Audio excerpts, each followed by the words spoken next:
The sky was clear and fresh mountain air blew among the tall trees. The silence of the forest was broken by the dull sound of a blade cutting into wood. The guy skillfully wielded the knife, since it was the first tool that fell into his hands. The boy's father was a sculptor, and it was he who taught him everything, especially how to become a man. After another notch left on the tree with a knife, the boy exhaled tiredly. For his work, the guy used all his best qualities, namely, incredible intelligence along with talent. On that sunny day, the boy completed the work he had been working on for 10 long years, namely the sculpture of his father. When his father was dying, he told his only son to be careful. In this world, the boy was the only thing he treasured in his life. The thought of his son getting hurt upset the man greatly, so he told him to beware of bad people. The only one the boy could trust was the master from the Kang family. But the father did not know that the epidemic had engulfed the entire village, and the master had died, leaving only his son alive. But the young man decided not to tell his father about this, so as not to upset him once again. The dying father, in the last minutes of his life, did nothing but praise and be proud of his son, wishing him to remain kind and strong. In his last minutes, remembering the moments spent with his father, the young sculptor could not hold back and shed a tear on the solid sculpture. Wiping his eyes with his calloused fingers, the boy's mind flashed back to his father's smile, which had so comforted him. The young man made every effort to lift the sculpture, which was almost twice his size. Wiping away the sweat that was pouring down like hail, the boy remained happy, because that was how his father had always been. With a sigh of relief, the tired but satisfied young man admired his work. The father, carved from wood, not only looked like himself in life, but also glowed with the joy and happiness that filled him. Even though the work was finished, something inside the boy still didn't give him peace. The boy wondered if his father would be lonely alone in the middle of the forest. The young man went to his mother's grave, which fortunately for him was nearby. Even though the boy had talent and his hands were fast, he had to wait a long time for his next masterpiece. The young sculptor's mother passed away quite early, and the boy was only 5 years old at the time, which is why he practically did not remember her. The only thing he remembered very clearly was her incredible beauty. Having finally finished with both sculptures, the boy stretched sweetly. Suddenly, an unfamiliar voice called out to the boy, causing him to turn around. The voice belonged to an old man with a long gray beard, who admired the work of the young craftsman who would one day become his master. The old man made the boy suspicious, so he didn't know whether he should talk to him or not. The old man wondered whether the graves that had been made were really his doing. The young sculptor believed that if he told the truth, nothing would happen to him, so he replied that he had indeed made the grave. For some time the old man and the child stood motionless and silent in the middle of the forest edge. The stranger seriously thought about the boy's words, which aroused either interest or suspicion in him. The man also decided to find out whether the boy had put his hand on the 2 statues standing nearby. Without a second thought, the young sculptor proudly declared that the sculptures were his work. The old man looked at the boy appraisingly, admiring the work he had done. After this, the stranger became so lost in thought that he began to involuntarily stroke his beard. Based on the old man's age, the young man assumed that he had decided to order a sculpture for his grave. But the old man suggested something completely different, namely, to follow him. The young sculptor did not understand why the old man wanted him to follow him. Before telling the boy the reason, the man was so worried that he began to stroke his beard again out of excitement. The old man proudly offered the boy to learn the best martial art in the world. The boy didn't just not believe the stranger's words, he considered them complete nonsense. The young man's words did not frighten him, but, on the contrary, greatly amused the old man. The elderly man slowly raised his hand, pointing it towards the forest where there was nothing. In the direction the gray-haired stranger pointed, a light rustling sound began to be heard along with the fog that had formed. An incredibly strong white beam flashed from the old man's hand, cutting through the trees in its path. After the beam disappeared, the treetops began to sway actively from side to side. The next second, many trees, neatly cut down by the beam, fell to the ground with a crash. What he saw impressed the guy so much that he could not believe that someone like that old man could have such power. Definitely proud of his work, stroking his long beard, the man wondered if the young sculptor would like to learn the same skill. The sculptor noted to himself that the martial art being demonstrated required incredible strength, and he still had nowhere to go. The guy wanted to take everything from life and do something incredibly stupid, so he agreed. Since the boy might not have another chance like this, he took the old man's hand and they left together. The decision the boy made then became fateful, but also had a bloody tinge, which he did not even suspect. Enveloped in water, the same guy, now grown up, was preparing for something. Taking a deep breath, the boy gathered strength to deliver a powerful blow.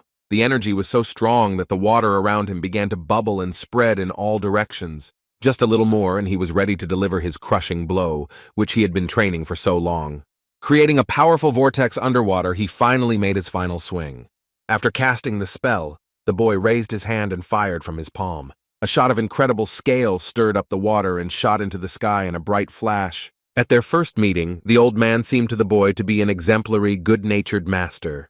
But he could not even imagine that his life would be trampled and practically destroyed. A martial artist took a little boy high up into the mountains, but for some reason they stopped in a dilapidated shack, blown by strong winds. The front door creaked loudly and terribly from even the slightest breath of wind. There was nothing around for tens of kilometers except dense forest, high mountains, and endless sky. The boy, to put it mildly, was not delighted with what he saw and partly regretted his choice. Wondering why such a strong master lived in such a place, the boy began to doubt that his power was real. But at that very moment, he came to his senses, remembering that it was in such places that the strongest masters usually trained. The boy decided to reassure both himself and his teacher by convincing him that appearance was not the most important thing in learning.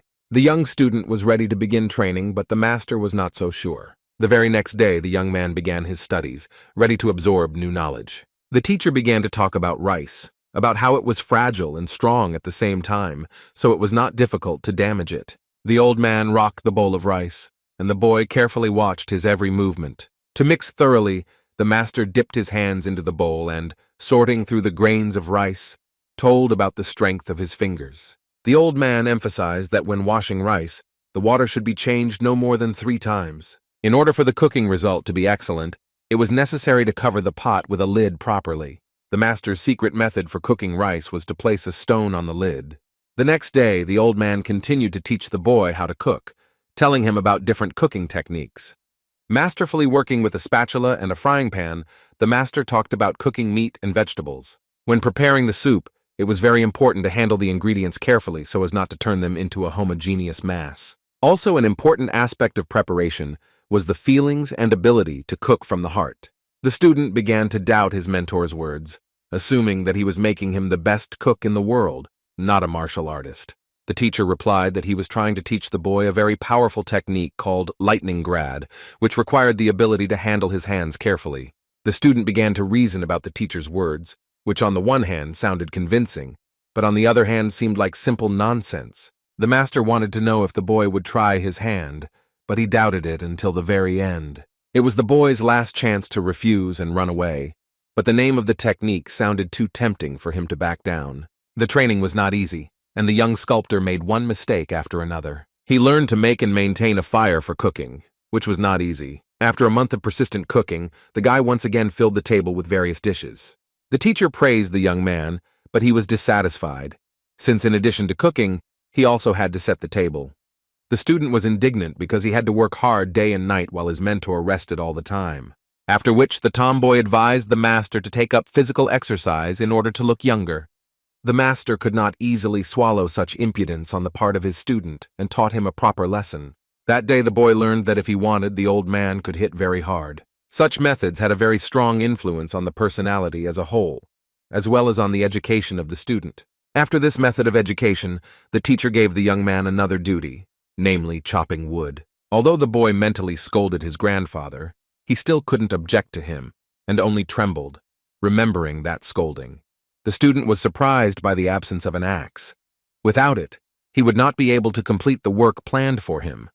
Rubbing his still sore cheek, the young man decided to politely ask for a tool for work. The student asked where the axe was, to which the teacher replied that he would not need it. Without waiting for an answer, the boy began to fantasize that he would have to use his fists to chop, just as the teacher had used them on him. The master politely advised the little rebel to bite his tongue if he did not want more. After this, the master advised to carefully observe his movements while taking something out of his sleeve. Something small began to spin quickly, describing circles in the air until it flew down. The gray-haired grandfather, without looking, grabbed the falling knife without taking his eyes off the student. The boy couldn't believe that this was what he would need to chop wood with. The teacher asked if he had managed to surprise his student, but he kept thinking about the fact that his master had some cheap knife in his hands. The boy felt awkward and ashamed for the old man who was trying to show off in front of him in this way. The master placed the block on a stump and ordered everyone to carefully watch the movements of his hand. The old hands lifted the small knife with ease and just as easily lowered it down. With a light movement, without any tension, the small knife ran along the standing block. Before I could even blink, the block instantly split into two perfectly even pieces. The boy couldn't believe his eyes. He was so impressed by the demonstration of a seemingly unremarkable knife.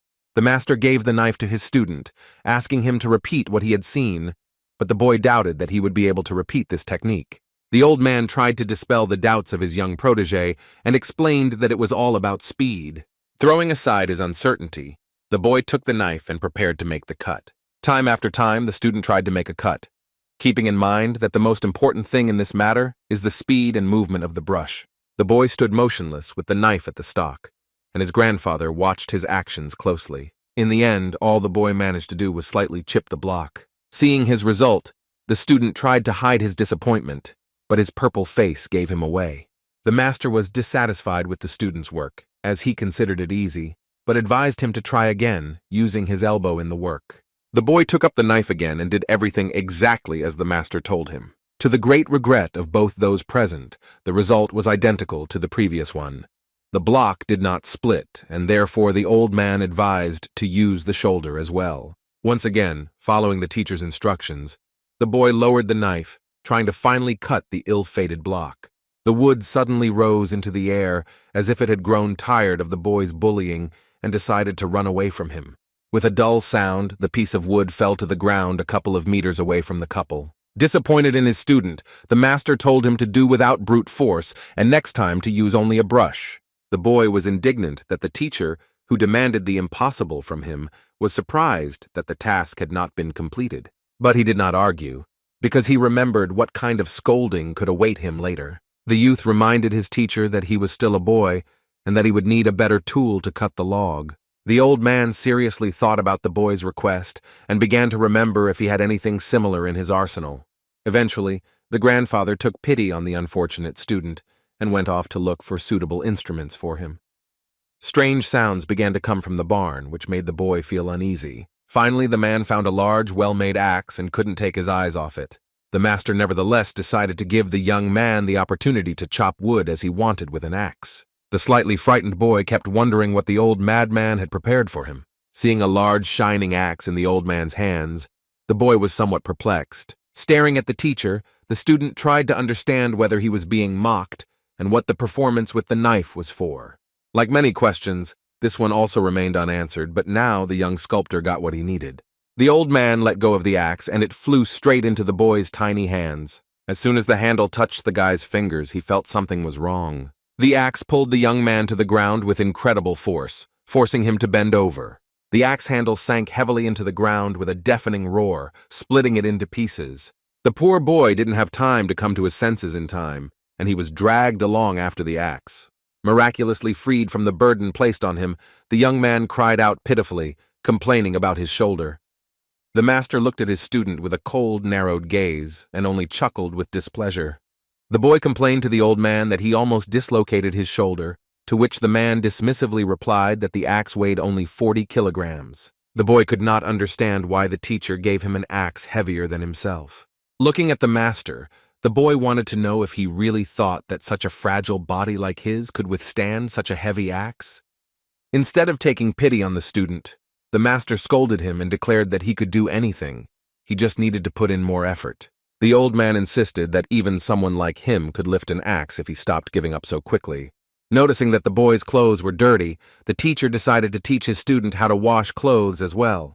The man asked the boy to follow him, and he reluctantly followed. They came to a river where the water shimmered and sparkled in the sun, and the waterfall babbled pleasantly. Having indicated the place where the boy would do the washing, the master also asked him to cleanse his mind and body along with his things. The guy didn't mind staying here at all, since the journey here took a good half-hour. Suddenly, the student was taken aback when he saw a large pile of dirty and smelly clothes in front of him. He couldn't even imagine that he would have to wash these disgusting things with his own hands. The stench was so strong that the young man dared to assume that the clothes had been stored since last winter. The master looked at his student with narrowed eyes, not understanding the complaint voiced to him. The old man, filled with rage, asked his charge if this was a problem for him.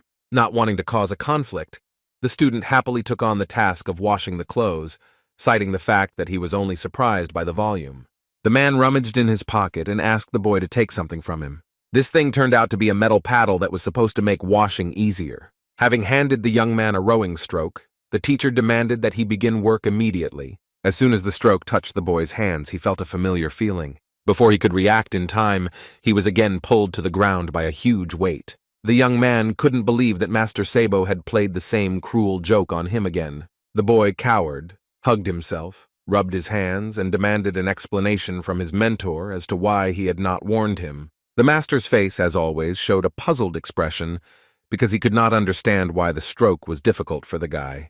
The teacher claimed that the axe was much lighter than the oar, but the boy disagreed because it could split the earth, which the axe was not supposed to do. The poor guy didn't know what to do anymore. The stroke could not only tear all his clothes, but also, due to its weight, was mortally dangerous for him. The old man ordered his disciple to stop pretending to be weak and to use a special method when washing. Having taken a special stance, the master was ready to share his latest wisdom. He told of a secret technique that allowed any force to become soft, which was useful during washing and could serve as training for his student. But it seemed that the guy either didn't listen to the teacher or didn't understand a single word he said. The man waved him away in irritation and demanded that he simply learn the technique. Until the very end, the young man could not understand what technique Teacher Sabo was talking about. The master did not want to explain or repeat anything and simply advised to remember his words. The insulted student demanded that the old man teach him this right before he left. Moving further and further away, the master reminded the young man that there was still a lot of work ahead of him, such as cooking dinner and chopping firewood. He was on a pile of dirty clothes and was overcome with despair because the teacher had not taught him anything. Suddenly, a strong gust of wind came from somewhere and swept past the boy. Having rounded Biryu-yon, the wind rushed on, carrying away the leaves torn from the trees, rising higher and higher. The master's voice echoed in the air, warning the student of possible punishment if he failed to complete the task. The boy began to tremble from the phantom words of his mentor coming from space. The day was drawing to an end, as loudly announced by the birds flying high in the sky. The master, sprawled on a bench, greeted his student with the question of why he was handling the fungus so strangely. The rag-wrapped paddle dragged along the ground, raising clouds of dust behind it. Because of its weight, the comb left furrows in the ground, but the teacher noted that this could cause it to break. Straining with all his might and drenched in sweat, the young man mentally disagreed with his mentor. Holding a box of linen above himself, the boy shouted that his bones would rather break than this heavy stroke. Unable to bear such incredible weight, the guy eventually collapsed exhausted to the ground. The teacher, in his usual manner, told him to stop whining and pull himself together. The old man looked carefully at the paddle, as if he wanted to make sure everything was okay with it. The master became interested in what his wayward student had been doing all this time. With some malice, he said that it would soon be time for dinner, but the firewood was still standing unchopped. But suddenly, seeing something terrible, the teacher seemed paralyzed, deprived of the power of speech. The monstrous sight shocked the man so much that he dropped his rowing stroke. The old man turned to the boy, who had just begun to rise to his feet. Without waiting for the guy to get up on his own, the master grabbed him by the collar and lifted him up. The angry grandfather demanded an explanation of what these rags were and where his clothes had gone. Demanding an immediate answer, Master Sabu, as he was called, could hardly contain his anger. The young man broke out in a cold sweat at the mere thought of what the teacher might do to him. The boy finally decided to tell the teacher how everything really happened. No matter how hard the boy tried and no matter what efforts he made in doing this work, all his attempts were in vain, because he never understood how to use this heavy stroke correctly. So, at his own risk, he used a rake, as in ordinary washing. The student was shaking all over. He was seized by a strong tremor, and his arms, legs, and back were in unbearable pain. In his story, the boy came to the conclusion that the teacher was to blame for everything, who never taught him the secret technique of washing. Not believing his ears, the mentor asked again who was really to blame for the bad washing. Completely forgetting about his teacher's fiery nature, the boy tried to shift attention not to the culprit, but to the mistake itself. In the end, the young man decided, so that none of them would be found guilty, to blame the comb itself for the failure. However, instead of convincing the teacher, the student only made him laugh, but this laughter was sinister. Giving the boy a terrifying look, the old man declared that he still had much to learn. This statement made the exhausted student sweat and tremble with fear. No matter how the young man tried to avoid his fate, the gray-haired grandfather still taught him a lesson and punished him properly. That evening, Bi-Ryu-young had a training session to increase the sensitivity of his hands. It turned out that the essence of the training was to re-sew all the damaged clothes. The mentor convinced his protege that sewing would benefit the sensitivity of his hands. Not wanting to argue with the stubborn old man, the young man obediently began to sew the torn things. However, trying to work too quickly, he missed and pricked his finger with the needle. Blood immediately gushed from the finger, and the boy began to curse furiously at everything and everyone. Early morning was the time for outdoor workouts designed to strengthen the lower body. Ryu-young ran at incredible speed, stepping firmly on the ground and not afraid to stumble. But the guy wasn't just running, he was also balancing with buckets full of water. It was important not to spill a drop while running, and he made every effort to do so. By completing this task, the young man trained not only in endurance, but also in the ability to maintain balance. After jogging in the morning, the guy stood at the stove, honing his skills, sensitivity, and speed. Having completed all these tasks, the boy moved on to training the upper body. First, he had to thoroughly clean the house so that the floors were clean and everything sparkled. Then he repeated the prepared exercises again to consolidate the material covered. After lunch, there was special training aimed at developing skill and strength, which included, first of all, washing. The boy once again had to hit the teacher's dirty and foul-smelling things with a heavy paddle. As in previous times, the result was, to put it mildly, unsatisfactory. During the day, there was also a training session to develop skills, but this time using an axe. The boy made a huge effort to simply carry the axe to the block, but as soon as he let go of the axe, it cut the log into 2 parts with extraordinary ease.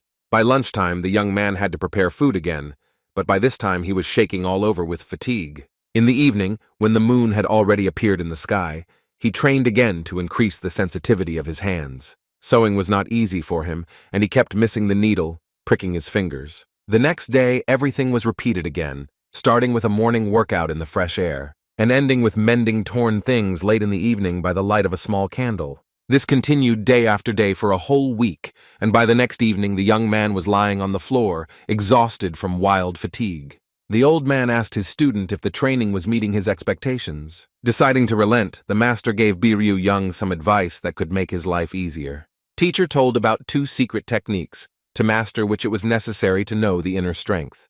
He explained that this knowledge begins with understanding the reasons for the appearance of lightning and thunder in the sky.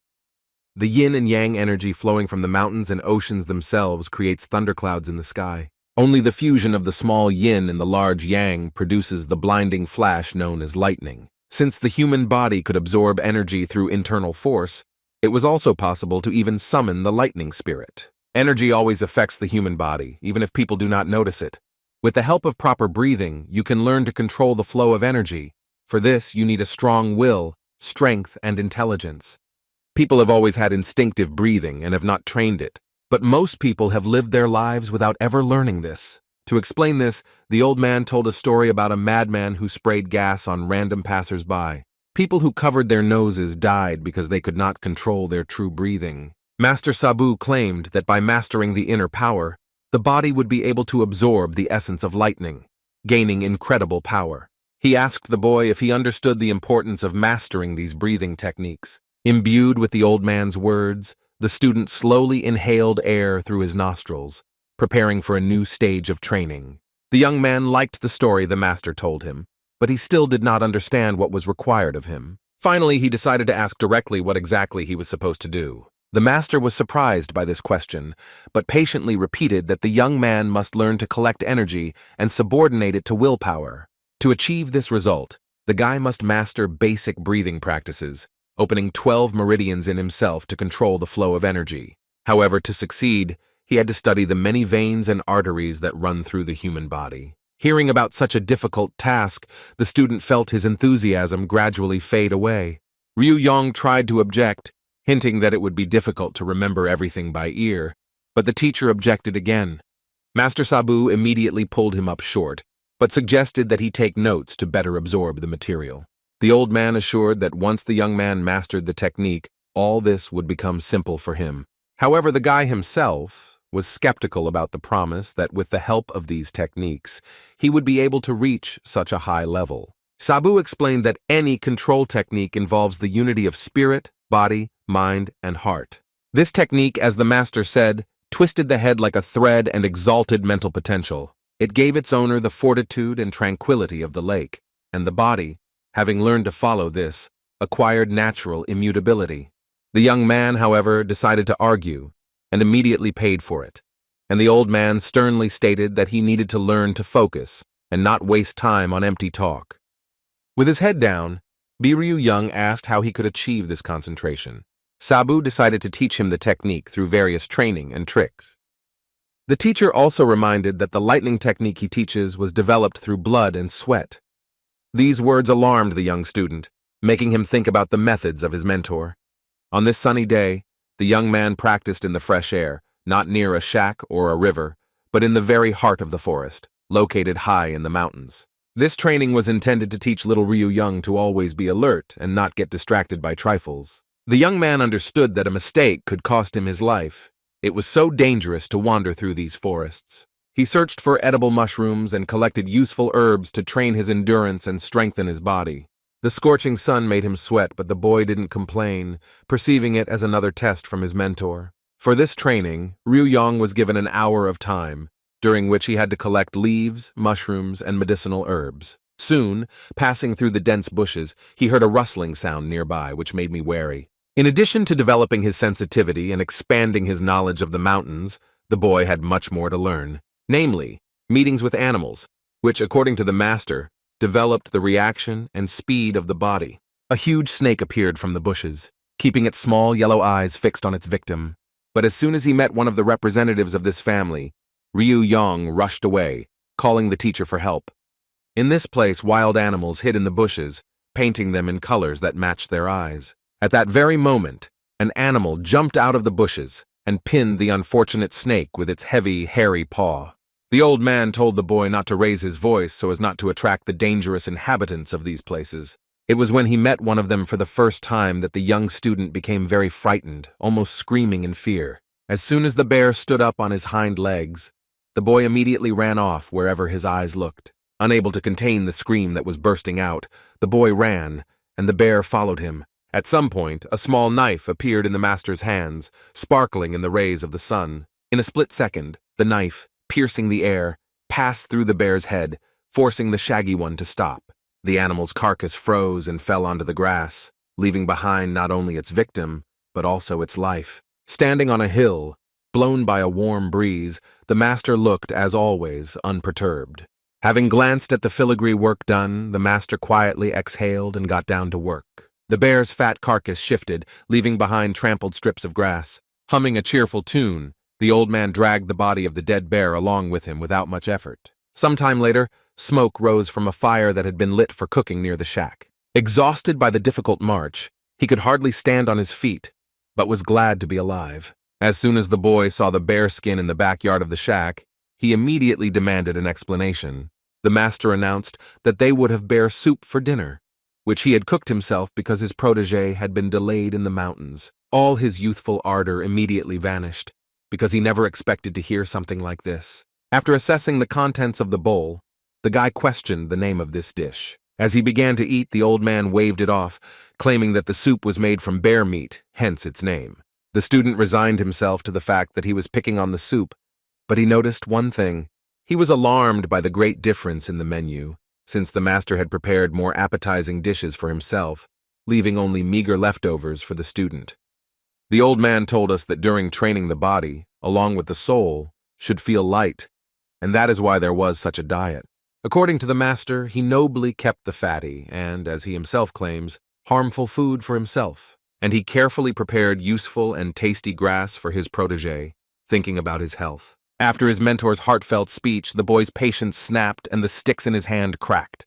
The young man went mad from such treatment, insisting that the old man was simply mocking him by not giving him normal food. But of course all this was only in his head, because the boy had been burned more than once and did not want to get hit on the head again. Having cooled down a bit, the boy thought that at this rate his life would end by the age of 10. Ryu-young's thoughts were interrupted by the teacher, who was surprised that the student was still sitting over his food. The boy couldn't believe that some old man was able to gobble up all the food that was prepared and on the table. The master retorted that meat could not disappear in one bite, because it was not air. As if to catch up, the teacher explained the rapid disappearance of his lunch by saying that the young man was again picking on trifles. Grandpa hurried the boy, also reminding him that the last one to finish the meal must wash all the dishes. Boiling with anger, the boy mentally cursed his teacher, who would have made him wash the dishes anyway. After lunch came the body training, during which the young man learned practical lessons. The teacher presented a child carved from wood, which he called a wooden martyr. The future martial arts master decided that his grandfather was laughing at him again, deciding to play a joke in this way.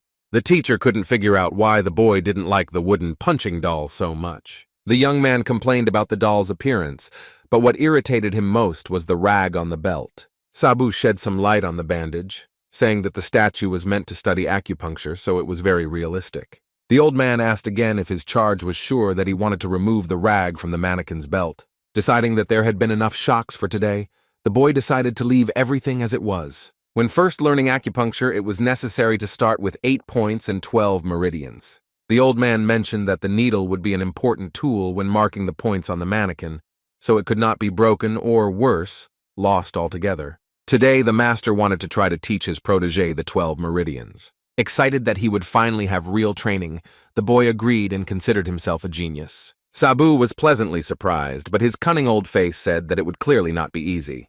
The mentor warned the young man that if he made a mistake, inevitable punishment awaited him. Taking the hand with the needle, the old man with great determination began to teach the boy. With extraordinary speed and dexterity, the master touched the points on the mannequin with a needle and talked about each of them. There was so much information that the guy doubted whether he would be able to remember even part of what he heard. Sabu concluded his speech with the idea that the 7 meridians, from one point to another, ultimately form a single circle. Ryu-yan didn't wait long and unleashed a storm of indignation on the old man regarding terms that were impossible to remember without repetition. The teacher, as always, was disappointed with his student, who, without even trying, immediately began to complain and get indignant. The master decided to test the boy's knowledge by providing a wooden doll to demonstrate it. Having handed the needle to his ward, the master reminded him that 1 strike would be assigned for each mistake. The boy was angry that he didn't remember anything, and was already preparing for another beating from the cunning old man. Although the guy didn't fully understand how everything was connected, he decided to repeat all the movements shown to him at all costs. Pulling himself together, full of confidence and determination, the young man headed towards the combat dummy. With quick movements, the boy began to touch the doll, copying the master's movements. The old man watched with interest as the boy circled around the mannequin, leaving invisible marks on it. Finally, the student summed it up by drawing a circle in the air with the needle, and asked the master if he had done everything correctly. Always stern and unwavering, this time the old man was astonished, because he had to make an effort not to show his surprise. He immediately looked away, and deep in thought began to comb his gray beard.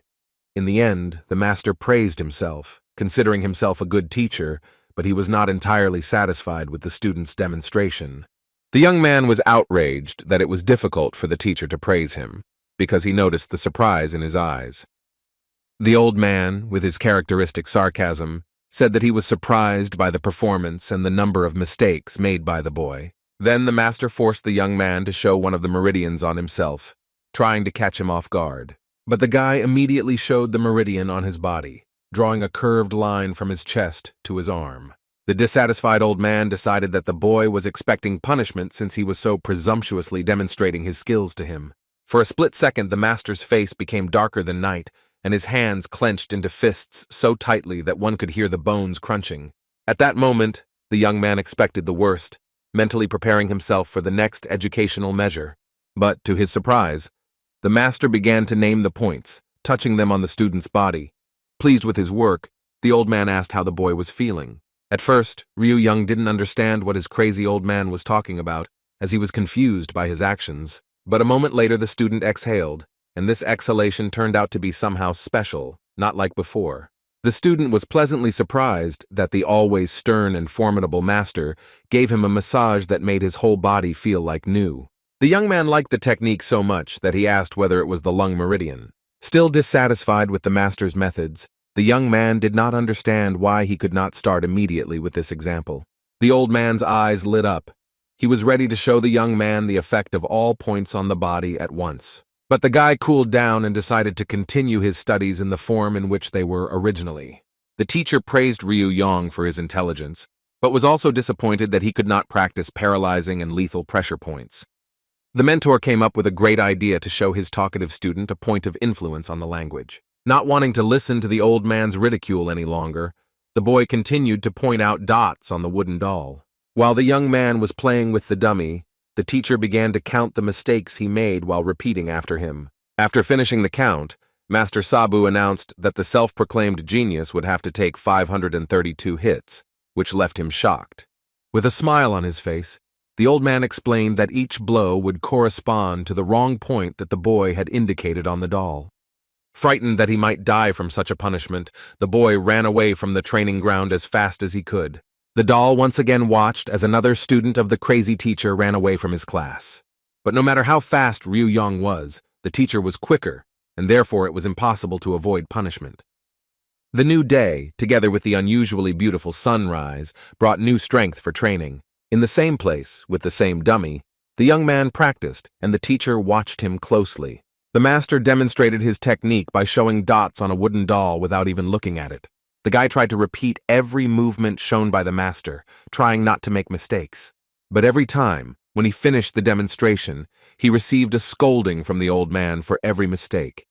This continued for hours, until the sun hid behind the mighty mountains. But in addition to studying the meridians located throughout the body, the master also trained the young man in meditation. Ryu Young was persistent and spent long periods of time immersed in meditation, trying to find harmony with himself. Although the seasons changed, the young man's desire to learn new things remained unchanged. The boy was persistent and unwavering in his desire to master the skill, so after 4 months he continued to meditate. The young man exhaled, but this exhalation was special. It was different from all the previous ones. Between his hands, towards the center, some energy began to circulate, as if it was gathering from the air. With absolutely even breathing, the student raising his hands also raised the clot of energy. With a slow and smooth movement, the boy rotated his hands, turning them palms away from himself.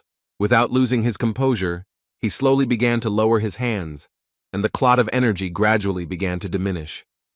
Only after he had disappeared completely was the young man able to breathe a sigh of relief. And at that moment, a grumpy old man burst into meditation, outraged that the student had not finished yet. Shaking his bottle, the master asked when his protege would begin his duties. Calmly, which was unusual for him, the student listened to the mentor and gave him an answer. He finished his preparations, pointing to the table, which was filled with various dishes and drinks. Moving into the backyard, the guy pointed to the neatly stacked and chopped firewood. After which, he brought the old man to the house to show off his washed and fresh clothes, shining under the warm rays of the sun. Returning to the hut, the young man showed how everything inside was shining with dazzling cleanliness, after which he asked if he had forgotten anything. Without waiting for the master's answer, the student informed him that he would go and study techniques that did not require physical strength. Sabu was annoyed that Ryu-Yan acted as if he knew everything. Those who heard his words from the outside might think that he was superior to the teacher. The young man, despite all the time he spent with the master, still could not understand his logic, since he was silent most of the time. The old man decided to cool the student's ardor a little, claiming that he was not ready to learn combat techniques. But faced with the stubbornness of his protege, the master decided to make concessions to him. And from that moment on, in addition to studying techniques and everyday tasks, the guy added another training. The old man demonstrated a multi-stringed musical instrument, which immediately attracted the student's attention. Comparing martial technique to orchestral playing, the master explained that playing the negium, as the instrument was called, requires refined finger movements and incredible concentration. The old man said that mastering this instrument would help the young man learn to control the blade more quickly. The young man could not believe that the instrument he had previously been forbidden to touch would now be available to him. As soon as the student realized that he would be able to learn to play the Nagium E, he immediately imagined how he would win the hearts of girls with his music. In his fantasies, he saw himself as the youngest and most handsome master to master this complex musical instrument. The young man was pleased that in addition to weapons, he could also master playing the Nagium. As often happened, Master Sabu decided to dash the young student's dreams and said that his plan did not include teaching music.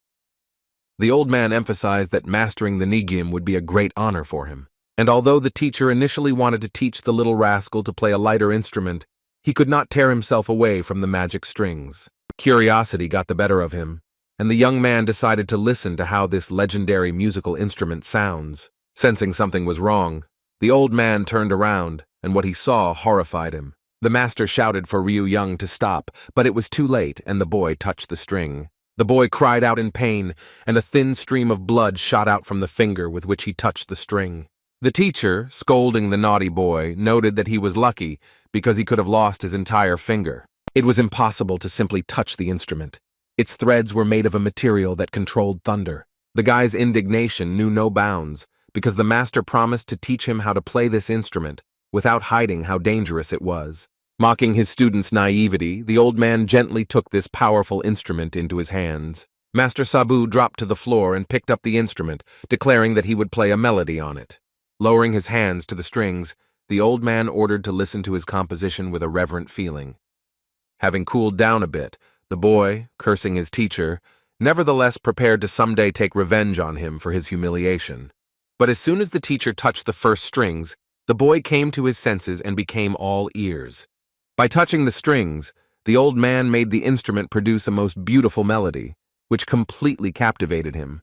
The game was so charming that it could be compared to works of myth and legend. Everyone around who heard this melody was deeply impressed.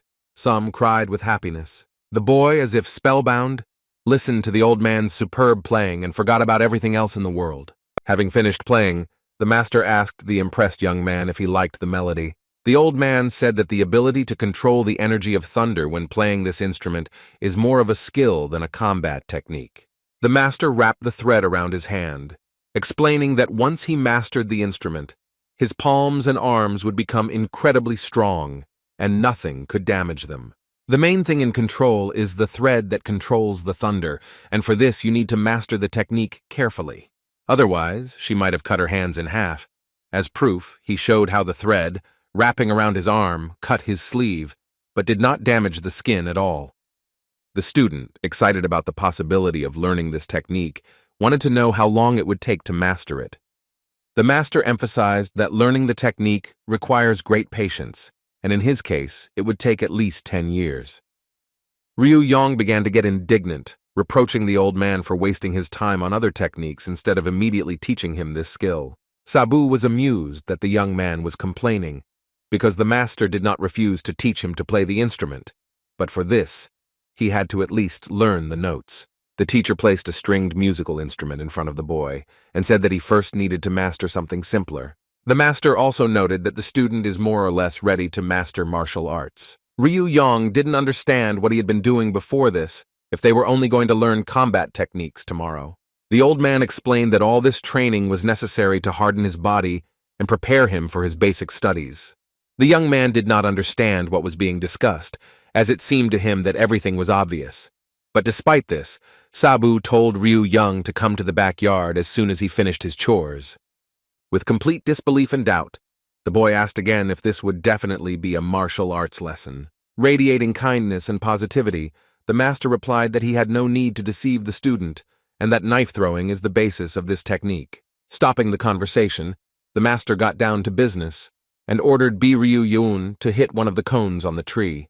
For the first lesson, the teacher chose a distance of only 15 meters. Having drawn an imaginary line, it was necessary to use breathing control and body energy to direct the knife precisely along it. Having drawn an invisible line, one had to use breath control and body energy to push the knife along it with all one's might. Having done everything exactly as the master ordered, the boy saw how the knife flew lightning fast towards the tree. Holding his breath, the boy watched as the knife rapidly approached its target. The blade hit a branch and bounced off, but the boy couldn't see if he had hit the pine cone exactly. In the end, only a knife ended up on the ground, and the student, unfortunately, admitted his mistake, which gave Sabu some thoughts. The master noted that in order to move to the next level, one must hit the target exactly, and it may take about 4 months to achieve such a result. The teacher told him to increase the distance until the boy would hit the target at least half the time, and nothing else should bother him. The old man told the student all the necessary information and saw no point in staying, but the young man thought that they simply did not want to help him. The boy did not despair, but on the contrary, was full of strength and determination, and immediately ran into the forest for a weapon.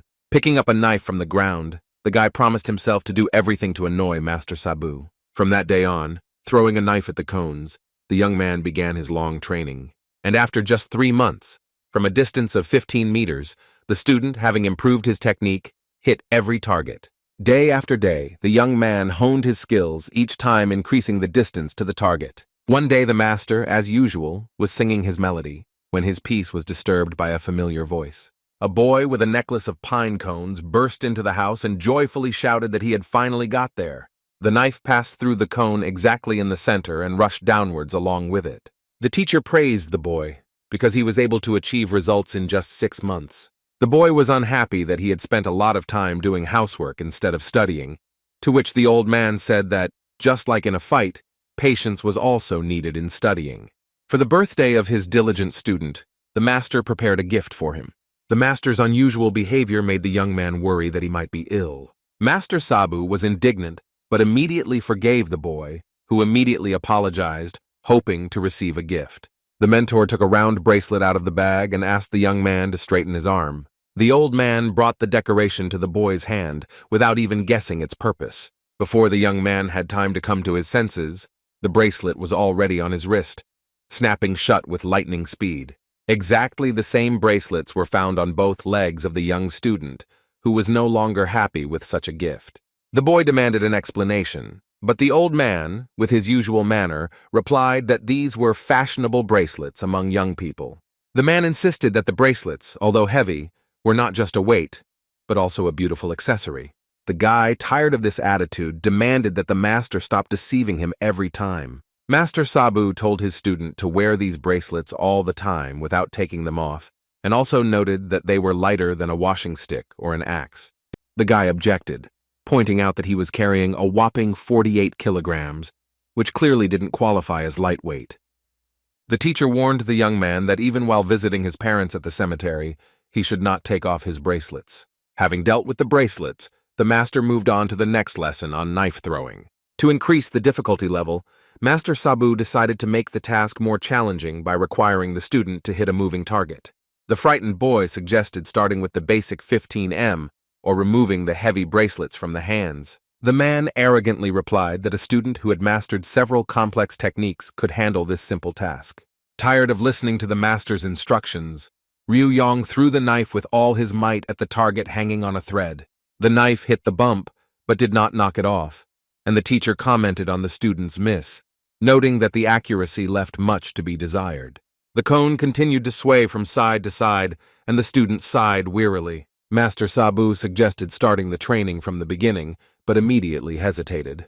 Ryu Young happily stated that there was a problem with this teaching method. The old man, to his surprise, agreed and pushed the cone away so that it would return to its place. The problem for the master was that his presence at the training session created unnecessary vibrations of the target, which was unacceptable. After some thought, the master decided that it would be better if the student himself pushed the cone and, running away, tried to hit it from a certain distance. Master Sabu also noted that it was time for the student to learn the Phoenix techniques. This technique included special movement techniques that helped to move quickly and easily. The mentor talked about techniques that can strengthen the body and change its size. The technique allowed for faster movements, which was an invaluable skill in combat.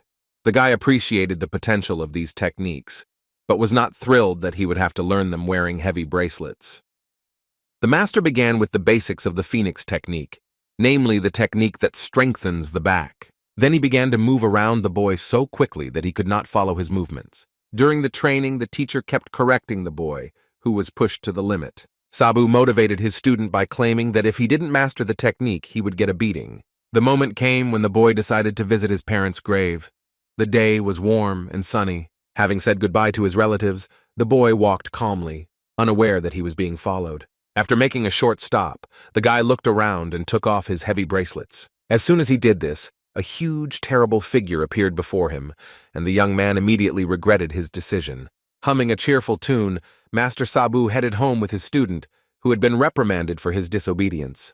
The master watched how even in the rain the student continued training, while he himself covered himself with a wide umbrella. Once the teacher was sure that the student was ready, he told him to continue throwing the knife, but from a distance of 30 meters, and not to return until he achieved a result. The next day was warm and sunny again, which replaced the gray everyday life. Sabu was relaxing on a bench, eating delicious food and washing it down with his favorite drink. As soon as he brought a piece of meat to his mouth, he was interrupted by a loud voice. The boy, all wet, out of breath and tired, came running to report that he had learned to hit a target from 30 meters. The teacher was annoyed that the student had learned so quickly and that his lunch had been interrupted. The master then gave him a sushi chopstick and told him to continue training using it. Ryu Yong meekly accepted the instrument, but continued to be perplexed, not understanding how exactly he should train now. Then the teacher explained his plan, which turned out to be simple. All that was required was to hit the target with the stick. He took a coin out of his pocket and ordered it to be hung in place of the pine cone, making it a new target. The young man flared up, thinking that the old man was simply mocking him by coming up with unimaginably difficult problems. Sabu replied condescendingly that a true master could easily fight any opponent, even using a bird's feather. The master saw a bird flying by and decided to demonstrate his skills with a stick on it. The man threw the stick with all his might, and it flew quickly upward like an arrow.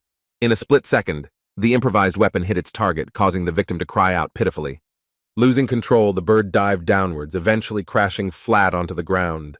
The skeptical student froze in surprise, amazed by such a skillful throw. The master asked if he had managed to dispel the student's doubts, and, in addition, asked him to prepare the bird, leaving one feather. The teacher explained that the next step would be training with a bird feather as a weapon and a soybean as a target. Warm and sunny summer days quickly gave way to cold and snowy ones. The master sat under a blanket by the fire in the pleasant company of a wooden training doll. Stirring the fire with a stick, he made sure that the flame inside it did not go out. Hearing a crunching sound, he turned around and saw a wild animal approaching through the snow. The white tiger who was staring at him greedily sniffed the cold air. The tiger slowly approached, then suddenly jumped, trying to hit the master. At the very moment when the cat was flying towards its target, the master continued to sit motionless. But at the last moment he picked up a stick, the end of which was heated in the fire. The tiger was centimeters away from the old man and seemed about to close its sharp fangs on his neck. But the ferocious predator missed, humiliatingly receiving a hot stick to the lower back. Sabu wearily scolded the tiger for breaking his order not to attack. The tiger, having knocked over the training doll, began to cover it with a blanket, which caused even more irritation to the master. The teacher brought down his angry blow on the tiger, scolding him for his long absence and for such a meeting. Master Sabu was angry with the big cat, but she continued to cuddle him, showing that she missed him. Displeased that the tigress was showing him her belly, he guessed that she had probably given birth to a cub. Despite the cute behavior that the tigress had arranged, Sabu still didn't want to share his sake with her. Tired of playing the predator to the public, the man turned away from her, trying to show indifference with his whole appearance. To hide his embarrassment, Sabu allowed the tigress to stay while he went to get his drink. The tigress settled down by the fire, warming her white and fluffy fur coat and waiting for a treat. While continuing to lick herself, the predator heard the excited voice of the student, who once again wanted to boast of his achievements. But as soon as the guy approached the fire, he was seized with horror at the sight of a large white tiger in the very place where the master should have been. The young man's imagination drew the following picture. The tiger killed the teacher, covered his body with a blanket, and is now warming himself by the fire. Displeased with the stranger, the tigress looked suspiciously at the boy, as if warning him of possible actions. The boy, clutching the pen, found it hard to believe that his mighty teacher could be defeated by a simple tiger. The tigress began to approach, and the young man, trembling, swung the feather, unsure how to use it. In desperation, he threw a feather at the tigress, hoping that this would somehow distract her, and then, after some time, he could avenge the death of his mentor. At that moment, a small stone flew towards the tigress, accompanied by an irritated comment from the teacher. Sabu turned out to be alive and began to scold the tigress for her antics. thereby saving the student. Then the master cursed his student for his absurd assumptions about his death. The young man was indignant that the master kept the tiger as a pet. Also, Biryu Yan wanted to know who was hiding under the blanket if the master was ultimately alive. Sabu explained that under the blanket was his training doll, and the tigress named Belenkaya had long been his friend. The student was surprised how a tigress could become a friend of the master and why she was called by such a strange name.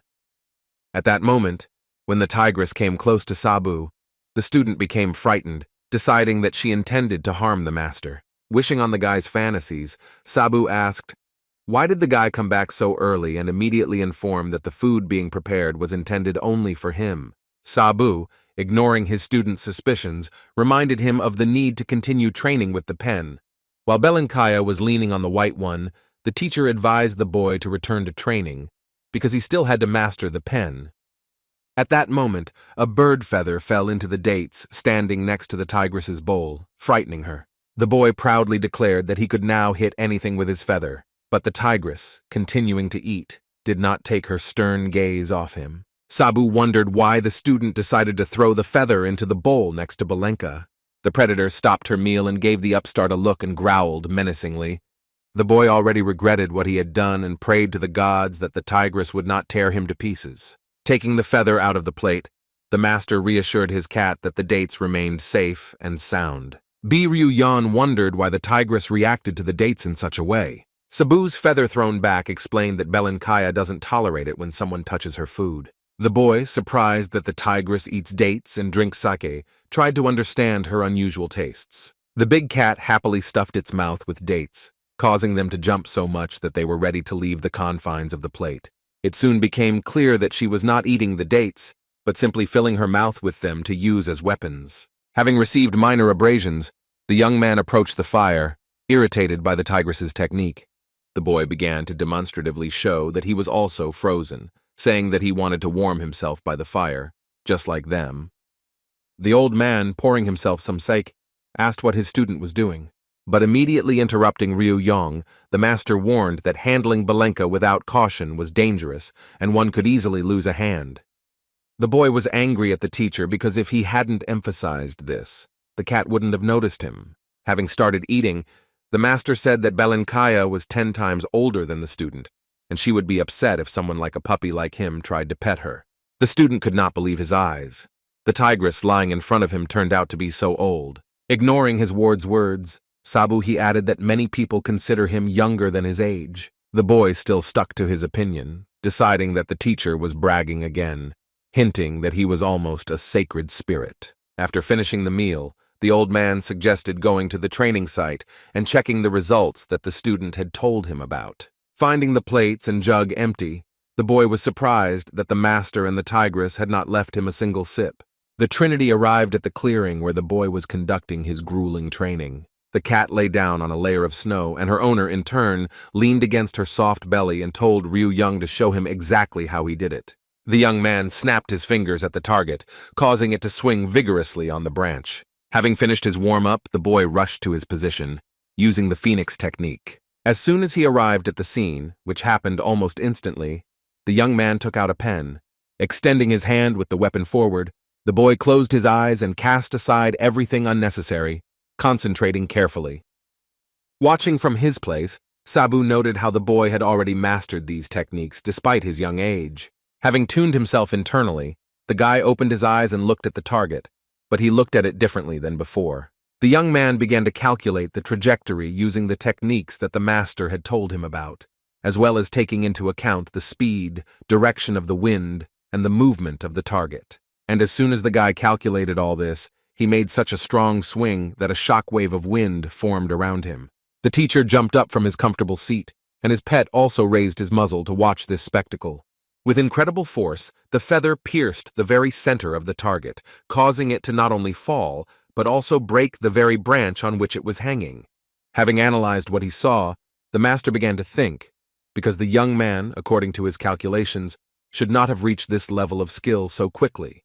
The boy happily reported that the secret of his success was his ability to concentrate on training. Not expecting to hear anything more coherent, the teacher asked his student to come over for a minute. This request alarmed Ryu Yon, who already had a premonition that something was wrong, preparing for another manifestation of the master's jealousy towards his talent.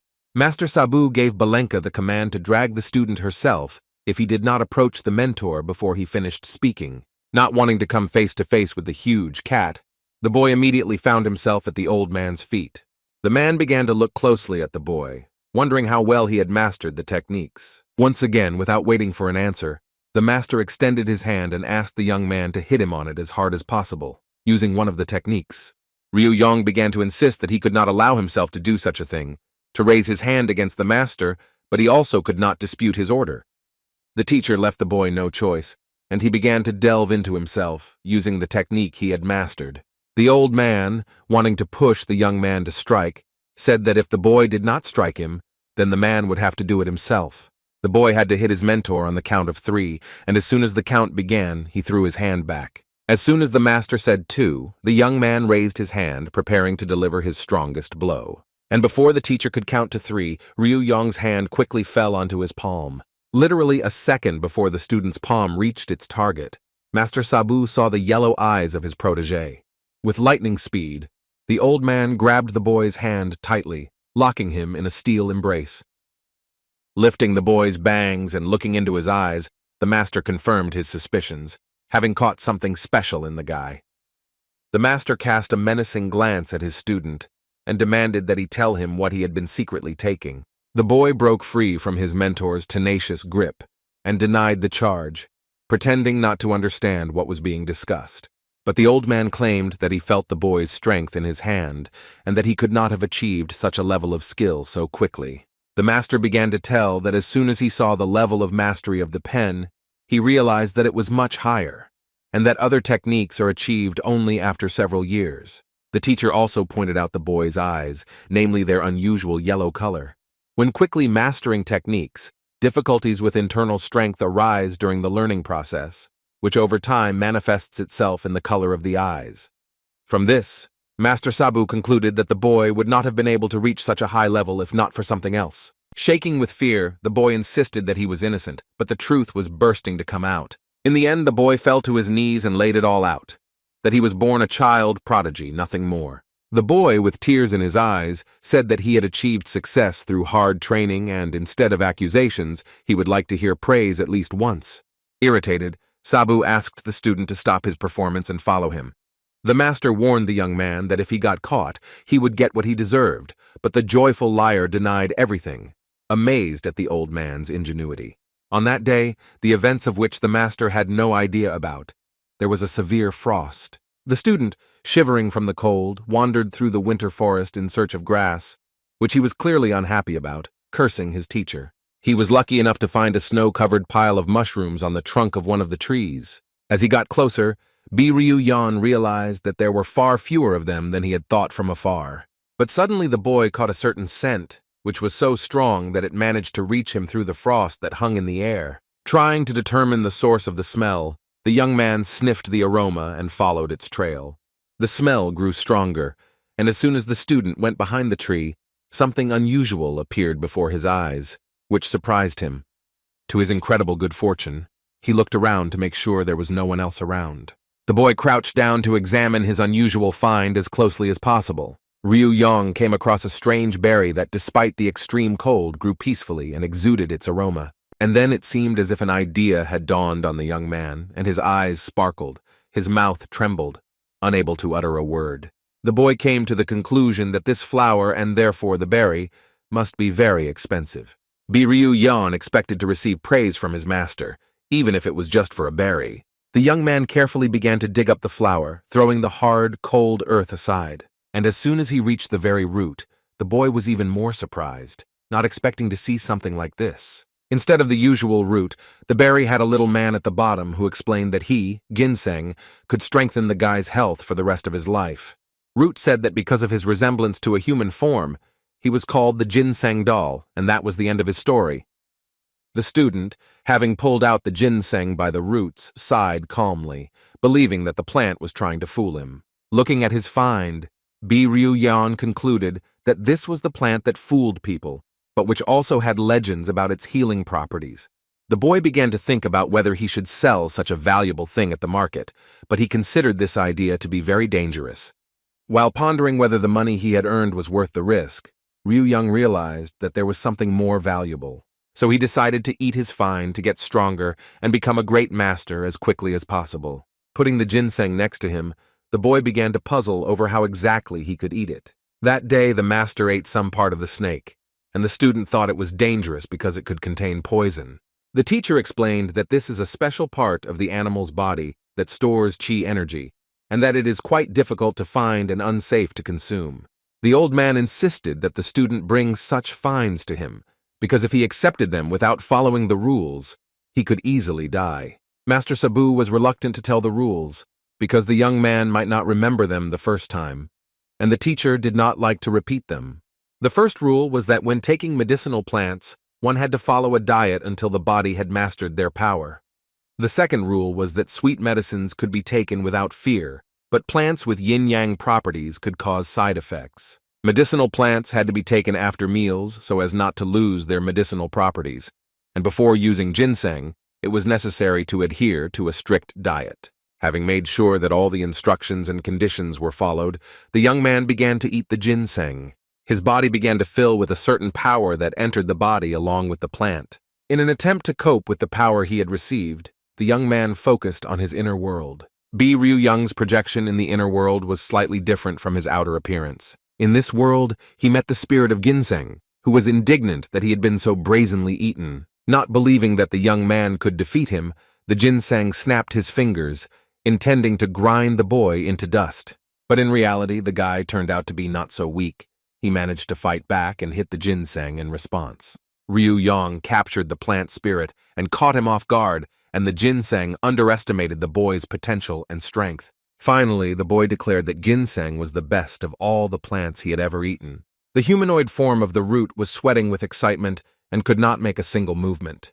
With a snap of his fingers, Ryu Young said goodbye to the hot-tempered and impudent root.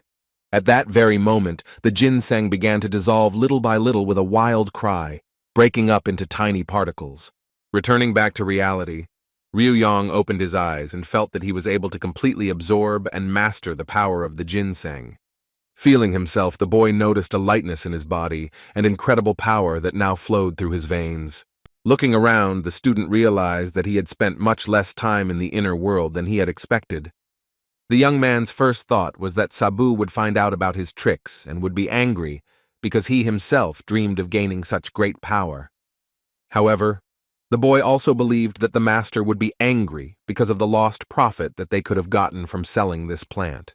Having driven away bad thoughts, the young man decided not to say anything to his mentor, and having collected his things, headed home. But Ryu Yan's surprise knew no bounds when Master Sabu's hand suddenly fell on his shoulder, ordering him to stop. The old man was very angry because the student had not appeared at home for more than a day, and he decided that he either froze in the forest and died or was eaten by animals. The master's words sounded stern, and the boy could not understand whether he had really been absent from the forest for so long. Remembering what happened, Ryu Young pretended to have completely forgotten about the cold and fatigue, confident that the old man believed his lie.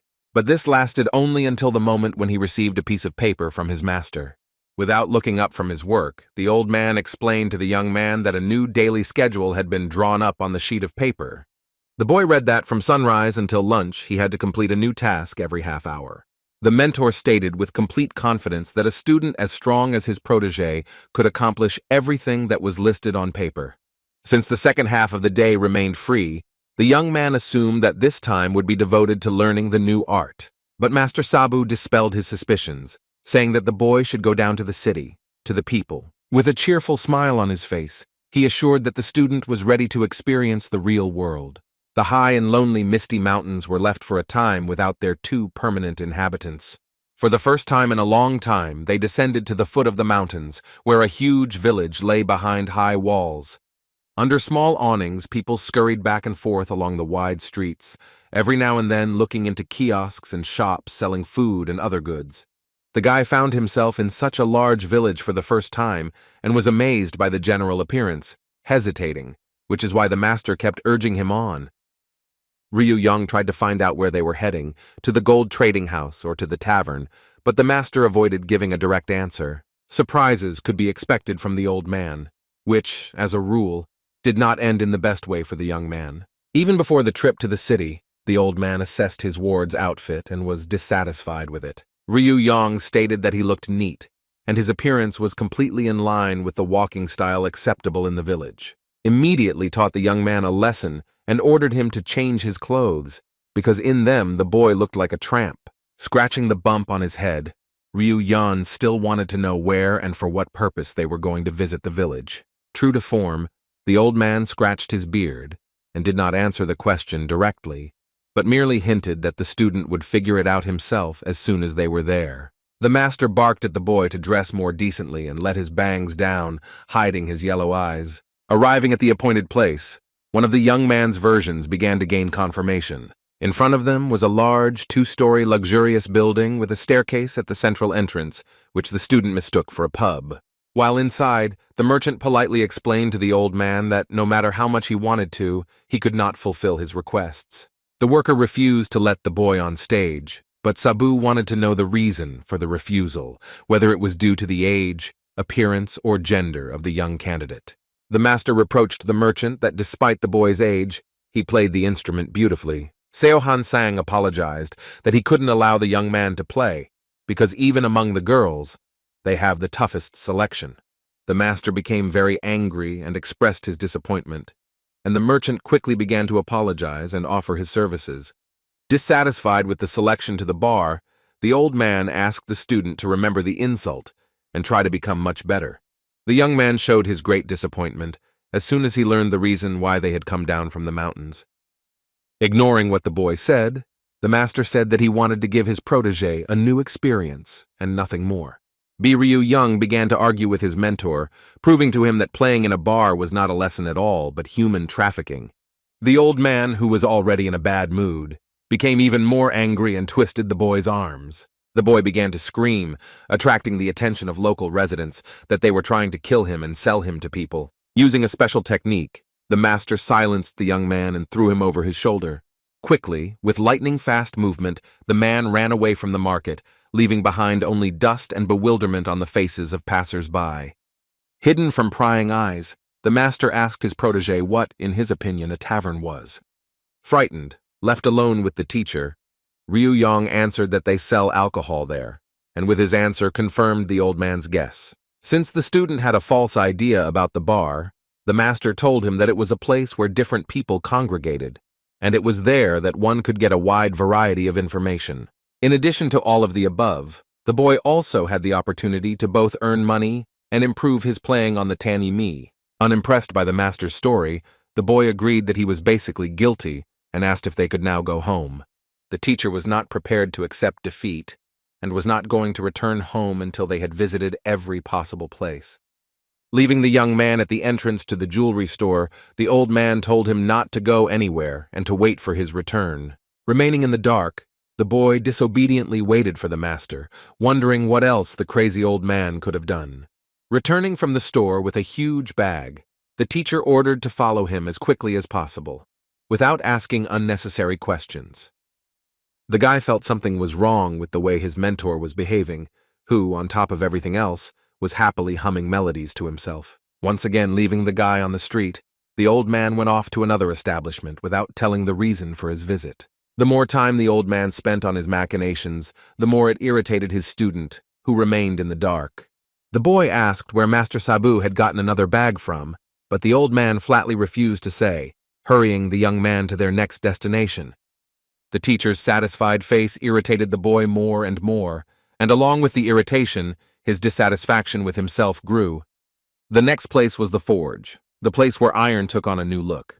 A strong man with a bandage on his forehead looked down at the boy and tried to figure out what he could be useful for. As a joke, the blacksmith offered to make a sword the size of the boy's entire body, which made him shudder as he imagined this picture. Hastily leading the blacksmith aside, the master suggested discussing the details inside, which gave the guy the idea that they were going to order a sword from him. But from the building came the indignant cry of an old man, and after him the blacksmith's calmer voice, declaring that the boy was still too young and inexperienced. The student heard snippets of conversation in which the master admired the incredible strength of his student and added a couple of extra years to his age. From the conversation it followed that the blacksmith offered 2 silver coins, which angered the old man, who was convincing the potential buyer of the guy's strength. The young man felt uneasy as soon as he heard the men bargaining over the price. One offered 2 and the other 3 silver coins. The boy did not hear how the men came to an agreement and was sold to the forge, unable to believe it. The most unimaginable scenarios began to arise in the boy's head about how he could have been sold to a blacksmith for one night. Having shown himself, the master dispelled the boy's fears, stating that he was starting to work in the forge, which caused the boy to experience mixed feelings. Knowing that work in a forge is considered one of the hardest and most dangerous, the apprentice took out his anger on his mentor for selling him into slavery. The boy indignantly declared that he was not going to work in such a place. But before he could finish his sentence, the old man shut his mouth with his hand. The master took the boy aside, notifying the blacksmith that he would step away for a minute to talk with his apprentice. In the gateway, the master convinced the young man that working in the forge was part of his training, but the boy kept insisting that the real reason was to earn money for the master. The boy decided to convince the teacher that working in a forge cripples hands and makes fingers lose sensitivity, which is unacceptable for the martial art he is studying. Laughing at the student's objection, Master Sabu assured him not to worry, as everything had already been thought out. Not trusting a single word of his mentor, the boy demanded to know about the plan prepared for him. And this time the old man only laughed, but did not answer, turning away from his interlocutor. The old man, running as fast as he could, shouted after him that he would tell him about the plan of the house, and that if the guy was fired from work, then punishment would follow the dismissal. The boy shouted after the teacher to stop, but from that moment on, Ryu Yong, being in a new place, I was left, as it were, alone, on my own, mastering new skills. The village forge, which was also our hero's new place of work, was called Chelkvachan. This forge specialized in the production of weapons, in particular bladed weapons and armor. It was here that one could buy quality blades for mere pennies. The main customers of this forge were the Ami people living in the mountains, who possessed female martial arts. The followers of Ami lived in a monastery in the mountains, and were mostly unmarried girls who practiced this art and used swords to fight. Other customers who worked for Ami were traders and travelers, so the forge could easily be renamed Amichan. In the village, everything was somehow connected with the followers of Ami, and this prefix could easily be added to any of the buildings. It could be concluded that lovely girls who could also stand up for themselves greatly supported the village economy. The owner of the forge was considered the best among the blacksmiths in the area, for which he was nicknamed the Sword Master. And despite his importance and greatness, even he could not find a place for himself when the Ami warriors themselves came for an order. While demonstrating the weapon to martial arts masters, the forge representatives noted the quality of the steel used in its production. One of the girls appreciated the work and praised the quality and length of the weapon, but noted its heavy weight. The warrior stated that she asked for the sword to be made not only of good quality, but also for it to be as light as possible. This sword was specially made for a young student, and given its weight, it simply lost all its charm. The forge worker noted the special technology used in its production, due to which the sword, when compared to others of the same quality, had an ideal weight. The man suggested that they see for themselves by trying out the blade in action. One of the girls, taking the sword out of its sheath, crossed it with a new sword made in the forge. Suddenly, the sword of one of the warriors cracked where the blade met the blade of the new weapon. The forge master couldn't calmly watch his sword being tested and hid, holding his breath. Martial arts masters noted that both swords were good, but the new one did not have a single scratch after the blow. The woman handed the sword to the young girl for whom it was created so that she could try it out. The girl twirled the weapon with ease, reporting that the sword was not that heavy, and she liked the way the blade glistened in the sun. The warrior eventually bought the sword, apologizing for her premature criticism of its quality. The blacksmith breathed a sigh of relief after purchasing the sword, and the young apprentice assumed that they had come to the sword master to pay off their debts. The boss asked why he needed a sledgehammer, to which the boy, without thinking twice, he replied that he brought it at the request of the workers, who wanted to hit the boss on the head with it. The blacksmith admitted that he almost died of fear when the warriors of the Ami clan came to him, and the student asked what they had done to scare him so much. The sword master did not know the exact reasons for his fear, but he was sure that the girl's hostility towards him was great, and because of this, he was afraid even of female silhouettes. One day, while trying to sell a sword to the women of Ami, the blacksmith was so clumsy that he scared away the customers.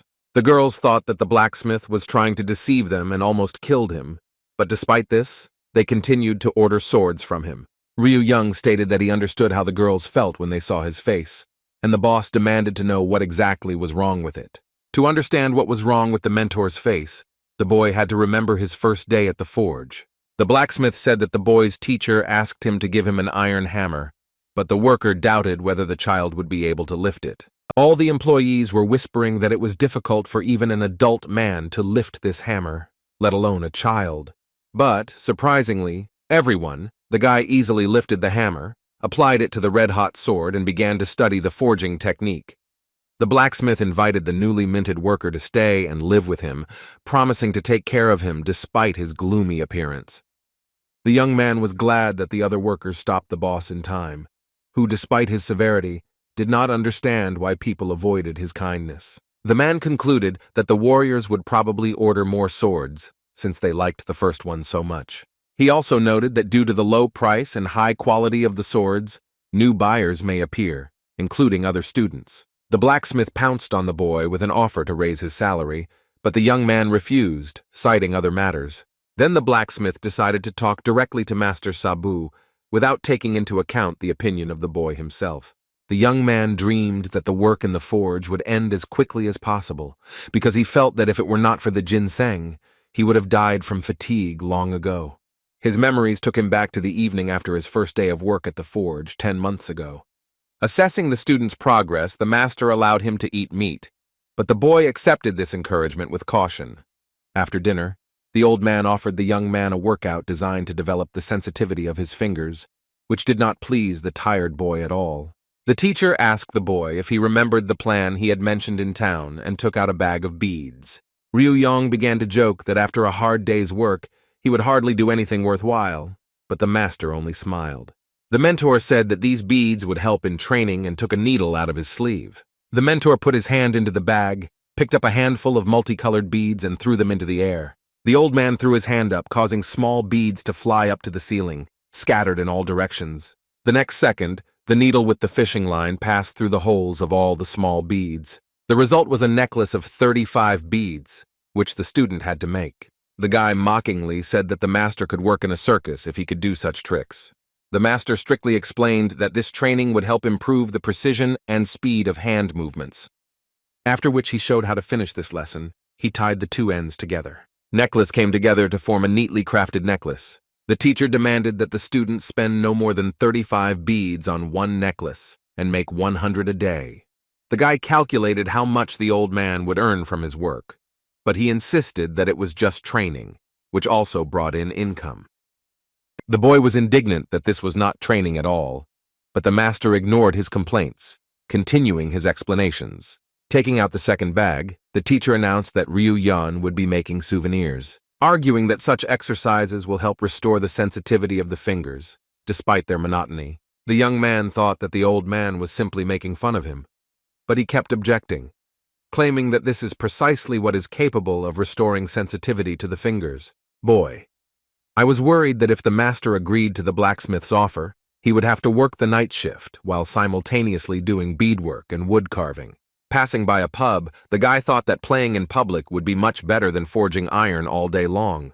Walking through the forest, the young man wondered whether he was doing everything right, and he had a full bag in his hands. Completely absorbed in his thoughts, he did not notice the creature jumping from branch to branch. But he could not decide whether to run away or stay, although the likelihood that he would simply die of exhaustion was great.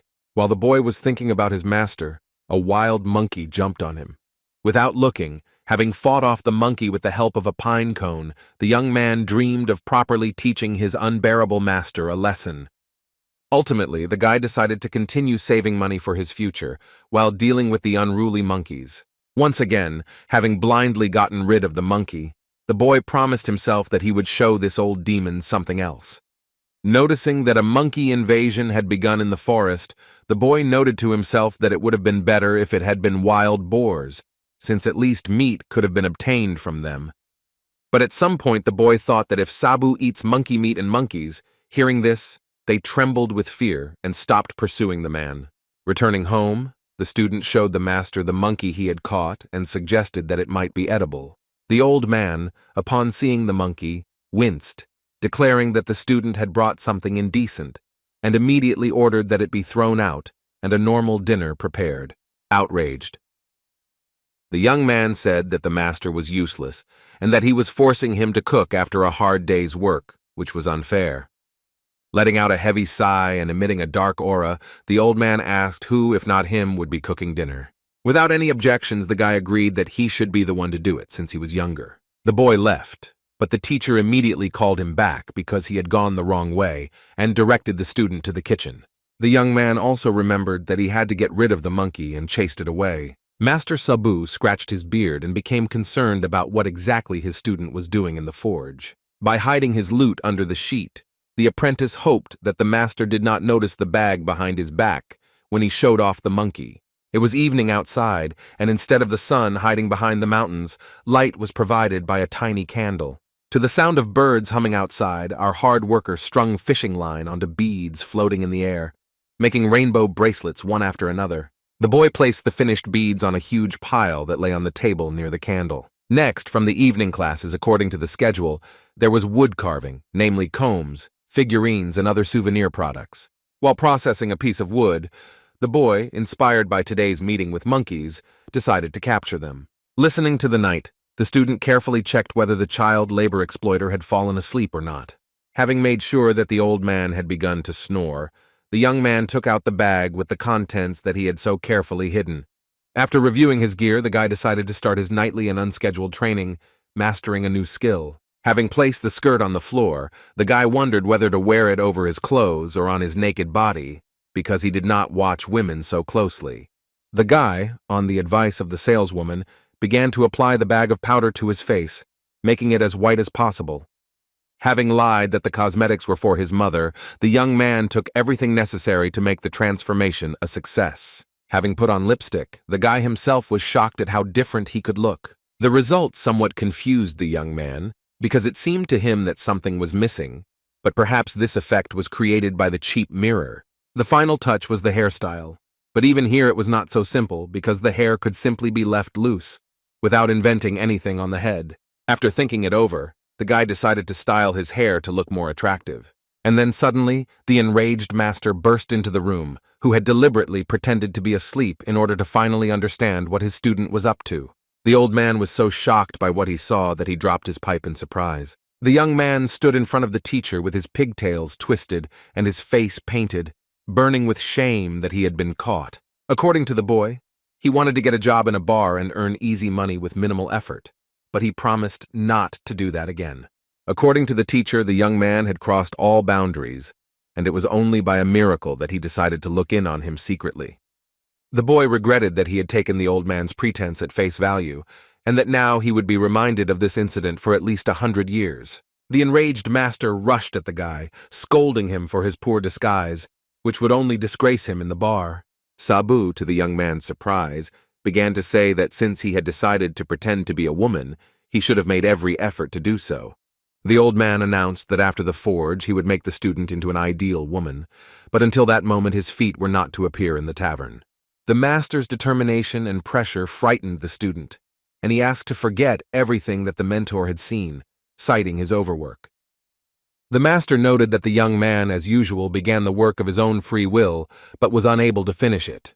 The very next day, the master brought in some beautiful clothes, claiming that these were the ones girls wore on the street.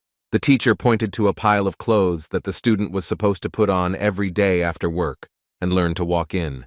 The young man flatly refused to change clothes, preferring to work in the forge all night long. The master did not want his student to give up so easily, and called the attempt to get a job in a bar a good training. Knocking on the ever-snarling boy who argued about this training, the old man insisted that much useful and new could be learned from it. Throwing clothes at the guy, Master Sabu said that he should get closer to the ideal, otherwise he would be very disappointed in his protégé. Before the young man went to change, the old man emphasized the dancing, warning the boy not to think about undressing during it. The boy became very nervous and did not want to dance at all, believing that the teacher was preparing him to be sold into slavery to someone once again. The master pointed to the bracelets that he gave him every year, and that every year they became heavier and heavier.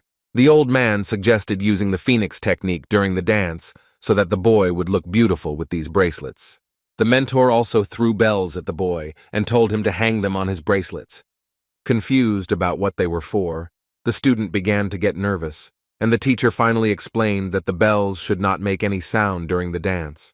The boy accused the old man of constant bullying, but he only cheerfully denied it, saying that he would only understand the thoughts of the great Sabu with time. Since the student was to become a girl, he had to bear a corresponding name, which the old man quickly came up with for him, which sounded like Yongbi. After explaining that the Yong particle signifies beauty, Master Sabu sent Ryu Yong to change his clothes, giving him 15 minutes to do so. Sprawled on the floor, the teacher was already tired of waiting for Yonbi to appear and demanded that she come out immediately. From around the corner appeared a dress worn by a young man who, judging by his voice, was somewhat embarrassed. A look of surprise mixed with displeasure appeared on Master Sabu's face as soon as he saw Ryu Yan in women's clothing again. The boy looked much better than when the teacher found him that night, but his clothes were tucked in awkwardly. The old man noted that the boy knew which piece of clothing should be worn where and how, but this knowledge was not enough. After all, on top of everything else, it was necessary to understand exactly how to do this, and this fact forced the master to rise. Poking his pipe at the young man, the master pointed out his stiff movements, claiming that he was not familiar with the concept of elegance. The master mentioned silent bells, but Ryu Yan objected that although it would look feminine, it would also be suspicious. Suddenly, Master Sabu paused in his teaching on femininity, frowning. Scratching his mustache, the teacher thought seriously about the young man's words, suggesting that his judgment might be wrong. Without thinking twice, the teacher got carried away again and began shouting to explain that the boy should become a real virgin, but he still did not accept his new nature. The teacher took out a book on hairstyles and makeup from his robe and told Ryu Young to study it carefully. Looking at the book handed to him, ringing the bells, the guy asked if it was worth getting into character so much. The teacher said that the student was only causing him trouble and noted the voice that sounded unusual for a girl. The master insisted that the guy forget about his past as a man and repeat to himself that he is a woman. He is an elegant girl, working on his voice and manner of speech. Master Sabu threw down his hands and asked his student to study everything thoroughly and then demonstrate a real lady to him. Despite the green crowns of the trees, autumn has already replaced the summer that preceded it. On a beautiful, still warm day, the teacher was walking through the forest with Balenka. The master raised his leg and stamped it with such force that he frightened the white tigress. The earth shook from the strong blow, and fruits began to fall from the trees everywhere. Belenkaya did not miss the opportunity to frolic, trying to catch every falling fruit on the fly. Watching his pet frolicking with the berries, the old man noted that it was indeed time to harvest. Belenkaya ate the fallen fruits with relish until Sabu called her to harvest from the other side. The lights of the bar burned brightly like fireflies, luring almost every passerby who wanted to relax after a hard day. Inside the tavern there was the usual hum, typical for this time of day, created by the already slightly relaxed visitors. A graceful hand lifted the pitcher and poured the stress-relieving drink into her glass. It belonged to a young, handsome guy who invited his interlocutor to join him. This man turned out to be the master's student, who considered such behavior indecent. Having bowed to his teacher, the boy in the hat came to the conclusion that he had managed to become friends with him during the long journey, but this did not change anything. The small-looking mentor was disappointed because he did not want to drink alone. Having apologized, the student was ready to sit at the table with his master and take the cup, but only if it was an order, not a request. The man wanted to have a drink in good company on such a beautiful autumn evening, but resigned himself to the fact that he would be drinking alone. The conversation between the student and the teacher was interrupted by a heated argument that unfolded at the entrance to the tavern. The merchant was unwavering and would not agree to let the child, whom the old man he already knew, onto the stage. Listening to how that domineering grandfather tried to sell a very little girl for the entertainment of visitors, the young teacher was beside himself with anger. The man could not remain on the sidelines and rose from the table, but his student hastened to dissuade him, pointing to the large number of witnesses. The argument continued until the apprentice offered to follow the old man, if such was the will of his master. The depressed mentor declared that this would not help matters, since his temperament was fiery and his character stubborn. The student did not expect that his teacher decided to leave hastily, but he explained this by the fact that the remnants of alcohol began to leave him. Master Sabu put so much pressure on So-Han Sang that the tavern owner had no other choice. The man decided to do as the visitor wanted and went off to prepare the stage for the performance. While the old man noticed someone, the young master and his apprentice left the tavern, having generously paid one of the tavern workers. Ryu Yong decided to ask the master what he was looking at, but the teacher, as always, avoided an answer that he did not like. The young man turned around to see what was happening behind him, but the teacher quickly distracted his attention, advising him to devote time to preparing the act. Leaning closer to the young man, the master warned him that the student should not have any extraneous thoughts. The tavern patrons began to whisper, surprised either by the participant's age or by the size of his instrument. Everyone kept wondering who this beautiful person was, where she was from, and why she needed bells that didn't make a sound.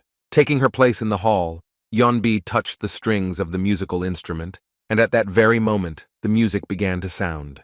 The girl smoothly, almost imperceptibly, plucked her fingers along the strings of the negem, while people whispered to each other, noting her skill.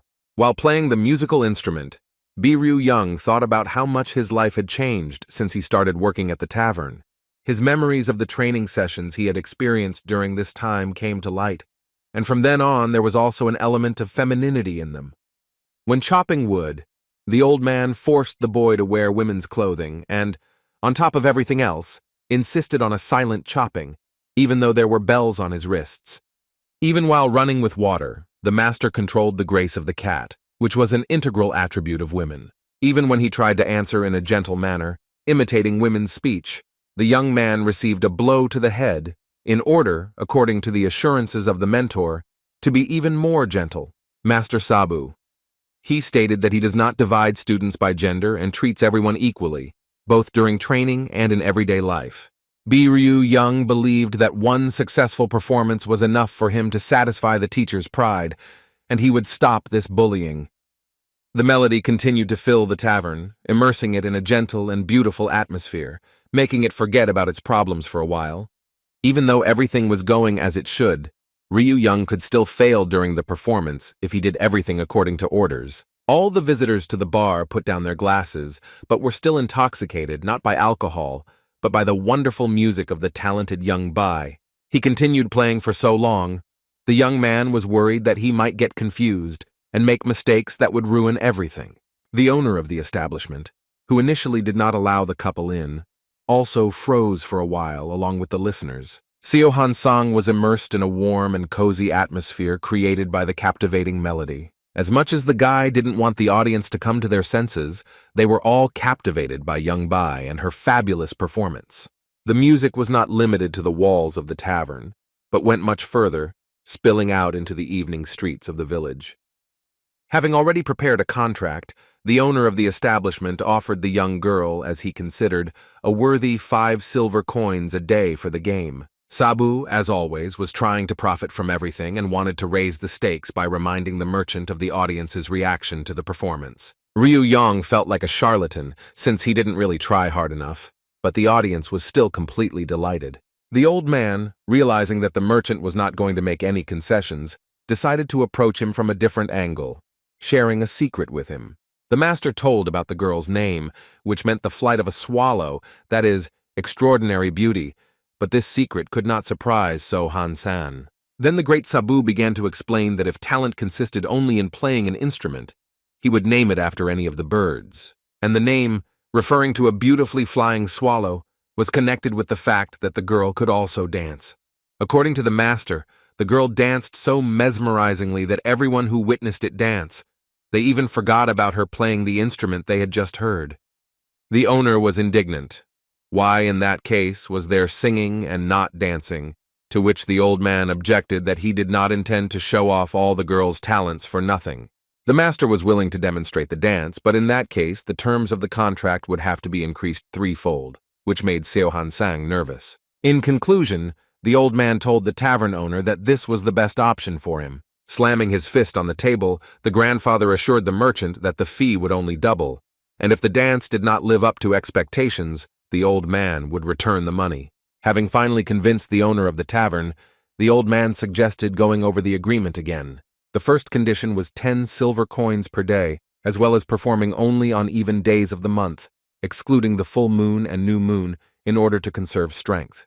The next item was tips, namely those that the guests would give on top, remained with Master Sabu and his young bai.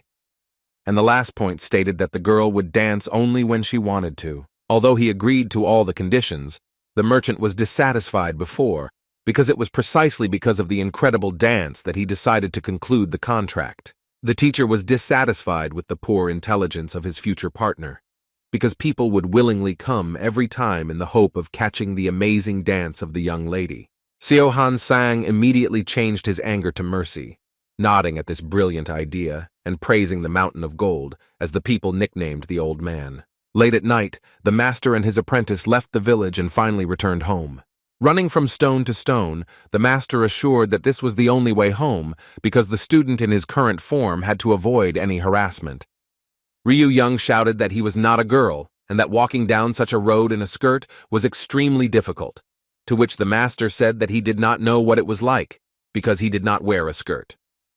Seeing a stone wall in the way, the boy screamed that he would not be able to pass through it, but Sabu refused to listen, stating that even after giving birth, women easily passed through her. Every now and then, lifting the hem of his skirt, the young man hid everything, wondering who these women were. The woman was his tigress Belankaya, and he advised the guy to stop looking for different excuses, reminding him that he would have to walk this road 7 times every 2 weeks. Putting in maximum effort, the young man climbed up the mountain, thinking that he had followed the lead of his teacher. Having caught up with his master, Bi Ru-yeon still intended to ask his mentor about something that interested him. After clearing his throat properly, the boy called out to Sabu to get his attention. The dissatisfied master turned around, wondering what the would-be student wanted from him this time. Ryu Yong asked why the old man excluded the full moon and the new moon, immediately assuming that those days would be dedicated to martial arts. Sabu told that the wooden toy workshop wanted to meet him because recently the young man had started creating strange items. The mentor demanded that the student try to sell his toys himself, but the young man was not satisfied with this turn of events because he did not want to work but to study martial arts. After taking a sip from a bottle of sake, Master Sabu stared at the boy, making him feel apprehensive about his words. And here old man became put everything in its place, starting with the question of whose house was behind him, and the boy logically answered that it was Sabu's. Then the teacher became interested in who had taken the boy in for 3 years, taught him how to hunt, escape, and cook, as well as teach him martial arts. After properly shaming Biryu Young, the teacher received an obvious answer to the question he asked. Master Sabu described the boy as ill-mannered and waved 2 fingers in his direction. At that very moment, Ryu Yong received a strong blow to the forehead, surprised that the teacher did not even physically touch him this time. And the last question that interested the gray-haired grandfather was which of the 2 was younger. Sabu concluded by saying that he had created wonderful living conditions for the boy, and it should not have been difficult for him to earn money to thank his teacher. Then the man began to give examples from personal experience, comparing the youth and the older generation, but the guy had no arguments to counter this. The angry old man turned away from the student and said that from now on he would watch his behavior. Falling to his knees before the master, Bi Ryu Yon regretted that he had nothing and felt bitter resentment about it. It then dawned on the guy that money could be earned, and when it came to strength, he had to train. The young man took all his will into a fist and set himself the goal of saving money without Sabu noticing, because the master would spend his money until he turned from a boy into an old man. The guy fantasized about how he would get rich, and the great Sabu would come to him to ask for shelter for free, agreeing to any option. Filled with anger and fury, Ryu Young promised himself that he would become a rich man who owned many buildings. Time passed, and the boy continued to work hard in the forge, making beautiful swords that had no equal in the entire area. When he went out into the city, the young man made figurines and statues so beautiful that people could not pass by without buying one of them. As usual, the tavern was calling out to people, inviting them to take up positions while there were still some available. Visitors were not averse to dropping in, but only when Yeon B herself was in the building, since they had to wait 4 whole days to meet her because of the new moon. The men tried to find out from the worker whether the girl would dance today, but he himself did not know the answer to this question. And then the lovely fairy, the beautiful Yeon B, walked up the steps, capturing the attention of everyone present. Men, looking at the 16-year-old girl, sighed at her beauty and the lack of opportunity to touch her smooth skin. As soon as Yeon B entered the tavern, a crowd rushed after her, hungry for her beauty. At that very moment, visitors arrived at the tavern, causing trepidation among the establishment's employees. Accompanied by numerous guards, a carriage was traveling with a secret guest who also wanted to see the girl's talents with his own eyes. The one who arrived was the head of martial arts, who came to the hotel without a room reservation to avoid information leakage. Jung Myung emerged from the carriage holding his daughter, a girl named Yeo Rin, and asked if she was tired from the journey. The man encouraged Yeo Rin, saying that the walk would do her good, but the girl only clung to her father's clothes even tighter, not wanting to move away from him even a step. Everyone around remarked on the beauty of the young lady, who looked even more beautiful than her glorious self. Famous Young Bai. The girl came down to the ground, having finally decided to take a walk, thereby delighting her caring father. With careful movements, the girl lifted the veil on her hat, thereby revealing her beautiful face to everyone. Yeo Rin was incredibly beautiful. Her expression was pure and innocent, and her big blue eyes seemed like one could drown in them. The Lord's subjects, lined up in a row, immediately began to bow to the girl as she passed by them. Having met the young lady, the tavern workers were captivated by her beauty, unable to take their eyes off her. The girl was clearly embarrassed by the men's reaction and hastened to cover her face with a veil. Finding himself with his daughter in an instant, the chief of the masters cast a menacing glance at the tavern workers, as if warning them not to pounce on the girl like a piece of meat. A sharp sword appeared in the light, and its blade cast bright reflections as it met the sun. The sword met the neck of one of the men, and its owner warned them not to let their mischievous eyes into his sight again. The men immediately began to bow, showering them with apologies, which satisfied one of the guards. One of Chong Myung's confidants ordered the tavern owner to be called here so that he could meet the important guests. The establishment's employees obediently rushed inside the building, and the master's servant asked for forgiveness and promised that the ignoramuses would get what they deserved.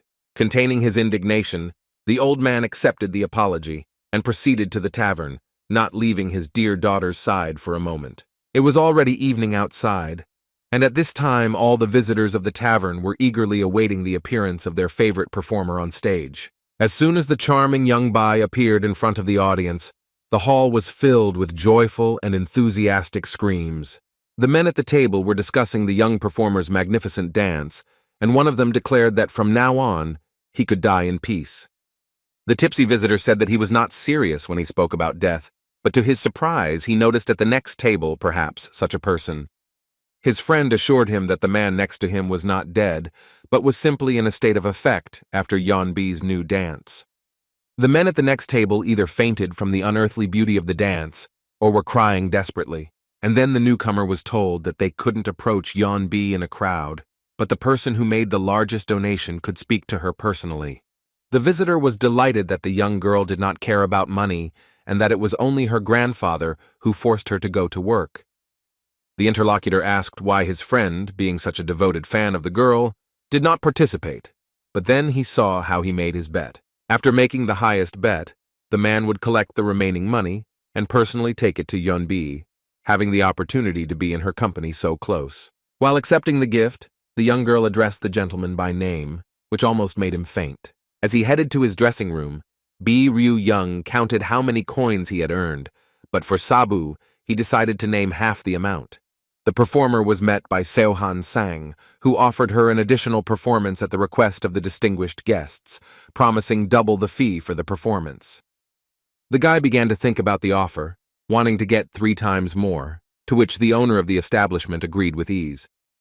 But before letting the girl out on stage, the merchant made her promise that she must perform well, because people from high society were sitting in front of her. Having promised to put all his efforts into his performance, the thought flashed through the young man's mind that people from high society must be very rich. In the ballroom, at a table right next to the stage, sat 3 gentlemen, with their security guards present. The men watched as the little girl placed the huge instrument on her feet and began to play it.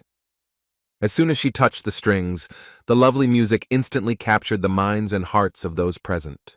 Listening to the girl's wonderful singing, the men at the table were imbued with the atmosphere created by the melody and caught every word she said. Even Jong Myung's personal bodyguard, Mr. Namgung, while at work, could not help but be moved by the melody and sensual singing of young B. Listening to the song, its owner felt peaceful, as if he was in a garden full of blooming cherry trees. With her last movement, the girl touched the string, ending her excellent performance. The last touch of the string, the sound like a drop falling on water, made those present wake up from the spell that had captivated them. While on stage, Ryu Young began to worry about whether the rich guests liked his performance. Finally, the gentleman broke the silence, saying with admiration that the music was magnificent. The man praised the performer, claiming that he had not heard anything so wonderful in decades. The old man asked the name of such a talented girl, and she introduced herself, clarifying that she was just learning to play and had room to grow. Having praised the voice of the gifted performer, the gentleman suggested that after some time her songs would be even more beautiful. At this point, advisor Ahem intervened in the conversation, believing that Yeonbi's beauty was intoxicating, but not as much as Yo-rin's.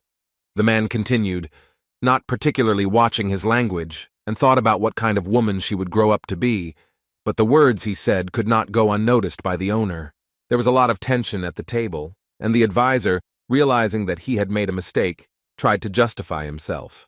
Chung Myung ordered his advisor to keep quiet, noting the amazing performance, and turned back to Yeonbi.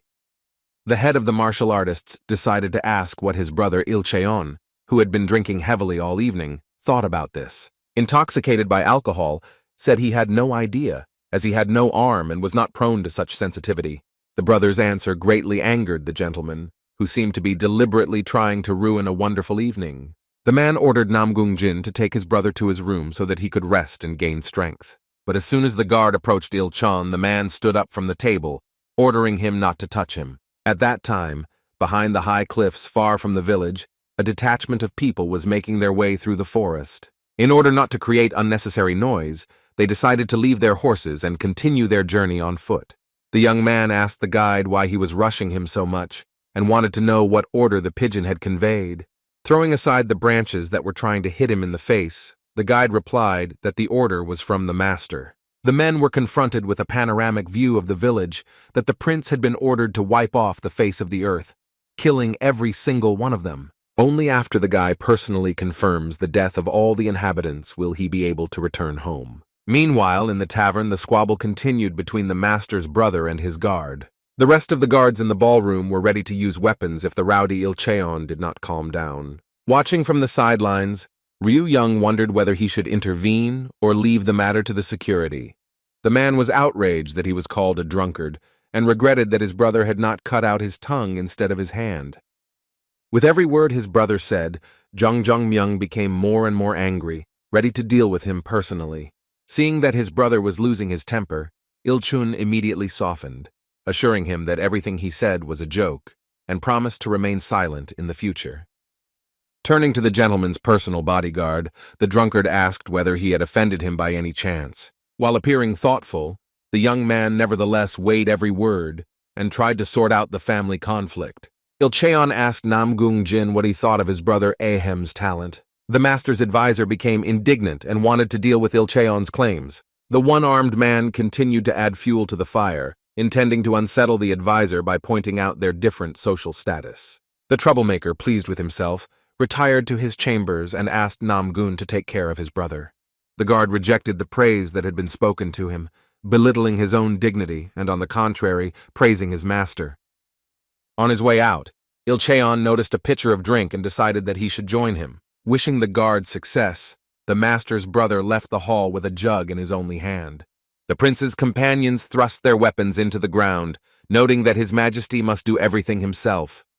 The young man asked if this meant that he was supposed to go into the village alone and commit a massacre there. He treated what was said with distrust and wanted to find out what his servants would be doing during this time. They replied that they would try not to let a single living soul leave the village. The prince, to put it mildly, did not like the idea, and he asked what would happen to him if he refused to carry out the order. Drawing his sword, the servant declared that he would not be able to leave the village until the order was carried out. As one, the warriors prepared to attack, insisting that the prince had no choice but to submit. Along with his servants, the boy, being on guard, also grabbed the hilt of the sword. He guessed everything. He continued to remain calm and cool. Real mission of his servants really was. Those accompanying the young prince drew their swords from their sheaths, which should not have protected him, but killed him by any means necessary. His Majesty followed the example of the guards and also drew his sword. The boy asked who was the master of the village and how many people he had to get rid of. The settlement was owned by a certain Nam Jok Bu, and its population numbered only some 37 people. The young prince thought carefully about the information the soldier had told him. The guy said that before carrying out the order, he had to deal with those who were against it, but this required the help of the guards. His Majesty's subjects obeyed and were ready to carry out any order. Had never taken anyone's life before. In order to avoid psychological trauma on the battlefield, the guy decided to try killing before the main execution of the order began. Taking a fighting stance, the prince asked how many he could kill as an experiment, and in the tavern the rich gentleman continued to relax, enjoying the company of the young lady. Ahem showered Yeon-bi with compliments, noting her composure during the game, for which she thanked him. Advisor Chung Myung noted that the talented girl had another extraordinary gift, but she dismissed it as rumors. Ahem became interested, and Chung Myung kindly shared that Young-bi's movements were so expressive that she was compared to a dancing angel. The girl waved it off, worried that she would ruin the evening with her dance, but the guests did not calm down, wanting to see her performance. Intrigued by such rumors, the nobles dreamed of seeing this dance with their own eyes. Giving in to the requests, the girl said that if her dance lifted their spirits, they could thank her. The man, without taking his eyes off the girl, could not wait for Young-bi to begin her performance. Pleased with how much important people were eager to see her perform, the girl finally got down to business. The tired musicians who were about to leave the establishment stopped when the performer called them to her. Approaching the musicians, the girl asked them to play one composition for her, because a good dance requires good music. The old man, imagining how each member of the ensemble would receive a gold coin, agreed to play the requested music. The dancer apologized to the guests, saying that she needed to step away to change her outfit. Remembering the composition to which the girl would dance, the gentleman was in anticipation. The men noted that the beginning of the dance was very different from traditional performances. In her new outfit, the girl picked up a long scarf that had fallen to the floor, with small bells at the ends. She threw the end of the scarf over the balcony, and it wriggled like a dragon as it floated across the ballroom. The end of the scarf hit the stage where the musicians were playing, and the bells began to ring in time to the music. The spectators, watching the dance, were shocked, unable to look away. Jung Myung, like the others, seemed to have turned to stone, holding a glass of drink in the air. Wrapped around a silk scarf, the girl gracefully descended from the balcony to the floor towards her spectators. The fabric, like petals in the wind, swirled around Yeon-bi, whose lovely gaze was directed at the nobles. The girl moved silently across the stage as if she wasn't there. Only the bells occasionally knocked on the floor. The scarf, moving in zigzags, rose and fell, climbing onto the balcony railing and descending towards the hypnotized spectators. The musicians worked hard, plucking the strings of their instruments with their calloused fingers. And the dancer continued to spin, controlling the canvas as if it were an extension of her arms. The energy in the hall was so strong that one could involuntarily notice a phoenix in space. Comparable to the flight of a phoenix, the prince's attack also pierced through space, rushing towards the enemy. The blades of both swords collided with each other, and in addition to sparks flying in all directions, it seemed as if electrical discharges were occurring. The prince's strength and skill were so great that the enemy's sword began to crack. The next moment, the weapon cracked in half, and the prince's blade continued on its way, rushing towards the enemy.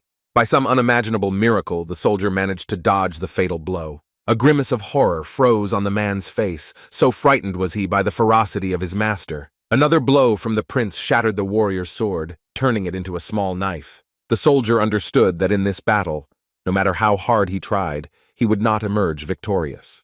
As if to confirm this thought, the prince plunged his sword into his enemy, sprinkling him with blood. Two more were already rushing to help, but sensing their approach, the prince immediately turned around. With a deft movement, he pulled the sword out of the first soldier's body and dodged the blow of the second. The guy swung his sword, and it, like a snake, wrapped itself around the enemy's weapon. The prince then jumped into the air, but continued to keep his swords crossed. His Highness's weapon seemed to possess magical power, preventing the enemy from moving his blade to the side. Suddenly, the guy raised his hand, and out of nowhere, something small appeared, spinning quickly in the air. The next second, using this rotating weapon, the prince jumped onto the opponent's sword. The soldiers were stunned by the speed and brutality of their master's actions. The deadly boomerang with sharp edges left a bloody trail on the once green grass.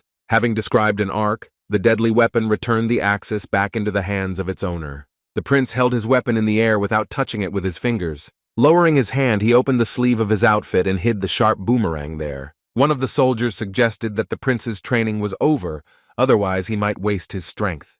The soldiers bowed their heads before their master, ready to sacrifice themselves for him. The guy, remaining cold and unperturbed, was flattered by the loyalty of his subordinates. His Highness turned around to assess the results of his training. The clearing was strewn with the corpses of warriors who had lost their weapons during the battle. As he gripped the hilt of his demonic sword, a thought suddenly occurred to the prince. Returning to the dead, he lifted the veil that hid the face of one of the warriors and noticed that he was blind in one eye. While examining the dead man, he asked his subordinates who this brave warrior was. One of the soldiers, bending over his master, called out the name of the deceased. The prince repeated the name, but the servants assured him that there was no need to remember it, or the names of the others. While pondering the words of his subordinates, he did not take his eyes off the clearing strewn with bodies. When he had had enough, he turned around and cast a cold glance at his servants before leaving. Meanwhile, in the bar, the phoenix that had been hovering in space finally materialized in the form of the beautiful and inimitable Yeonbi. The girl performing the dance at some point stood on her toes, and the bells began to ring barely audibly.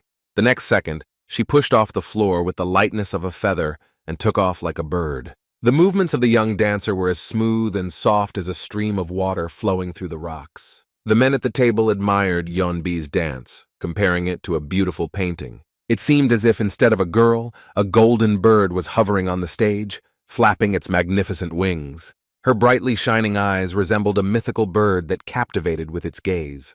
The light scarf, hitting the floor, looked like a bird's tail from which a feather had fallen into the water.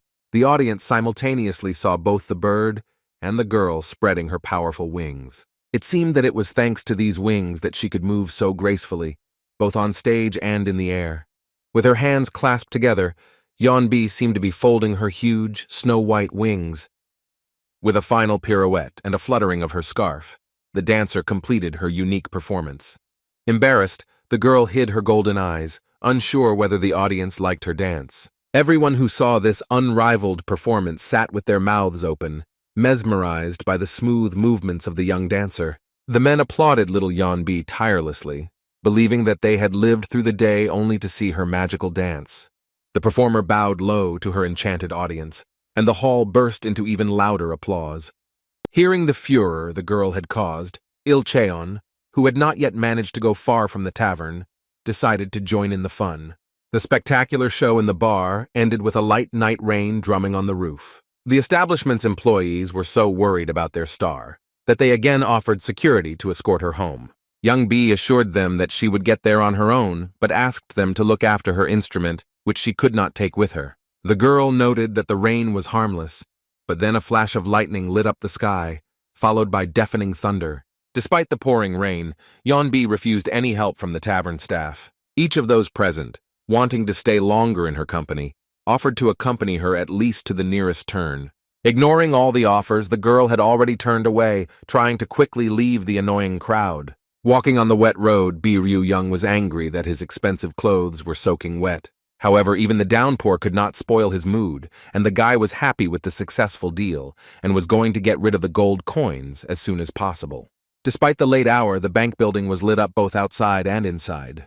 The boy entered the bank with only one thought: to get rid of the coins as quickly as possible so that Master Sabu would not find out about them. The bank clerk was surprised but pleased by the customer's visit at such a late hour. The young man wanted to top up his account with silver coins and exchange the contents of the box for cash. The bank employee was surprised to see an item made of pure gold. This gift was given to Ryu-young instead of coins by Ahem, who was very impressed by Young B's dance. The advisor asked the dancer if she would agree to perform again if the gentleman asked her, but noted that they no longer had such decorations. The girl was surprised by the request, but promised that she would try to fulfill it. At the bank, Ryu Young told the clerk that he had earned the gift through hard work. The employee estimated the value of the jewelry and was pleasantly surprised by the young man's knowledge of metals. The young man modestly noted that he learned about the cost from books, although in fact he had read dozens of them, also based on his own experience. The bank employee remembered a young man with outstanding investment sense as he looked at Ryu Young. The man offered to arrange a meeting with this person, but the guy politely refused. The bank employees bowed low to the departing dancer, inviting her to come more often. Drenched in the rain, Ryu Young was looking forward to the day when people would start addressing him as a man. The guy closed his umbrella to make it easier to run, since it didn't save him anyway. Ryu Young witnessed lightning cutting through the sky, a harbinger of terrible events to come. In one of the hotel rooms, hidden by the darkness of the night, a man's body lay on the floor. Only the lightning that illuminated everything around allowed us to see his lifeless, wounded body. A grimace of horror froze on the face of Advisor Ahem, who saw Yeonbi's dance just before his death, as if he sensed it. A man emerged from the hotel in the pouring rain, smelling of death. A flash of lightning illuminated the killer, who turned out to be Il Cheon. His hand was intact, but covered in a metallic layer. The killings did not end that night, but only increased thanks to the prince carrying out the orders given to him. One after another, dead bodies littered the floor of the building, just as they had recently littered the clearing near the village. The boy breathed heavily, trying to calm down as his clothes absorbed the crimson stains. As he left the crime scene, the prince left behind bloody footprints. Despite the carnage in the village, he remained cool. His servants were also in it, closely watching and controlling his every action. Pulling his hand out from the wide sleeve of his robe, His Majesty released his deadly boomerang. The child immediately fell to the ground, splashing his clothes with blood from the open wound. The boomerang returned, neatly hiding in the sleeve, without leaving a single trace on the clothes. Next to the girl's body there was a puppy, who looked at his owner with alarm, not understanding what had happened.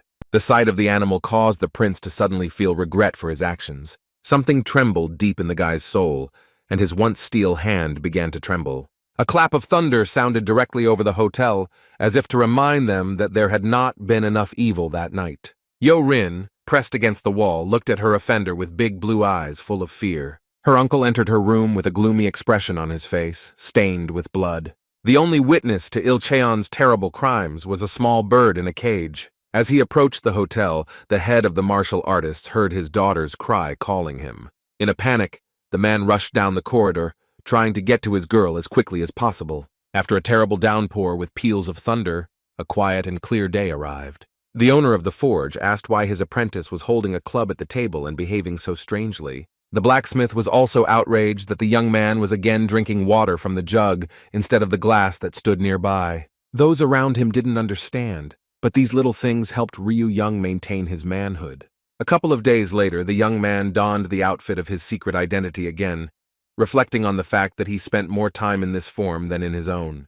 The gentleman for whom he had recently performed appeared on his path, declaring that he was forbidden to be there. Ryu Young wanted to leave quickly, but the man stopped him, saying that their meeting was for the best. Jong Myung said that Young B's music could help him and left, leaving the young man in thought. Ryu Young tried to understand what exactly the man meant when he spoke about help and skill with the instrument. In one of the rooms of the hotel, Yo-Rin was lying down and she looked sick. In the same room, together with the girl, there was her bird, which was locked in a cage, chirping. The sound of birds coming from the cage made the girl come to her senses. Tired, covered in bruises and battered, she opened her eyes with difficulty as the bird continued to sing. Frightened, Yo-Rin did not immediately understand what the sound was, but once she figured it out, she looked back towards the cage. Seeing the bird, the girl was instantly overcome with painful memories of that terrible night. When the uncle was bullying his niece, ignoring her pleas to stop, the bird never stopped singing for a second. Il Cheon continued his evil deeds, ignoring the girl's fear, while the bird thrashed furiously in its cage. At some point, the pet fell silent, as if listening to his words that no one would help her. When the man crossed the line, the bird, as if sensing its owner's fear, screamed piercingly. Fortunately, at that moment, the girl's father entered the room and managed to stop the indecency that his brother had committed. Battered and terrified, Yo-Rin couldn't believe it was finally over. Il-chan began to ask for forgiveness, not for what he had done, but for the fact that he had not managed to complete what he had started. The memories that came flooding back made her already sad face even sadder. The persistent chirping of the bird finally forced the girl to leave her bed. As soon as Yo-rin stood up, she immediately fell down, weakened so much that she could not stand on her feet. Straightening up and leaning on her hands, she took a moment to catch her breath. Gathering her strength, Yo-rin reached the dresser and with effort opened the cage door. Staring at the bird, the girl demanded that it stop looking at her, extending a trembling hand into the cage.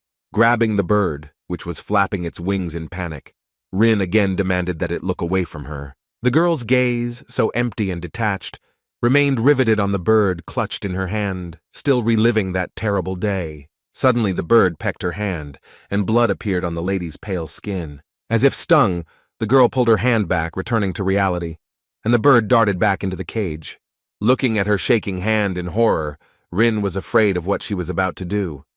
The sad blue eyes looked at the bird not as a pet, but as a prisoner. Carefully removing the bird from the cage, Rin quietly said that it didn't belong here. The girl let warm rays of sunshine into the semi-darkness of the room by opening the window. Holding out her hand with a bird on her finger, Yo-rin told it to fly, but it did not understand what was wanted from it. The girl waved her hand, causing the bird to fly away, and began to chase it away until it finally flew away. After circling in one place, the bird finally soared high into the sky.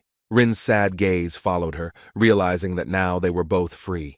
Suddenly, the girl heard strange sounds coming from outside. It was the melodic ringing of the bells adorning the wrists of the nameless dancer in the backyard.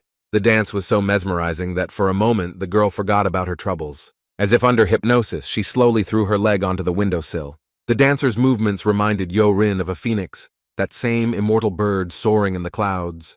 Captivated by this thought, she was already standing on the windowsill, balancing on two legs. A warm wind blew across her face, and before her eyes there was only the phoenix that she wanted to follow.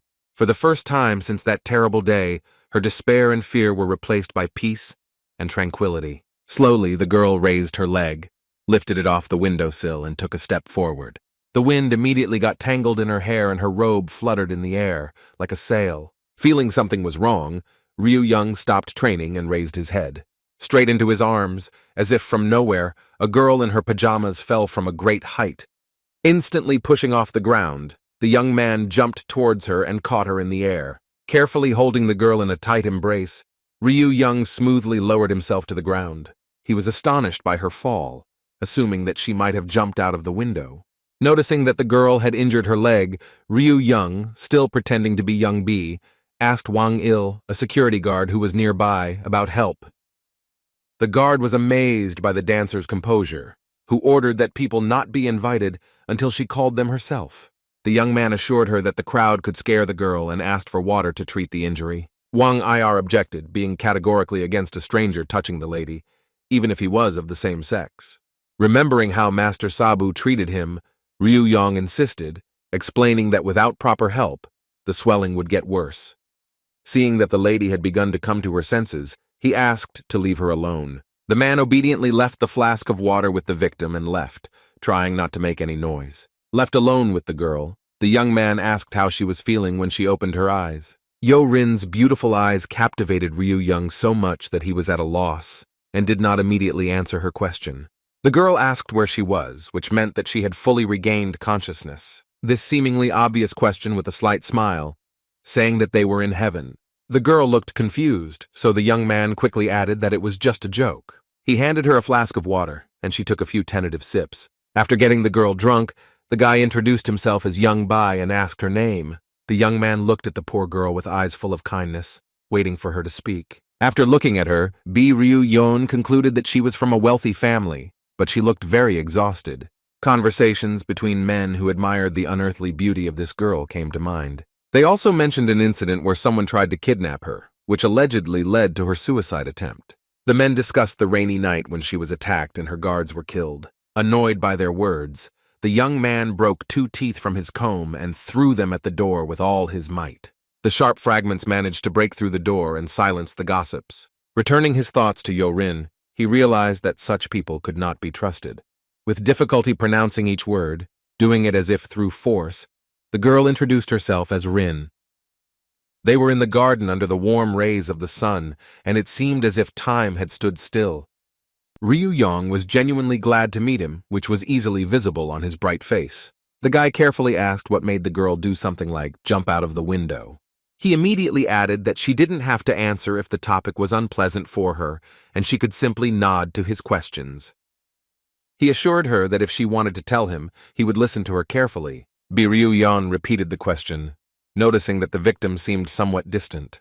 Memories of that terrible night came flooding back to Rin, and tears welled up in her eyes. Unable to contain her tears, she burst into tears, and the tears, like a waterfall, continuously rolled down her cheeks. Completely broken, Rin cried, which came as a surprise to the young man. Feeling guilty that his questions had led to this, Ryu Young pulled her close, trying to comfort her. Nearby, someone was eavesdropping on their conversation in the bushes, rustling branches, but was not interested in interrupting it.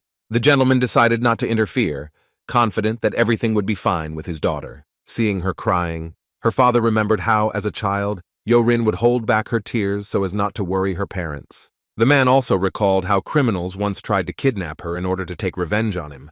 The older she got, the more attracted the attention of dishonest men, which caused her pain. All these terrible situations made her believe that the reason lies in herself. These incidents left an imprint on her soul, forcing her to close herself off from everyone. Chung Myung wasn't afraid of a million enemies, but he was afraid of the thought that his daughter's inner fears could break her. The man was afraid that she would not even be able to cry, because hundreds of snakes tormenting his daughter's soul would not allow her to ease her pain. But now he saw how his precious daughter finally gave free rein to the tears that rolled down her sweet little face without ceasing. Father believed that tears were a way to cleanse the soul of accumulated suffering. Coming out of hiding, he told Nam Gung to keep an eye on his daughter and that dancer Yan Bi who had appeared so opportunely. He also ordered his guard to bring the girl as soon as she was free. Ryu Yan helped Rin recover by giving her water to avoid dehydration. He joked that the girl was crying so much that he was already afraid that she would drown in her tears from another inappropriate question. In a whisper, as if revealing a secret, he added that he had left some marinated meat at home and was afraid that the old man would eat it all himself if he didn't make it to dinner. Laughing at his own words, Ryu Young declared that he would never allow this to happen. With longing in her eyes, Rin said in a sad voice that she almost became a monster.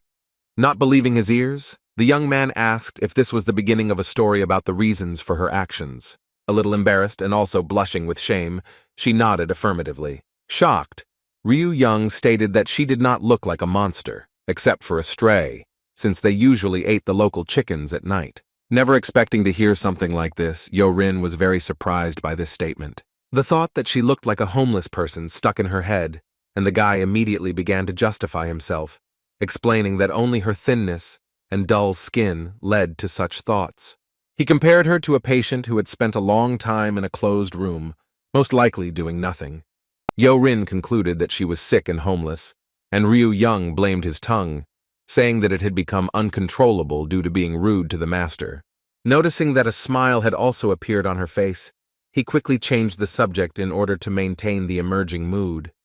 He gently asked the girl to tell him why she considered herself a monster. Rin replied that her soul was shrouded in such dark thoughts, and she was afraid that she would become like that, turning into a bad person. Not trusting anyone else, the boy somehow considered the girl's words to be true and asked to find out if he had something similar inside him. For a moment their eyes met, and it was as if they were looking not only at each other's appearance, but also at each other's souls. The girl eventually said she didn't see anything in the dancer, which upset her a little. The young man sincerely envied the young lady's gift, but she declared that everything was not as easy as it seemed, and that all people were monsters. But Ryu Yeon immediately decided that the negative attitude was people who were monsters themselves, and asked if he could be a monster, according to Rin. Assuming that the girl's environment was full of bad people, the guy asked her what she felt when she looked at her family or cute babies. The boy pounced on Rin, enthusiastically declaring that a purge should have been carried out, replacing the nasty creatures with good people. A man was galloping along a deserted road, and his horse began to move so fast that clouds of dust flew from under its hooves. Following the rider, several more riders appeared, crossing the sandy lands at full speed. The man who led the detachment through this area clutched the reins with a metal hand. With his usual fury and impatience, Il Cheon rushed as fast as he could to his destination. A variety of tools and equipment were laid out on the table in the workshop. The master's hands disconnected compartment after compartment, and the craftsman himself praised the appearance of the thing. He noted that this steel prosthesis was known among soldiers as the West Wind's Rampage, but its owner gave the device the name Blamanjisu, meaning something that should not be forgotten. Having checked all the details, the master assembled a formidable metal hand. The peculiarity of the prosthesis was that it could not be used by those who had a right hand, and that the hand had to be identical to the prosthesis. The master emphasized that Il-chan's requirements coincided, and the metal hand was created specifically for him.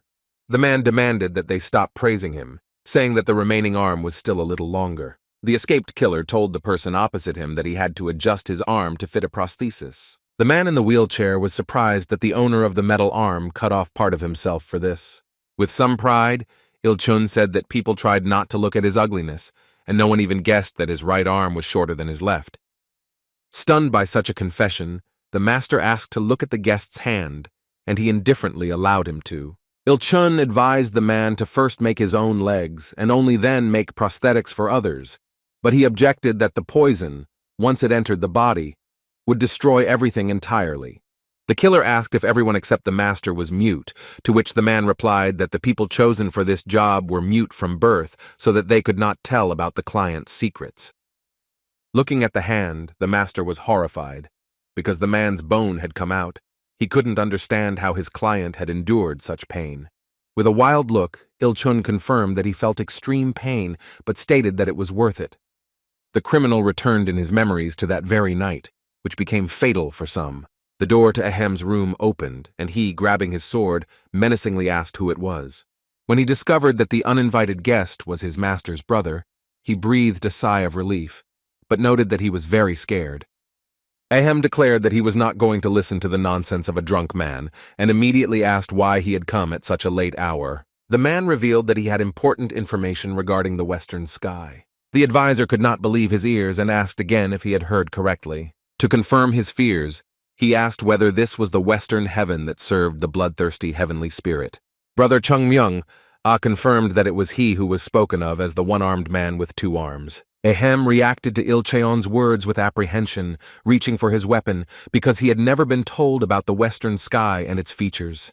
The advisor slowly pulled out his sword and said that he had only received the information about the western sky from the master an hour ago, and it was strange that his brother had found out everything so quickly. Stopping hiding his true appearance, western sky revealed his metal arm. Ahem was shocked that the sky turned out to be Il-cheon, and that somehow he had regained his right arm. The blood spirit's minion stated that he had been wearing this prosthesis for a long time, and after these words he attacked the advisor. The metal arm extended and pierced the heart with furious force, leaving a hole in the body. Rumors claimed that Western Heaven was over 100 years old, and Il-cheon considered himself to be its second generation. Trying to pull the terrible hand out of himself, the man asked why he was hated so much. The scoundrel replied that he simply despised firstborns because they received more privileges. Thinking that he had missed the heart, Western Heaven quickly corrected this mistake by crushing it inside. Remembering that night, Il-chun couldn't forget the adrenaline he felt then, but he regretted missing out on the 14th heart. Even with the power of the new arm that people called the Western Sky Madness, he was unable to defeat his brother, still feeling weak. The gentleman, who arrived on time, managed to repel the attack of the distraught relative, thereby saving his daughter. Mad with rage, the father took out his sword and was ready to tear his brother to pieces, but he was too late. The criminal, using demonic spells, managed to escape in time, but he promised to wait for the next meeting. Having completed the arm measurements, the craftsman promised his client to remake the prosthesis so that it would be much easier to control. Il-cheon was overjoyed to hear this news. Just then, the master's servant who had previously made a cast of his face arrived. The master told Western Heaven that the box contained material for making a mask. The client asked if no one would really recognize him if he put on this mask, and the craftsman replied that it could be worn forever. The mask was meant to change Il-cheon's appearance so that no one could recognize him. The girl wanted to remove all the shady people with dirty thoughts from her life, and the guy had several ideas on how to do this. You could use brute force, hire people to clean up, or attack the enemy morally. The guy said that the lady should understand what she can do best and develop this skill, which will become her strength in the future. The girl began to think out loud, but could not finish the sentence, because having thought seriously, she simply did not know the answer. Ryu Young suggested that his new acquaintance think carefully, and in the meantime he himself go to work. He also noticed that someone had been waiting for the young lady for a long time, and probably wanted to bring her to her parents. Before the young man had time to leave, Yorin grabbed him by the sleeve, and he asked if she knew the man who had come out to them. Still not letting go of her savior, the girl tried to answer but only produced incoherent remarks. The young man advised Rin to formulate her thoughts more precisely so that people would understand what she wanted from them and respond in kind. The girl, with eyes full of despair, almost begged Yeonbi to go with her. The guard asked Ryu Young to come with the lady to her father, as he wanted to talk to him.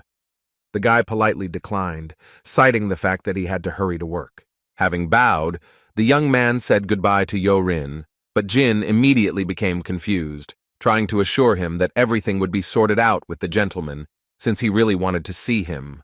Losing patience, Ryu Yun replied that he refused because his contract was with the inn, not with the master, and if he respected the contract, he would understand. Not knowing what else to say to the dancer, the servant obediently agreed with her words. Rin wanted to say something, but she was so excited that she almost lost her voice. But after pulling herself together, she asked Yeonbi to make a contract with her. Both Namgung Jin and Ryu Yeon were surprised by the young lady's sudden statement. Realizing that her request had gone unanswered, the girl tried to hold on to Yeonbi with trembling hands. Yo-Rin asked her savior if she would have the opportunity to see him again. The girl's sad blue eyes did not leave the guy, hoping to hear a positive answer. A servant intervened in the conversation and corrected the lady, explaining that this was not called a contract, but a promise. Full of determination, Ryu Young interrupted the guard and, turning to the girl, wanted to know what he would get in return if he made the contract. The young lady was completely confused when she learned that the contract did not look like an ordinary request. With a knowing look, Yo-Rin asked if it was necessary to give something in return. The question was asked with a naive calmness that made Ryu Young smile while Jin held back his emotions. The young lady became worried, deciding that she had said something wrong, but the guy hastened to make her a counteroffer. The young man suggested hanging a red ribbon on the window, assuring her that he would definitely visit her within 2 days. In exchange for this request, Ryu Young demanded that Rin grant him 3 wishes, which he would come up with later. Namgung Jin watched with apprehension as the master's daughter made a deal with her new friend. Before the guard could dissuade her, Yo-Rin agreed and asked again if their agreement was now concluded. The guy with a happy face hastened to assure that their agreement was now officially concluded. The servant told Jung Jong-myung what had happened in the garden, and he responded that the dancer was not only talented, but also brave. Namgung Jin reported that the security noticed that the girl had high skills in martial arts. The gentleman noticed this during the dance, emphasizing that outwardly she looks like an innocent girl, but she can be much stronger than she seems. The girl's father wondered whether this was good or bad, but his servant Jin did not immediately understand what was being discussed. If Yeonbi turned out to be a guy, the master would have to find out more about the old man Sabu, who was her mentor, and only then would it be possible to choose one of 2 options, either to lure them over to oneself or to destroy them. From the owner's words, the guard understood that he did not want to see his adult daughter with a man, but was not against having a girlfriend for her. Jin suggested playing it safe and finding out as much as possible about Yeonbi, but Jung Myung assured him that it was unnecessary, since Yeon-Rin owed her life. The head of the martial artists speculated about the dancer's origins, believing that she could be a successor of the Ami clan or a hermit master. By spying on Ami's followers, they could run into rudeness, so the master ordered guards to be assigned for such meetings. Despite this, he understood that even his guard would not be able to defeat the dancer in a fight. Even though the men weren't able to stay with their daughter all the time, the guards shouldn't have been let too far away. With bitterness and longing in his voice, Jung Myung expressed his condolences to Namgung Jin and his family. The picture of that terrible day still stood before his eyes, not allowing him to forget what had happened. Looking down at the floor, the man again saw Ahem's body spread out on the floor in front of him, bleeding. The head of the martial artists wanted to personally take revenge on the criminal, but due to his blood relationship with him, he could not tell anyone about it. The head of the martial artists regretted that he could not send his guard to say goodbye to his brother. The servant assured the master that it was his decision to stay, because he knew who the murderer was. The possibility that he would return for the master was extremely high, and the moment that happened, Nam Gung Jin would be ready. The man, hugging the body of his dead brother, vowed not to return home until he avenged him. Without letting go of his brother's cold body, Jin tearfully asked him to wait for this moment. Meanwhile, in the area where the Namgun family lived, a funeral ceremony was taking place in one of the houses. The candles spread their aroma throughout the room, and the monks silently bowed before the deceased. Bending over the deceased, the relatives could not contain their emotions and shed tears of bitterness and loss. Not far from the building, in the garden, a boy was mindlessly wielding a stick, digging in the ground. An older guy approached him and asked why he was crying, whether it was because of his uncle. He said that his father was searching for the killer, so he shouldn't give up, and to be useful, he needed to study well. The boy promised to go to school, but an irritated girl's voice said that it would be more useful if he joined the community of martial artists. The girl, her eyes full of tears, declared that she would be more useful than her whiny brother. The eldest of the children assured that both children were good helpers, but now they should see their uncle off. He asked to see the deceased off with all honors, reminding them that his father could not be with them on this difficult day. The children listened to the request, but could not control their feelings and burst into tears again. One clear day, Ryu Young was walking around the city, finally free from work. Passing by the hotel, which was located next to the bar, the young man noticed a red ribbon on the window. After some time, he, already in women's clothing, sat next to Yo Rin, telling her about the popular culture in the village. Despite the rain outside, the guy noticed that another ribbon had appeared on the window. Ryu Young brought the girl a carved wooden catfish with wings and offered to place it in the cage instead of the released bird. After a hard day at work, the guy, barely able to move his legs, complained of back pain. Looking up, he noticed another red ribbon on the same window, which immediately lifted his spirits. The young man realized with a smile that they were eagerly awaiting his arrival and saw that same red ribbon again. On a quiet, clear night, one of the hotel rooms suddenly became restless. Rin tossed and turned in her sleep, clutching at the blanket every now and then, and beads of sweat appeared on her face. At some point she screamed and woke up from the nightmare with tears in her eyes. Breathing heavily, the girl tried to calm down, taking deep breaths in and out. Her worried gaze fell again on the cage standing opposite the bed on the dresser. But now, instead of the bird that was constantly chirping unbearably, there was a strange figurine that was a gift from Yeon B. The young lady was bothered by the fact that there was a fish in the cage that should have been in the water. She asked her friend if a fish could live in a cage, to which the dancer pointed to her wings. Young B assured that it was a special fish that was easy to keep in a cage because, unlike a bird, it does not make noise and does not require feeding. These words made the girl laugh so hard that she burst into tears, unable to calm the joy that had washed over her.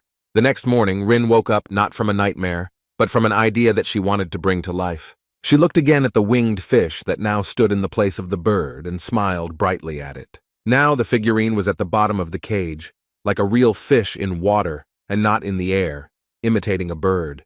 Bright red ribbons still adorned the hotel window, attracting attention.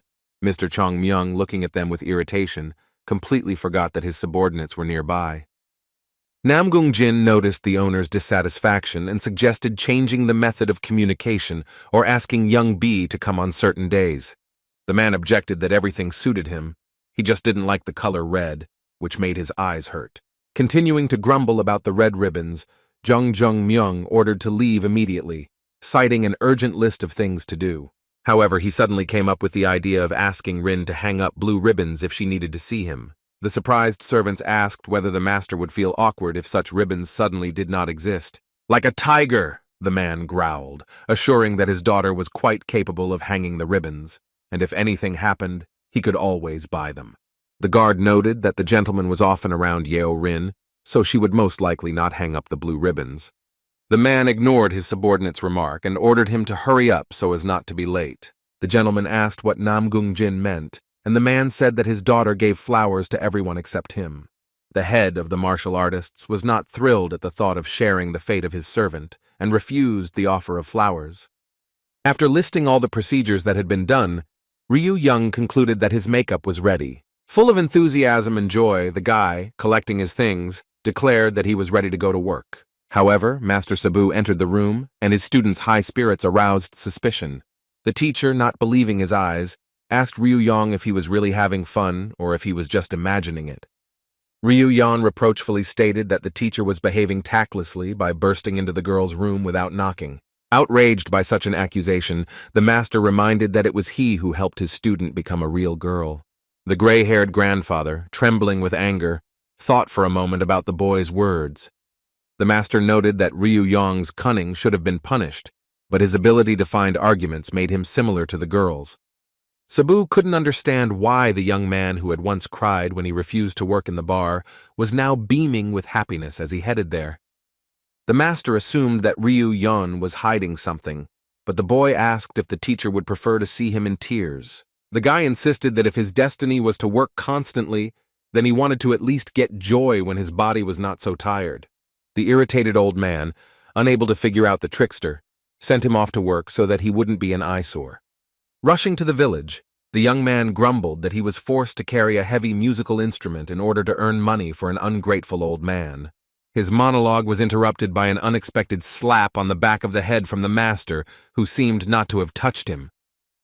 The boy was surprised by the cruelty of his mentor, who managed to hear him despite the fact that he was 100 steps away from home. Somewhere in the forest at the foot of Mount Hyun, a detachment of warriors discovered a destroyed village. The soldiers were amazed at the skill with which the attack was carried out, and therefore dealt with all the inhabitants so easily. To find evidence, they scattered around the surrounding area, examining the charred remains of the village. One of the soldiers, looking at the ruins, asked his colleagues what kind of monstrous weapon could have been used to create such a thing. Having discarded the oil version, the partner suggested that the criminal could have used acid at Sogol's. Another soldier was surprised, because no one knew how to make this powder, a spoonful of which was enough to kill a person. The warrior confirmed that it was difficult to get this powder, even on the black market, even for 10 gold, but it was ideal for destroying evidence. He also mentioned that mixing the powder with flour increases its range, which was just right for the amount of work involved. After calculating the damage, the soldier stated that it took about 48 liters of Sogol acid to destroy the village. Colleagues wondered who could have spent such resources to destroy one clan. After listing all the wealthiest communities that could afford this, they concluded that 2 out of 3 clans had no motive. One of the soldiers suggested that it might be a heavenly spirit, but his partner interrupted him, saying that they were only investigating, and the master would make the verdict.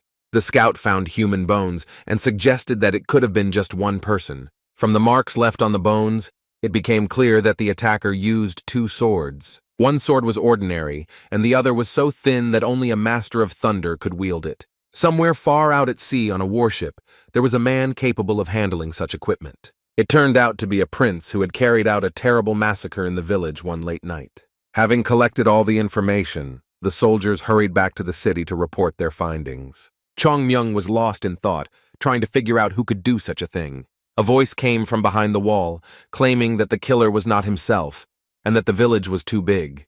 The gentleman became angry at such reasoning, and demanded that the owner of the voice, as befits him, immediately enter. It turned out that it was the leader of the White Shadow group, who hid his face from everyone. The man asked his personal bodyguard to deliver a letter to headquarters, where he proposed cutting the budget of the Shadowless squad. The manager was indignant, but he had no choice, and he showed himself to the senior. The man entered the room complaining that his rank and status did not allow him to appear in public. The owner ordered the chief among the White Shadow to talk less, and demanded a report so that he could read everything himself. Unfortunately for the interlocutor, the guest stated that the report was only in his head. Losing patience, the head of the martial artists ordered him to be fined a month's salary, sending a corresponding letter with the decree. The alarmed leader began to state his conclusion that the people of the heavenly spirit were in the village, and that after his actions they covered up their tracks with flammable liquid. 3 groups could have been involved in the destruction of the village and the elimination of John, namely the Black Heavenly Warrior community, the Heavenly Spirit people, and the clan of the interlocutors themselves. However, the 2 major clans had good relations with the deceased and were unlikely to do this, especially since all their efforts were focused on searching for the Western Heaven. The White Shadow leader, based on numerous cases, suggested that this was the work of the Heavenly Spirit people. He recalled the massacre that had happened half a year ago, in which the heir of the Black Sky warrior community was involved, and he might also have been involved in this matter. Chung Myung asked again if the leader was referring to the same mass murder that Kal Hai Bong had committed. The leader of the Shadowless Squad confirmed that Prince Hai Bong was engaged to the granddaughter of the deceased Jung Hak. He was perceived by society as a future hero, but he shocked everyone with his cruelty during training. John Hack himself was investigating the massacre in the village, so he could have been eliminated by both the truth-tellers and the relatives of the victims. According to the head of the White Shadow, the version about revenge by relatives looked the most convincing. However, the head of the martial artists did not understand what the heavenly spirit people had to do with this, and what their motive could be. The man claimed that he was sure that the alleged criminals were involved because he could feel it. According to him, his premonitions never failed him, but this answer clearly did not satisfy the gentleman, who began to lose patience. The head was ready to get up from the table and pounce on the stupid manager, but he continued to defend his point of view, citing unconvincing facts. The leader insisted that a split between the communities would only benefit the heavenly spirits, unless it was orchestrated by the masters themselves. However, Mr. Jung Myung thought about the version that John Hak could have been trying to justify Kal Hai Bong, who committed the crime for which he was killed. The latest information indicated that there was a redistribution of power within the clan. Until recently, the official heir in the Black Sky Warriors community was Kal Hai Bong, but now the heir has changed. The new heir was not the firstborn, and not all members of the community respected him as much as the eldest son. In training, he was called the second son, but the real name he used was B. Unlike his accomplished brothers, he did not show himself in any way, so there was very little information about him. For the past 6 months, B has not been seen anywhere, and there is no one left who can remember what he looks like. The choice of a new heir caused upheavals in the community, and the boy was ordered to return home, but how it would all end remained unknown. One warm, sunny day, in a distant estate, a minor but very strange incident occurred. Someone had damaged the fence by throwing a small rock at it, and Hong Sik wondered who could be responsible. Picking up the stone, Hong Sik assumed it was the work of one of the grumpy locals and said there was no need to worry. Having promised to fix the fence soon, he headed home to drink tea and chat pleasantly with his wife. However, after throwing away the pebble, Hong Sik remained wary, suspecting that the incident might not have been so simple. Meanwhile, at the inn at the tavern, the young lady was receiving her regular guest. Deeply worried, Yarin asked the dancer to be careful in her actions. However, to the girl's surprise, Biryu Yeon suddenly appeared, climbing up the wall right up to her window. The next second, he stepped softly and silently onto the windowsill, but his presence was betrayed by the barely audible ringing of the bell. Greeting Rin, Ryu Yuan's amber-colored eyes shone with joy at the sight of the young lady. The girl was so surprised that she involuntarily covered her mouth with the ribbon that was in her hands, to come as quickly as possible, and at that moment Yarin noticed how his friend's eyes were like 2 diamonds. When the girl asked about his unusual eyes, the young man evasively replied that it was a side effect, recalling how Master Sabu met him because of this feature. With annoyance, Ryu Young said that he would like to one day restore his previous eye color, and the lady felt that her question might have offended him.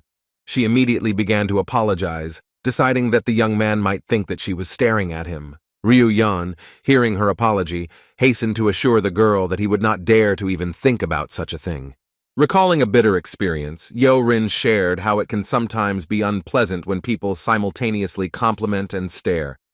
The young man hastened to dispel the girl's doubts, convincing her that even if she walked 1,000 times where he lived, she would still not become like the people she spoke of. Ryu Yan thanked the lady for the compliment, but she insisted that she had spoken the pure truth. Having let the flattery in his address pass, the guy said that he saw everything differently, namely, that the lady had become even more beautiful. Ask her to show her face. The young man spoke of the young lady's beauty, but she did not listen, thinking that she had always felt disgusted when anyone other than her parents touched her. But Seong Bi was different. Pointing to her weak eyes, hair, and bluish tint to her skin, Ryu Yeon concluded that Yo Rin had not yet fully recovered, as she had never left her room. The guy asked if the lady was bored, locked within 4 walls, but she didn't even think about it. Assuming that the master's daughter was afraid to leave the room because of the many people on the street, the young man made the girl feel embarrassed. Remembering that the poor girl was often harassed by men, Ryu Yan decided that it was still hard for her to look at them. Then the young man suggested a great idea for them to go to a place where there would be no one. He said that it was only a 15-minute carriage ride away, and that he lived alone in that place, on Mount Ami. The girl did not expect that her good friend could live high in the mountains, in such a deserted place. Ryu Young added that he would have free time tomorrow as he had worked for several days in advance. Everyone in the forge was wildly frightened by Ryu Yong's behavior, who continued to behave defiantly, defending his male ego. The swordmaster assumed that the boy had entered puberty, when male hormones run wild. The blacksmith, caring about the psychological state of his worker, gave him a 10-day day off, to which Ryu Yong stated that he would be glad to have his financial situation taken care of. The blacksmith was beside himself with rage, but still agreed to a paid vacation, asking that he kill the greedy demon within himself during this time. Despite the lack of attractions, the guy assured the girl that they would have a great time. The lady was already fantasizing about how they would run around the area and breathe in the fresh mountain air. But her fantasies were suddenly interrupted by her father, who cared about her very much, and could not let her into such a dangerous place. Remembering the man for whom he performed, the young man was surprised that the gentleman at such an honorable age was Yeo Rin's father. The young man trusted in the gentleman's kindness, but also noted that he would certainly worry about his daughter. Then the guy suggested that her father would worry about her even more if she continued to sit in the room all the time rather than take a walk in the fresh air. Adding the phrase that parents are always happy when their children are happy, Ryu Young suggested that the young lady choose what to do herself. The girl was still worried about meeting people, but her friend dismissed her doubts, assuring her that no one ever goes where she lives. Upon hearing about Yeonbi's house, the lady immediately imagined her family living with her and felt a wave of curiosity sweep over her. The guy said the word family with sadness, remembering how lazy Sabu always lay at home. Quickly saying that his parents had died early, Ryu Young decided to ease the awkwardness and added that he would try to make sure that Yeo Rin did not meet the master. The girl's vivid imagination immediately drew pictures of little Yeonbi crying at her parents' grave. She felt even sadder when Rin imagined her friend suffering from constant work, while the stranger did nothing but watch it. Suddenly, the young girl grabbed the guy by the hands and with extraordinary zeal declared that she really wanted to visit the mountain. Pleased with the decision Yeo Rin had made before leaving, the young man advised her to save her strength for tomorrow's walk. Preparing for tomorrow's departure, the wife wondered why her husband still hadn't slept. Without taking his eyes off his wife, he said that he wanted to admire her, since he would not be able to see her for several days. The pretty girl looked at her husband with understanding and asked him again what he meant. Taking hold of her beloved's robe with her hand, the girl, still in amazement, turned to him. Having pushed him onto his back, the wife wanted to know if her husband was going to seduce her in some way. The good-natured Hong Sik, with a smile on his face, declared that he was the one who was seduced, but he didn't care who was right, as long as his wife was happy. The girl complained that she was the only one included in the investigation group, while her husband was left without work. Hong Sik stated that his wife's father had done the right thing, and immediately received a sea of indignation directed at him, because he should have been on her side. Giving his wife a loving look, the man agreed with everything she had just said. Clinging to his chest, the girl carefully asked if he regretted staying in the city and marrying her. The man placed his palm on his beloved's tender cheek and tried to calm her anxiety. Hugging her tightly, Hong Sik said that their marriage was the best thing that ever happened to him. The warm words sounded so sincere that they embarrassed his wife and brought tears of joy to her eyes. Brushing them away, the girl pushed her husband away, wanting to understand whether Hong Sik was trying to seduce her with these words, to which he, as in everything, agreed with her. The girl was outraged by such behavior because she had to get up early the next day, and despite this, she gave in to her husband. The light burned for a long time that night, while the lovers enjoyed each other's company. The next day, early in the morning, in a hurry, the husband saw off his beloved, and she told him to take care of himself and not get sick. Having promised his wife that he would be careful, the man, glowing with happiness, watched her go with a warm gaze. So that the farewell would not be so difficult for both of them, the girl hurried to saddle the horse.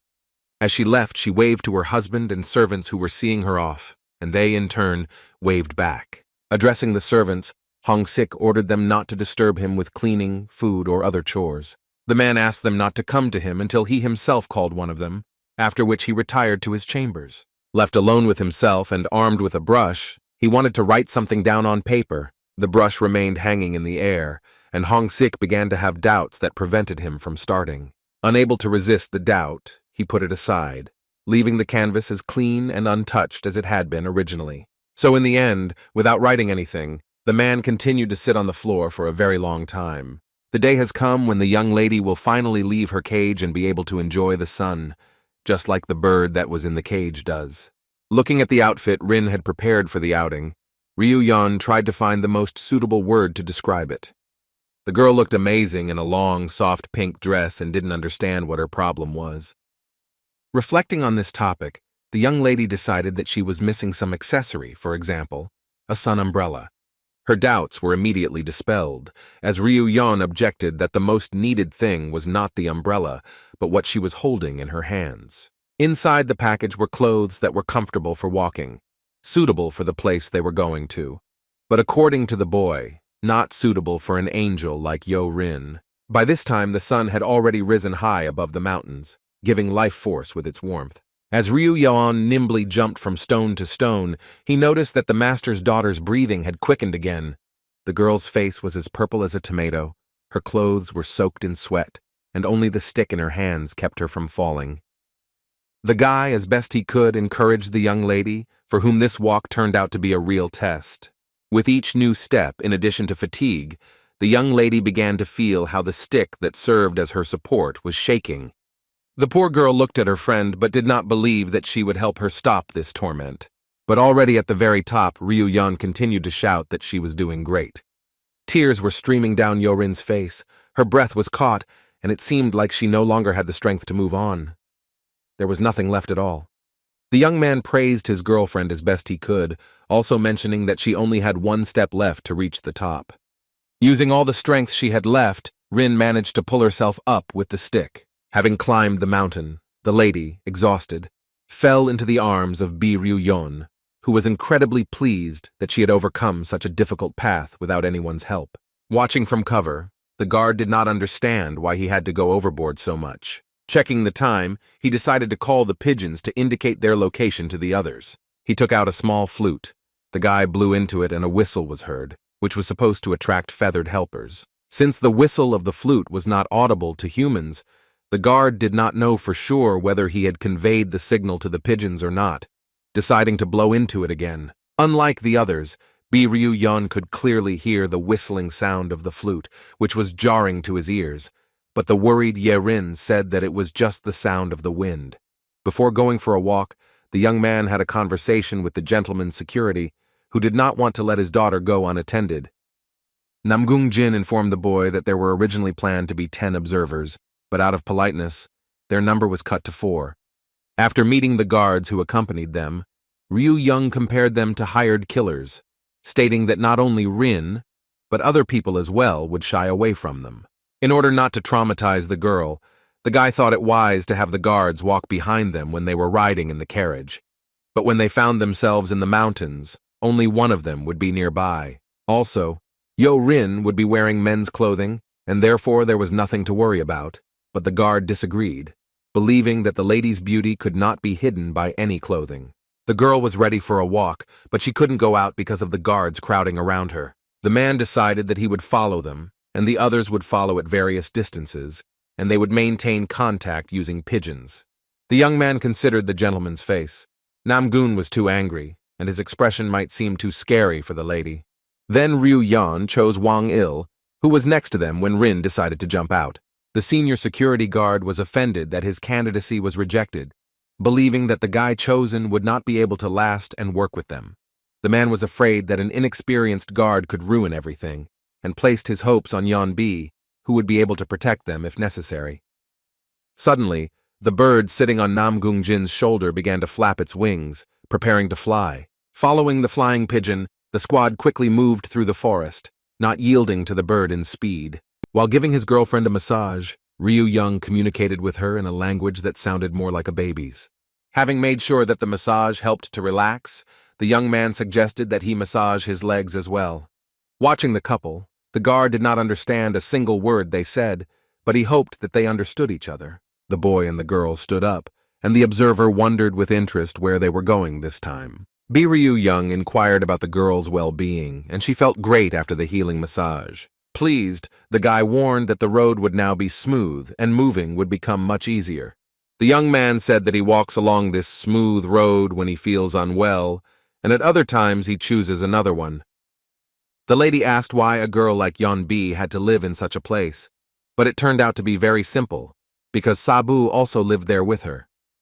The guy started listing the downsides of this life, namely trips to the waterfall for water, trips to the market, which was a kilometer from these places. I also had to frequently encounter wild animals, and this news made the lady will be surprised. Apart from the above-mentioned points, life in these places seemed wonderful to Ryu Young. Climbing a small rock, Yorin suddenly asked to touch her friend. At first, purely mechanically, Ryu Young agreed to this, but after realizing what kind of request the girl had, he was confused. Touching her friend's face, Rin stated that she was alive, to which Yeonbi asked if she was mistaken for a ghost. The lady replied that the resemblance was minimal, but in her imagination, her friend was nothing less than a real angel. Ryu Young laughed at this comparison, claiming that the one who looked more like a ghost was Yerin, who sat in her room for days, after which the idea came to him that he should take up sports, because it was fun and exciting. Wandering along a forest path, the young man asked if this was the first time the lady had done such walking. "Be it an old lady!" Rin gripped her cane with a death grip, and her face began to turn red again. Surprised that his companion still had difficulty walking through the forest, Ryu Young suggested that they walk along these paths every time they saw each other. With an innocent face, trying to suppress the escaping snowballs, the boy declared that it was just a joke. The frightened lady hoped that they would not have to do something like this again, while the young man held back the desire to joke about her again. At that very moment, Ryu Young saw his resemblance to Master Sabu, who took pleasure in constantly annoying him. For a moment, the guy's face changed, becoming even more sinister, which made his young companion nervous. Having driven such thoughts away, the young man assured his companion that as soon as she pumped up her muscles, she would easily climb to such a height. Having declared that they could walk through these places with their eyes closed, the boy began to deftly jump on the stones, counting each step. And on the 11th time, Ryu Young suddenly slipped, hitting his toe on a stone. The guy flew down with all his might, touching the ground with his nose, seriously frightening his young companion. After hitting the rock, Ryu Young couldn't figure out where this vile obstacle in his path came from. This performance amused Rin, causing her to laugh, while the young man was not happy that his suffering was being amused by anyone. The girl couldn't help but laugh, but hearing something above her head, she looked up with apprehension. Looking up at the sky after Rin, the young man explained that the cry she had heard belonged to the owner of this mountain. The couple was heading to a place where the king of these birds lived in indescribable beauty. The girl looked at the mighty falcon with admiration, and Ryu Young said that this part was under his control. The bird flew so fast that even Master Sabu's disciple was unable to catch it. Watching the falcon soaring in the sky, the lady noted that the falcon was free, while she was locked up all the time. The falcon flew away, and Yo-Rin turned pink, but the young man encouraged her, telling her that they would still be able to meet him where they were heading. Inspired, the guy told his friend that the road would become much better, and they would soon find themselves in a place of indescribable beauty. Arriving at the dense part of the forest that Ryu Young had talked about so much, the boy suddenly lost his enthusiasm. The young lady waited patiently for the next step, while the young man carefully examined the area. The wind rose, scattering leaves torn from the trees, but the young man did not like that it was too quiet around. He felt that something was wrong here, but he couldn't yet understand what exactly, and he began to listen. Ryu Young caught all the sounds, the wind, the water, and even the sound of the guard being introduced to them. But he couldn't shake the feeling that he still missed something. At some point, an idea struck the young man, and to his surprise, he realized that he had not heard the sounds of animals. Yo-Rin's friend once again confused her, because the birds she was looking for were right above her head. Not knowing what exactly was bothering him, Ryu Young suggested that they stop walking for today and return home. The girl wanted to see the falcon's nest so much that she couldn't believe it was time for them to go back. The guy said that the nest was very close, but because of his wariness, he did not want to continue on his way. The girl begged him to at least take one look at the falcon and then go home immediately. The lady tried in every way to persuade her friend to look at the bird and, in the end, managed to convince her. Although his doubts had not disappeared, Ryu-yeon, observing the initiative that the girl rarely showed, was ready to take a risk. Even if the situation got out of control, there were still guards nearby who could help. Without losing hope that everything would be fine, Ryu-yeon hurried to continue their journey. Having made their way through the forest, they finally reached the very place from which the sun was shining brightly. Having finally seen the house of the white falcon with her own eyes, the girl was delighted with the picture she saw. In a large clearing in front of a solid rock, a giant tree grew, entwined with vines and covered with moss. Coming close to the tree, the young man pointed to the nest, which was the king's. From a nest on a high branch came the ringing chirping of a flock of small chicks. The guy suggested visiting this place again sometime to see how the chicks grow. Approaching the rocks that were behind the giant tree, Ryu-yeon asked his companion if she would like to look at the rainbow waterfall. The young man said that behind the rocks there are 6 streams that merge into one large waterfall, creating an incredibly beautiful rainbow. He asked the lady if she had ever touched a rainbow with her hands when white feathers appeared behind him. A falcon appeared from behind the trees, screaming piercingly throughout the area, flying quite quickly. While the girl was looking at the bird, her companion braced himself, sensing something was wrong.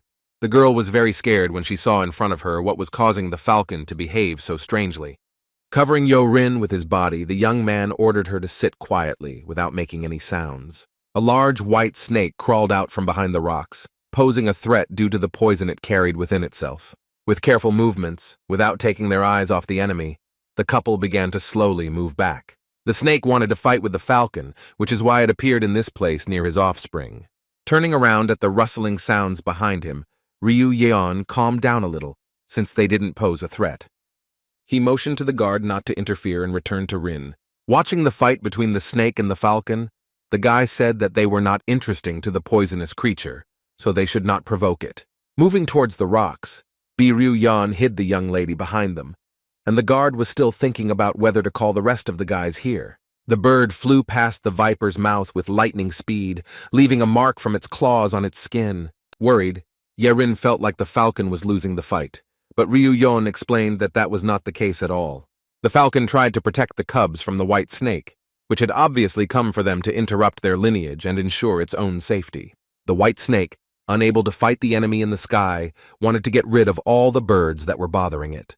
The female was desperately protecting her cubs, while the male falcon was somewhere absent. All 3 were worried, watching the intense fight between the animals, which was not for life, but for death. As if sensing that his family needed help, the father falcon came to the rescue. Delighted by the arrival of the second falcon, all 3 sighed with relief in the hope that the birds had a chance to win. Having attacked the enemy, the falcon struck the snake in the eye with its sharp beak, causing it to writhe in pain. Such violent scenes, even involving animals, were too much for the gentle Yo-rin, and she exploded. Excited, Ryu-yeon watched the battle closely as its course changed dramatically once again. The snake was still writhing, squirting blood from its wounded eye, and next to it lay the wounded body of a white falcon. The guy became angry as he watched the female, who had seriously injured the snake, fail to escape from it and return to her nest. The snake's strength seemed to be inexhaustible, and she continued the fight, remaining one-on-one with the male. Letting go of the young lady's hand, Ryu-yeon asked her permission to leave for a while. Watching the bird desperately fight for its life, the boy felt a certain emptiness inside himself. As he replayed the battle in his head, he realized that people were dying around him again. The hole was wide enough, but the shovel continued to throw hard, dry earth to the surface. His hands had become rough and calloused from long work, but the boy continued to lower and raise the tool over and over again. Every living being who died eventually became part of this earth. The earth didn't care who it accepted into its embrace. It didn't care about the gender or age of the dead. It didn't matter whether they were men or women, adults or children. The land accepted everyone without reserve. Ryu-yeon's father was no exception, and all his merits and positive qualities did not play any role. All these moments when death came into the life of a young boy came flooding back to Ryu-yeon. All the dead he knew and those who were strangers to him, they all eventually became part of the earth. When leaving this world, People, and not only left behind memories in the form of statues, buildings, and other things, which unfortunately were short-lived. Death seemed to be next to the guy all the time, forcing him to live this life alone. Not wanting to accept such a fate, the young man decided to stop this series of deaths. The huge snake, coiled around the tree, despite the wounds it had received, continued to move towards its goal. She was already very close to the nest, and it seemed that no one could stop her. Ryu Yong made a promise to himself that no one and nothing would die before him again, and he would do everything in his power to make that happen. The young man ordered his companion to sit quietly and not make a sound, while he himself leaned forward.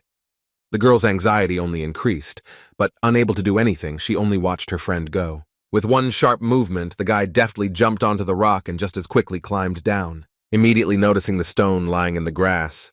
A second later, he was holding it in his fist. Ordering the snake to stop, the boy threw the stone towards it with all his might, causing the air to shake. With great speed, the stone hit the creature's wounded eye, making the wound even bigger. Forced to abandon its prey, the creature began to writhe, twisting in pain. Landing softly on the ground, Ryu Young noted the accuracy of his throw. It was not for nothing that he spent so much time training in knife throwing. But to his great surprise, the young man discovered that even this blow, although strong, was not enough. As he landed, he noticed the tree trunk begin to shake, and there was an ominous feeling in the air. The once white falcon, now reduced to a bloody stain, collapsed exhausted to the ground. Having dealt with its hated enemy, the snake turned to its new offender. Rushing towards the enemy, the guy wanted to use the technique of striking thunder, but the snake moved extremely fast, not giving Ryu Yan the slightest chance to use the technique. Yo-Rin was already ready to mentally say goodbye to her friend, while the guard finally decided to call for help from the others. Drawing all the attention of the white snake onto himself, the young man jumped to the side, trying to lead the enemy away from the lady. But the snake slipped past its offender, rushing forward, and the guy heard the familiar sounds of a flute. The young man guessed that the snake was attracted by the melody of the flute, and he followed it, but he himself was unable to stop it. After making the maneuver, in order to avoid colliding with the enemy, Ryu Yong immediately braked. In an attempt to stop the snake by rushing at it, he did not notice the impending attack. The creature's rock-hard tail struck the attacker, sending him flying with great force. In desperation, the boy called out for Yo-Rin, but found that the girl was safe and sound, except for the severe shock. Breathing a sigh of relief, not believing his luck, Ryu Yan rushed to the young lady. Having hidden her from the predatory eyes of the giant snake, the guy wondered who the snake had eaten in that case. The answer didn't take long to arrive, and the couple saw a terrible picture that sent a chill down their spine. A bloody, lifeless body of a guard peered out from the mouth of a huge snake. The flute he had been whistling just a few seconds ago fell to the ground, spraying drops of blood. The young man whispered to the girl, saying that the rest of the guards would soon come to them, since Wang Ir had given them a signal with the flute. Ryu Yan wanted the lady to run away from here, but without knowing the area, she might get lost in the forest, which would be even more dangerous. Before the couple had time to recover from what they had seen, the snake, having finished with the guard, was already heading in their direction. If the guy moved, Yo-Rin could die, and with no other choice, he had to use one of the techniques. Having fired an energy beam at the enemy, the defender was unable to dodge his blow. Watching the battle, the lady with tearful eyes held her breath as her friend took a hard beating. Ryu Yong, spinning in circles in the air at great speed, flew straight into the tree with the falcon's nest. But the guy didn't crash into him, as it might have seemed at first glance, but bracing himself with his feet, immediately pushed off. In flight, the attacker threw a knife at his opponent, which was supposed to stop him once and for all. The weapon was already very close, and the time allotted to the white murderer for her crime was inexorably running out. At least, that's how it seemed until the snake's swift tail caught the knife, and the weapon flew off her skin like a toothpick. After landing, Ryu Yong turned back to avoid the weapons flying at him. But the knife blade still entered his body, possibly rupturing his organs and causing him to spit out a clot of blood. Yo-Rin, watching this terrible scene, cried quietly, confident that Ryu Yeon would hardly survive after this. The boy struggled to stay on his feet, digging his fingers into the ground so hard that he broke his nails. The insidious snake approached again, but the young man was no longer able to repeat the same technique.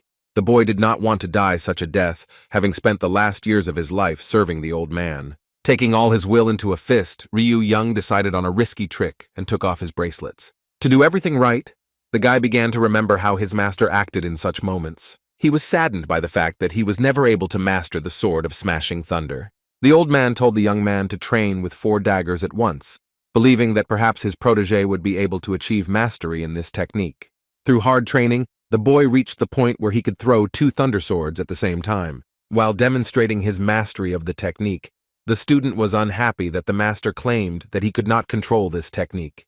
The young man's words amused the master because the weapon he held was not the thunder sword. Having always thought the opposite, Ryu Young was surprised that he was still no closer to mastering the technique.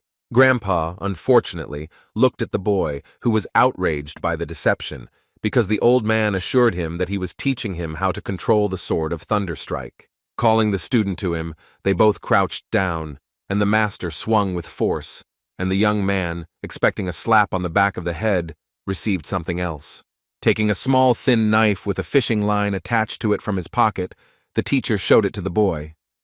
Releasing the knife, which seemed to fly through the air on its own, the master asked the student to watch what he was doing. As the knife hovered in space, the old man began to spin, constantly reminding that every movement was important. As soon as he stopped, the dagger began to move through the air at such an incredible speed that it was almost impossible to keep track of it. The knife smoothly descended above the ground, continuing to fly, cutting out certain hieroglyphs on the grass. With the next movement, the knife flew from side to side, skirting the master and leaving a message on the ground. Having finished the demonstration, the old man was incredibly pleased with himself and his extraordinary skill. The boy was shocked by this technique with his mouth open, wanting to master it as quickly as possible. Pointing to the clearing strewn with dust and grass floating in the air, the master called it the real thunder sword. The teacher said that it was possible to master such a technique only by learning to handle 10 daggers at once. For fools like his student, the master, in fact, by writing this word on the clearing, decided to give a universal method that would help him if he got into trouble. Sabu's wisdom was that when meeting a person stronger than yourself, you should not interfere with him. When meeting such a person, when he was already involved in a showdown, the old man advised him to get out as fast as he could. The grumpy grandpa said that the boy wouldn't be able to destroy even a wall, let alone fight an opponent equal to him in strength. The student objected that by removing the bracelets, he could easily destroy not only the rock, but many other things as well. Master Sabu's expression changed, and he sternly declared that he should not dare take them off. Using his strength to the maximum without the bracelets, the young man could not withstand it and explode from the inside. Despite her teacher's words, Ryu-yan decided to put all her strength into the final blow. Following the bracelets that were on his hands, shackles flew to the ground, slowing his step. The one-eyed monster rushed forward at full speed, wanting to quickly deal with the offender. Ryu-young, concentrating on his inner self, began to gather the energy of power. For a more accurate and effective strike, the guy increased the brightness and sharpness of his gaze. Ready to fight until he could no longer stand, Ryu-yeon charged, bringing down a sword blow on his opponent that slashed thunder. Imagining that it was not a deadly snake, but his master Sabu, the boy released his blades. Their sharp blades surrounded him from all sides, not giving him the opportunity to escape from retribution. He fired a double bolt of lightning and a thunderclap, causing the line of daggers to spark. The blow hit the target right on target, and the huge reptile felt lightning running through its body.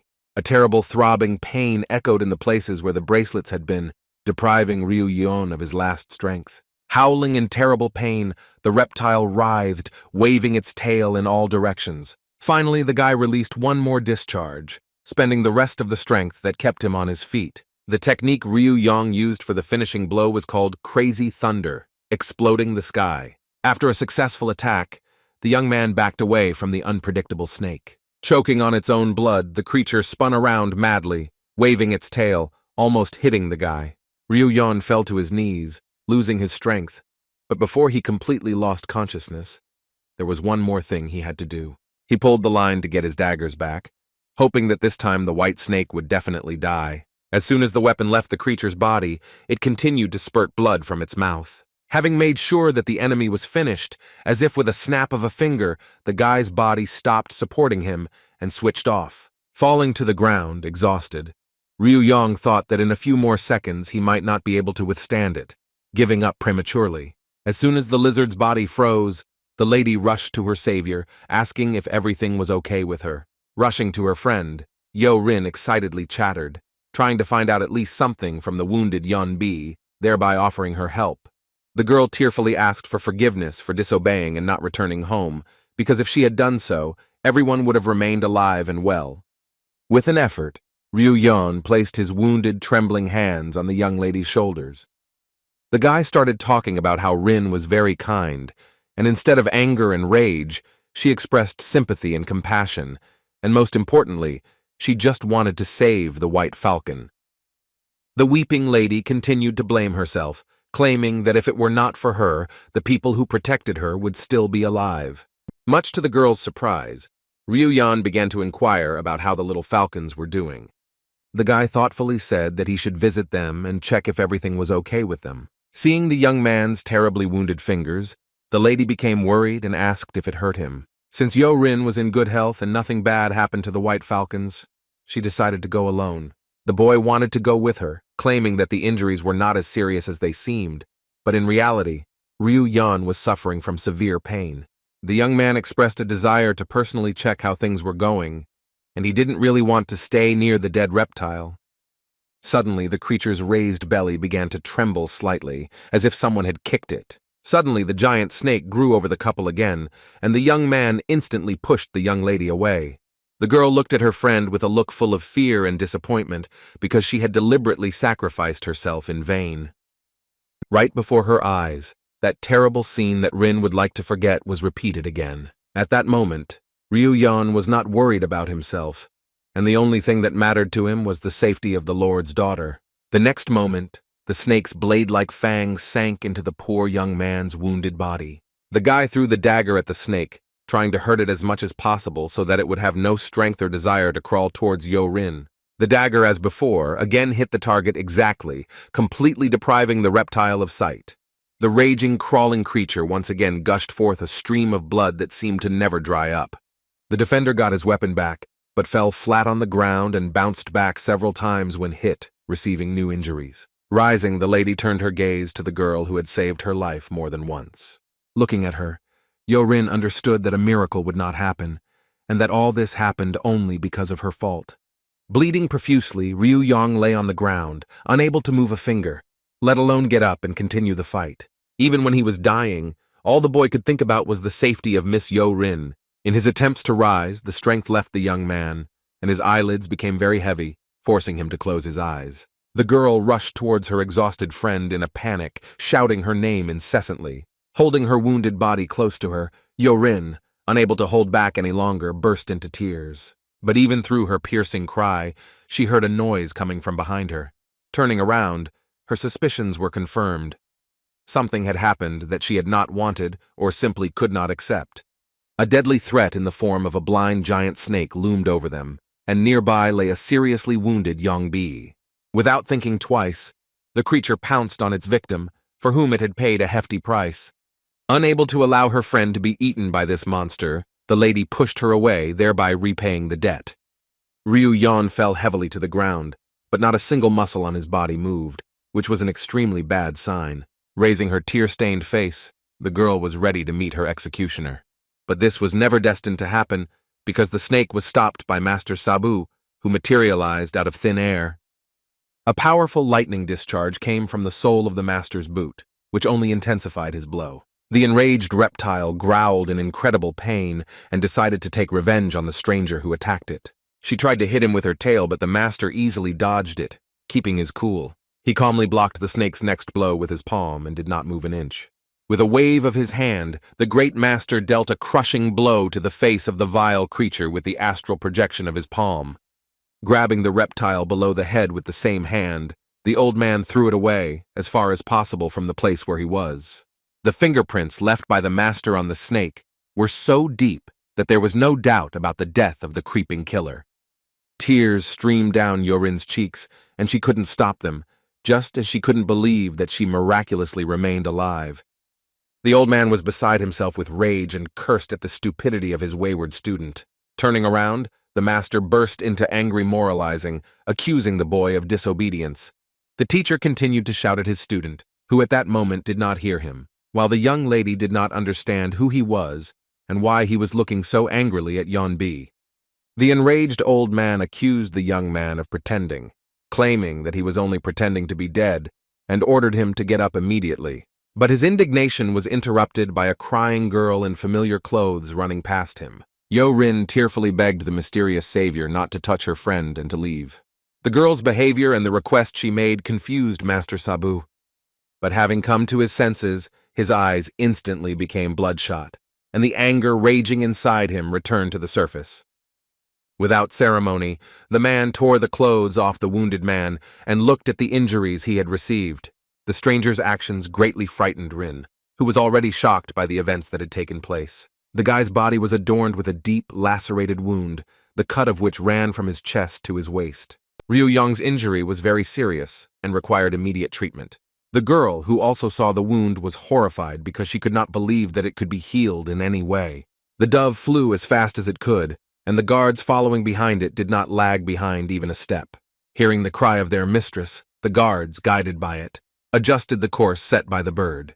Namgung Jin was worried that they might not make it in time, even though they arrived right after the signal. Having reached their mistress and her friend, the servants discovered a mysterious man with a giant snake on his shoulder. Seeing such a picture, the warriors, without thinking twice, drew their swords and entered into battle with the stranger.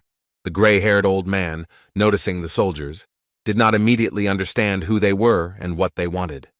The sun was at its zenith, casting its warm rays, and all living things around enjoyed this beautiful day for a walk, but not for everyone. In the garden, under the canopy, there was a sheet of paper lying on the floor and a dry brush, still in the same usual place.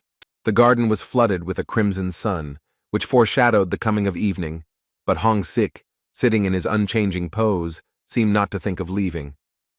The sun hid, and its place was taken by the moon, which illuminated the man's place for future work, which he had not yet begun.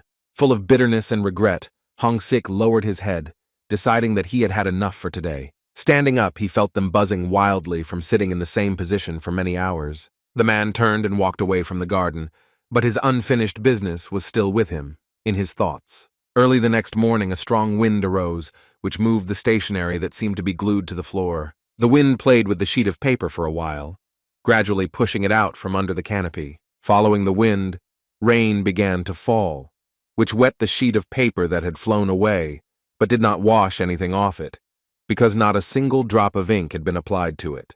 Returning to those events, the senior guard decided that the old man wanted to harm the lady using a snake. That's why, when they decided to attack him, they immediately felt something was wrong. Instead of defending himself, the old man merely waved his free hand lightly. His movements did not resemble either an attack or a defense, but were more like people chasing away an annoying fly. In the warrior's opinion, a man skilled in martial arts would not have made such a move, but he realized that the old man was not dangerous, but he realized this too late. Jung Jung-myung thought that, as an experienced warrior, Namgung Jin most likely stopped in time, unlike his subjects. He mourned the old man, believing that he had been killed, but he did not understand why the soldiers had all returned beaten. Even though the guard was embarrassed to talk about it, he still told the true reason. From that wave of the hand, as strange as it may sound, they all flew several meters away. The old man clearly did not want to fight, but the force he used was so powerful that they were unable to resist.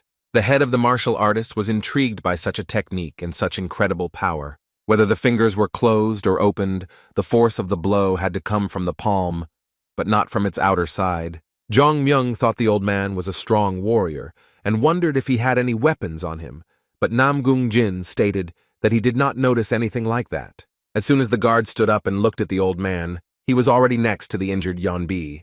The man gave the wounded girl the blood of the reptile from the carcass of the snake that the stranger was dragging behind him. Realizing that the old man had given Yeonbi blood to drink in order to neutralize the poison, the senior guard asked for forgiveness. Jin tried to explain that they could cure the girl, but the old man gave him an indifferent look.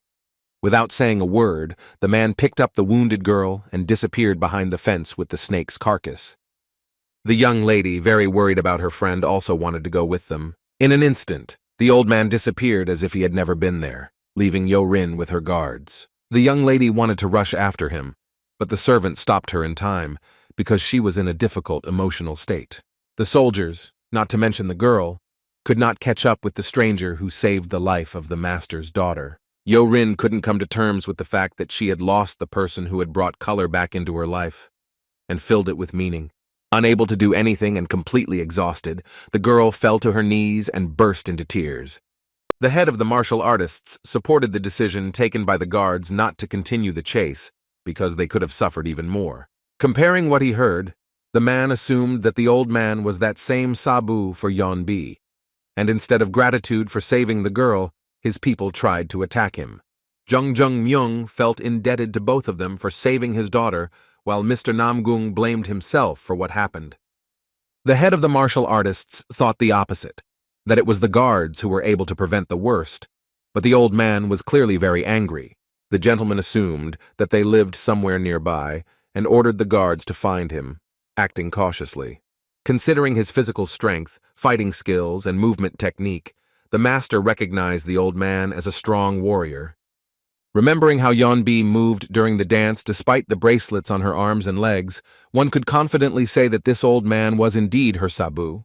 The man did not fully understand why the old man needed to send the girl to work in the bar. Having certainly earned good money, Chung Myung thought, they still continued to live in the mountains, closed off from people. The only logical explanation for working in the institution was the information and experience gained that could be necessary for the student's further education. The leader suggested that the girl might be a servant due to her low social status, but upon hearing such a statement, Namgung Jin did not agree with him, although he did not say it out loud. The man demanded not to approach the old man, but only to find out approximately where they lived. Mr. Meng regretted that it was impossible to find the body of the dead security guard. The man wanted to express his condolences to Wang Il's family, but as Namgung Jin told him, all of his relatives had died from the epidemic. The girl's father was shocked by the grief she was experiencing, because he could not imagine that such a small body could store so many tears. The young lady, continuing to blame herself, did not stop crying, locking herself in her room. She held in her arms the little falcon they had taken with them when they returned home. After the battle between the falcons and the snake, the nest fell to the ground, completely destroyed, and only one bird survived. Yo-rin convinced herself that she had to save her since she couldn't save the rest of her relatives. Wanting to place the bird in a cage, the lady discovered a figurine of a winged catfish, which caught her attention. She was immediately flooded with memories of the day her beloved Yeonbi gave her this figurine. But after the warm memories came the terrible images of that day when her friend was bleeding, barely breathing. Tears streamed down her cheeks, and blaming only herself for everything, she could no longer stop. All night long, the girl, unable to overcome the grief of loss, burst into tears. Not understanding where he was, Bi Ryu-yeon heard the voice of his master scolding him for the stupid thing he had done. The old man's lamentations reached the boy, and he, although he was unhappy to listen to them, could not help but agree with them, regretting what had happened. The young man, hearing the teacher demanding that he return to life, understood from the trembling voice that the old man was crying. The master's voice that reached him ordered him not to die without his permission, which outraged Ryu-yeon, who was one step away from death. The young man, remembering Lady Yo-rin, did not want to lose her and did not even think to ask Saba for a favor. Having learned that the old man had prepared a lot of work for him and would pull him out of that world at any cost, the guy changed his mind about returning. The teacher threatened that if the student did not wake up immediately, he would make him work for 30,000 years for every 7 minutes he spent unconscious. Deeply frightened, Ryu-yeon's spirit returned to his body and he finally opened his eyes. The student looked at the master with a tired and exhausted look, which caused the latter to stop making threats for a moment. Not believing his eyes, the old man felt relief as soon as the boy came to his senses. Returning home quickly, Master Sabu threw away the snake carcass and began to treat the boy. To begin with, the teacher carefully laid him on the floor, constantly demanding that the little brat come to his senses. Bending over the young man, the old man waited for him to come to his senses, but nothing happened, and the boy remained motionless. The master picked up the boy again and ran into the house with him, constantly repeating that Ryu-yeon should not dare to die. Having prepared the ointment, the man spread it evenly over the boy's entire wound, expecting an immediate effect. Hoping that Ryu-yeon felt better, but deciding that he was still pretending, the teacher patted him on the back. However, even after the blow from the great Sabu, which could have brought even the dead to his senses, the guy continued to lie motionless. The enraged grandfather began to shout at the wounded man, claiming that he had not given permission for death and that he had a lot of unfinished business ahead of him. While the young man was fighting for his life, the master was warming up the potion for him on the street. To heat it up faster, the old man began to actively wave the fan. Bursting into the room, the man demanded that the boy get up immediately because there was no one else to give the old man food and drink. But just like before, the pale guy lay in bed, not even thinking of moving a muscle on his face. Returning with the finished potion, the old man was extremely serious because he could not stand losing in any situation. Master Sab fed his seriously ill student with a spoon, confident that it would help him. But as soon as he removed the spoon from his head, all the contents spilled and began to flow down Ryu Young's neck. Then the old man decided to use one of the techniques, and his palm glowed bright pink. The next morning, the old man once again tried to bring the boy to his senses, but if he did not survive, the man promised that he would go to hell for him if necessary. And even there, in hell, the teacher would have found a job for him, which he would have done for 300,000 years. The master didn't like to repeat himself, but he said that if the young man didn't wake up right away, he would have to work off the time he spent unconscious for a very long time. Seeing the boy's face slightly cringe, as if reacting to the teacher's words, he froze.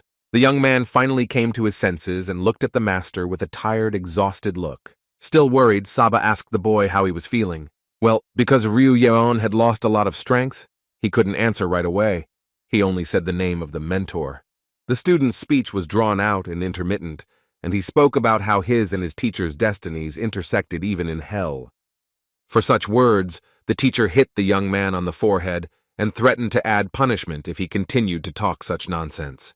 The seriously ill man asked if he was alive, and the old man answered with displeasure that, of course, he was alive, since he had not allowed him to die. The man ordered the boy to get up, but he objected that he could not because of the critical condition he was currently in.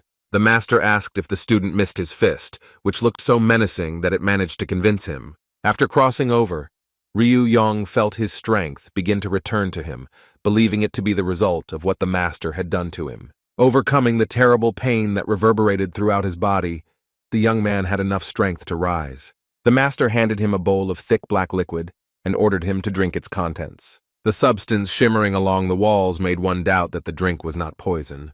The patient's distrust angered the old man even more, who ordered him to drink the medicine. But this was the first time the boy had heard something like this from the teacher. Sabu thought his subordinate was missing his fist, but the young man retreated, obediently accepting the bowl. Looking at the medicine, which was usually bitter and tasteless, this one smelled terribly, and one might think that it was fatal. He didn't let his imagination run wild any further, imagining what reaction the potions would cause in him, and the boy quickly drank it all in one go. Suddenly, Ryu Young's teeth hit something in his mouth with a grinding sound, causing a shudder to run through his body. Having taken out this thing, the student looked at it closely, and it reminded him of the scales of a poisonous white snake. As soon as the conversation turned to poisonous snakes, the master's face immediately darkened, and Ryu Yong already knew what would follow next. The old man still hit the guy on the head, explaining that there was no antidote for the white snake's venom, and that he was very lucky that its carcass was nearby. The teacher told him that from now on he should follow a strict diet, which would consist of various internal and external parts of the snake. The poor guy was hit with a storm of indignation and anger, which the master felt when he began to scold him for everything that had happened recently due to his fault. Continuing to wail non-stop, scolding the student, he managed to insert a word into the endless stream coming from the master's lips. With some embarrassment, Ryu Young asked what happened to the girl who was next to him. The master did not understand what his student was talking about, and then he began to explain in more detail what Yo Rin looked like. The mentor thoughtfully suggested that perhaps she had been carried off by some vagabonds with whom he had the opportunity to meet. The young man corrected the teacher and said that those people were not vagabonds at all, but the girl's guards, also asking if she had been wounded. The master asked with some coquetry whether the guy's hormones were acting up, guessing why he had been walking around so happy lately. The student became so agitated, denying any affection for the girl, that he began to cough violently. But the old man still told that she was fine, and those people called her mistress. Deciding that he would not ask any more questions, Sabu asked about Rin, whether the carcass of the white snake was in the right place. Once again belittling the intelligence of his subordinate, the old man declared that he had brought her here in order to cut her up and sell her at the market. The young man asked in a detached tone whether the master had managed to rip open the snake's belly, to which the man answered briefly that the carcass belonged to the one who killed it. The student protested, saying that this was not what he meant at all, and told of a man who was inside the reptile.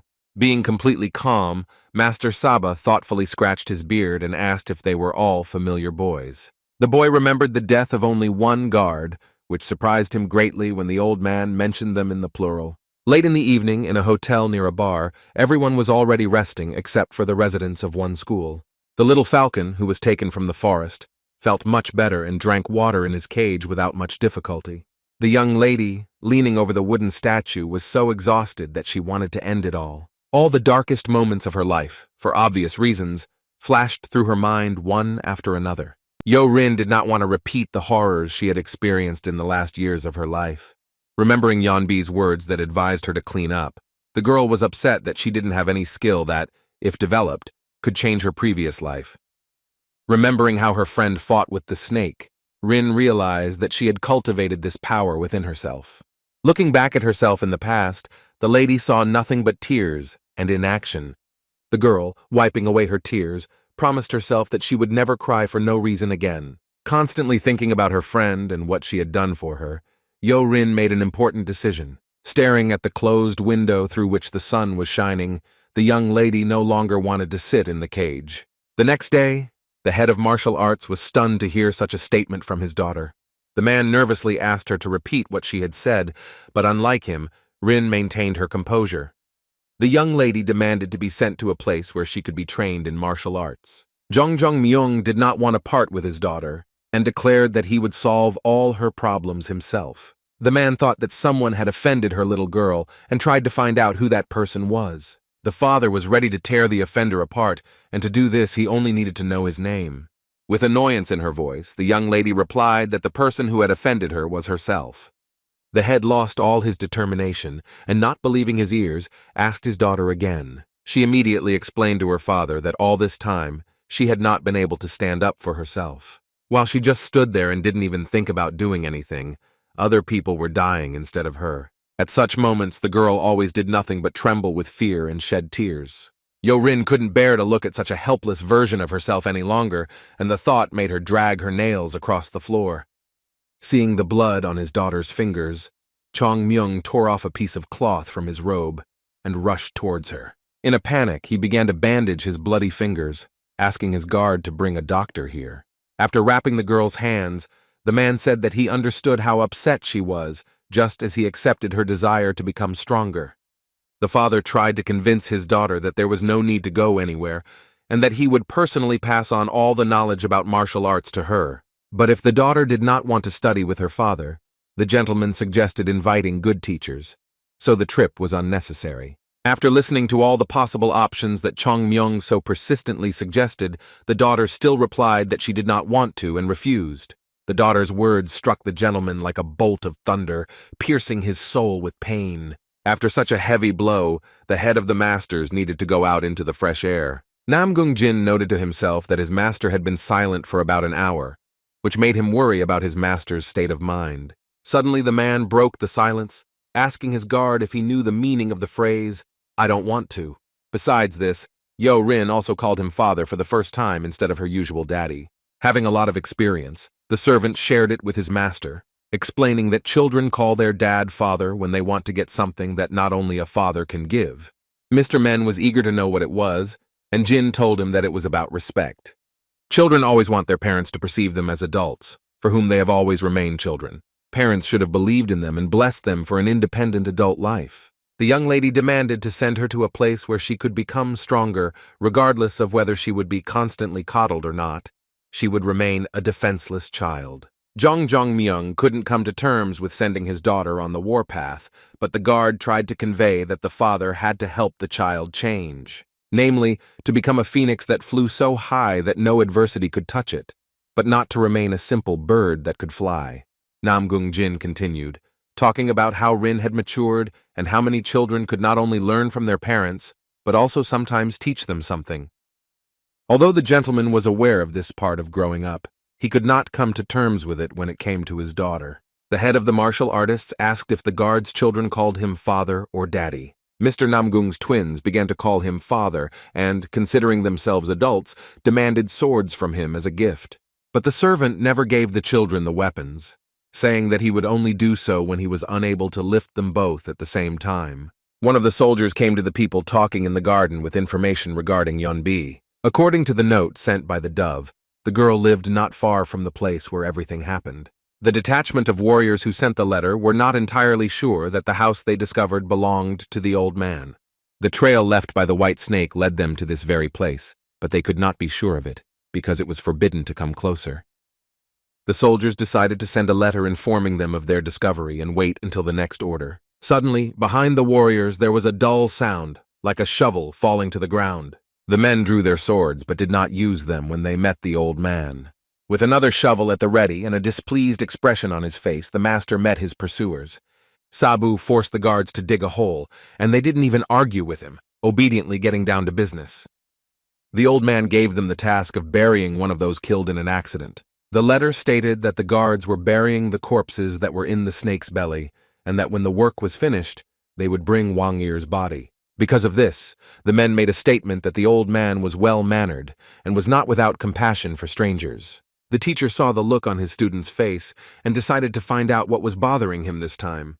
The young man wanted to bury the bodies that had been eaten by the reptiles, but Sabu forbade him to get up until he was completely recovered. The guy sincerely admired his mentor, because the decisions he had made recently were not typical of him. The old man told how he kept the idlers who were walking around the area busy, citing the fact that he himself was a helpless old man and did everything he could. He stated that the guy was nothing but trouble, and that while he quickly went to the village, he should not move or leave his bed. The teacher had to ask for leave from work for the young man, all except the bar, because the boy would no longer work there. This stunning news instantly revived the patient, causing him to regain his strength. The master explained to the student that he could not work in the tavern forever, and his masculine features began to become more pronounced. It was already late evening outside, and the old man was still not there, but for Ryu Yong this was only to his advantage, and for some time he could calmly rest from his annoying presence. Trying to relax and sleep, the guy wanted to enjoy the time when he was finally not working, but he was unable to do this, as his keen hearing detected that someone was heading towards the house, and not alone. A familiar voice came from the street, apologizing for such a late visit, wishing to see Yongbi and Master Sabu. Ryu Yan was seriously scared when he heard Rin, her father, and her guards come to him. As if he wasn't sick at all, the young man abruptly threw off the blanket, since he couldn't meet them in such a state. The guards, having memorized the location in detail, brought their master to the old man's house. Jung Myung with his daughter and Namgung Jin with his subjects suddenly appeared before Ryu Young. After the words of the head of the martial masters, the young lady herself spoke to the seriously ill man. A heavy cough came from the house, and the girl became embarrassed, realizing that her friend had not yet recovered. But before the guy could move away from his bed, a piercing pain ran through his entire body. The young lady asked if Yeonbi was okay and immediately heard her voice demanding that she stop. Yo Rin was worried about her friend's sudden request, imagining the worst-case scenarios in her head. In order to somehow soften the situation, Ryu Young asked not to open the door, overcoming the internal pain. The young man explained that due to the wounds he had received, he was partially naked and did not want to appear before them in that state. Chong Myung wondered how a wounded girl could be left all alone in such a remote place. The gentleman offered to introduce the patient to security, but the guy did not refuse, since he did not know when exactly the teacher would return. The girl's father said that he wanted to pass on something, but since they had come at the wrong time, they could do it another time. Ryu Yong did not want the guests to come again, and asked if they could tell him what they came about, and he in turn would pass on their words to his master. In addition to gifts and medicinal plants, a good doctor also arrived who was supposed to examine the girl, but without the permission of her teacher, this was impossible. To ensure that their visit would not be a waste of time, the man offered to at least bring gifts. Not wanting to share his gratitude with the greedy teacher, the boy decided to keep the gifts for himself. Also trying to maintain his true gender, the patient said that Sabu did not allow strangers to examine him. Considering it impolite to refuse all the gifts, Ryu Young asked to leave them at the tavern, and that he would pass on their words to Sabu. Chong Myung agreed to the patient's proposal, noting how her voice immediately brightened as soon as she heard about the gifts. The girl's father, aware that the girl was badly injured, asked if she needed medication to help her recover faster.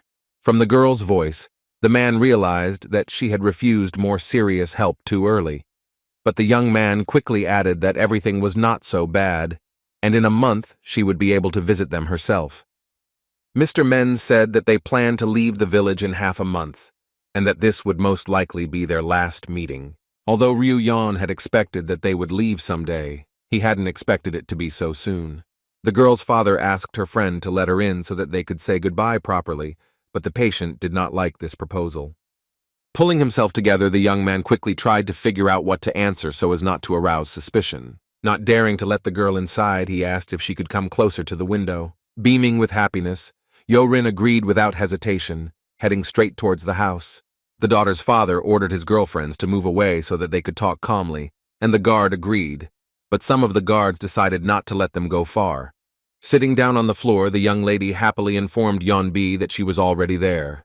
Bi Ryu Yan told her that he saw her very clearly, and the girl on the other side was surprised.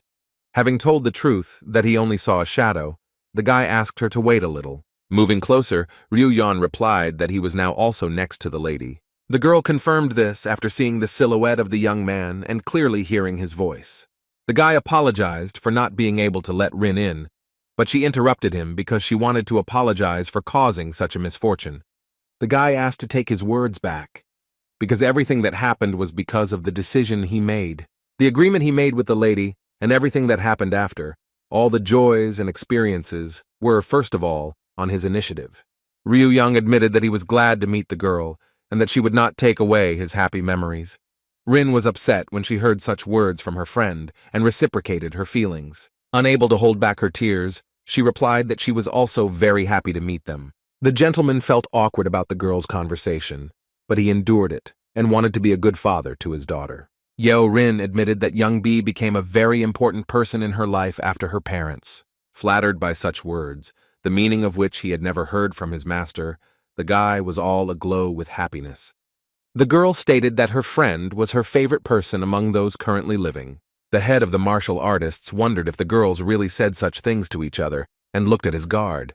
Namgung Jin's attention was drawn to the hanging clothes, among which was a small-sized uniform. Jong Myung asked if the old man was really that short, but the guard denied it, saying that he was a tall man. After hearing Rin's father argue with his guard about some clothes, the boy couldn't understand what exactly they were talking about. Eventually, the men came to the conclusion that a boy might be living there. The boy guessed that the teacher had washed his clothes. The master, as luck would have it, having washed his clothes, seriously set up the guy, who was on the verge of being exposed. Taking the initiative, Ryu Yeon asked the gentleman if he had any questions he wanted to ask her. Without hiding the fact that their conversation was too loud, Chong Myung directly asked the patient whether there was a boy living in their house. The girl was surprised by this question, but immediately confirmed it, adding that this boy was Sabu's student.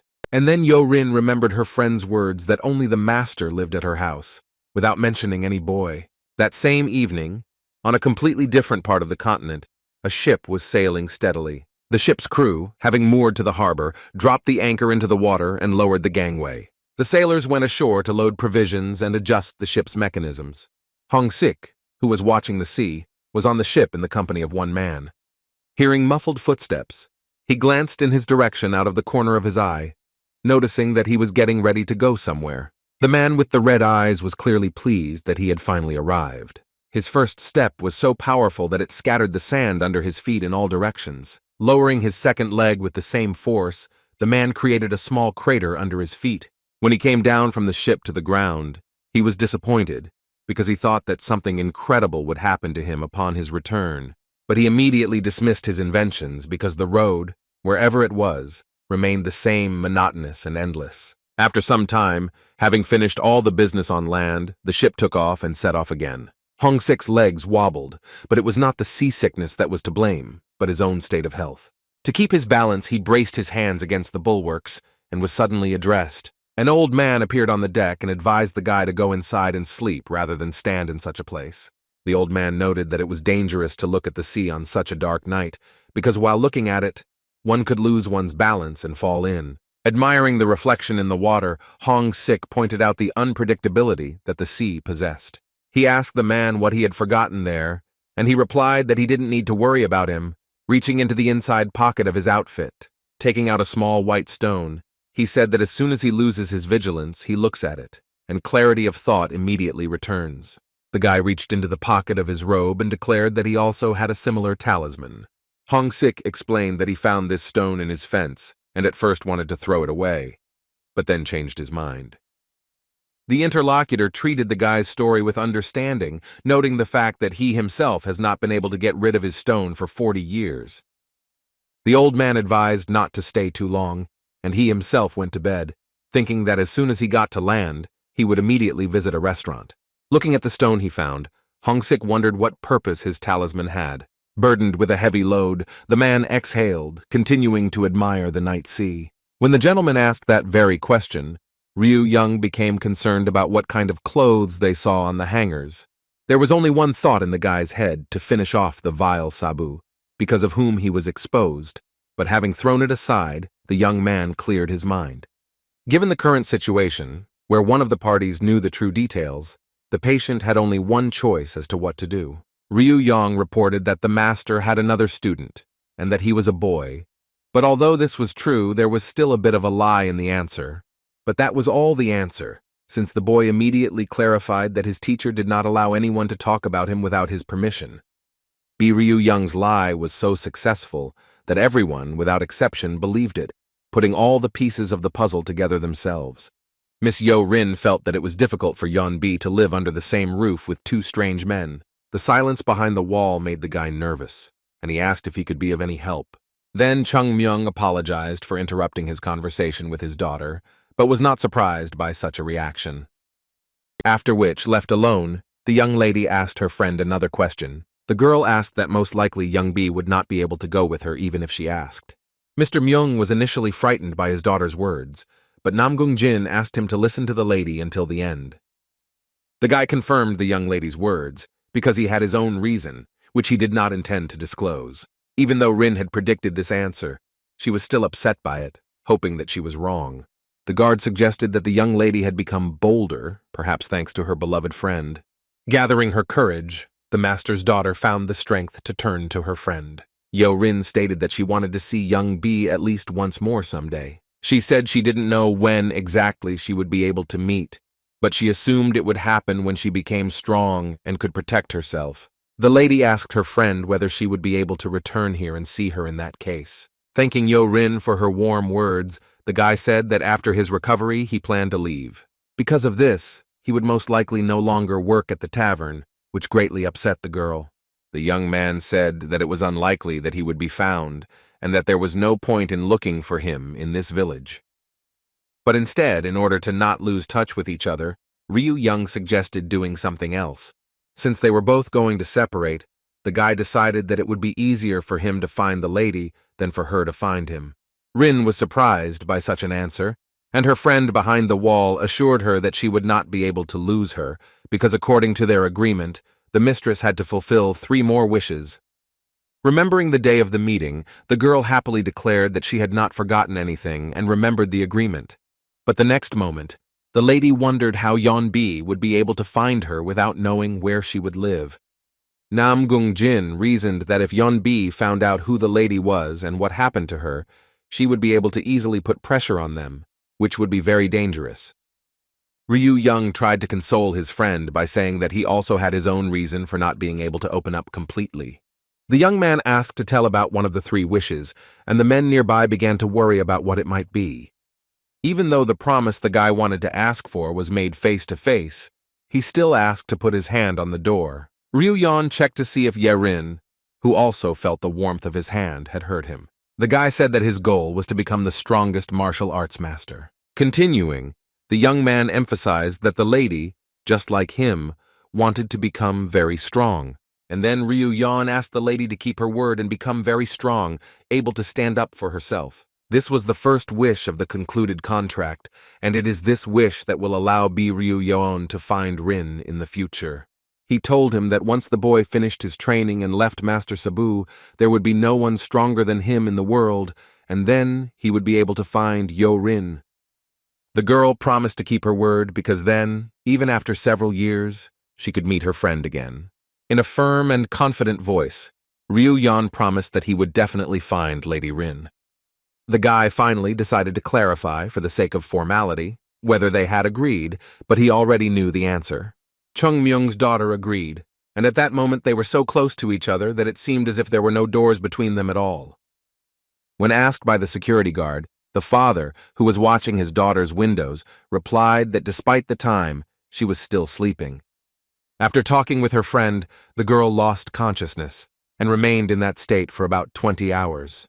The guard said that the doctor did not find any injuries, to which the gentleman only replied that most likely it was caused by severe fatigue. No matter how hard it was for him, the head of the martial artists asked his guard to wait a little longer. Suddenly, one of the servants ran up to the men and told them the good news that the mistress had finally woken up.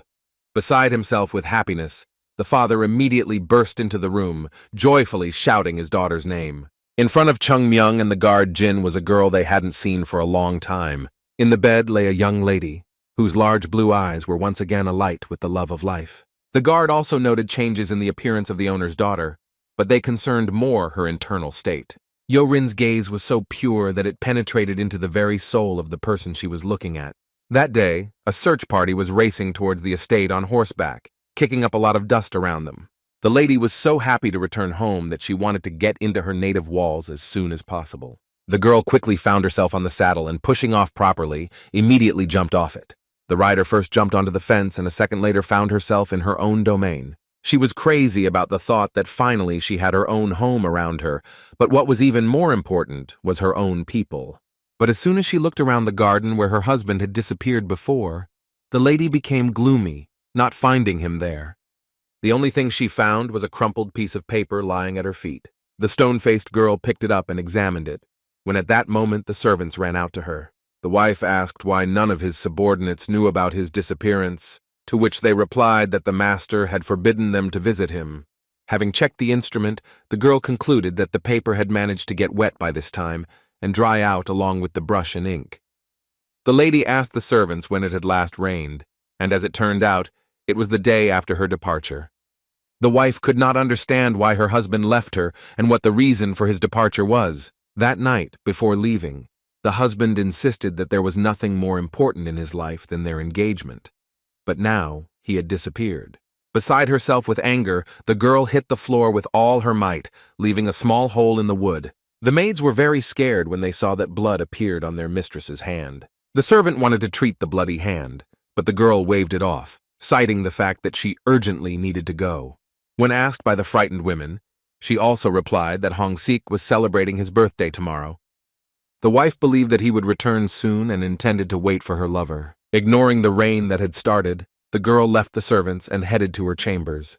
While the wife was sad, in languid anticipation, her husband was walking around the market in another city. Hong Sik turned to the man at the counter and asked where in their city the restaurant was. A local merchant showed him how to get there, and the visitor, thanking him for his help, headed there. The man reached a 2-story building that didn't look much like a restaurant. Once at the hotel, Hong Sik booked a room for one night and asked for a portion of noodles to be brought there. Taking out his black stone, he placed it on the counter and announced that he would pay with it. Looking at the stone, the owner of the establishment pointed the guest to the second floor and explained which room would be his. The man went up to his apartment, but as soon as he opened the door, he discovered a stranger in it. At first he thought he was in the wrong place, because there was a man sitting in front of him greedily eating noodles. The stranger informed the guest that he had arrived where he was supposed to, only late, and that he himself was ready to go after him. Sitting down next to the man, Hong Sik assumed that he did not recognize him because of the change in his face, and also did not realize that they were waiting for him. Having greeted him, the newcomer called the stranger master and surprised him with such a statement. The guest began to explain that because of the constant change of masks, no one knew what the ruler really looked like, because he left no traces but always found the right people himself. Hong Sik said that he recognized him by his voice, which had a confident quality to it, which couldn't help but please the stranger. The man praised the new arrival for successfully completing the marriage under cover despite the 2-day delay.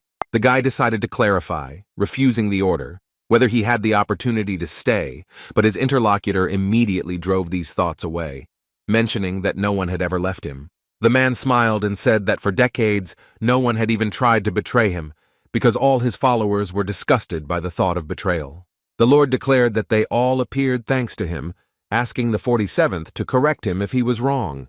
He couldn't help but notice that his spy still had feelings for his wife, but all the information he had obtained was no longer needed. The Overlord had a new mission for 47 along with a new look, and Hong Sik's body would soon appear near the lake. The man ordered the spy to obey the order, and his body began to shake as if from a fever. Hong Sik kept repeating the word order as if he was reaching into the inside pocket of his robe against his will. The images of his beautiful and dearly beloved wife could not free his mind. With a terrible cry, the 47th took a dagger out of his robe and swung it with all his might. The master, who had been watching every movement of his subordinate, became disappointed in him. The man pierced his hand with a dagger, and his blood began to slowly drip from the table onto the floor. In a cold sweat, streaming tears, Hong Sik begged the master to cancel the order, since he could not carry it out. Among the mighty mountains in his hut, Master Sabu was amazed at how his student persistently dressed up as a girl without any objections. The old man also did not expect that the young man would recover not in a month, but in 2 weeks, and that the first thing he would do was transform into Yeon Bi.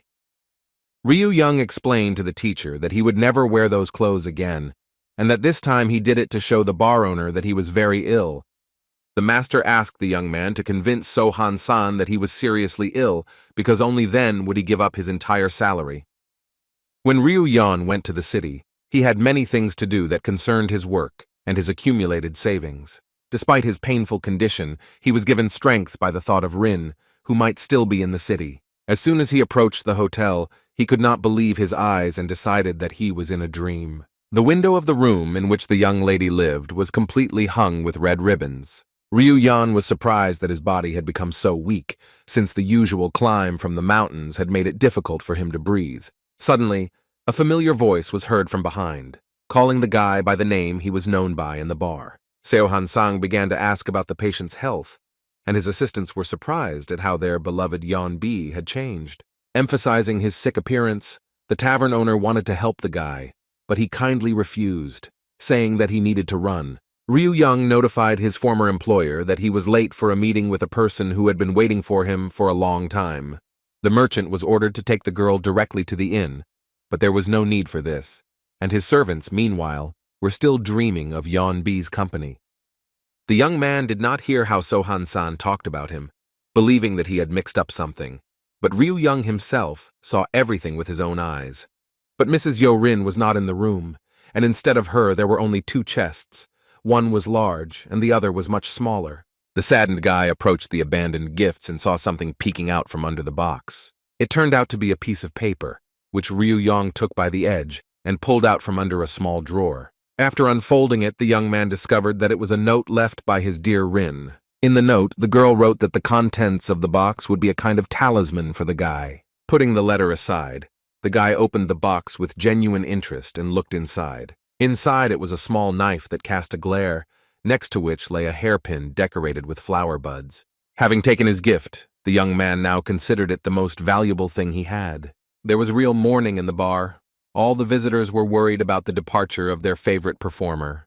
Listening to the girl's last performance, the audience wondered what exactly young Bi was sick with, also not forgetting to praise her beauty. Having finished his song, the young man demonstratively took a couple of heavy sighs, so that no one would have any doubts that his alter ego was seriously ill.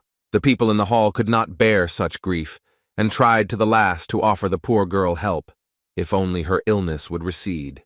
As they were seeing Yeon Bi off, the crowd gave her a bunch of gifts, most of which were money, and kept telling her that she needed to get better.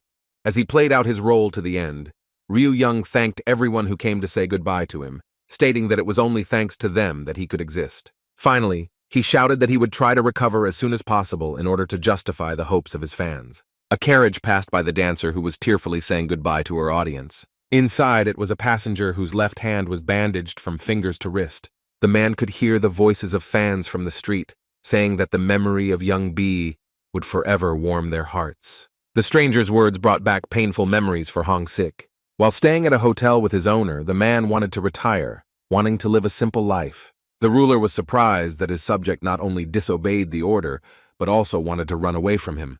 47th worked perfectly undercover, collecting information needed for the master and never disappointed him. The ruler tried to explain to his subject that he could not dismiss him, since he possessed information about the forces of the white world of martial artists. The gentleman confirmed that there was no discontent in their profession, and he wanted to know what had prompted his servant to such thoughts. Confirming the master's words, Hong Sik was his shadow without any complaints, but only until recently. Unable to leave his current wife, the guy wanted to live the rest of his life with her. The Lord heard that the girl was blinding his eyes, but he did not expect that his spy would succumb to her charms. The owner, unfortunately, noted on the 47th that the girl actually loved someone else, not him. All the information about Hong Sik, his age, childhood stories, and martial arts skills were just fiction, which meant she loved fiction. The subordinate didn't care, and if he had the opportunity to live with this girl until the end of his days, then he was ready to be that person for her. The man didn't know whether to consider him a spy or a madman, but even if he stayed with her, it was unlikely that the lady would forgive him if she learned the truth. The Lord continued to talk about his servant's love interest, receiving some pleasure from it. Unexpectedly for himself, Hong Sik learned from his master that he was sterile. The master reminded that when the 47th became his shadow, the blood cocktail he drank was not for a pompous picture, but had a purpose. To avoid possible betrayal in the future due to the birth of a child, the man took care of this from the very beginning. Hong Sik banged his head on the table in utter despair, surprising his master, who didn't think it would be such a blow for him. The spy asked if there was any way to be cured, but the ruler felt that even if there was such a way, he still could not be released into the world. The only way to free oneself from the ruler was to take his place. He generously gave his subordinate the opportunity to fight him in a fair fight. In order for everything to go as expected, the 47th had to undergo training before the battle. The man suggested this option only because he was tired of leading lately. Because the training course was very long and took place in a very remote place, the owner decided to delay sending Hong Sik's body. The training took place far beyond the desert, where the most famous martial arts experts gathered to learn from. Arriving in the desert, the 47th saddled a camel and headed to the designated place. The training required 10 years of life, and the master was interested in whether the love between his servant and mistress would last that long. But to ensure that the 47th did not lose interest and motivation for training, the ruler decided to make a bet with him. If the servant manages to defeat him, then Hong Sik can become the ruler and, as he wanted, rise up in the world. As time passed, young Miss Yo Rin, as promised, practiced martial arts to keep the promise she made to her friend. Young Prince Kal Hai Bong, despite the weather conditions, carried out the orders given to him, taking people's lives. Mr. Nam Gung Jin's twins grew up and could already ride a horse as well as any soldier. Having made a contract with the owner, the 47th became hardened, having learned martial arts, and was ready to fight for his happiness. And high among the mountains, a talented student was growing up, the future master of the sword of striking thunder. And in the forests of this area, an old tiger was just strolling, having finally found his prey. Growing up and matured, Bi Ryu Yan scolded the predator who wandered through the forest alone, wearing such an expensive fur coat. But the boy's words were just empty words for the tiger, and he was already ready to quench his thirst for hunger. Ryu Yang suggested that this tiger could easily be Belenka's new lover. With eyes full of rage, the beast rushed at the boy, baring its sharp claws. Having forced him to drop the basket of loot, Ryu Yan was outraged that this tiger could attack such a defenseless person like him.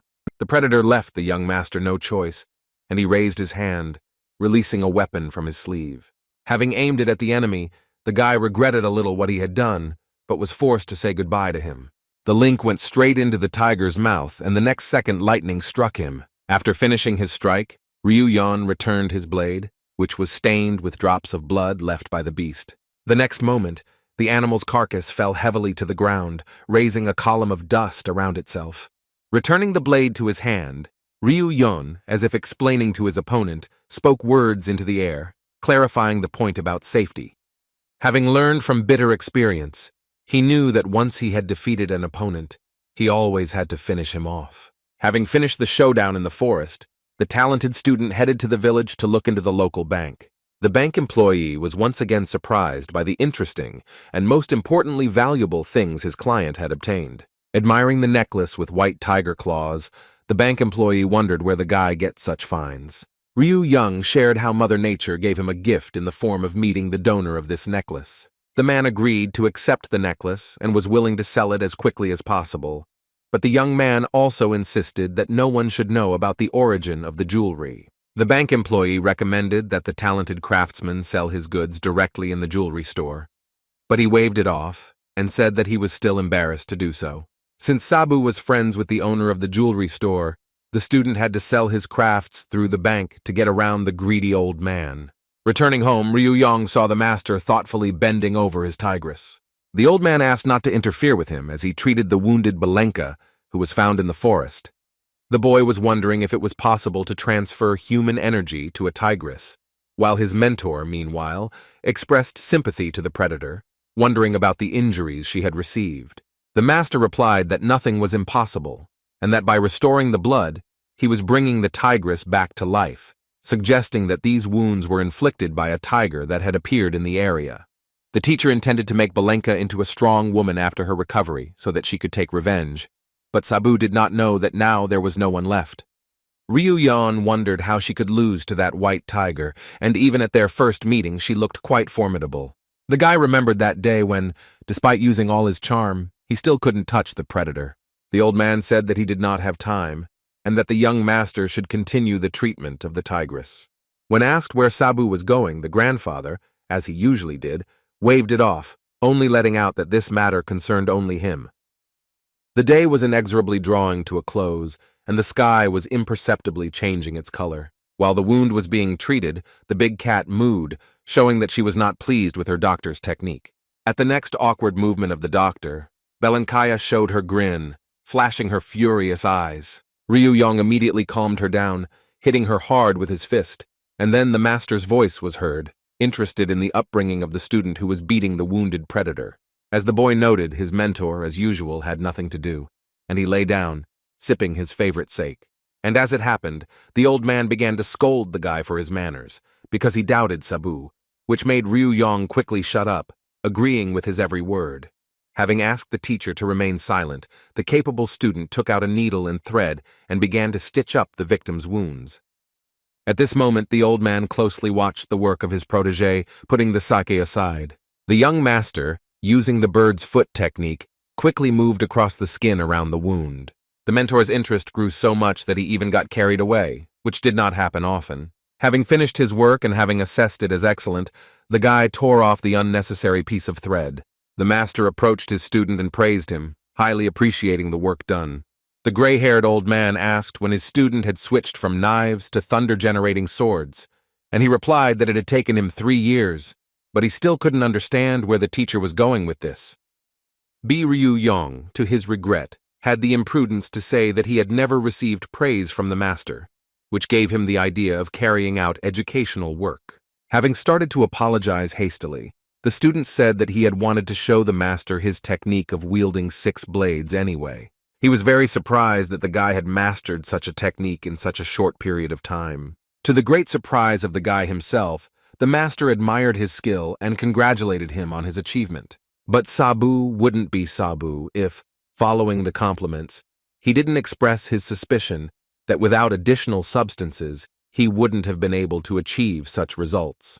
The gifted student denied everything, insisting that he achieved the result only through persistent training and innate genius. For a moment there was a pause between them, which frightened the guy, because he did not know whether the old man would fall for his lie again or not.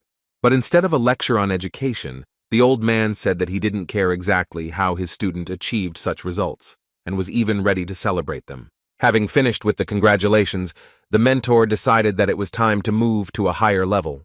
The couple came to the waterfall, where training will take place for both advanced and advanced levels, aimed at overcoming technical flaws. Getting straight to the point, Master Sabu suggested that his gifted protégé begin his study with the water sword. Hearing these words from the master, the guy became a little nervous and decided to clarify whether it was a joke. With a benevolent expression on his face, the old man began to rise and declared that such things were not to be trifled with. And the next moment he kicked Ryu Yong in the stomach, ordering him to begin training immediately. With one eye on the height from which he would fall, the boy tried not to lose his balance. But still, unable to resist, the talented student flew down with a cry for help. The landing was extremely painful, and the young master entered the water, raising a large wave. Ryu Young emerged and realized that the only thing keeping him afloat was his desire to survive, as the bracelets were literally drowning him. Although the student fought desperately, his strength was not enough to stay afloat. Cursing his master with all his might, the boy decided that it would be more effective to turn a huge stone to him if the old man planned to drown him. Still indignant, Ryu Yong began to remove the bracelets, freeing himself from the deadly burden. As soon as the weights were dropped, he found himself at the very bottom, hurrying to the surface. A moment later, the young master emerged, greedily gasping for air, which he had almost run out of under the water. Insanely tired, he somehow managed to swim to the rocks and could now calmly catch his breath. Returning alive from the water was only half the problem, because if Ryu Yon showed up at home without the bracelets, the master would not feel sorry for him. He immediately remembered the first time he took them off and got a good thrashing from the old man. No matter how much the young master resisted, he had to return the bracelets and return directly to the training itself. Ryu Yon's imagination already painted a picture of the teacher, constantly kicking and scolding him, claiming that he was no good for anything here except making money. Angry at his mentor, the boy let out a monstrous scream from the fact that he was helpless in this situation. Gathering his strength into a fist, he dove into the water like a pike in an attempt to retrieve his bracelets, which had grown to the bottom.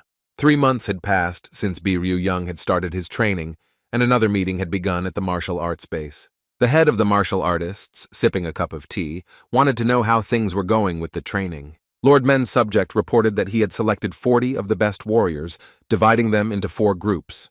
Each of the groups will be sent to their destination, namely one of the Shaman Mountains, Tea, Fire, or Ami. The man presented the head of the school with a curriculum based on the students' performance. In addition to martial arts, other areas such as literature, history, and logic were added to the general assessments.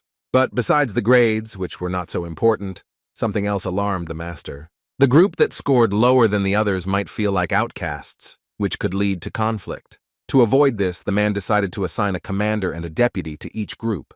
But this idea had to be abandoned in the end, because the students' potential was revealed with each lesson.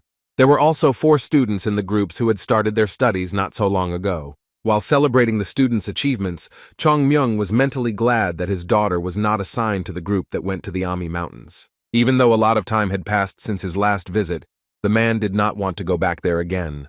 In the forest there, Mr. Jinji, who was one of the best martial arts experts, was conducting training. Despite his advanced age of 80, the master stated that he felt great and was only getting younger with each passing year. The old man decided to make a stop near the waterfall and asked for forgiveness from his companions, who were forced to work in such heat. One of the men, although quite tired, believed that of all of them, the teacher had the hardest time on the road. The couple began to quarrel with each other due to the fatigue that had overcome them, while the master remained in good spirits. Having thanked them for their help, the old man let his friends go, clarifying that they did not have to accompany him to show him the way. Considering how grateful he was to his assistants, one of the companions wanted to ask the old man for a favor. Taking a blade from each of their robes, the guys demanded the old man's things and all the savings he had with him.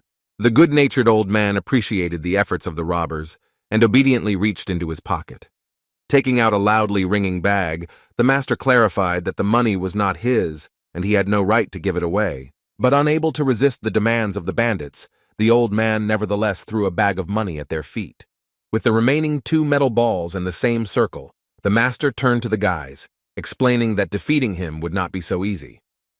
The self-confident criminal laughed in the old man's face and decided to kill him for his insolence.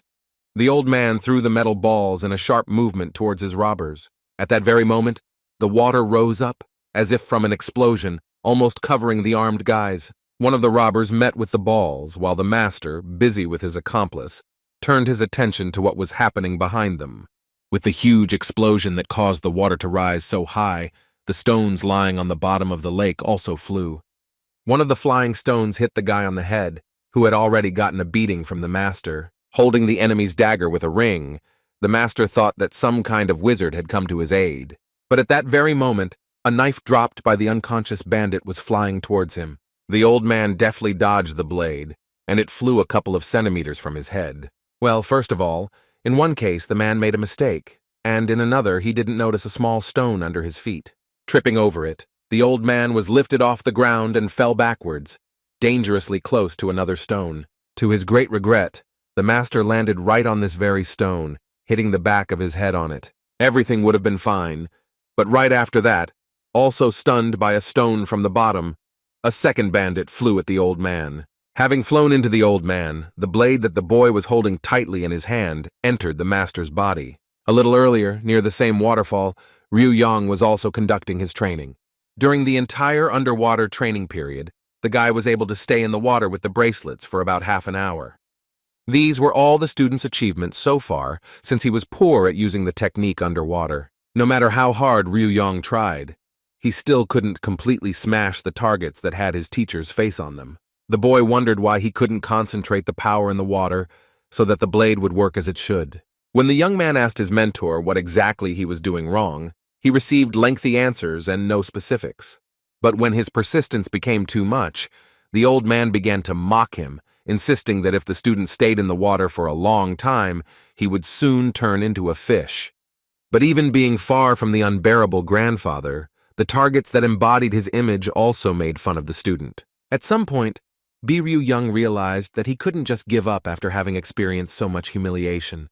The prospect of spending the next 10 years underwater practicing the same technique was not what the young master had expected. Having brought his feelings into order, the guy began to concentrate his energy, not forgetting to monitor his breathing and the clarity of his vision.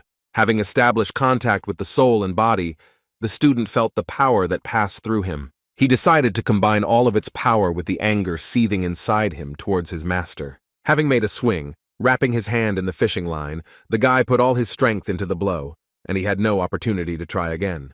Without leaving his teacher in his thoughts, Ryu dropped his hand and released the blade, which headed towards the targets with incredible strength and power.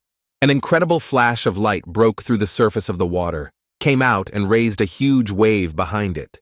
Having managed not to drown in the resulting whirlpool, the guy miraculously got out of the water alive. Satisfied with the training, the student could not decide what exactly helped him in mastering the technique: the desire to eliminate evil or innate talent. As soon as the young master was distracted from his thoughts, a strange picture appeared before him. On the other bank, directly opposite him, on the road lay 3 bodies in some kind of bag, most likely with things. Having changed his clothes, Ryu was already at the scene of the incident, trying to understand what had happened there. Near the rocks lay an old man with a bloody head, on top of whom lay a man, and near them lay a bag, while a little further away there was another specimen. In his head, Ryu had already made an analysis and presented his version of events. According to his calculations, 2 younger guys tried to kill the old man, but ended up becoming victims themselves. The first candidate broke his ribs, hemorrhaged, and died from another brain injury after hitting something small and sharp.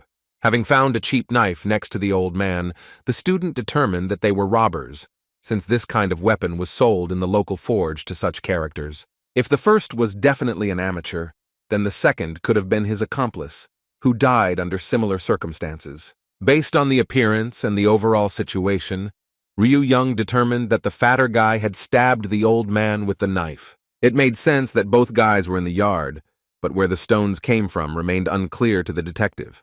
The scars on the old man's hands indicated that the marbles were his, and therefore he had mastered martial arts, which made his death even more mysterious. After all, being a good master, based on the damage inflicted on the enemy, the question arose how he allowed himself to be wounded with a knife. One of the versions was the old man's guilt before these guys, but it was immediately discarded as soon as it arose. After examining the master's legs, the guy decided that he had stumbled and fallen while trying to escape, as a result of which he had received a traumatic brain injury.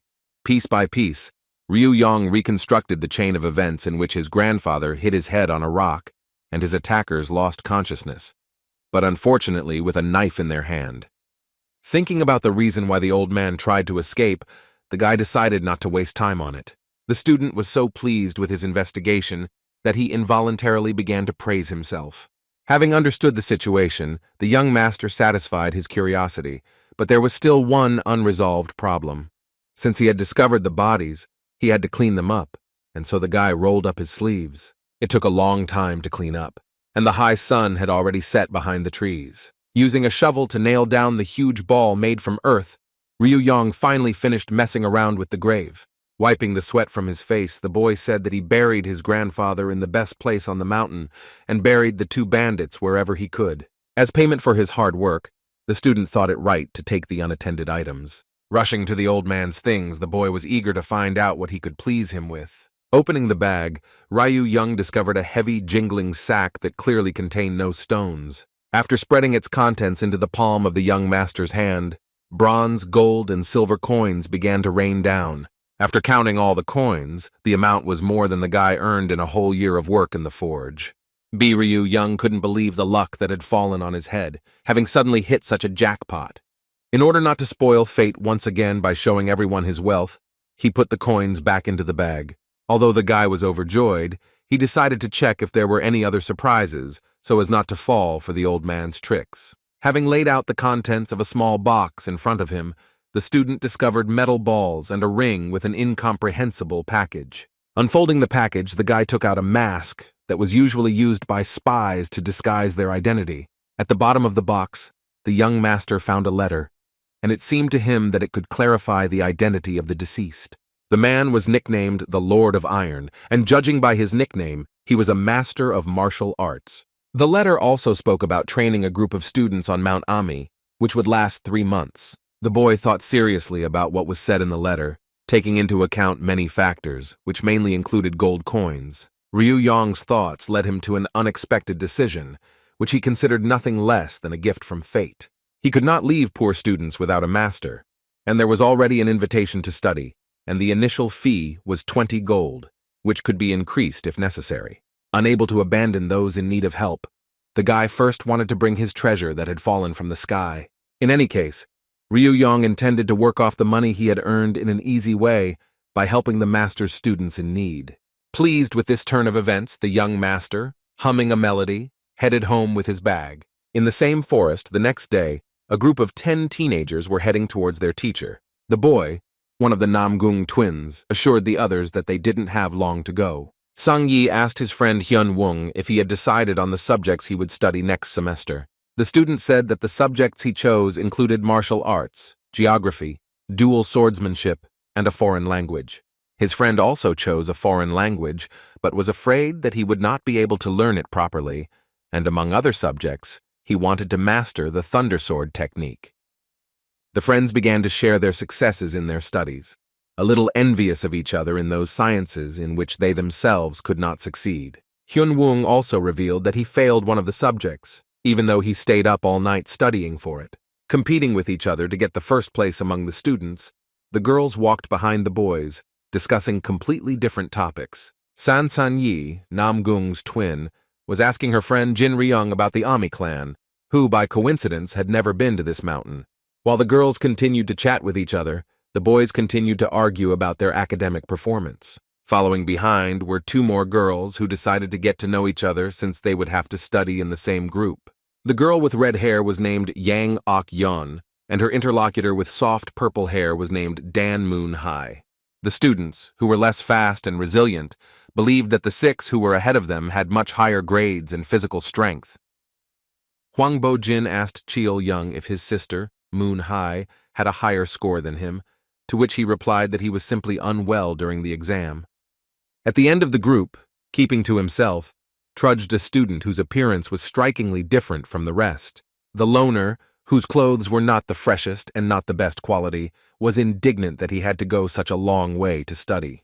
After climbing more than 1 steep hill, to the great relief of everyone present, San Yi announced that they had finally arrived. Seeing the camp where the training would take place on the horizon, the group decided to compete with each other. The first one to reach the camp will be the first to choose the bed in which to sleep.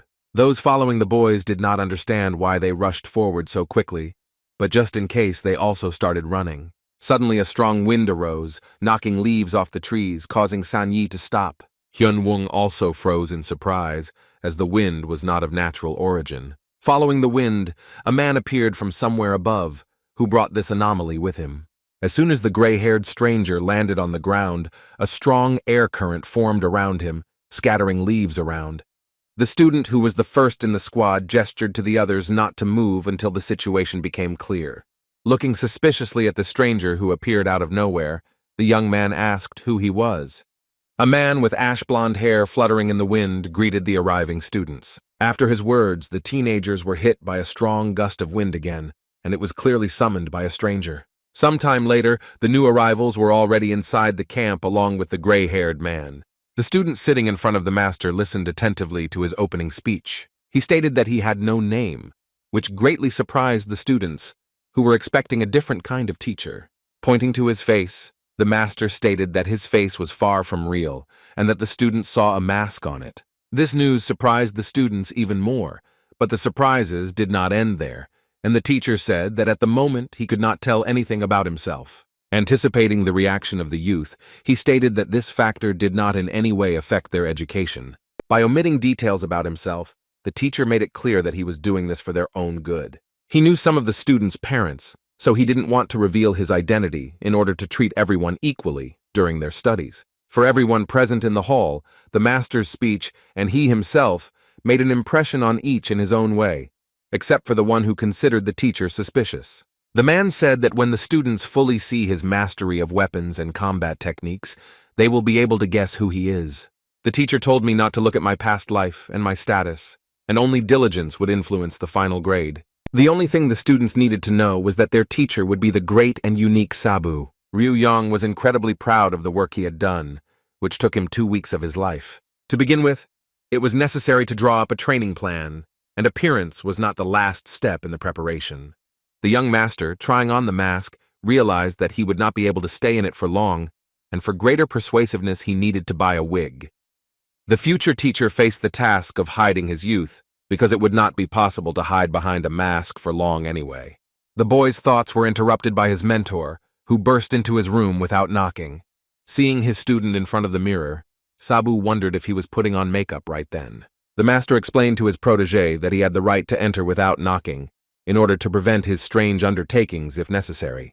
Blaming Ryu Yang for the lack of food and drink on his table, the old man expressed great disappointment in his student.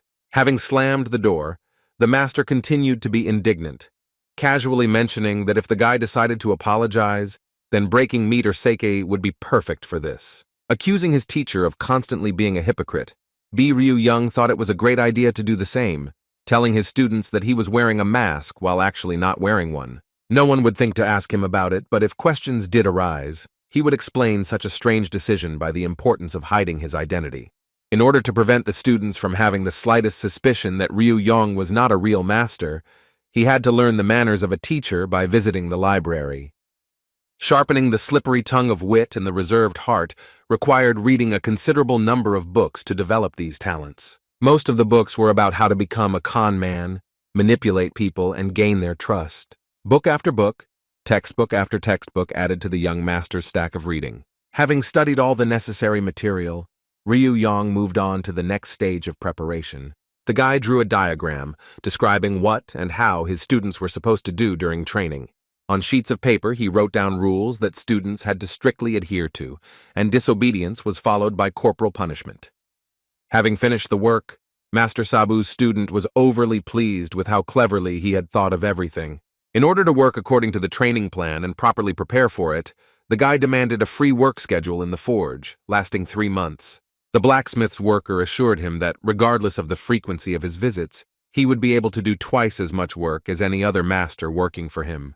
The sword master advised ordering a sword for training, but his gifted employee decided to limit himself to only 40 bracelets as he wore, and a couple of accompanying items. The owner did not understand why the guy needed such rings, doubting that anyone other than him could wear such horror. Ryu Yang replied that such people would appear soon, and he set to work making his own equipment.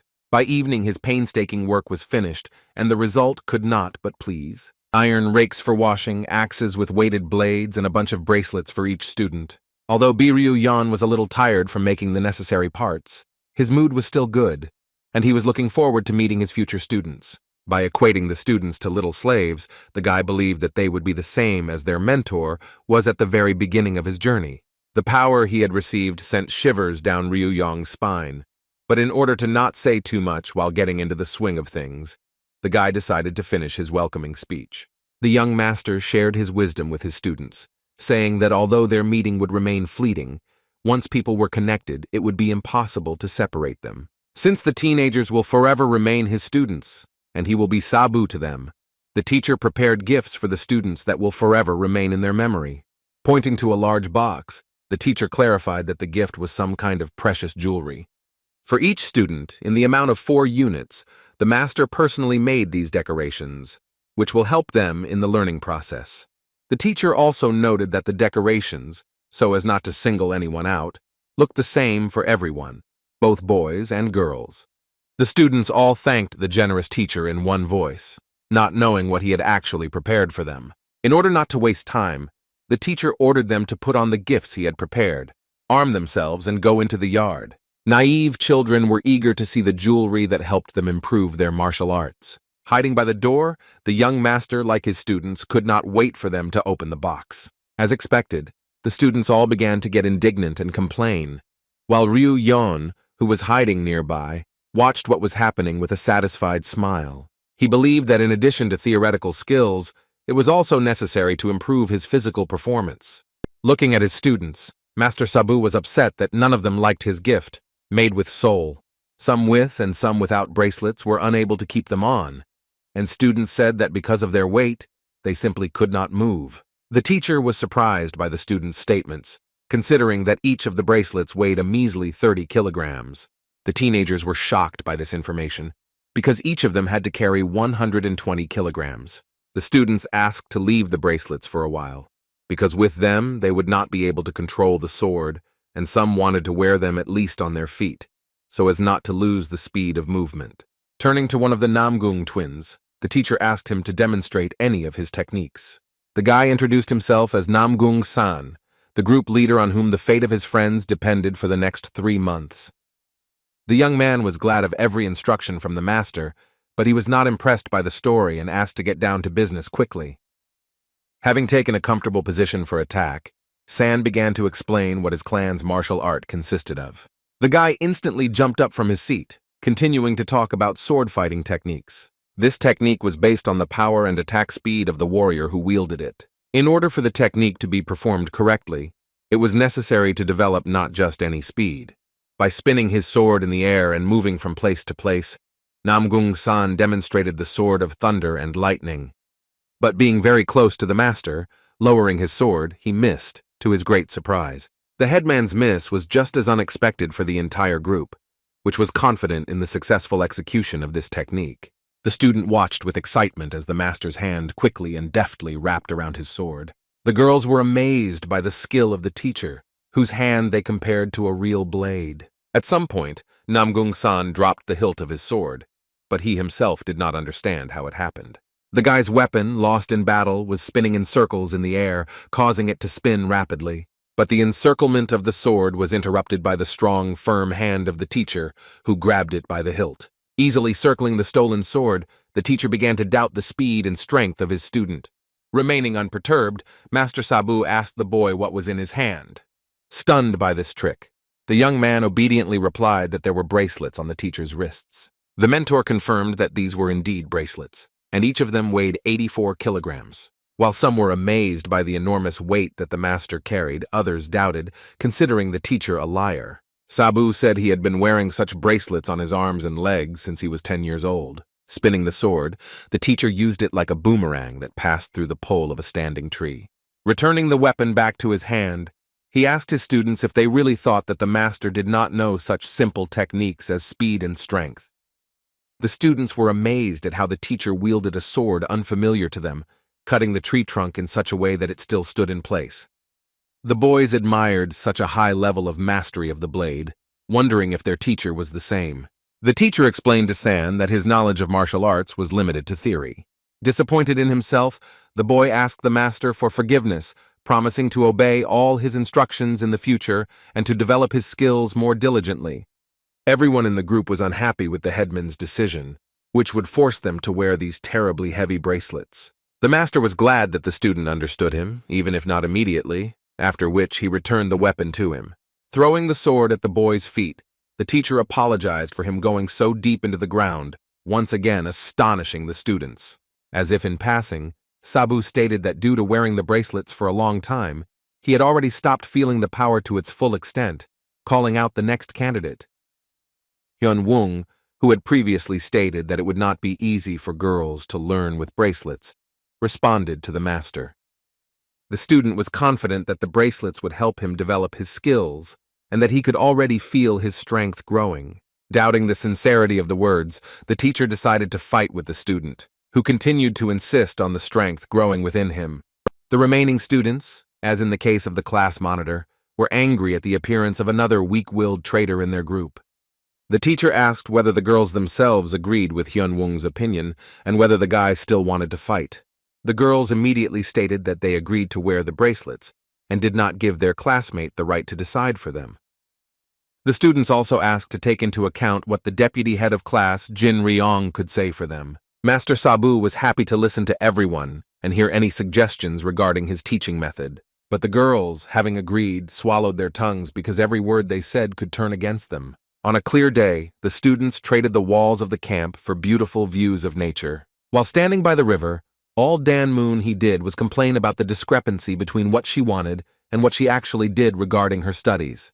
The girl thrashed her clothes with a heavy paddle in anger, while Okyeon tried unsuccessfully to calm her down. The words of her friend angered the student even more. She was infuriated by the mere thought that for 10 days they had been doing some kind of laundry instead of real classes. Instead of studying martial arts, the angry classmate had to work for an elderly master, making woodcrafts and bead weaving. Hearing that the girl was going to turn in Saba, Hwangbo became very worried when he arrived home. He told the students to speak as quietly as possible because the camp was very close to the waterfall. Realizing that the teacher could appear at any moment, the girls immediately fell silent, not wanting to meet him again. Looking around, Okayon found no one nearby, but asked him to be careful in his statements. She recalled an incident that happened to one of the students in the group a few days ago. The group that day, wildly tired and angry, showed up after washing almost at noon, barely dragging their feet. Hearing the swearing reaching them, they sensed that something was wrong within the walls of the camp. The classmates who were watching the altercation were beside themselves with horror, which was clearly visible on their faces. The boys asked the headman to talk to No-hak, but he was unable to bring the boy to his senses. Namgung-san tried to defuse the situation, but the angry student did not want to listen to him. Demanding that they leave him alone, the young man threw down the axe, outraged by the bullying from his mentor. Turning directly to the master, No-hak asked how long he would continue with all this nonsense. Furiously beating his chest, the loner did not understand why, having come to this mountain, he was forced to do anything but study. The master calmly replied that this was all a warm-up for future training, but the student was not satisfied with this answer, saying that even a mongrel would laugh at his words. But No-hak did not finish there, telling that from the first day the master put shackles on them and treated them like slaves. And the trick with the spinning sword, which resulted in the tree falling apart, was shown on purpose. Thus, as the student believed, the teacher wanted to intimidate his students by creating a frightening atmosphere within the walls of the camp. Insisting that all the jewelry and money would interfere with their concentration on training, the teacher took them away from the teenagers. No-hak considered this prank to be pure theft, since the richest of the group got the most. And even after all this, the teacher continued his bullying, forcing the students to cook. As soon as they spoiled any dish, the teacher would start yelling at them, threatening to compensate them for the waste. By order of the mentor, Jin Ryung and Hyun-woong were forced to keep watch in the kitchen, and everyone else went to do laundry, chop wood, hunt, and gather edible plants. But returning to the camp after grueling work, the students received new assignments from the master. But Hack considered bead weaving to be nonsense and a waste of time, but not a development of elasticity of movement. The whole group, with shaking hands, tried to string beads on top of each other, trying not to miss their fingers. Tired of constant work in which he saw no point, the angry student demanded that he be given at least a little time to rest. This cruel treatment was the last straw for the student, and he demanded normal education from the teacher. Sabu asked if the student was not satisfied with the current learning process, to which he replied that they were simply being tormented by jokes and various whims of an aging madman. After another lesson, the teacher noticed that the students could not stand on their feet, which meant that the training was difficult, and, as if mocking the teenagers, the master decided to complicate the training, as if punishing them for their efforts. But Hawk no longer wished to carry out the teacher's sadistic orders and intended to report his antics to his elders upon his arrival in the city. Radiating strength and power, Master Sabu was pleasantly surprised that his words were being challenged, and the guy, mad with anger, demanded a clear answer as to whether they would be taught as they should be or not. His classmates, worried about the student's future, tried to bring him to his senses, but no words helped. The teacher took the young man's protest calmly, ready to punish him properly, so that in the future, the impudent fellow would not even think of objecting to his elder. Within Ryu Yong, yin and yang were fighting, arguing over how severe the punishment should be. On the one hand, the punishment was supposed to serve as a lesson for others, but it also had to look instructive, so that it resembled a learning process. A technique that he had learned from an old man who lived with him came to the mind of the master's inner personalities.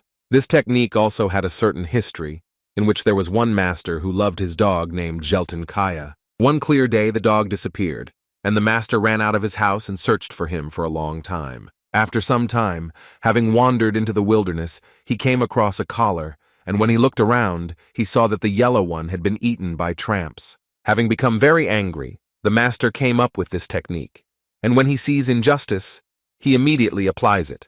The inner yin and yang came to an agreement, approving this punishment technique, and Ryu Yong said that he would teach No Hak one technique. The teacher asked one of the students to give the daredevil a weapon for the duel. As soon as the student had the stick in his hands, the master asked whether he was ready for punishment. The young man, waving a stick, ran towards the teacher, ready to get even with him once and for all. But suddenly the master himself appeared in front of him, moving so quickly that he looked more like a whirlwind surrounding the guy. But Hawk experienced the punching technique that Sabu demonstrated in action, known as the three happiness technique. Quick and heavy blows, one after another, fell upon the student, who had time to regret his insolence 1,000 times. The whirlwind of blows that surrounded the student plunged the others into wild horror, which sent shivers down their spines. OK Yan, recalling this picture, noted that poor No Hak did not touch the ground, but, what is even more terrible, did not have time to make a single sound under the onslaught of blows. Even out of fear, Moon Hai asked him to stop telling these stories, because no matter how monstrous it looked, Hak was still alive. The student disagreed with her partner and began asking leading questions about whether she had seen him after the incident and whether she had been able to talk to the victim. OK Yan decided to visit No Hak in the morning, but as soon as she saw him, she realized one terrible thing. The man with whom they came to this mountain was no longer there. The guy who intervened in the conversation did not agree with his classmate's belief, because Hak always fought against injustice to the last. A classmate said that she saw Sabu, who asked a student to wash himself, and he immediately headed to the river. The students became scared, because their unusual classmate always washed himself only in the rain. The guy also said that just recently, when he went to get a club for washing, he met him, all wet and damp in complete darkness, but Hawk silently sharpened his axe. The girls were frightened, hoping that the apprentice was not sharpening the axe to take revenge on the master. The friends discussed how he could become their No Hak, an obedient performer or a student who felt superior. The teenagers countered that the boy who acted like a vagabond would wash himself and work hard every day. Based on all of the above, those gathered concluded that No Hak's disciple no longer existed. And while the students were arguing, booming sounds could be heard in the depths of the forest, accompanied by fallen leaves that were constantly feeding in the air. The cause of these sounds was the apprentice chopping wood, but from now on it was extremely difficult to recognize him. With mechanical, repetitive movements, the boy who was previously known as No Hak carried out the work assigned to him. A classmate who came to his aid, watching as the tree he had cut down, not the first one, fell to the ground, asked him how he felt. The guy who arrived said that there was plenty of firewood, and the work could already be stopped. The student suggested that the worker take a rest, and said that he would help him with the firewood as soon as he delivered what he had in his cart. As if his thoughts were not there, but Hak, not understanding, looked now at his firewood, now at the firewood of his classmate. There were only a few stumps in front of the single man, while there was a whole pile of them in the cart. In his head, the ominous voice of Master Sabu sounded, condemning his student for laziness and stubbornness. Frightened by the teacher who had gotten into his head, the young man began to swing the axe with even greater persistence. Watching his classmate go crazy, the guy asked him to stop, but decided to do everything himself. In his imagination, the student rushed to the worker in a second and stopped this madness. But in real life, he ran very slowly, shaking with every movement he made. The student approached Haku as quickly as he could, since he knew that he was contraindicated to work. Having reached his classmate, the guy turned him around and was horrified by the empty expression on his face that he saw. He tried to reason with his friend who had gone crazy, claiming that the master would scold him if he lost consciousness again. Noticing that the words were not producing any effect, the student began to shake the poor worker. A classmate told me that everything was fine, and although it was hard to believe, even the teacher was worried about him. All the students took turns sitting by his bed, and in the first days, Sabu personally collected medicinal plants for the compress. Apologizing for not being able to help on that terrible day, the friend asked to be allowed to help the poor guy, at least by finishing the work for him today. The student begged so hard that the boy who had suffered at the master's hands began to shed tears. And until the evening came, the exhausted Nohak rested for the first time in a long time. Arriving at the camp for dinner, his tray was filled with plates from which the food was almost falling out. The guys cooking in the kitchen assured him that the food would help him recover quickly and that the fish had been caught especially for him. Namgung apologized for only catching one fish and advised them to eat as quickly as possible while the teacher was away. While everyone was praising Jin's culinary talents, Nohak noticed that his portion was much larger than everyone else's. Noticing that he had food that no one else had, he became worried that no one would be able to taste it. According to the guys, everyone suddenly lost their K food gave him an appetite, and the poor fellow could eat calmly, without worrying about whether someone else was missing out on something. The student turned around to see the other's reaction, as he could not quite believe what he had heard. Everyone began to say in unison that for some reason no one needed additional portions. The students then began to advise Haku on how he could treat himself and speed up the recovery process. Having plucked up his courage, the guy finally put down the tray, which was bursting with a mountain of delicious food. Then the student sat down at the table with his back to the others, and for some time did not dare touch his dinner. He sat with his back turned only so that none of the boys could see the tears of gratitude rolling down his cheeks. Well, as soon as a salty drop fell on the only cooked fish, the guy decided to take up the utensils. After taking a bite of the rice and tasting the hot soup, Hak began to cry at how delicious the food was. Walking through the forest in the evening, surviving on apples, Ryu Yong dreamed that his students would quickly learn to cook deliciously, saving him from this fate. The boy regretted that so little time was allocated for training, because the teenagers still had a lot to learn. Remembering the student who had misbehaved, Ryu Yan became curious about how he had done today. Having thrown away the apple core, the young master felt someone's presence and decided to hide. Surprised by his decision to hide, he thought he had done it instinctively, just like he had done before when he had hidden from his sabu to get something useful to eat. The strangers that Ryu Yong sensed were his students who were glad of his absence. Namgung-san felt a little uneasy, guessing that it had something to do with the lonely stars in the sky. After analyzing his friend's behavior, Hyun-woong assumed that Jin was to blame, causing him to immediately blush. The teacher, hiding in a tree, was interested in the relationships between the students. Hyun-woong said that the twin would reveal his attitude towards the girl as soon as he started talking to her. He suggested that San personally find out everything from Jin by confessing his love to her, but for the headman, this was a very difficult task. The classmate didn't understand what was so difficult about confessing, and on top of that, since his friend was the class monitor, his lover was the deputy class monitor. The student tried to push his friend into action, because if he hesitated, someone else might steal it. Hyun-woong demanded that he run away immediately and confess his love, but Namgung-san seemed not to hear his words, fixated on his own. Looking up at the starry evening sky, the headman asked to close this unpleasant topic for him. The couple walked towards the camp, continuing to talk to each other, but on other topics. After waiting until the teenagers disappeared from the horizon and their voices died down, only then did Ryu Young descend from the tree. While finishing his second apple, the young master noted that he would have given the lovesick student a good beating.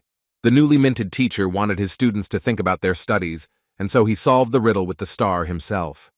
It took the talented genius less than a day to solve it, and the next evening he was able to enjoy the result. The girl wandered through the tall grass looking for her teacher, shouting his name. The student who was looking for him was Jean, who at some point decided that Sabu was simply playing a prank on her.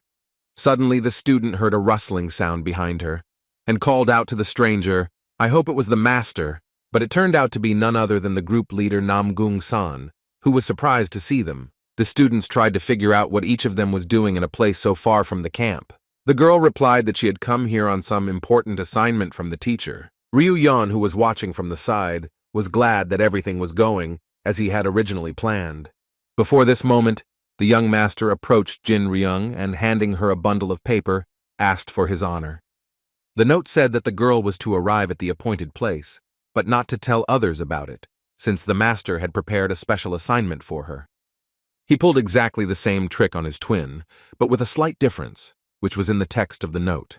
In it, the great and mighty Sabu also ordered to come to the indicated place without delay, because today his fate was being decided. Having done everything in his power, Ryu Yun, using his precious clairvoyance, expected one of 4 possible outcomes of this meeting. In the first version, Namgung-san will be embarrassed, having failed to confess his love to Jin Ryung. The girl would return to the camp to cook dinner, leaving the guy alone, and this version of events was very close to reality.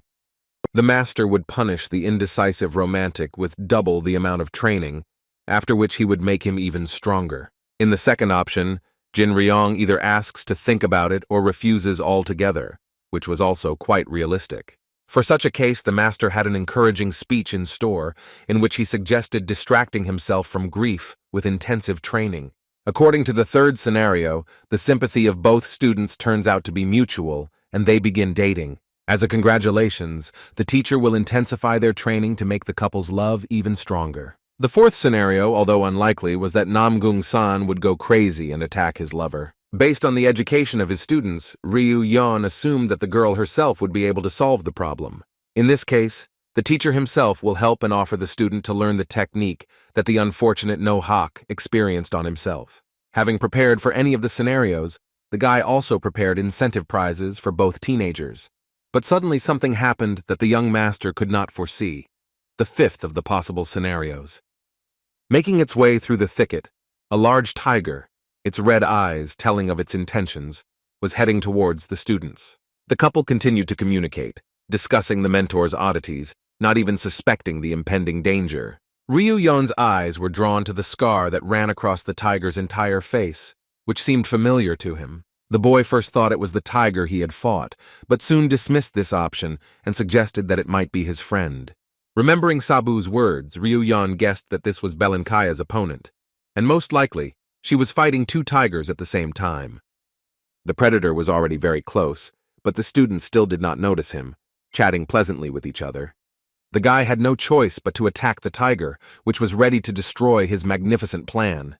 But suddenly Ryu Yang calmed down and decided not to interfere, because it was not for nothing that his teenagers studied martial arts. Remembering himself at their age, the young master decided not to interfere, because they had to deal with the tiger. Ryu Yan felt that real art historians would hardly lose in a battle with a wounded cat. Just as Namgung-san agreed with Jin Ryung that they would wait for the teacher together, a rustling sound was heard from behind the bushes. The students turned around at once, preparing for the unknown threat that awaited them. The enemy finally showed itself in all its glory and rushed on its 4 powerful paws towards its victims. Facing the danger head-on, Namgung did not lose his nerve and was ready to fight. As soon as the beast jumped on the guy pushed the girl aside, covering her with himself. The tiger swung its massive paw, but the elder managed to dodge the blow intended for him. But the predator still left a small mark in the form of a scratch on the daredevil's face. The guy advised the girl to take off the bracelets and run, but she objected that she would not have time to do this due to lack of time and the enemy's imminent approach. Flashing its evil eyes and baring its jaws, the animal pounced on the students. Namgung, once again covering his beloved with himself, this time was unable to dodge the sharp claws of the predator. Ryu Young's confidence in his students evaporated as he watched them struggle to keep from dying. But even being on the verge of death with a bloody back, the young man could not resist the beauty of the girl. Watching the spark that arose between the students, the young master felt uneasy about this picture. He was infuriated by the fact that the lovers had completely forgotten that there was a dangerous predator nearby. But the teacher breathed a sigh of relief as soon as he heard the call to escape from the enemy. The tiger became even more angry because of his unsuccessful attempts to seize the prey, and this time decided to make amends. This was the worst possible moment to argue about which of the pair should fight the beast and which should escape. Ryu felt uneasy from such confessions of love in such a dangerous situation. Watching as the seemingly happy students continued to roll around on the ground, the young master considered for a moment whether to leave them like that or not. But in the end, compassion prevailed, and he left his shelter, rushing to help. Suddenly, taking the predator by surprise, Ryu, appearing in front of the tiger, met it with a strong kick. The enraged beast, into whose mouth the blade flew the very next second, was accompanied by a discharge of lightning. The forest and its surroundings shook from the heart-rending roar of the tiger, who had tested the sword of Thunderslash. With a careful movement of his foot, the master pushed the couple, telling them to get up since the danger had passed. Scared to death, Namgung-san turned around, not realizing who had touched him. The students did not expect to see their mentor, who immediately wanted to know what they were doing there. Impressed, Ryan explained how Namgung wanted to risk his life to save Jin, but she wanted to stop him, with San stating that it was his duty. The teacher agreed that such a worthless fighter should at least prove himself once, but instead he found nothing better to do than to tumble around in an embrace. But the master was even more angered by the behavior of the couple, who behaved as if they had caught the tiger themselves. The teacher began to explain that Jin called Sana her savior because she did not want to accept the fact that she was saved by the great Sabu. The students quickly began to offer their deepest apologies to the best teacher in the world. Considering that his students' gratitude sounded forced, and that even together they could not defeat the tiger, the master decided not to give any more concessions. The teacher announced that starting tomorrow he would double the difficulty of the training, increasing its complexity. Throwing the defeated tiger onto his shoulder, the teacher left, and advised his students not to stay too long either. The classmates kept wondering where the teacher had taken the tiger, where he was in such a hurry from, and why he had finally called them to this place. The elder thought that they would not find out about it anyway, and wanted to return to the camp as soon as possible. Seeing the blood on the guy's hand, Jin Ryung became very worried, also remembering the wound on his back. He, not attaching much importance to the injury he received, considered it a light scratch. Ignoring the young man's statement that he was fine, the girl still demanded to see the wound. Namgung's back had 3 deep claw wounds on it, with blood oozing out slightly. Jean was horrified as soon as she saw the serious wounds she received from her enemy. Struck by San's noble act of not wanting to bother her and therefore keeping silent about the injury, the girl became embarrassed. The student reassured the wounded man by telling him that she had medication that could stop the bleeding. As the procedure was being completed, Jean reported that all that was missing was a bandage, but the brave man continued to insist that the wound was not as serious as they said.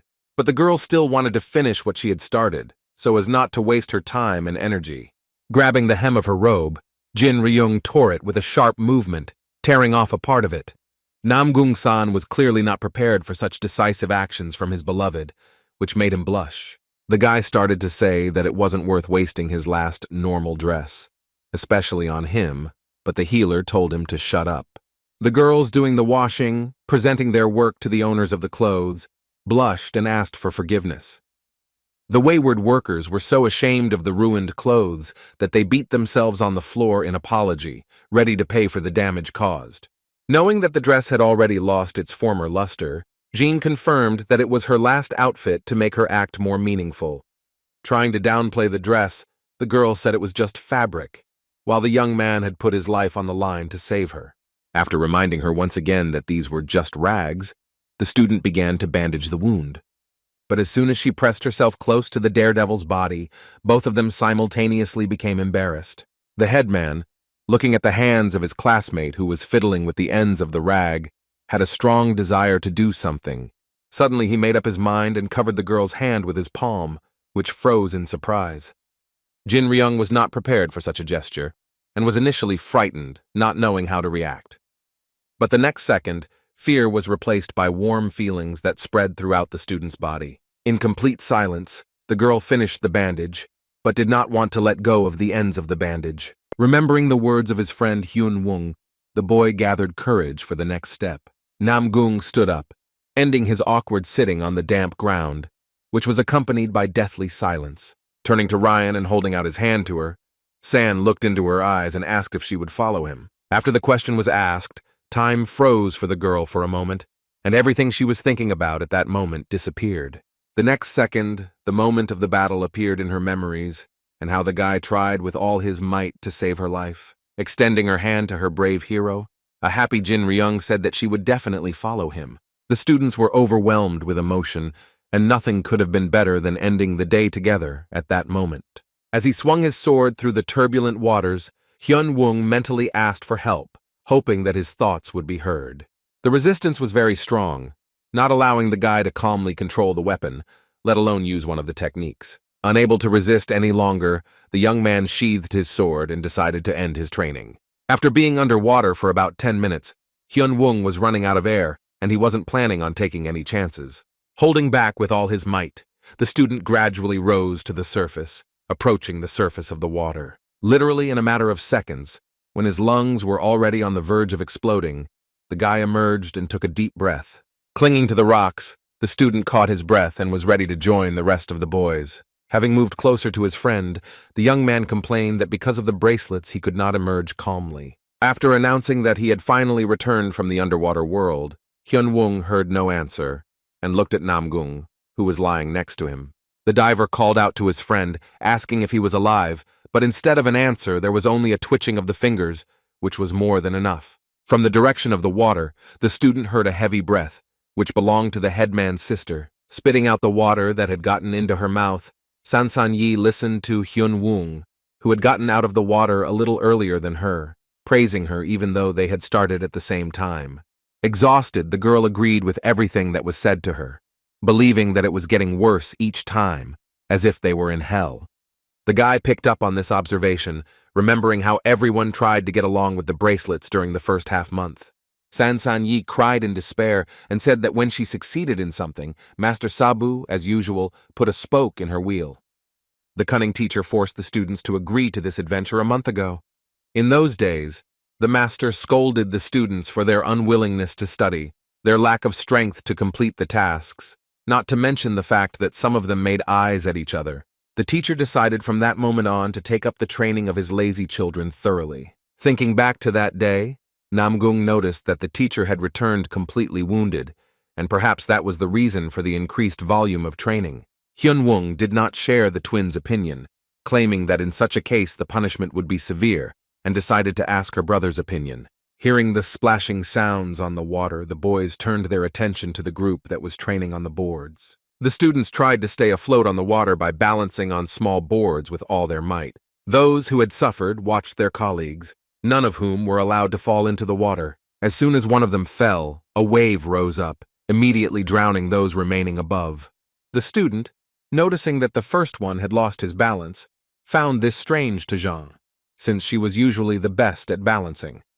The guys' opinions were divided, and while some blamed the group on the boards for lack of strength, others felt sorry for them, because the master gave them much more load. Having made a remark that they should speak more quietly so as not to attract the attention of the teacher, the students remembered this too late, and he was already there. The teacher looked around at those present and assumed that as soon as he stepped away for a few minutes, most of them decided to go for a walk. The students began to justify themselves, saying that they had fallen into the water during an unfortunate incident, but that they should have appeared soon. The team, practicing balance on the surface of the water, was slowly sinking to the bottom due to the heavy bracelets. The students didn't understand what they were doing, as this wasn't the first time they had been floundering in these waters. Some of them scolded themselves for their weakness, and some even asked their mother for help. Well, no matter how hard it was for everyone, they swam out, and the first thing they heard was the voice of Master Sabu, asking what they were doing. The teacher was not clear why the students could not complete his unremarkable assignments, which differed slightly from each other. By scolding the teenagers for not being able to learn the basics of such an easy technique, the instructor received a lot of discontent, although no one said it out loud. The master is disappointed in the students that they cannot perform such an easy task, considering that in the future they will have to learn to walk on water. Every single one of the students did not take the master's words seriously, Considering them a joke, they sounded so unreal. Hyun Woong timidly wondered if such a thing was possible, wanting to push Saba to demonstrate the water-walking technique. The teacher was amazed that none of his students, even as teenagers, had seen anything like this. At that moment, Ryu Yong remembered himself at that age when, for the first time, he was able to stand firmly on the surface of the water and felt like a winner. However, the mentor, as always, was not impressed by his students' achievements, and on top of everything else, his pet was ruining the training doll. The boy noted that such actions should have been punished, but instead the cat remained untouched, and he himself continued to be punished for the slightest misdeeds. The old man, in his usual style, belittled the student's achievements and ordered him to stop showing off and concentrate on the more important task of learning to walk on water. The boy began to argue with the teacher, claiming that he was being deceived again, talking about impossible techniques that he supposedly had to master. Master Sabu, observing Ryu Yong's speech, concluded that he had been training his student poorly lately and had not kept up with his progress. Then he decided to talk to him personally, face to face, to find out where the truth was and where the untruth was in their communication. The young master wondered if Sabu had been lying to him when he claimed that he possessed a technique that was inaccessible to most masters. The mentor himself said that he did not have an ideal command of this skill, believing that the children had conspired against him.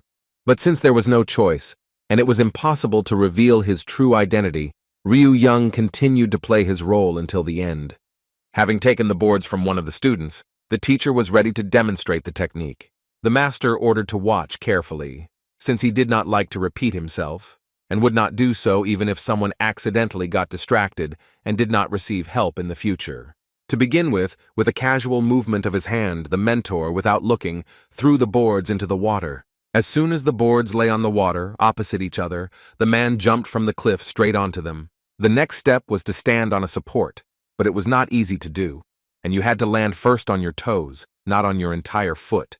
And then he lowered his heels onto the boards so that he could stand firmly with both feet. And in order to make sure that everyone understood everything, Sabu asked the students again. The technique shown by the teacher was only the first, most basic level, but that was not all. And the demonstration of technology, which had already shocked the students, who were tired of the water tests, continued. The great Sabu began to push off the boards with his feet with extraordinary ease, causing them to glide across the water, imitating a smooth walk. The students could not believe their eyes as the instructor could actually walk on water, demonstrating the next level of the technique, which was called walking on the surface of the water. Continuing to glide through the water, the teacher declared that only those who reached the second stage could rightfully be considered his students. Sensing the excitement he had generated in the students, the master asked if they would like to see the next level of this technique. While the others were in hysterics, not understanding how it was possible to reach such a level, Hyun Woong assured that he would not refuse to see something more impressive. Offended by such thoughts, the teacher, always honest with his students, confirmed that he had something even more impressive. Describing circles on the water, the mentor said that it would take at least 6 months to master something like this. Following the circles on the water, the master suddenly began to spin, but from his posture it seemed that he was standing in place, motionless. Continuing to spin at a tremendous speed, the water beneath Master Sabu's feet began to rise. Soon, the teacher found himself inside a water vortex that spiraled up to the sky. Before the spectators had time to come to their senses, the stripes of water closed completely, hiding Saba from their enchanted gaze. Suddenly, the master jumped out of the whirlwind he had created, which, having disintegrated, created a huge wave. The water was so big that it easily covered the students on the rock. Having come down to them, the teacher asked what they thought about this technique. The master asked if anyone wanted to try it, and noted that with hard training it would be possible to achieve such a result, but everyone refused. After the impressive demonstration of walking on water, another half-month passed, and the training became increasingly difficult. This could not go unnoticed by Dan Chul-yong, who was becoming stronger every day, but due to the difficulty of training, it was not felt. The guy thought that all this was due to fatigue due to the crazy mentor who forced them to come into contact with water all the time. The student remembered how the master sent him to the mountain to fetch water for their dinner together. Chil-yan didn't understand why the teacher sent him to get water, and to the neighboring mountain at that. The mentor was saddened because he had met him on his way, and he believed that there was no need to ask anyone else. The need to collect water from another mountain was due to the fact that No Hak constantly used the reservoir for bathing. The master ordered the disciple to collect as much water as possible, but it was humiliating for him to appear in public in such a terrible outfit. Suddenly, Dan Chil-young began to hear unfamiliar, rough voices. They belonged to a group of soldiers who couldn't wait for their next drinking session in the pub. The guy wanted to speed up so as not to cross paths with the warriors, but they managed to notice him earlier. The soldiers were not pleased with the student's outfit and rudely asked him to get out of the way. The men pounced on the student, outraged that he dared to look at their master, but as soon as one of them tried to touch Chil-young, he grabbed his hand. The next second, the guy forcefully threw the soldier away, not letting go of the bucket filled with water. With a plaintive cry, the man rolled head over heels along the road, eventually landing in the bushes. The soldiers drew their swords, but Chil-young, ignoring the threats, continued to take the buckets of water he had collected from his shoulders. With a satisfied grin, the leader of the soldiers asked who such a daring vagabond was. Enraged by such impudent behavior, the student, cracking his fingers, ordered the soldiers to shut up and attack. After having dinner with the boys, Master Sabu wondered why his student, whom he had sent for water, was so late. The girls began to discuss whether Chil-young had really gone to the right mountain, since there were bears roaming in the surrounding area. The guys, knowing approximately where this place was, decided to go after the missing student. A few hours earlier, a skirmish had broken out in the forest between soldiers and Moonhai's brother. One of the soldiers swung his sword, but the boy easily dodged his blow, and the man immediately paid for his impudence, receiving a strong kick to the stomach. The warrior, unable to continue the fight any longer, collapsed to the ground, receiving disapproving looks from his colleagues. The leader of the squad took out his huge sword, noticing that the young man did not look much like a homeless person. Dan Chil-young was exhausted after a hard day's work, and, as luck would have it, he had not brought any weapons with him. The man rushed at his opponent with extraordinary fury, ordering him to defend himself. The sword whistled past the guy, who was already ready to dodge its blade. But at some point, a picture appeared before his eyes that he could not see before. The student was surprised by the fact that, being the most important in the squad, the movements of the attacker were very slow, and at some point he managed to see every swing of the sword. The young man seriously wondered if this effect was the result of their beadwork, which they were doing at Sabu's behest. But during training with the guys, he was unable to follow the movement of their swords, not to mention keeping track of their powerful and all-powerful teacher. Dan Chil-young guessed that the soldier was indeed so slow that he could see every move he made in battle. Not expecting this from his opponent, the blade of the sword still touched the guy, sliding along his shoulder. And although the young man managed to see every movement, for some reason he couldn't get away from them, receiving wound after wound. The student, who was willing to bet that his body seemed to be exposing itself to the sword.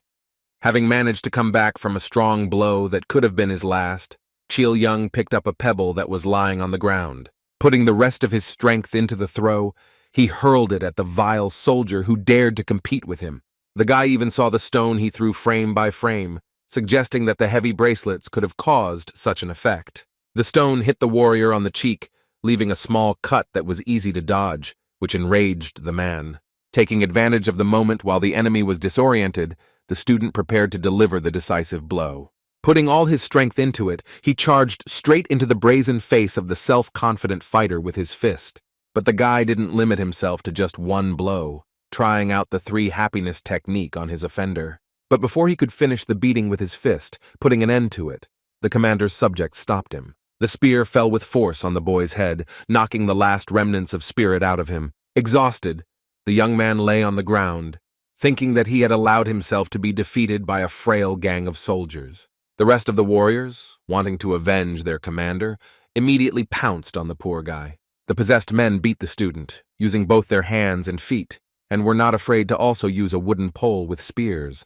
Having quickly recovered from the series of blows, the commander ordered the soldiers to disperse and took one of the buckets of water. Having cursed the beaten guy, he poured all the water from the bucket on him and ordered him to get up. Hearing the young man cough, the soldier announced to everyone present that he had come to his senses and therefore could continue. A crowd of healthy men pounced on the poor guy and continued to beat him with their feet. The wild animals in human form stopped their atrocities only with the onset of evening. One of the soldiers suggested finishing off the vagabond, but his commander forbade the killing, fearing the wrath of the Ami clan.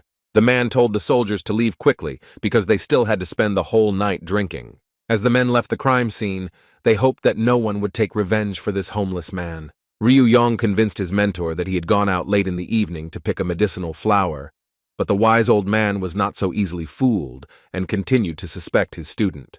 The boy played out a touching scene in front of the teacher, convincing him that he had simply resigned himself to his hard fate, but the old man told him to leave so as not to spoil his appetite. Wanting to quickly deal with the missing student, the young master for some reason felt a certain anxiety in his soul. He wanted to make sure that Dan-sama returned to the camp, and if the reason was trivial, then he would punish him properly. Namgung-san ran out of breath to meet the master, clearly worried about something. The guy said that they had a problem, but he couldn't say what exactly happened. He only mentioned Dan-samu. The teacher advised the student to calm down, only guessing what had happened during his absence. The headman said that the missing student was in a serious condition and was ready to leave this world, but the mentor did not believe his words, thinking that they were trying to play a joke on him. Clutching his head, Namgung-san only asked for the master to quickly see everything with his own eyes. The genuine horror in the young man's eyes made Master Sabu change his grin to a stony expression. As soon as he entered the hall, he saw that the students were milling around Dan Cheol-yong, who was lying on the bed. They said that when they found him, he was already in that state, unconscious, and the ground around the guy was trampled with footprints. The teacher analyzed what he heard and decided to clarify whether the boy had really been beaten and left to die in the forest. Hyun-un confirmed this and added that the other traces indicated that the victim was actively defending himself.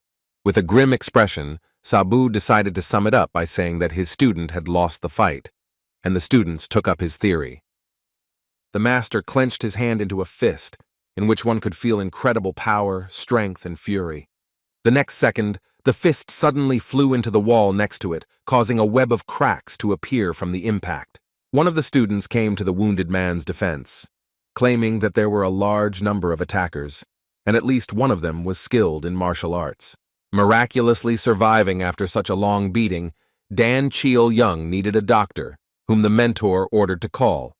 Not having heard his teacher's order, Hyun-un dared to ask him again what the master liked to do least of all: repeat. His enraged cry resounded throughout the camp, calling for a doctor to be called immediately. After some time, the students returned to the very place where they found their classmate. Pointing to a place with many traces left behind, the boys said that the student had been lying approximately here. Reconstructing the picture of the events that had taken place in his head, the mentor wondered who dared to do such a thing. The master learned that there were 17 attackers and that they were heading towards the village, most likely being simple hooligans, except for one who was skilled in martial arts. Rejecting the possibility that Dan Sam could in principle lose to such an opponent, the teacher suggested that the guy was first hit on the back of the head, and then the whole crowd attacked. Enraged by the unfair fight, due to the opponent resorting to dirty tricks, the teacher could not leave it like that. The mere thought of his slaves being used by someone other than himself angered Saba beyond measure, something his student, who had never seen his master like this, noticed. The headman was at a loss as soon as he saw his classmate being beaten up, and was glad that Sabu came to their aid. The teacher immediately gave everyone present commands on who was supposed to do what, navigating the area as if they were born here. The mentor gave instructions to the remaining students, sending them to get a medicinal plant, giving them an hour to search.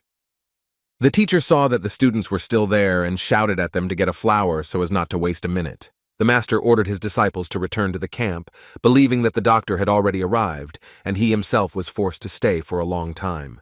Namgung-san, although he followed the wise Sabu's teachings, sometimes did not always understand him. As if to demonstrate the strangeness of the decision, he instructed Huangbo Jin to go to the village and buy some sake. Since Huangbo was from a family of rich merchants, there was a possibility that he would buy the most expensive thing and return back immediately after purchasing it. Namgung's twin thought that the drinks were bought for the doctor as a token of gratitude, but the teacher refuted this guess, since the budget was already exceeded. Looking at the buckets, the master felt sorry to throw them away, and since they were already there, he decided to send Namgung-san for water. Leaving the young man alone with the buckets, the mentor went off to take care of the business that had accumulated over the evening. Jin Ryung calmed down an angry Dan Moon Hai, who stood over her seriously injured brother. Having completed the examination and performed some procedures, the doctor was ready to return home. The teacher asked how his student was feeling and how serious it was. Dan Chil-yong suffered multiple fractures and bruises, but fortunately his organs were intact. However, it would take at least a month for him to fully recover. The doctor handed the bundle with payment to the master, in which he described his services in detail. The cost of treatment was quite high due to the serious condition of the victim. Sabu asked for a discount in exchange for advertising for the doctor, but he refused, because everyone already knew about him. The master tried to pay for the treatment in installments or after its completion, but the doctor demanded the entire amount at once. If the doctor accepted payment in installments or after the treatment, such services could bring him more trouble than profit in the future.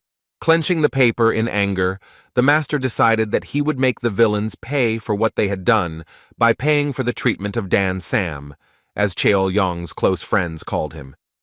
Returning with water, the headman met with his classmates, who admired the mentor and were at the same time frightened by him.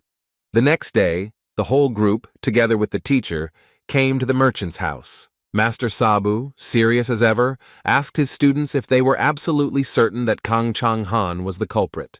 Nam Gung-san said that the wounded man was delirious all night, repeating the same set of words. Hyun Woong added to the headman's story, specifying that he repeated these words 117 times that night. Having put together all the information they received, the students identified Dan Cheol-yong's offender. When pronouncing his name, the patient's teeth gnashed so loudly that it could be heard throughout the entire area. Kang Chang-han's house was supposed to be in the village and was supposed to provide postal services. This family was very well known in the service industry and was among the top 3 in the province. The teacher was optimistic and believed that finding the villain would be easy as pie. The teacher asked his students if they were ready to avenge Dan Sam, to which they all shouted in unison that they were ready. The master chose Dan Moon-hai to go ahead and beat everyone she met along the way. The girl asked if she could inflict serious injuries on her offenders by hitting their manhood, to which the teacher gave the go-ahead. Having heard the menacing statement of their classmate, the guys began to admire and support her in every possible way in this matter. Pleased with this attitude, the mentor commanded his students to go into battle. The young martial artists were ready to demonstrate everything that the great Sabu had taught them. After wandering around the village for a while, the detachment finally reached the merchant's house. Hyun Woong decided to correct the teacher, who read the sign on the building from left to right instead of right to left. The mentor growled discontentedly that there was no difference in reading the name, and the main thing was that they were finally at their destination. Addressing the guards of the merchant's house, Master Sabu ordered them to call their master. The teacher repeated his request, but in a more rude form, being quite rude to the soldiers who decided to teach the impudent guest a lesson. The mentor didn't even bat an eye at the angry fighters rushing towards him, and simply used his fist. The men, like fluff, scattered from just one touch of the master and dropped their swords. Noting that the reception promised to be warm, the teacher allowed everyone except himself to take off their bracelets. This was a pleasant surprise for the students, but they did not immediately begin to part with their jewelry, having become accustomed to it over such a long period of time. One by one, with a loud click, the bracelets fell to the floor, and the teacher opened the door for the students. His strike, as befits a great master, was filled with great and powerful force. The impact was not only destructive, but also very loud, which attracted the attention of all workers. There was practically nothing left under the entrance doors. Only splinters hung in the air for some time, and then turned into dust. The next moment, the surrounding area was filled with the ringing of a bell, calling absolutely everyone to the main entrance. Each of the house's employees was armed with some kind of weapon, either a sword, a spear, or an ordinary stick. A crowd of several dozen men rushed towards the uninvited guest who dared to break into Kang Chang-han's house. The security chief also showed up with the guards, asking who in their right mind would dare to show up here in such a way. Huang Bo-jin told the teacher that the lotus was the emblem of the leaders, and the master immediately ordered him to immediately call the leader if he himself was not one. The elder was so angered by the gang leader's impudent behavior that he could barely contain his emotions. Not prepared to tolerate such humiliation, the man ordered the scoundrels to be thrown out of the territory. As befits a great master, Ryu Yong looked at his opponent's face with a smile and calmness. The teacher repeated the words of the guard, which were addressed to his students, who were supposed to throw out the soldiers who were attacking them. One of the four groups that the young master was assigned to study gathered the strongest young masters. Initially, from the very day they met, they showed themselves to be completely different people. In front of their teacher, they stopped being sweet and obedient, and to some extent even became trusting. Few of them were also noble, trained in manners and rules of etiquette. There were also some who were mercantile and had specific inclinations, but none of them went beyond the limits. Of the entire detachment, only two distinguished themselves. They were not particularly intelligent, and some even had a hot temper. Every single one of them had changed, and along with their increased strength, they had gained the skills necessary to be a true martial artist. The twins were throwing guards left and right, but they were doing it with minimal effort. Sansanyi felt that the sword was much lighter than usual, as if she was filled with incredible strength. Namgung-san was so captivated by what was happening that he was beginning to get a taste for it.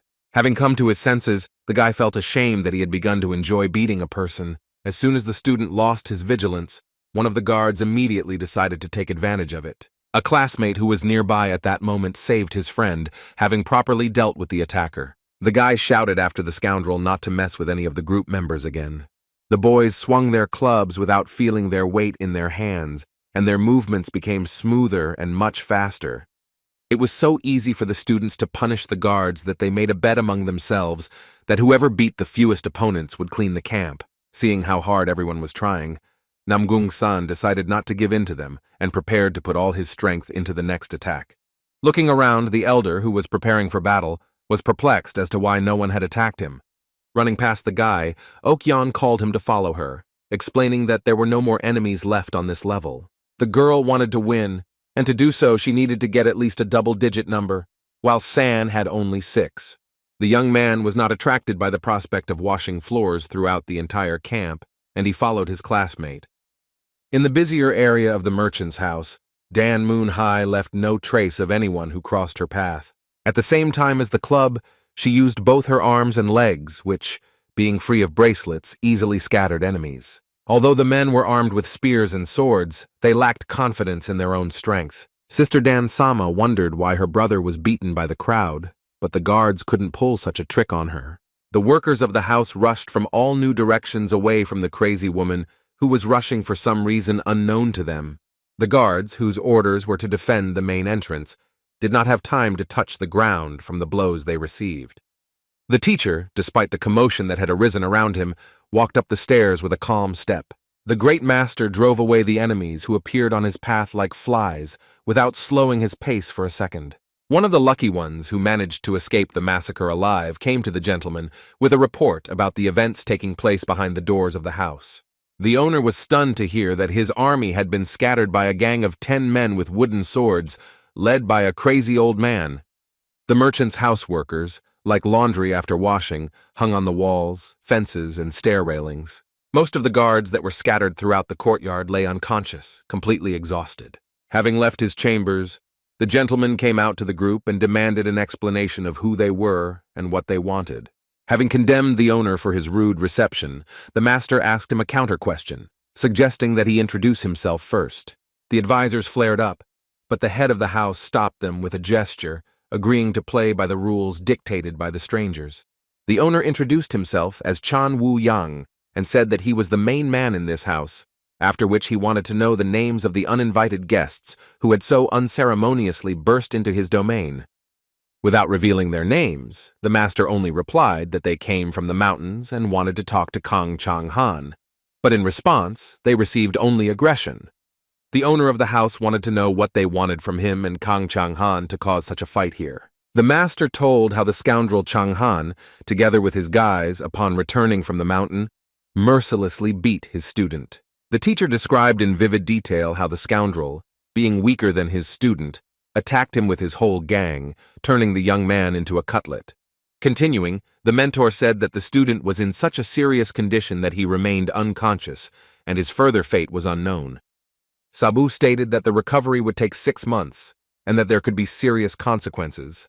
Therefore, Kang Chang-han had to be punished and pay for the treatment. The owner of the house couldn't believe his ears, claiming that their house respected the Ami clan.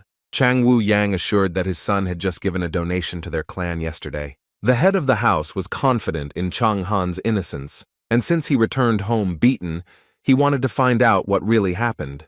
The master ordered his servants to bring the man who, according to his assurances, had not yet managed to go far.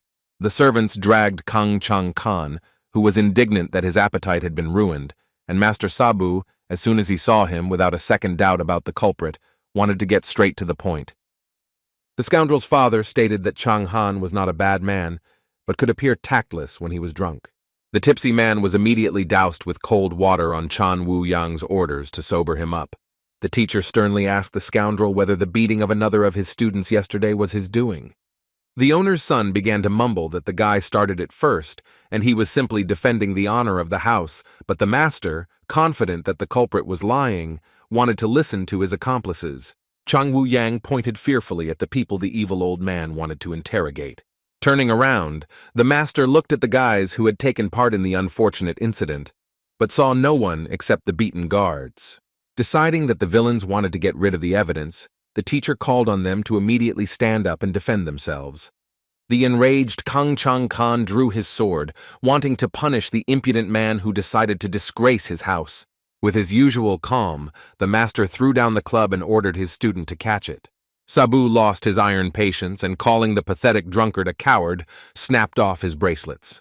By attacking the teacher, Kang Chang Han wanted to force the upstart to take back his words. The students watched as the master punished the deceitful Kang Chang Han and even sympathized with his fate and stupidity, because of which he decided that he could teach Saba a lesson. The girls wondered what would happen to the son of the merchant house, and Dan Moon Hai hoped for the worst outcome. But Hawk bet that the villain would be reduced to a bloody mess, and his classmates supported him. An angry Dan Moon Hai bet all her tomorrow's food that the offender would not live until tomorrow. Jin Ryung and Ok Yan agreed that the bet would not take place since everyone was betting on the same thing. But unlike the others, Hyun Woong decided that the teacher would not allow the villain to die, no matter how cruel he seemed. The guys tried to dissuade the guy, reminding him of the usual hellish training, which he would hardly be able to survive without food. Confident of his victory, the young man pointed to the fight, which looked more like a beating, as poor No Hak began to have a panic attack. Master Sabu punished Kang Chang Han with the 3 happiness beating technique that was so familiar to the student. The boy couldn't calmly watch what was happening, but Hyun assured him that the teacher had been much more kind to him. Having completed the entire stage of the second happiness and the punishment as a whole, the mentor calmly walked away, shaking off his hands. An excited Mr. Wu Yang asked Master Sabu if his son was still alive. The man replied that only partially, but if he was left like that, then death would become inevitable. Moon Hai, after arguing, was sure that the teacher would take real revenge by using the 3rd stage as well. But for Hyun Woong, everything was obvious from the very beginning. The guy hastened to add that the man would be in serious condition for at least 6 months, and even if he pulled through, his life would definitely not be the same. Moon Hai's twin agreed that the rest of his life would seem like hell to Kang Chang Han. The guys were surprised at how vindictive and cruel such a sweet girl could be. Chang Wu Yang informed the master that he would conduct his own investigation, but he could not simply let go of the man who had blackened the name of their house. The man could not allow anyone to find out about these circumstances, risking the cooperation of their house. The master treated the statement with complete calm, because he did not see in the old man even a hint of his opponent.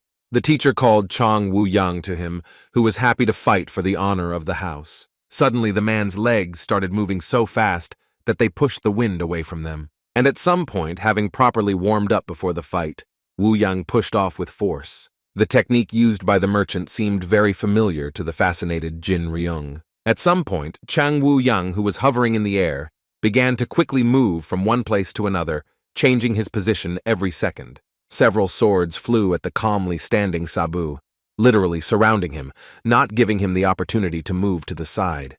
And at that moment, Jin recognized the technique that belonged to the Ami clan.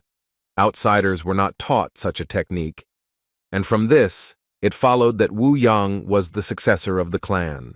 Having completed the final stage, the head of the merchant house unleashed 16 chaotically flying blades at the teacher. The girl did not understand why their mentor did nothing against such a strong technique. Sabu was only a few centimeters away from the blades flying at him, but he stood there without moving. The students watching the duel held their breath, worried about the fate of their mentor. Just when Chang Wu Yan thought he had pierced the impudent old man, he saw that he was no longer there. Before the man had time to come to his senses, the teacher appeared next to him, already raising his leg to strike.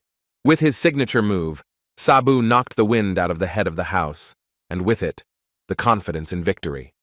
The teacher watched as the overconfident Wu Yan, just like his son, failed to defend the honor of his house and flew high. The girls were amazed by the skill of the teacher, who blocked the chaotically flying sword with extraordinary ease. Classmates wondered what they had just seen and what was this amazing technique that their teacher had used. Hoping that the father of the family had not lost consciousness from the strong blow, the master wanted to complete one matter concerning Chang Han. But he was again thwarted, and this time these people were the advisors who came to the aid of the beaten merchant. On one side, the advisor, who occupied the second most important place in the house, pounced on the teacher, twirling his glaive. From the other side, his deputy pounced, holding out the sharp tip of a spear in front of him. Without taking his hands out from behind his back, Sabu dodged both the spinning glaive from above and the spear strike from below. Grabbing both weapons, the master stopped the attackers and jumped up, lifting himself off the ground. He began to spin right in the air, spinning his opponents, who screamed in fear. Spinning even faster, the advisors could not resist and flew off to different ends of the estate. Having smoothly descended to the ground, the master said that his technique had no name while continuing to amaze his students. Having discovered that the gentleman had come to his senses, the teacher went towards him to put an end to their confrontation. The magnanimous Sabu spared the merchant, hitting him only once, but warned him that real problems were yet to come. With a sinister smile, the master realized that Chang Wu Yang did not know the whole truth, and did not understand what exactly his subordinates did to the student. He said that his student was the firstborn son of the head of the Dan family, who was famous for his knowledge in the production of various poisons. Wondering what to do with the merchant, the young master decided that they would definitely find something to talk about in private. People around the merchant's house were whispering, discussing the events that had taken place there. When the students returned from the estate, their bracelets were lying in the same place where they had left them. Putting the bracelets back on, the girls complained about the decency of the locals, who, as it turned out, were unable to steal even one of them. But Hawk said that he couldn't feel his legs and arms, and the guys rushed to reassure him that perhaps memories had come flooding back to him when he saw the teacher's technique. While his classmates argued about whether Sabu had done the right thing with Hawk, the class leader glanced at the others. Huang Bo-jin lost his mood as soon as he put the shackles back on, and Hyun Woong was interested in the teacher's conversation with Moon Hai. At the same time, Moon Hai came out of the estate, which caught Namgung San's attention. In order not to waste time on guesswork, Hyun Woong suggested asking the girl directly. The victim's sister said that Master Sabu gave her the opportunity to choose on behalf of Keel Young how to resolve this conflict. Hyun Woong was surprised that the teacher asked Moon Hai's opinion, thinking that he could easily take everything valuable for himself and leave it in his storage. The boys asked the girl whether she had spared the offender or ordered him to be executed, and Huang Bo-jin even suggested that they be paid regular compensation. Even though the classmate wanted everyone involved in the beating to get their punishment for the rest of their days, their plan was not so cruel and wild. First, her family had to be given information on each attacker so that they could deal with each one individually. Hoping that this would be enough, Wu Yang was ready to say goodbye to the guests, but the teacher asked him not to rush. Having introduced the sister of the beaten boy, the master suggested that the merchant personally discuss all the details with her directly. He threatened that if the gentleman refused, then next time the girl would come with a whole pack of relatives. Chang Wu Yan decided to negotiate, assuming that the mentor was aware of the student's demands. Shaking his head in displeasure, Sabu expressed surprise that the younger generation was not aware of such things. The master loudly asked if the merchant knew how to resolve such issues, directly hinting at money. The man agreed to pay for treatment, moral compensation, and send parcels to the victim's family every year. The teacher didn't like that Wu Yan only talked about the family, completely forgetting about the victim. The teacher kindly reminded them that both he and the beaten boy's friends had suffered serious injuries that would probably stay with them for the rest of their lives. The old man clarified that before this incident, the students wore fancy clothes and were always well fed, and his hair was dark. The master blurted out that he had suffered from such worries, and the students were running back and forth, tired both mentally and physically, not to mention the days and money spent. Chung Woo-young didn't understand what this old man who was pulling money out of him wanted from him, but it was not even possible to challenge his decision. Having agreed to compensate every penny, Chang Wu-yang asked only one thing in return: to forget about this incident. Without hesitation, the teacher agreed to the deal, but only if he received the promised funds. Having concluded the agreement, the master and his students saw no point in remaining in Chang Wu-yang's estate, and they could calmly return to the camp. The mentor left the building with a huge bag, the contents of which shone, breaking through the thick fabric. Before returning to camp, Sabu suggested that the students look at one place. He told us about a store that was nearby, and told us to go there immediately. The master said that they didn't have to worry about money, because all the outfits would be paid for from Chang Wu-yang's pocket. The master allotted no more than 2 hours for updating the wardrobe, and anyone who is late will be punished with a special training session. The boys immediately ran to get new clothes, but Master Moon Hai asked them to come to him for a few words. The teacher told the girl all the details of the contract they had concluded with the merchant, including the fact that the incident that had happened should be forgotten. After listening to the mentor, the twin thought about his words and what had happened in general. While Moon Hai thought that the master had finished his speech and decided that it was now time to go to the store, Ryu Young was afraid that the girl might find out about his machinations. Deciding that she wouldn't find out anything anyway, the teacher left her alone and allowed her to join the others in the store. The young master still didn't understand what his student was really planning, but he also didn't bother his head with unnecessary thoughts. Having an extra 2 hours at his disposal, the teacher decided to use this time usefully and take care of the accumulated work. Despite the huge bag on his back, what worried him most was the checkbook in his pocket. Unable to contain his emotions, Ryu Young laughed out loud, attracting the attention of passers-by. After the students had had time to buy, the instructor, standing near the forest, assessed the outfits they had bought. The girls, Moon Hai and Ok Yan, bought outfits that contrasted with their blonde hair. The Namgung twins chose more traditional blue outfits as if to complement each other. Looking at the other students, Sabu wondered what they had been doing all this time. For Hyun Woong, the clothes were too expensive, and for Nohak there was no suitable outfit that would suit his taste. Looking like a peacock, Hwang Bo-jin donned a brightly colored suit and even ordered a couple of accessories. The outfit that Jin Ryung appeared in raised many questions from the master, because she looked exactly the same as before. The deputy headmistress was indignant that the new outfit looked old-fashioned, and Namgung-san immediately rushed to convince her otherwise, showering her with compliments. Suddenly the young man received a wooden sword in the back, and from the unexpected blow he fell to the ground. The master apologized, explaining that the stick had accidentally slipped from his hand and hit the headman straight. The teacher ordered everyone to go home, but warned that those who lagged behind would be trained in an intensive mode. All of his classmates, except for Jin, abandoned poor San, who only Jin tried to bring back to his senses. The sun was inexorably setting, and the camp, which had been plunged into silence for a long time, was once again filled with ringing voices. A group of students and their teacher were suddenly called by an unfamiliar voice. Turning around, the master saw 2 well-dressed men who, judging by their appearance, held positions in government agencies. The out-of-breath men introduced themselves as inspectors and reported that they had been able to find the camp. They arrived on the instructions of the owner, since they had not received news from the master for a long time. The inspectors were initially frightened when they saw the empty camp, and one of them became suspicious of the teacher, since he did not fit the image of a master of the iron sword. According to the man, the master used to be kinder, looked much older, and was shorter. The students were shocked that their great Sabu, according to the examiner's description, was a completely different person. While the guests were arguing among themselves about whether the man standing in front of them was Mr. Jin, Yin and Yang Ryu-yeon had already begun to prepare to find a way out of this situation. Going through the books for swindlers he had read in his head, the young master tried to find the right answer. Deciding to act preemptively, the teacher said that he had been waiting for their arrival and was ready to tell them what had happened to Mr. Jin. The employees were confused by the unexpected speech of the unfamiliar master and had no idea what he was getting at. Sabu revealed that the master of the iron sword had already left this world, indicating where Lord Jin was now.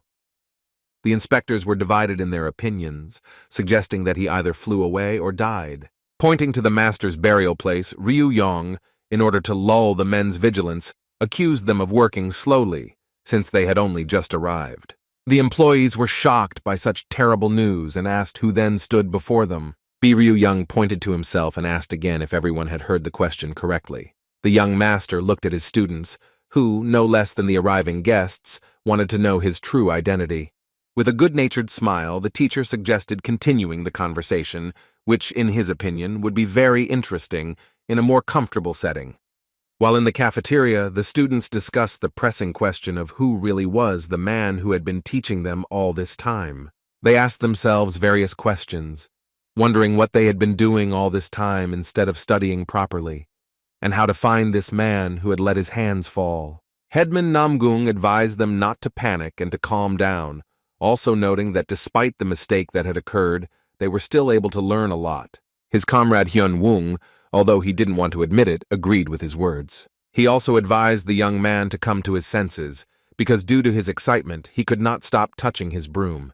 The twin sister advised her brother to change his last name to Durak, but Jin Ryung stood up for the boy, because deep down she believed in the kindness of Sabu.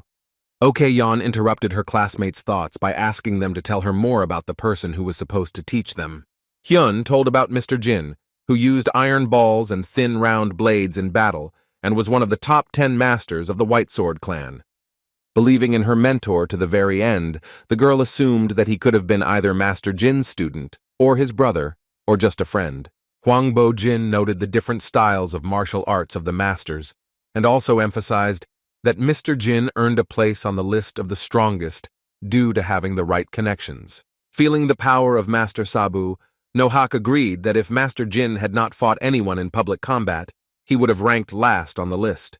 Reflecting, Moon-hai considered the deceased teacher to be a rather weak master and suggested not to remember him anymore. But San Sun-yi came up with a crazy theory that Sabu had challenged the unfortunate old man to a duel to the death. The girl was sure that the master had challenged the elderly Mr. Jin to a duel, and, by killing him, had won the title of one of the strongest. Everyone present could not even imagine such a crazy and cruel version of the development of events.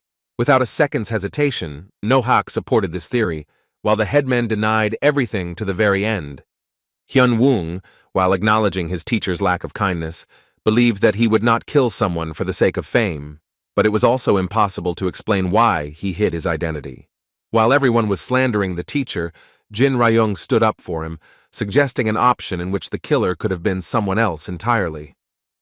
Dan Moon-hai thought that if she wanted money, she would kidnap Hwangbo and threaten to kill his family, but the teacher would come up with something more cunning. Even though the situation seemed very strange, Hyun had some guesses about it.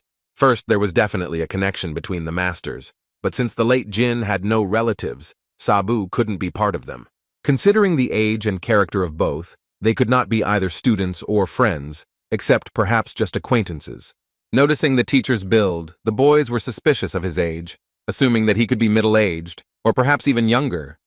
The young man's second guess was that Sabu might have asked Mr. Jin to replace him while he was dying. By taking a fee from the old man, the mentor could agree to fulfill his last wish to help poor children. Thirdly, the meeting of the students with the master was very successful, at least for them. Even though the acquaintance was quite specific, as was the training, its importance could not be denied.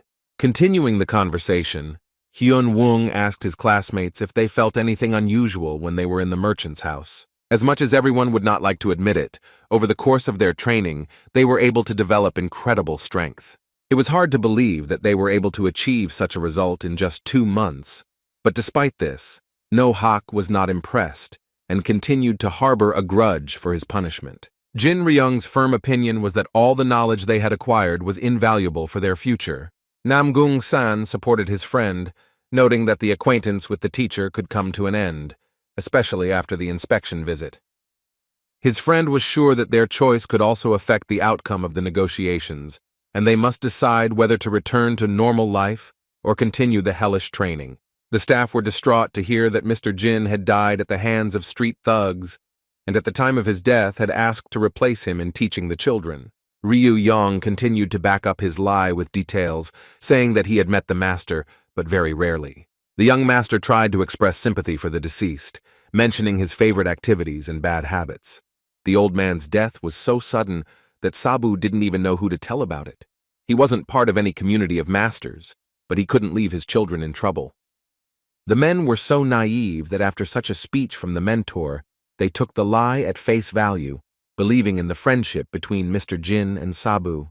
The inspectors wanted to know the master's name in order to tell about his noble deed in the city, but the teacher brushed it off, saying that he did not need the praise of others. Since Ryu Young taught for free, he asked the staff for money for the children's needs, and the guests were surprised that it was possible to teach someone without proper funding. And then the young master realized that the old man's money was not his salary, but was allocated to the camp workers, such as guards, cleaners, and cooks. The employees were interested in where the food came from and how the issue of cooking and washing was resolved. But the master avoided answering, saying that he did everything in his power. The men thanked the good-natured teacher for the work he had done and asked him to sum it up before passing the students on to another master. The mentor roared with anger when he heard that his students' training was to be suspended. The master slapped his palm hard on the table and the blow caused a large crack. Surrounded by a strong aura, Sabu asked the guests if they thought he was not worthy of teaching. The angry mentor ordered the examiners to go back and pass on his words, starting to knock them out right on the surface of the table. 4 days later, the master's message reached the right people, but in a rather strange form. In it, he stated his position that until he achieved the necessary result, they would not send the students back. The advisor who received the message was delighted by the text written on the board by the master's fingers. The inspectors, out of breath, continued to explain that the board was part of a thick table, which the master had cut off with his finger. Having finished working on the message, the teacher threw it to the guests, asking for something in return. Shocked by such a trick, the men did not understand what the crazy old man was talking about. The mentor became angry again, explaining to the employees that they were deliberately pretending not to understand what he was talking about. Sabu asked for financial support for the words spoken to the boys, that the workers felt sorry for them. The teacher asked to tell where and how it was possible to obtain funding, also asking for the entire amount declared during the training. The advisor believed that the inspectors joined the conversation so quickly because they wanted to report the incident as soon as possible. Having placed the message on the table, the man was calm about his students because the master, whoever he was, tried to show concern for them. When his subjects had nothing more to say, he ordered them to be released to recover from their difficult journey. But the news didn't end there, and the eccentric teacher asked if there was something else he could pass on. The teacher reflected on the words of one of the guests that the children were weaker than other groups and lagged behind in their studies. The kids in Sabu's group had low grades, and the older kids hoped that Mr. Jin could improve their grades. The mentor was furious that he had been given such weak students, who until that moment no one had shown any interest in. In a fit of anger, he hit the table, which immediately folded in half, frightening the inspectors to the point of horror. Ryu Young, wagging his finger, declared that he would extend the training course for another month. The employees were so surprised that their jaws dropped at such an unexpected statement. The stunned advisor reacted to this news in exactly the same way, losing the power of speech. The students themselves were no exception, hearing the same thing, but from the lips of their mentor.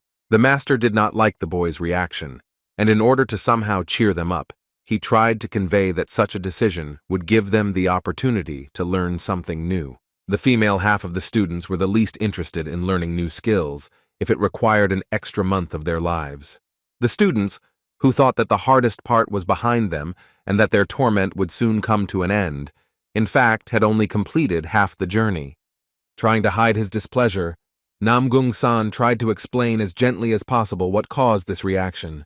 The master stated that no one had the right to stop the training, especially because of Dan-san's illness. His sister, like the others, did not quite understand how he was involved in this. The teacher explained that once Dan Chil-young recovered, everyone would go home and only he would not learn anything. The mentor tried to awaken a sense of compassion in the teenagers, but they all refused to prolong their torment, even for the sake of their friend. The headman and his deputy questioned Sabu whether his decision had been agreed upon with the head of the community. The Grand Master explained that his decision did not require anyone's approval, but Hyun Woong was sure that the master was waiting for an answer, since he had only just announced it. The teacher immediately refuted this theory, saying that all this time he was busy with equipment necessary for further training. The students asked if their master knew what they had asked of Mr. Jin when they handed over this position to him. The master said that the letter asked to make worthy warriors out of them, and he considered the issue of extension closed, since he had already received money from the head. From that day on, the master prepared no less exciting tests for the students and decided to make them more difficult for some of the group. Shaking with the horror that gripped him, Namgung-san wanted to know the names of these guys if they were already known. The first to receive more challenging training were the two main slackers of the group, Nohak and Dan-san. The special students were also joined by Namgung-san and Jin Ryong, for whom this news came as a bolt from the blue. The teacher made this decision based on the large amount of free time the couple had. To test their knowledge and fighting skills, the mentor invited the students to fight him face to face. Having appeared before the head of the martial masters, the advisor told him about what had happened and was surprised that the gentleman was familiar with the person who was training the group. The man said that the master, who lived on Mount Ami, had a bad character, but added that he was good-natured with strangers. A money-minded person who used unconventional teaching methods, he was known for his lack of a beard, but this could easily be remedied with a simple trim. Chong Myung assured the advisor that there was no need to worry about the children and that this master possessed incredible power. The man also mentioned that among the master's students there were girls and boys who would most likely have already gone their own way. The advisor decided that this was why the old man did not want to let the children go, but if after training he still did not want to let them go, the head of the masters would have to meet with him. Mr. Men thought that in this case he would get a good adrenaline rush, which would not be superfluous for him. The men, having finished their animated conversation, bowed to each other in farewell. The head of the martial artists watched the advisor leave, waiting until the door closed behind him. He stood motionless for a while, listening as the guest moved further and further away from his office. After making sure that there was no one around, Mr. Meng finally called his subject. His personal bodyguard, as well as the head of all security, Namgung Jin, entered the office. The owner asked his opinion about what he had heard, to which the servant completely agreed with the owner. The guard remembered the girl who was about to leave Sabu, who, in all likelihood, still lived on the mountain. Namgung revealed that the master was teaching his children, through whom he could quietly find out about Yeonbi. But young Myung, on the contrary, didn't want to hear anything about the girl, but since no one tried to find them, it meant that they didn't know who Rin really was. The father wanted a completely different life for his daughter, so he did not want him and the girl to ever meet in the future. The gentleman wanted to erase everything that reminded him of that incident, not only in terms of the surroundings, but also from the memory itself. Jin bowed to the owner, ready under no circumstances to allow Yeonbi to get to the lady. Her room was spacious and bright, significantly different from the one in the hotel in the village. Thin, sensitive fingers played with a hair clip with a flower bud decoration on the end. By putting the thing back into the box, the girl temporarily closed not only it, but also her memories. Despite young Myung's statement, Namgung Jin, although he understood it perfectly since he himself was a father, thought somewhat differently, but kept his opinion to himself. The head of the martial artists took out a small statue from his robe, intending to hand it to the guard. Jong Myung decided to resort to an unconventional solution by turning to the shadow for help. Namgung Jin, accompanied by two assistants, arrived at the tavern. The guards sat down at the table and their boss, having ordered dumplings from the administrator, said that he would go upstairs. The man behind the counter carefully watched the black statuette left by Mr. Namgung. As soon as the guests started to climb the stairs, the administrator announced his arrival by ringing the bells. Without any instructions, the man entered the room he needed, knowing that he was already expected there. Hong-sik sat in front of him, barely touching his dumpling, slightly surprised by the guest's sudden appearance. He greeted the newcomer in a calm voice, and noted that a lot of time had passed since their last meeting. While grabbing another dumpling, Hong-sik clarified his task, which was to protect Miss Yo-rin from a girl named Yeon-bi. The head of security also added that the lady should not have found out about anything, otherwise she would never be able to forgive her father. Namgung Jin warned of the girl's skill, who could single-handedly take over the entire martial arts community. The spy wanted to make sure that he was given all the information he needed for the job before taking on the job. The man suggested that the reason the customer was afraid of this girl was because of the promised 3 wishes, which could put the lady's life at risk. The option of refusing to fulfill the wishes was not considered, since the lady, having willingly fulfilled the first of them, was glowing with happiness. Having promised to become the strongest, the girl has been training in martial arts for 7 years already. Namgung recalled a conversation with his daughter when her father wanted to know if she was really ready to fulfill any, even the most terrible, wish of her friend.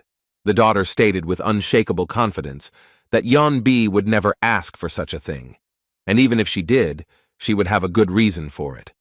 The girl said that she would comply with any condition up to the very last point, unless it would harm her father. Worried, Mr. Men wanted to know if his daughter would fulfill her wish, risking her life in the process. When mortal danger comes, Yeonbi will not hesitate for a second to try to protect her, even if she has to sacrifice herself. Therefore, a girl in such a situation will do everything in her power for the sake of her dear friend. While sipping sake, Hong-sik wondered if Yeonbi was a person or the name of a religious group. Namgung said that she was an ordinary child, but her teacher sent her to work in a bar from an early age. Even though the lady had become strong in spirit, able to see a person's soul and thoughts, the risk remained, because it was unknown who her friend could become over the years. The guard expressed concern that the lady might disappear from their sight at an unexpected moment. And at such a moment, a man may appear who is just waiting to kidnap the girl. The Shadow Lord was silent for a while, thinking about Namgung Jin's words. The man assumed that they were talking about the western sky, which after that day seemed to have fallen into the ground. The spy was shocked by the news, but doubted that the man would return, since his identity had already been revealed. However, the guard was sure that the villain would return again and finish what he started, harming the girl. The man, heading towards the window, declared that it was not only the western sky that was hiding from everyone in the shadows. Back in the city, they had no plans to leave the master's daughter in the sword school for long. At first, he wanted his daughter to study, but if she wanted to, she had to go home straight away. Exactly 1 year after the lady's departure, something happened that changed her father's decision. The rain that was falling outside brought back old memories for Namgung, as it had also been raining from the sky that day. An ordinary man came to Yorin's house, being in no way remarkable. Through this stranger, someone delivered a parcel for the young lady, which was tied with a red thread. The strange thing was that there were no holidays or significant events on this day. But as soon as the girl's father opened the gift, everything became clear. The package contained a red dress that fit Yorin's figure perfectly. But, as Mr. Namgung recalled, this was not an ordinary everyday dress, but a wedding dress. The Shadow Lord didn't believe it right away, but the guard had no reason to lie, adding to his story that the gift had arrived on the anniversary of that unfortunate incident. With this very gift, the villain who killed Jin's brother revealed himself, and it was because of this villain that Ye Rin once wanted to commit suicide. Hong-sik assumed that the criminal wanted to hint at his return, but the guard interrupted him, because it didn't end there. From the very day the gift was brought the first time, this began to happen again and again. Year after year, on the same day of the calendar, from neighboring villages and unknown places, some people, each time different, brought mocking gifts to the master's house. Each subsequent parcel, like the first, contained a red wedding dress, but each year it became one size larger. The story that Namgung Jin told made Hong-sik horrified by the twisted mind of the poor girl's stalker. Chong Myung wanted to know who sent these dresses, asking each courier about it, but they all answered that the parcel was delivered by a person without any special features. The spy guessed that this was the way the criminal delivered his gifts, and asked if the lady knew about these cases. Namgung replied that the lady did not know and would never know about the packages. For her safety, her father kept her in the sword school for 5 years, after which he sent her to study in a new place. Hong-sik thought it would be wiser to keep the lady in the school, but as Mr. Namgung reported, they managed to get in there too. The package was intercepted in time, and Yo-rin was taken home with security. Before she was sent to a new school, her father wanted to spend some time with her. The interlocutor decided that the girl should be in a place where it would be easier to protect her. With annoyance in his voice, Namgung Jin said that the same package was sent to the new location, which they were also able to easily intercept. Everyone was afraid that in the current situation, Yeonbi might also appear, from whom it was unknown what to expect, and it was impossible to deal with her with the help of security. It was for this reason that, in order to protect the lady, a shadow was needed that could keep an eye on everything. The guard admitted that he, like his master, wanted the girl to push the memories of what had happened into the back of her mind. The father, watching his daughter carefully handle the hairpin, said that those around her might think, looking at her, that she had a lover, although she had no time for men. In response to her father's statement, Yo-Rin responded that the hairpin was a kind of talisman that would help her find the most important person in her life. The girl, as before, was firm in her convictions, and the confidence that she and her friend would meet again never faded.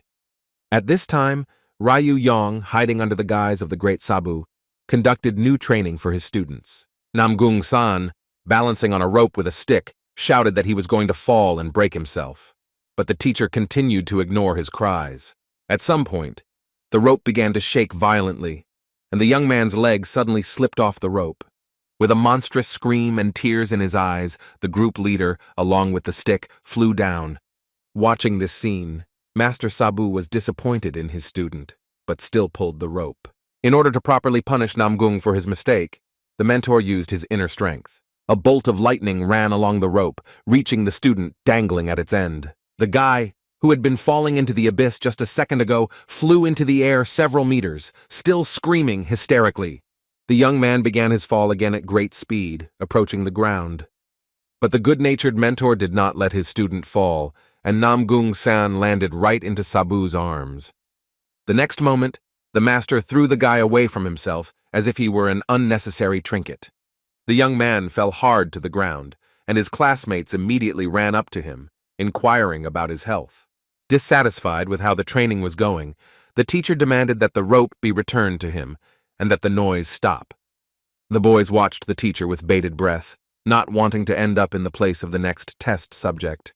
Haunted by terrible nightmares, No Hak was sure that the mentor wanted to cripple the students he didn't like, including him. One of the guys pointed at Chul Yan and said that he was ready to step onto the rope next. The boy screamed that they shouldn't have treated him, and that the students would have been better off leaving him to die rather than participating in such tests. Dan Sama didn't understand what they were doing in this place, because today was the last day of training, and the other groups, unlike them, were already preparing to go home. On the Shaman Mountain, on the last day of training, the teacher asked the students to voice any complaints they had before they left. The good-natured master said that it was an honor for him to teach such talented children. One of the students objected that no one in the group had any questions, and that they regretted not being able to continue their studies under the teacher. Everyone bowed their heads in unison and thanked the mentor for a wonderful few months. On Fire Mountain, there was also a farewell to the students, and the master gave a speech about how all of them would feel pain and loneliness in life, and at such moments it was worth remembering their loved ones, and that, remembering the days spent at the camp, the students will be able to give themselves the strength to rise up and continue moving forward.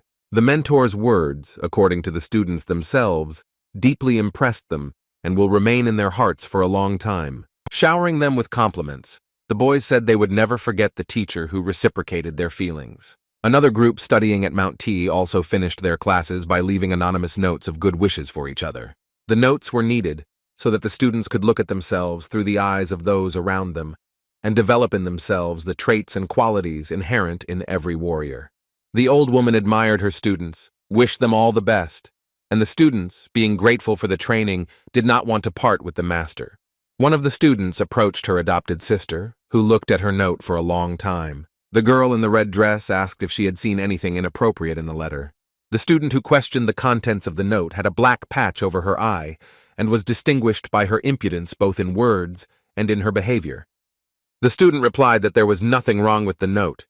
It was just that 4 people from the group wanted to see her smile. A friend suggested teaching a lesson to these 4 impudent people who wrote something indecent to her. Ryan Doko, a girl with an eye patch, was asked by her classmates to be more polite and gentle when speaking to men.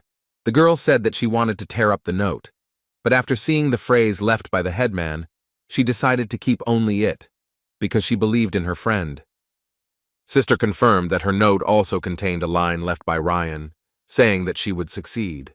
The girl in the red dress left this wish from the bottom of her heart, truly believing in the written words. Not liking such sentimental moments, the student turned around and headed to her room to pack her things. And while everyone was saying goodbye to the masters after finishing their training, the group on Mount Ami continued their hellish training. Tired to the limit, Dan Sama argued with his sister that it was better to live in hell than to train like this. Pointing to a rope stretched between the rocks, the young man assured that with such training one could say goodbye not only to healthy joints, but also to life as a whole. Moonhai tried to shut her talkative brother's mouth so that the teacher wouldn't hear their dissatisfaction. But the great Sabu heard every single word, and trying to prove that the training was not so dangerous, he gave the example of Namgung-san, who remained unharmed after it. At that very moment, the students were trying to bring the unconscious headman back to consciousness. The brother and sister were frightened when they saw this terrible picture, not wanting the same fate to befall them. The teacher said that Namgung-san was just pretending and was ready to prove it. The teacher ordered Jin Ryung to step on the rope since she was the deputy headman. The girl was not happy with the teacher's decision because she did not want to join her classmate. And then, as if risen from the dead, the guy rose to his feet to protect his beloved. The students were amazed at how incredible the power of love was that made poor San go back to his deadly training. Pleased with his rightness, the young master boasted to his students, who were greatly outraged by his cruel behavior.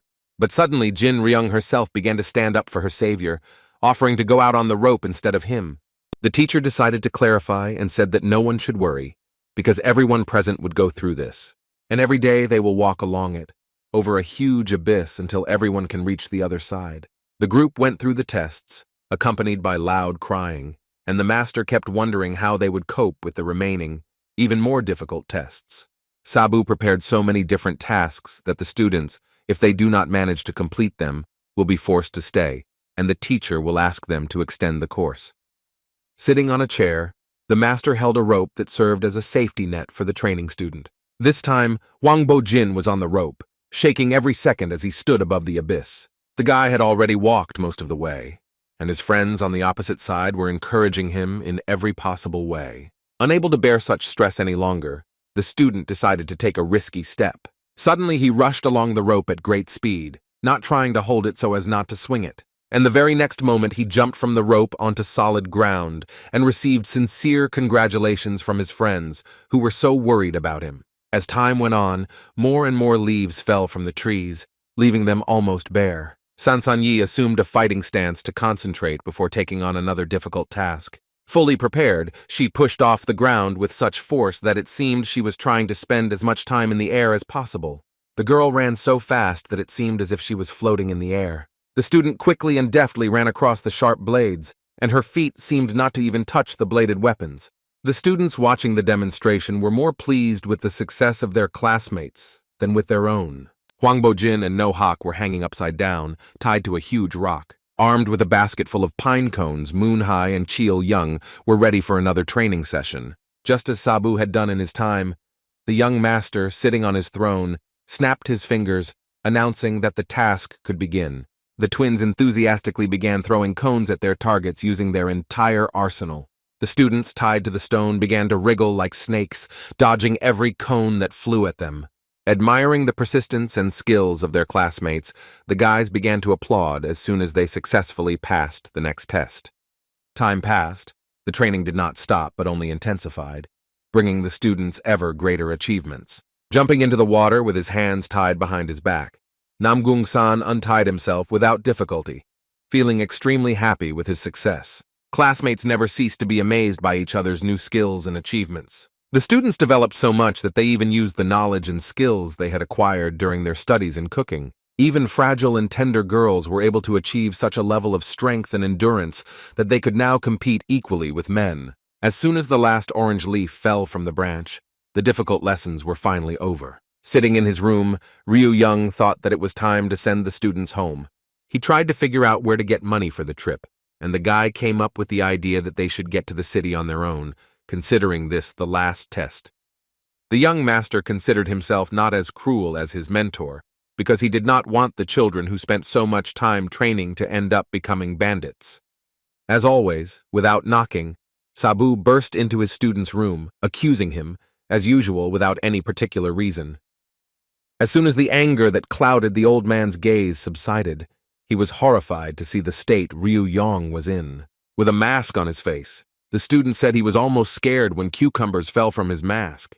The boy explained to his angry mentor that he decided to make himself a mask because he had been feeling much older lately. Believing that the product should be in the stomach and not on the face, the master suspected the student of some kind of business, because of which he was constantly late at work. The teacher immediately demanded a confession from his student. suspecting him of having started dating someone. However, the student was not so simple, because over such a long period of time he managed to study the master's habits well, and he decided to answer. Sitting down at the table, Ryu Yang, trying to hide his excitement, told his mentor about his inner experiences.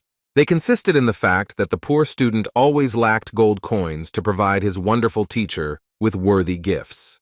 Having assured that he didn't like alcohol much, Sabu nevertheless accepted the gift from the guy and was forced to drink it, continuing to enjoy the beautiful day. But even after the master received the bottle with the drink, his suspicions did not disappear, and it seemed to him that the student was trying to get rid of him in this way. The mentor returned from training looking tired, and Ryu Young kindly prepared lunch, which was already waiting in the old man's room. The man, unhappy that his entire room smelled of food, rushed to fix it, but the big cat stopped its owner with a menacing roar, also reminding him of itself. The master added that next time the student should take care of his favorite as well. As he washed the mask off his face, he was unhappy with the fact that, in addition to buying treats for the old man, he now had to buy treats for his big cat as well. Wiping his face, the boy compared his life to slavery or serving a sentence for a crime. As soon as Ryu Young remembered the criminals, a great idea came to his mind. The young master came up with a way to solve the problem of sending his students home. All that was required for this was to visit the gentleman who ran the merchant's house. Shaking with every movement, Chang Wu Yang looked sick, but continued to work. The servant, noticing the state his master was in, offered him a rest, but the man refused, citing the large amount of work. The assistant was pleased that orders had increased, and the rumor that had been spread played into their hands. People outside the estate walls were discussing the incident when a gang broke into the house and turned everything upside down, but no one knew what exactly happened. Because all the goods remained intact, people believed that the workers had protected them, fighting to the last. The employee, while telling how lucky they were, also noted the extraordinary talent of the leader, without whom none of this would have happened.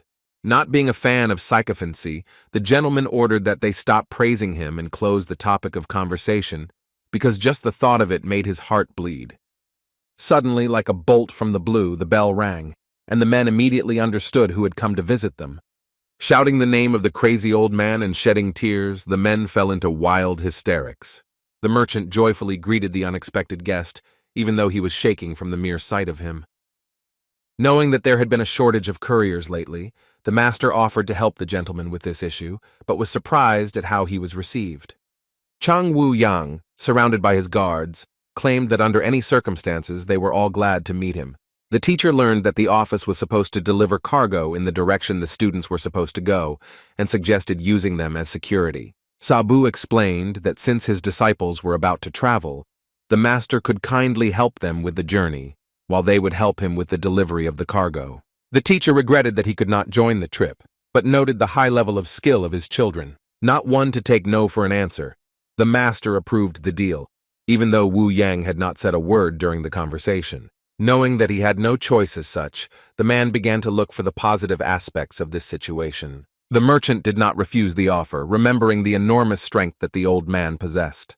The gentleman agreed to accept the master's students, and the grandfather immediately added that after the move, he would like the children to be paid for their work. The master also wanted his disciples to be fed, and Mr. Wu Yang, after thanking him, informed the old man that they would be leaving early in the morning. Having learned the departure time, the master said goodbye to the merchant, but managed to throw out a few parting words. Students will only accompany the couriers one way and then have to return without them. The mentor assured the gentleman that there would be no problems if the money was stuffed into pockets. Forgetting to warn about the many accumulated matters, Sabu, with the quick steps of a swindler, left the merchant's house. The workers and the owner did not have time to understand how the master had disappeared, leaving behind only a column of dust. Namgung-san was sitting on a rock, admiring the night sky, when suddenly he was called out. Jin Ryung, who was also awake and approaching him, noted the beauty of the night sky. The girl felt uneasy and went outside to catch her breath, but she did not expect to see the headman. Embarrassed, the guy said that he was suffering from insomnia because of his departure tomorrow. The deputy headman noted that because of the hard training, everyone seemed to be waiting for this moment, but when it came, their souls became sad and melancholy. Turning to the young man, she made his heart beat so hard that it was ready to jump out of his chest. The girl asked about the injury the young man received during the fight with the tiger. Full of emotion, Namgung tried to convince his interlocutor that there was no trace left of the old wound. Jean's gentle touch as she placed her hand on his back made the hair on his body stand on end. But feeling the scar from the claws through her clothes, the girl wanted to know why the headman had lied to her. Ryan understood that San didn't want to bother her, but the wound she saw during training would stay with him forever. The guy tried to console the girl, saying that the remaining trace of the wound served as a reminder of the happiest moment in his life. Namgung-san was embarrassed by his words, not expecting that he would say such a thing in a fit of emotion. Suddenly, the girl lowered her head onto his shoulder, and this made the boys become even closer to each other. The moon was shining very brightly that night, and together with the stars, it created a romantic atmosphere. The silence was broken by Jin Ryung, who turned to the guy and suggested that such an incident could happen again. If something like this were to happen again, would he protect her the same way he did that time in the clearing? Namgung-san replied that he would definitely protect her and would do so in any situation until his strength left him. The girl raised her head, looked at the guy, and asked if this was really so. Jean's cheeks flushed, and she wondered if he would protect her forever. Without hesitating for a second, the young man confirmed what he had said and reached out to his beloved. He put his arm around her shoulders, and with Luna watching closely, said that he would protect her forever. The headman added that only death would be able to separate them, and then pressed the girl to himself by the waist. Approaching each other with trepidation, the teenagers were happy that this moment they had been waiting for had finally arrived. San and Ryung merged into one in a tender and sensual kiss, surrounded by hundreds of bright stars. The students sat there holding hands for several hours, enjoying every minute they spent together. Early in the morning, the group was already on their feet, and the master noticed how the students were almost falling asleep on the go, but decided that they had not slept enough because of saying goodbye to their beloved teacher. Sabu wanted to confirm his theory and asked students about the reasons for lack of sleep. In their sleep, the boys told how long they waited for the headman to get together with the deputy headman. The other guys also noted that if they had a girlfriend, they would feel completely different. The self-confident Dan Sama, if he were in Namgung's place, according to him, would have gone much further. San Sanyi couldn't understand why Jin Ryung chose her brother, but she still respected her decision. The teacher, expecting praise, was so angry that he suggested testing the fighting skills of everyone present. Hyun Woong began to deny it, claiming that they hadn't gotten enough sleep because they had cried all night, unable to accept parting with the master, and that everything else was just a joke. The mentor had a hard time understanding the students' words, and then the others began to support the story, adding similar phrases. After listening to everyone, Sabu asked what the dried ribs were doing on the roof in that case. The girls were shocked, as they had no idea that their surveillance had been noticed by Sabu. Then the mentor revealed 2 more spies who were hiding around the corner of the house. The other students also distinguished themselves by disguising themselves as trees, and someone lazier, with a limited imagination, even pretended to be part of the stone. But one of the students showed intelligence and climbed a tree for a better view. The teacher watched the students, who were supposed to be sleeping, but instead were watching the couple in love. Namgung and Jin wanted to sink into the ground from shame, being so carried away by each other that they did not notice the curious onlookers. Sabu watched the students, who had recently been so brave, but now looked simply pathetic, and he wanted to send them to the merchant's house as soon as possible. Having ordered his disciples to stop talking, the master announced that they had to set out on their journey, and then the mentor made an official statement in a serious voice, which brought tears to the boys' eyes. The great Sabu said loudly and clearly that from now on their course of training was over. The teacher, with a good-natured smile that was rarely seen on his face, announced that it was time for the group to return home. The master also asked the students if they knew the truth, what could have become forever attached to their hearts. The boys, one and all, responded that from this moment their hearts would forever be connected to the great Sabu. Pleased with the answer, the mentor turned around and trudged towards the village to make it before the delivery departed. Hot and young hearts were ready to follow the teacher wherever he said. While sharpening the blade of his sword, the man read everything he needed to and decided that he would soon send everyone to the next world. Looking at him, he continued to say that such scoundrels could not be left alive. 2 bandaged workers came to a man with a scar to get revenge for them, because after what happened they could not sleep normally. The customers spoke about their friend, who had been lying unconscious in a hospital bed for more than 2 months. The bandit pounding his chest with his fist was one of the bosses of the Tiger Bone gang, brutal robbers who were out to avenge their cousin. He told those who came that his brother had been sent to the merchant's house to obtain information, and the leader of the gang was seriously angry. The injured men shared information they had obtained about an upcoming trip that would involve the very people who injured them. The bandit was not afraid of children and was going to avenge his brother, but he was really interested in something else. Former employees of the house told about the cargo being transported, of which only one item was valuable, which allegedly contained jewelry. But hidden among them was a real treasure of incredible handcrafted work, a Buddha statue decorated with diamonds. The men insisted that the statue could fetch a fortune, but they would also defend it, fighting to the death. The leader of the Tiger Bones, for the sake of such a big prize, decided to unite with the Dragon Bones, the largest gang of mercenaries. When united, the criminals would have 300 people who could defeat some pathetic children, no matter what martial arts they possessed. The cool morning breeze fluttered the flags with the emblem of the merchant house. In front of the main entrance there were carriages, carts with goods, and many guards. The eyes of the servants and workers were riveted to the event that was unfolding outside the walls of the estate. The advisors hurried the owner to send it, but he did not want to deal with Sabu, and suggested that the assistants personally tell the master this. The men, looking at the strange action, could not understand what this crazy old man had done again. The teacher asked the students, who were lined up in a pyramid, what was limitless in this world, and received from them a loud and clear answer, namely, the care of their teacher.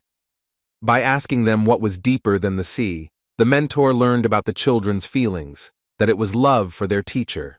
Having praised the group for being able to remember the written truths, the master, unfortunately, was forced to say goodbye to his students. Supposedly not wanting to part with the teacher, the group actually wanted to get rid of him as soon as possible, but even in the last minutes, the old man continued to mock them. Also not wanting to part with his charges, the teacher wanted to add one last thing. Sabu showed the design on his bracelet and asked the students, if they met someone with a similar bracelet, to treat him with respect.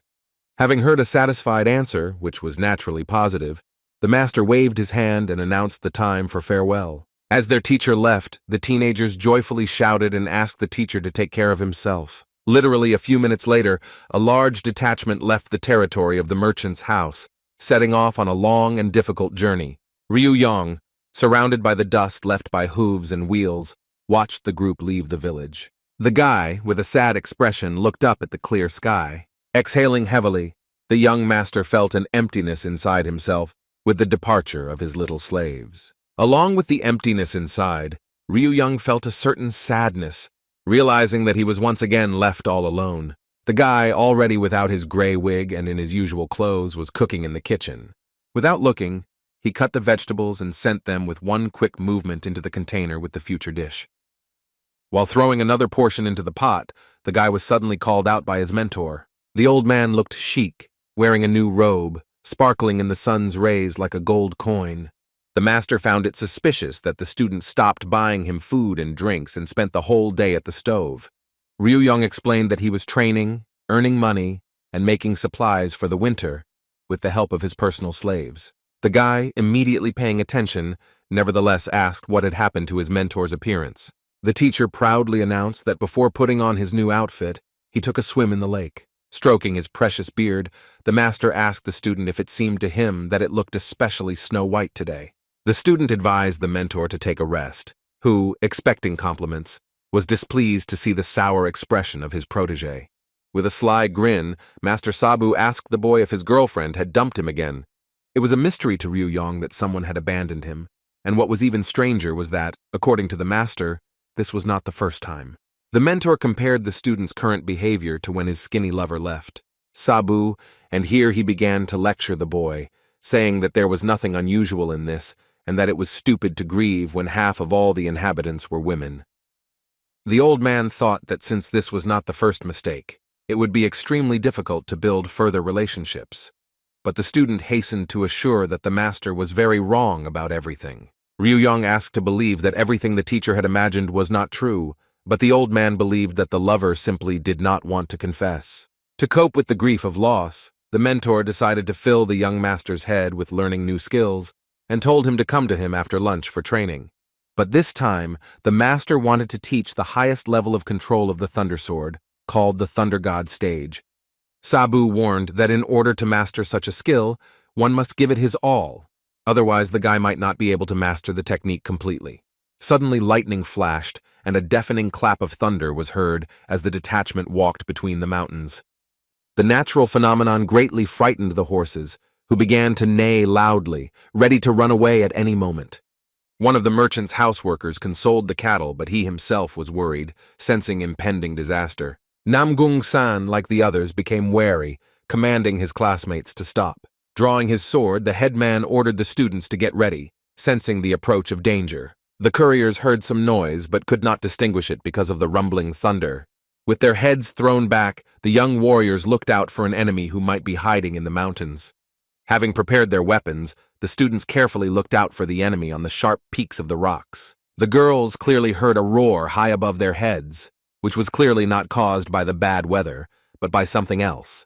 And at one moment the enemy showed his face, appearing before the detachment with another clap of thunder. A mass of stones began to fall from the top of the mountain, and unknown beings were breaking through the hard rock. A crowd of several dozen angry warriors, having broken through the rock, rushed towards the couriers of the merchant house. At the top of the mountain were banners belonging to a community of bandits and mercenaries. 3 gang leaders from the top of the mountain commanded their men to finish off every last one.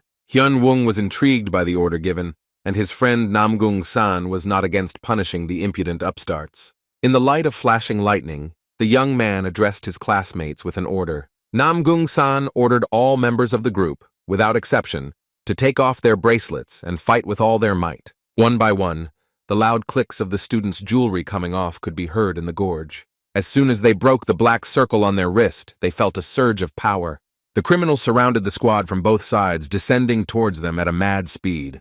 With another clap of thunder, 2 vortices formed, through which lightning discharges passed. Blown by the wind currents that produced the vortices, Ryu Yan, mesmerized by this moment, continuously looked at this incredible spectacle. Literally a moment later, he saw something even more amazing. Assuming that this was the power of the Thunder God, Master Sabu floated in the air amidst flashes of lightning that magically passed by without touching him. Baring his teeth through the roar of the wind, the master asked his student if he was impressed by the demonstration of this technique. But these were only the basics.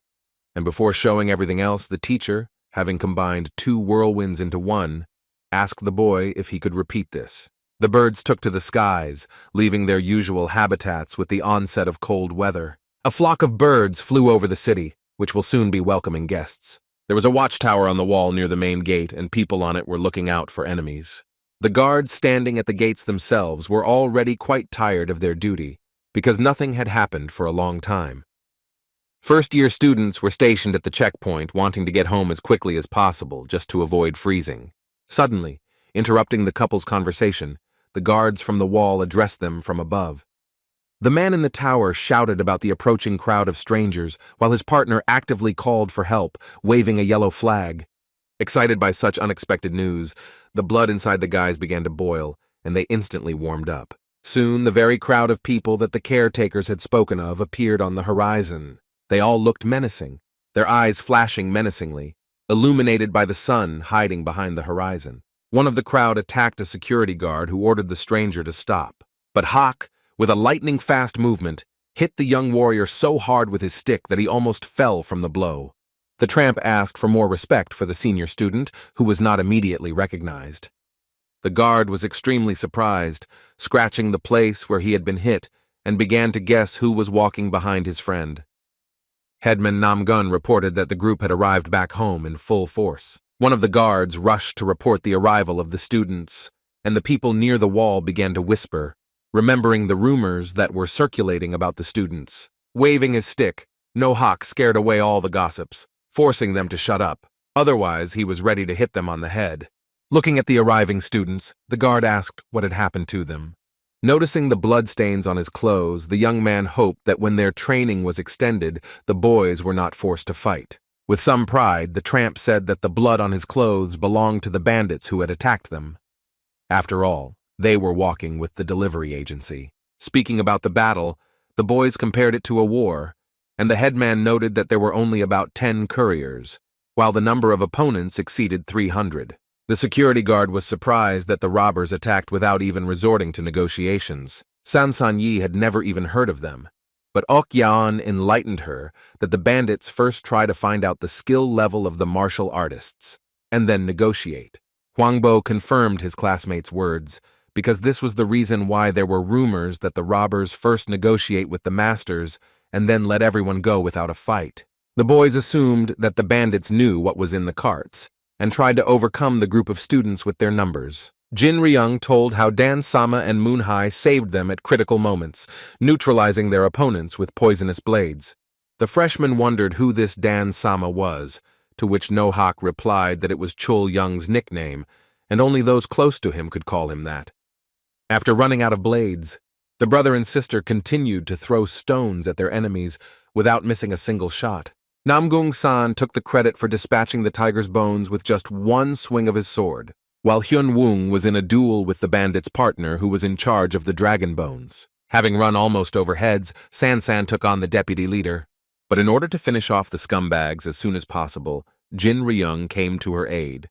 As soon as the criminals lost their leaders, the students threw all their efforts into eliminating them. There were 5 to 10 bandits per young master, but even such a number of opponents was not a problem for them.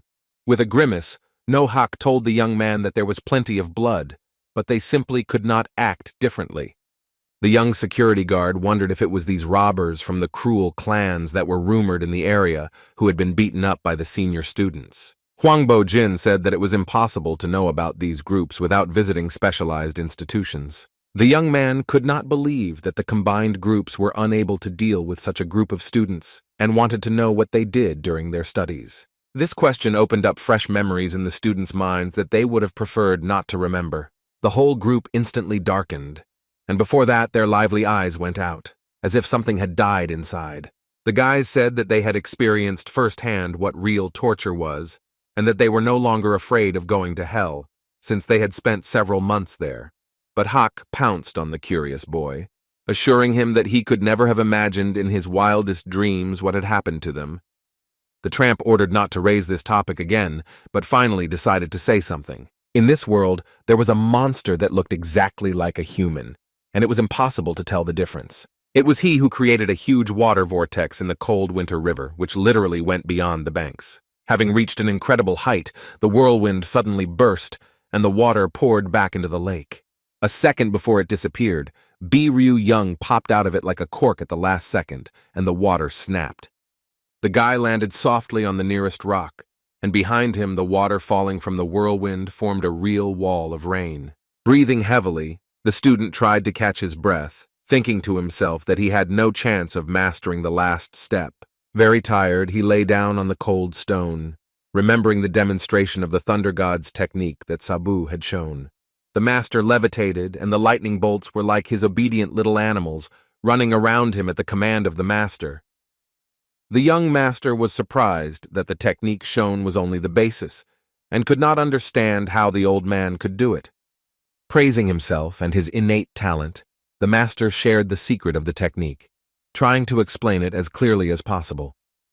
In order to move to the first stage of the god of thunder, one must pit 2 wind gods against each other. Remembering the teacher's words, the boy was dissatisfied with such meager instructions, wanting to at least learn a couple of details. The mentor conveyed information as if it was already known, and very rarely went into detail. All the boy had to do to advance in mastering this technique was to simultaneously create 2 wind gods. The problem was that he hadn't yet fully mastered the technique, let alone made a copy of it. Sprawled on the cold stones, the boy wondered how quickly he could move to a new level of strength. Ryu Yong could not shake the thought that had been in his mind since childhood about how much more torment awaited him ahead.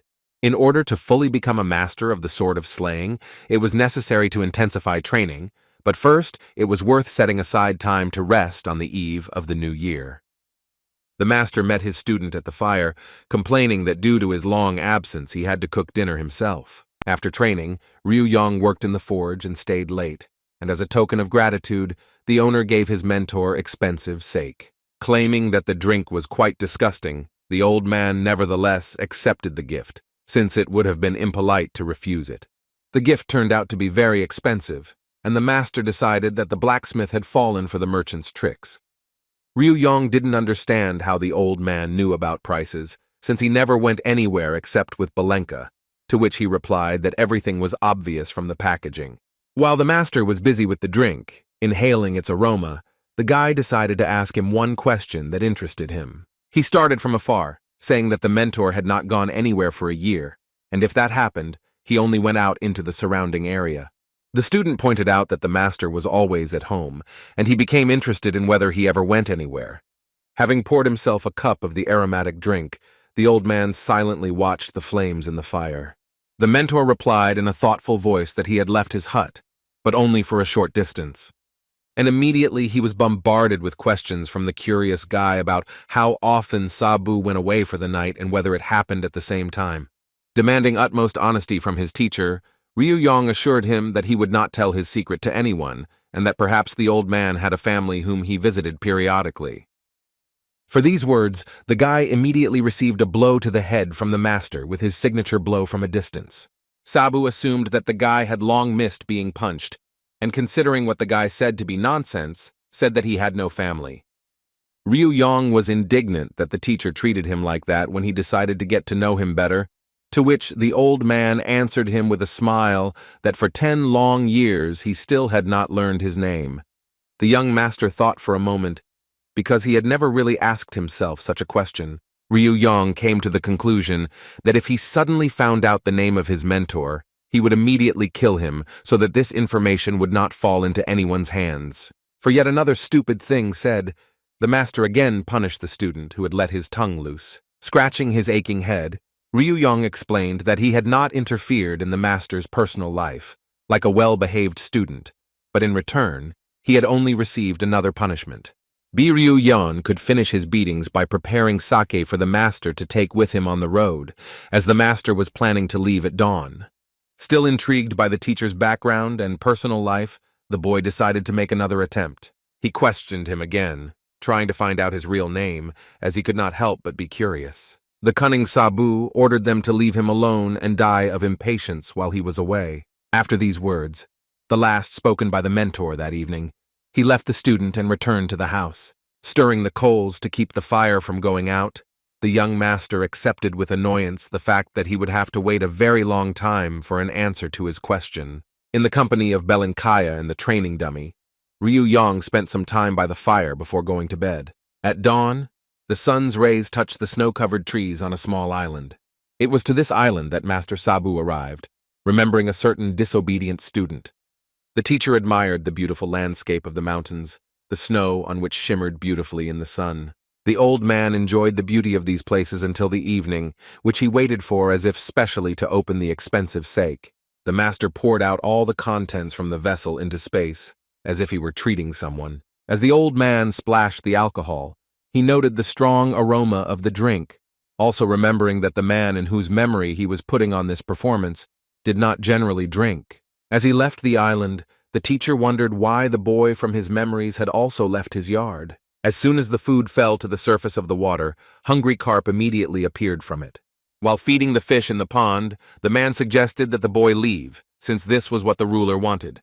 He said that transmitting information was not his only task. The red-haired boy named Hyo-ryung was very sorry for letting his master down. The man asked to forget about the past and, trusting him completely, hoped that he would be able to gain experience. Ryan decided to prepare before leaving, collected his things, and checked with the master about the departure time. The mentor said that he had already collected the student's things, and that he had to leave now in order to be on time. The boy shared with the teacher that the first task was not the easiest, but he was ready to complete it. In the morning, an angry cry belonging to its owner was heard from the house on Mount Ami. The old man was so angry that he was shaking all over with anger, and he restrained himself from tearing up the letter he was reading. In it, Ryu Yong wrote that he was going to go on a trip and did not know when he would return, but he left a substantial sum in the teacher's name in the village bank. The mentor's displeasure knew no bounds, but all the nasty things that were addressed to his student, he, unfortunately, or fortunately, did not hear, since he was already far away. Sprawled on top of the cart with his personal belongings, the boy listened to the rhythmic clatter of hooves and admired the sky. For the first time in a long time, a smile appeared on his face, and the winter freshness filled him with a sense of long-forgotten feelings of freedom. The young man riding behind the young master was whining about something, dissatisfied with their lazy passenger. The young man who was riding with his friend was the merchant's son, little Wu Kang, who could not understand the reason why his father would take such a good-for-nothing along with him. The guy next to him began to ask the young man to be more restrained and not to provoke the stranger, as the master had ordered them to do. Wu Yang's son was not going to tolerate such a piggish attitude towards himself and others. Chang Wu Kang began to talk about the greatness of her house, that she did not allow anyone to behave like that. He had only recently returned and did not yet know all the details about the attack on the group of delivery men, but the guy's stubbornness was inexhaustible. His friend began to tell him that the guest who was traveling with them, although not as strong as old man Sabu, still represented some danger. The guy told about that terrible day when only 10 students of this master fought against hundreds of robbers without receiving a single scratch. The fascinating story made the young gentleman fall silent for a while, listening attentively to his assistant. He confided that if it weren't for a group of students, there would have been no trace left of them. But according to rumors, it was the merchant's house that defeated the bandits. The guy was very interested in what their fellow traveler was like, who, just like those children, was a student of that same master. Arriving at the merchant's house, Ryu Yan gave the head of the house a note, supposedly from Sabu, whom he had previously pretended to be. The note said that Chang Wu Yang was to take this guy as a courier and reward him generously since he was his best student. Ryu Yan waited attentively for the man to read the note, fully confident in his plan, somewhat stunned. But still not having figured out the situation, the gentleman was glad to greet the great master. He happily accepted the guy into his employ, since the planned trip involved even more valuables, and good security would not be amiss. The departure was early in the morning, but the master's student asked to move it to a later time, closer to lunch, because otherwise he would not make it in time. The delay was due to Sabu asking to take the young man with him to deliver some items, and this news clearly did not please Wu Yan. The assistant asked Wu Kang not to disturb the young man, because the success of this trip depended on him, and the owner of the house himself treated him with respect. The guy was just about to object when he saw his father, who was rushing towards that very annoying fellow traveler. The gentleman asked if his guard was comfortable and not cold, and also invited him to sit on his horse. The young master was seething with anger as he watched his father try to please his new employee. The guy replied that everything was fine with him, but he just wanted to enjoy his freedom, not forgetting to ask about his things. Chang Wu Yang quickly assured the boy that all his things were safe and sound and that he would personally guard them. Ryu Yang, taking advantage of his position, once again reminded them of the importance of his things and ordered them not to take their eyes off them. But in fact, most of the things the boy was carrying with him did not belong to him, but to his teacher. Before his departure, the student was fortunate enough to learn from the master about the Gate of Thunder Smashing. This was the name of a martial art that was passed down from one master to one student. The mentor's successor receives 10 thunderblades, which he must learn to control simultaneously. Each sword with an iron chain was kept in a box made of durable material, which made it indestructible in order to preserve the sharpness of the blades. And while Ryu Yang was resting, lying on top of the cart, his teacher was having a hard time after reading the note he left behind. As soon as the anger and rage that had enveloped his mind subsided, he remembered the thunderbox. Running into the room, he feverishly began to look for her, quickly scanning the shelves. Not believing his eyes, the master began to touch the shelf on which his musical instrument had previously been located. All his precious things were gone, and he rushed in panic to his student's room. Standing at his door, the old man was covered in cold sweat and his hands were shaking. Having stopped delaying the inevitable, the master suppressed his anxiety and threw the door wide open. The terrible thing that Sabu had expected had happened. There was not a single one of the student's things in the room. What happened was a great shock to the mentor, who could not recover from such a vile act. The old man felt so bad that he needed to drink some water to come to his senses. But as soon as he entered the kitchen, a new shock awaited him, left behind by the scoundrel. On the table, surrounded by a variety of delicious and aromatic dishes, lay another note. The note told Sabu to boil the soup before drinking it, just in case. Having crumpled the note, the master shouted at his field apprentice with choice curses. Having jumped out of the house, The old man intended to find the impudent fellow and teach him a proper lesson, but suddenly he stopped, as his attention was drawn to unexpected guests who had come to his domain. Two men with large bags on their backs appeared in front of the old man, and noticing him, they immediately responded. The strangers introduced themselves as couriers who were supposed to deliver drinks to the specified address. While they were telling him that they had taken several gifts with them, the master glared at them menacingly. The order included 5 bottles of various drinks aged for many years and 5 types of snacks to go with them. The courier clarified that the drinks were warmed up and the snacks had not yet cooled down, wishing them a bon appétit. The couriers asked the owner of the house where they should put all this stuff, but he could not answer, having lost the power of speech.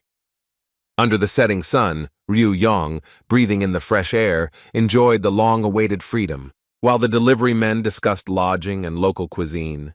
The guy, enjoying his freedom, still felt that something was missing. He realized that he missed not his teacher, with whom he had spent a lot of time, but his students, with whom he had become so close in just a couple of months. Ryu Yong wondered if he should take a couple of local slaves so that he wouldn't be bored without work. As soon as the horses were tired, Mr. Chang approached his guard and offered to have dinner. While the other workers were rearranging the goods and assigning responsibilities, Ryu Yong got off the cart and headed off to get some refreshment.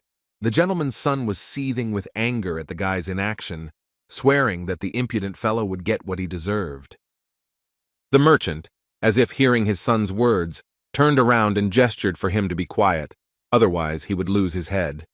The head of the merchant house told him not to pay attention to his son, and, albeit reluctantly, the newly minted guard agreed. Seeing a place to stay overnight, Ryu Young asked if it was too crowded. The hospitable owner of this establishment immediately came out to greet the guests, greeting the important person.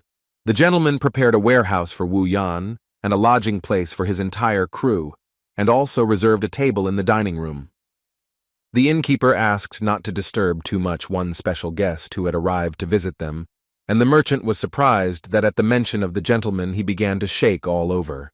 The employee told the arriving guests that he knew many famous people, but he saw the gentleman who was now dining in his dining room for the first time and knew nothing about him. He had fiery red hair and a beard that could only fit one person's description. He looked exactly like one of the 5 strongest masters who bore the nickname of the Lord of the Volcanic Sword. The delivery men sitting next to him were very scared, as they thought that the Sword Lord was clearly not in a good mood today. The man sitting opposite the legendary hero tried to eat as quietly as possible so as not to anger him. Everyone at the table was dreaming of getting their food as quickly as possible, swallowing it in one bite and getting out while they were still in one piece. The volcanic swordmaster emitted an aura so strong that it felt like it could be touched. Watching the special guest, Ryu Young had a feeling that the evening was going to be quite fun. Shaking with fear before the master asked his guard to remember what he had told him. Even on the street, Mr. Chang confirmed to the guy that the Lord of the Volcanic Sword was in the hall. But Ryu Yan didn't know who this man was, assuming that the merchant house owed him money. The man was shocked that there was someone alive who did not know about one of the greatest masters of the Celestial Empire. The master was nicknamed the Spirit of the Fiery Sky, but people among themselves called him the Lord, and this was due not only to his mighty strength, but also to his incredible skills.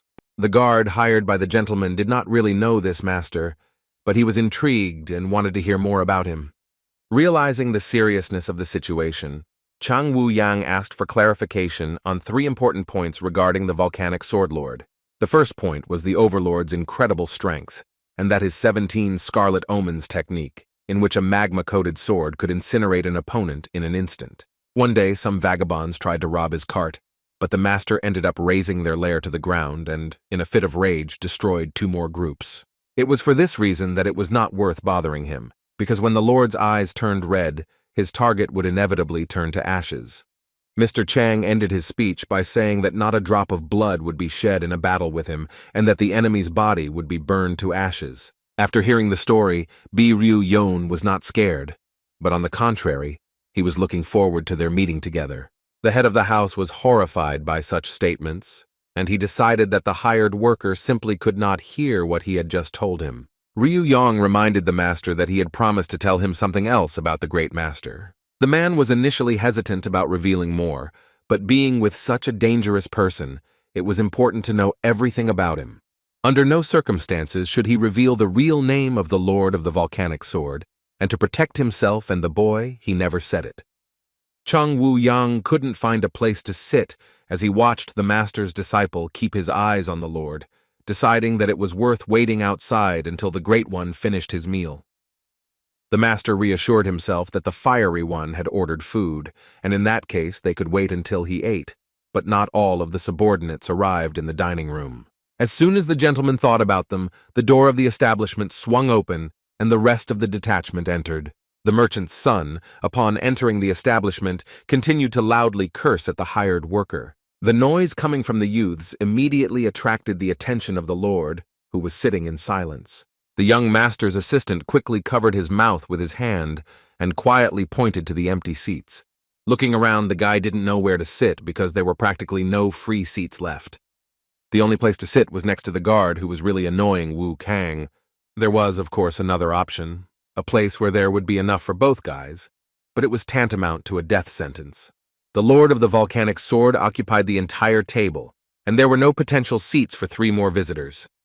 Mr. Chan's employees kindly offered their seats, saying that they could eat later. The young man refused, assuring those present that he and the young gentleman would return in an hour. And suddenly Ryu Yan spoke clearly and loudly, causing the couriers sitting nearby to freeze in horror. Getting up from the table, the guy was perplexed by what was happening in the dining room, and these words caused Mr. Chang to panic. The security guard began to reason that there were still 3 free seats left in the establishment, and then the couriers would have to give up theirs, leaving a place only for the son. The master's son believed that there was plenty of space, and to solve the problem, the lazy man simply had to put his things away and make room. Ryu Yang's hand suddenly reached out to the assistant's shoulder, who didn't know how to react. Before the young man had time to come to his senses, he began to spin, and after a few turns, he found himself right next to the table. After looking around the dining room, Ryu Yang found a suitable place for the remaining team member. Pointing to the table where the fiery guy was sitting, he invited Chang Wu Kang to sit down next to him. But Ryu Yan also considered another option, suggesting that the gentleman vacate the place that had long been occupied. The hired guard approached the sword master, telling him that all the tables had been bought in advance for his men, and to top it all off, the guy added that it was rude of him to occupy such a large table alone. Ryu Yang slightly embellished the situation by saying that their owner was furious about the situation and ordered the master to leave the establishment immediately. Mr. Chang was so upset by the words of the hired worker that he lost consciousness. The man with fiery hair dropped his hands on the table, which almost broke it. Having lowered his glass of drink, the bishop declared that someone present had finally lost their fear. Pointing out the damage caused to the establishment, Ryu Yang stated that the rude gentleman should be taught a lesson. With shining eyes, the man asked the impudent guy if he had any illusions that he would be able to leave here alive. Chang Wu Kang, sweating profusely, tried to assure the fiery one that the organization would never argue with him, and everything he said was just the upstart's personal opinion. The young master, while showering compliments on the great and mighty lord, forgot himself and called him by the name of Kwak Yong Hee. The assistant of the younger gentleman was already mentally saying goodbye to him, sensing his imminent death. But this was not destined to happen, as Ryu Yang grabbed the young man by the collar in the blink of an eye, and at the same second he threw it to the side, and a deadly volley of lava flew past Wukan. The young guard couldn't ignore the volcanic swordmaster's antics and scolded him for such behavior. Ryu Yang was glad that he knew the lord's real name and immediately paid attention to it. The guy found the master's name beautiful and feminine, which was at odds with his inappropriate manners. The master of the volcanic sword was ready to draw his weapon, leaving only ashes from the establishment, but the hired security guard suggested exchanging experiences in an open space. Looking around the moonlit clearing, Ryu Yon noticed that the grass was so dry that it could catch fire even with a single match. He assumed that such conditions would be just right for his opponent, who wanted to see the fire technique with his own eyes. The young master said that he had deliberately chosen such a place so that in case of loss, the fire one would not accuse him of the fact that the duel was rigged and not held on equal terms. With bloodshot eyes, the master agreed that the place for the fight was chosen perfectly, and if anything happened, it would be too late to ask for mercy. The young master only laughed at the statement of the self-confident lord, deciding not to waste time and get down to business. Suddenly, the guy pushed off the ground with force, and at that moment a loud click was heard. Before the bracelets attached to his feet had even touched the ground, the owner had already disappeared. As soon as the decoration touched the surface, a powerful explosion was heard. The trick the boy pulled made Kwak Yon-hee reach for his volcanic sword. When the smoke that had obscured his view finally cleared, the master discovered that his opponent had disappeared. As soon as the man blinked, something rushed past him at such a speed that he was unable to see what it was. Out of the corner of his eye, the master still managed to see the long black hair of the rascal who had challenged him. He was unusually fast and was getting closer and closer to the lord, who seemed to be frozen in place. But instead of crashing into his opponent, Ryu Young merely stepped on his foot, pinning him to the ground. The master, beside himself with rage, pulled out his sword, which instantly burst into scorching lava. Continuing to stand on the red-haired man's leg, the guy easily blocked his attack. The sword, blazing with fire, stopped in Ryu Young's palm, which, by all appearances, began to cool down upon contact. Taking advantage of the moment while Yon-hee looked at his sword in bewilderment, the guy decided to deal him a crushing blow. He made several rotating movements with his hand in the air, as if he were collecting something in space. And the very next moment he struck his opponent in the chest with an open palm. A powerful shockwave suddenly threw the man back with extraordinary force. Waking up on the surface of the earth, the volcanic swordmaster slid a few more meters before finally stopping. The fiery-haired master was completely knocked out, unable to move a single muscle. The technique used by Bi Ryu Yuan was called the inverted palm of death, which concealed a power that was incomprehensible to an ordinary person. When the boy approached the great warrior, he gradually began to come to his senses. Leaning over the swordmaster, the boy reasoned that if he had left the bracelet, he would have had to tinker with it longer. Ryu Yong said that he had finally found a student, and memories surfaced in Kwak Yong-hee's mind that he had once been called that during his martial arts training. The man managed to inherit one of his teacher's two most powerful techniques, eventually becoming the god of fire. The second technique of the master, called King of the Frosty Night, was chosen for training by the snowman. Kwak's mentor was inimitable, a truly ideal teacher. The bishop constantly and with extraordinary persistence trained patience, which he always lacked so much. In addition, the hard-working student mastered sword techniques and later developed fire skills. But all of Yon-hee's efforts were in vain, as the one person he loved the most did not reciprocate his feelings. The girl the sword master loved was the mentor's daughter, who chose a snowman as her soulmate. The poor boy could not come to terms with his loss, because the teacher gave his blessing to the king of the Frosty Night and his daughter. The girl personally stopped the feud between the students by admitting that she really does have feelings for the snowman. Kwak Yong-hee, in order to put an end to this issue, wanted to go to the mentor and find out everything from him. But, unfortunately, the great master left his student without revealing the true reasons why his daughter chose a particular piece of ice. The god of fire considered himself abandoned, because in addition to his beloved, the man who had replaced his father had also left. Unable to accept the fact that his all-powerful mentor had abandoned him so easily, Yon-hee tried to escape from this unfair world, but was unable to do so. The master of the volcanic sword came to his senses, repeating over and over that he could not believe what had happened. Ryu Yong decided to help the fiery one wake up quickly and began to run a blade of grass across his face. As soon as the man opened his eyes, the fire of hatred and anger still burned in them. As soon as the boy discovered that the sword master had woken up, he immediately began to laugh. Watching the grimace on the man's face, Ryu Yon realized that he had seen a not very pleasant dream, but decided to finish the matter quickly. The boy reminded the sword master that he had won, and he was ready to accept his death with regret. Ryu Yon didn't understand what use the loser's corpse was, and stated that he wouldn't kill him. Hurt but still angry, Kwak Yong-hee asked what he wanted then. Without thinking twice, the boy smiled and offered the god of fire to become his faithful disciple.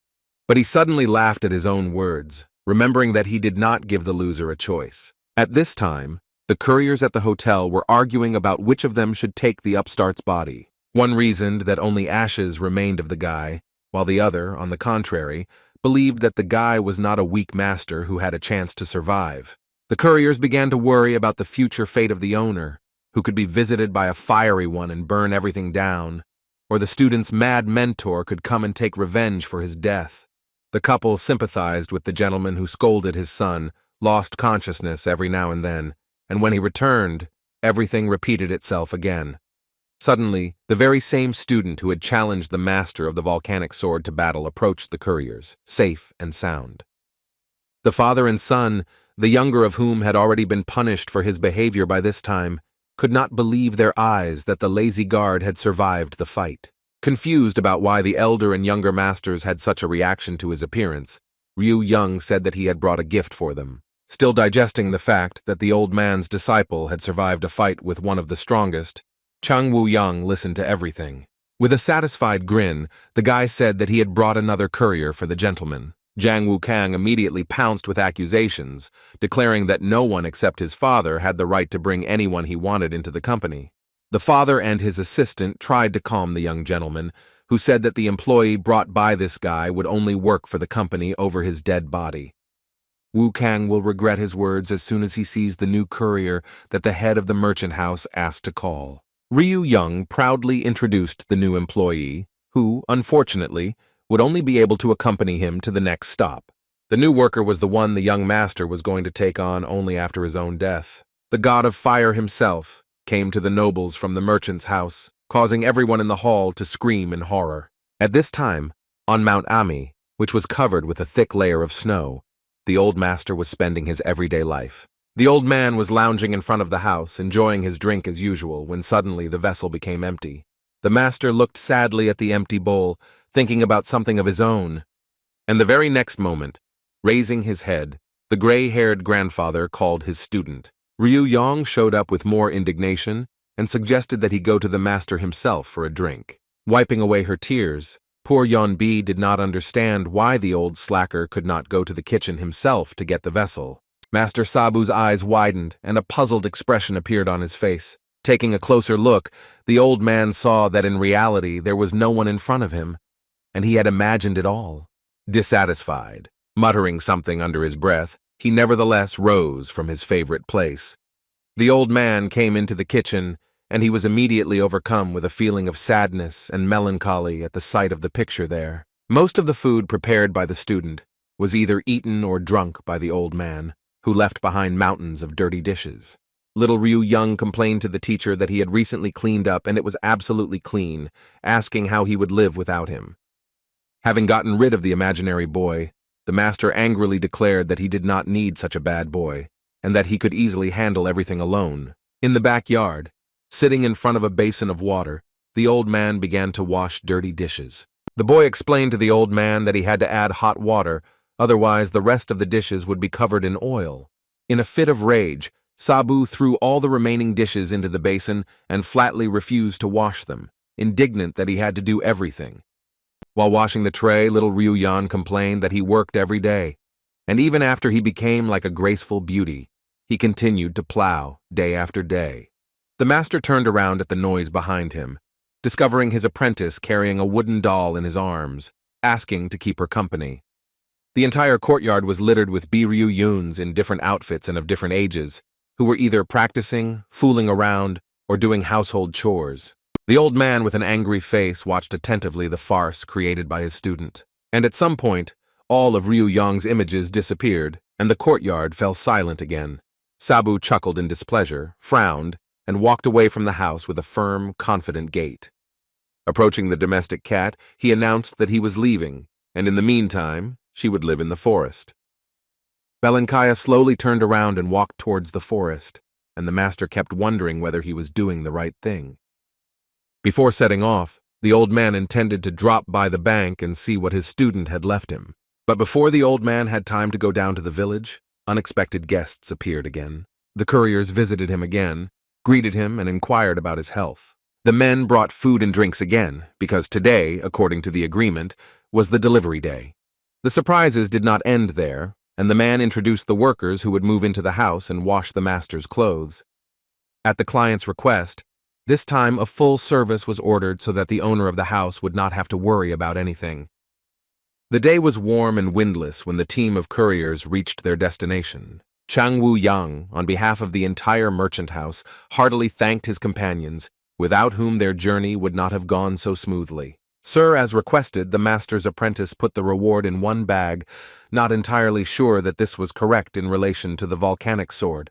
Ryu explained to the merchant that his newly minted student did not like to bother himself with such things. Having thanked the master for his help, the young master began to say goodbye to his subject. The delivery team of the merchant house thanked the guy and his assistant for their service and wished them a safe journey. Waving goodbye, Ryu headed into town with his silent companion. As soon as they moved away, literally a dozen meters, the central square of the city opened up before them, where there were a lot of people. Walking along it, the guy kept thinking about the purpose for which this whole crowd had gathered here. The master of the volcanic sword did not know the answer to the teacher's question, but instead asked him a counter-question, asking what he, a great warrior, was doing in this place. Ryu replied to him that since he was a teacher, the student was always obliged to follow his teacher according to the 3 rules that Ryu had made. During the 3 months of training, the student must follow the teacher's word, carry out his every command, and always follow him until he himself allows the student to leave. Fire remembered the conversation of that day when he asked the young master to finish him off rather than be his apprentice. Ryu made an exception for his first student, making a deal with him that he would be able to challenge him once every 3 months. If the student could surpass his teacher in a duel, then he would be free, and Kwak Yong-hee had no choice but to agree to these conditions. The student kept asking why they had come to this place, and soon the master clearly showed the answer. The couple came to a martial arts school where, after passing one of the exams, they could get a room and supplies absolutely free of charge. But that was not the only reason they were here, for the school was surrounded by a fence, and in case of an emergency they could hide in this place. He also knew some guys within these walls whom he had to keep an eye on, and perhaps learn about a person with whom he had lost contact a long time ago. Suddenly a shudder ran through Nohak's body that he hadn't felt since his arrival. The guy blamed his friend for this, saying that it was all because of the bracelets that he was still wearing. In another part of the building, Ryan Doko was asking her friend why she hadn't left since she had already packed her things. The girl, continuing to stand with her back turned, replied that she did not know the real reason, but she was filled with a strange feeling, as if an important meeting for her was about to take place. The girl with the bandage was not sure that the headman was thinking too much about her loved ones as she prepared to go home on the eve of her late mother's name day. The girl with the headband, examining her friend's hair clip, noticed that she was afraid to break it, but always put it on when going out in public, as if she wanted to show it to someone. The senior student was curious about who had occupied the Ice Phoenix's heart for so many years in a row. Having arrived at the spacious hotel, the teacher and his student intended to stay there. He asked for a double room, or 2 regular rooms next to each other, and demanded to know the price right away. The guy behind the counter was flattered that the Lord himself had come to visit them, but due to the exams taking place, all the rooms had long been reserved, and there were no vacancies.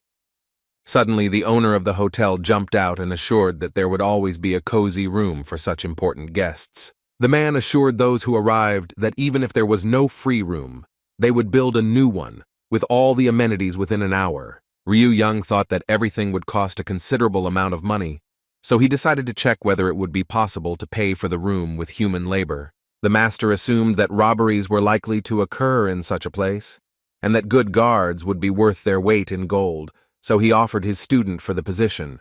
The hotel owner took the guy's offer as a joke, and he himself was thinking about how to get rid of the uninvited guests as quickly as possible. Luckily, a suitable room was found, which, taking into account 3 meals a day, would cost a couple of silver coins a day. The administrator asked to wait a little while the staff prepared everything, but Ryu replied that there was no need for that, since they would be busy with their own affairs for now. Leaning towards the man, the young master asked in a whisper about the man who was able to dig up any information. Having overheard a conversation between his students one day, Ryu learned about him, and now, being in this city, he asked for directions where he should go to meet him. The owner replied that he had guessed who he needed and insisted on continuing the conversation outside. The man the boy was looking for was in an old bookstore located in the market. At the entrance to the bookstore, there will be an old man who will ask what they are looking for, and they must answer that they want to buy a story.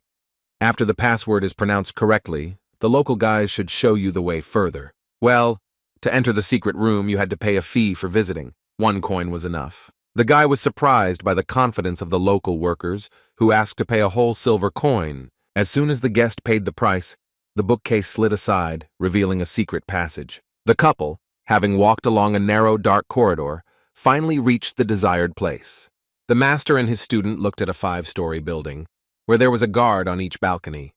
As soon as they arrived, a guide immediately approached them and pointed out which room they needed to go to, because for security reasons, they were constantly moving from place to place. The thin man was flattered by the visit of the master of the volcanic sword, but unfortunately, he could not help in any way. Crossing his legs, Ryu was disappointed because rumors claimed that the detective could even find out the secret family archives.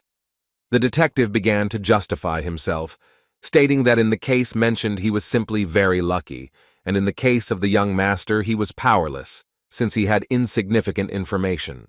He replied that the guy remembered the girl who lived in the hotel 10 years ago, but he didn't know her name or background, only that she was from a wealthy family. Ryu disagreed with the bloodhound and wanted to prove that the 3 main details were more than enough to find her. The first detail was that the girl would certainly grow up to be a beauty and could not be anything other than incomparable. The second important detail was that she had to have a decent level of martial arts. And the third, last detail is her character. She was shy and very kind.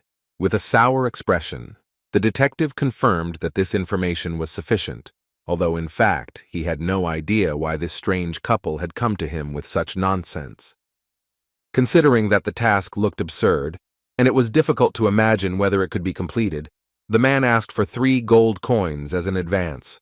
Hearing such an astronomical price, Ryu jumped up from his seat, shouting at the detective. Trembling with fear, the thin man asked for 2 gold coins, but he could not agree to less, considering the complexity and possible difficulties that would arise in the process. For the guy, this price was still high, and he offered his student as security. The young master reasoned that given the importance of the lord, delivery would be sufficient.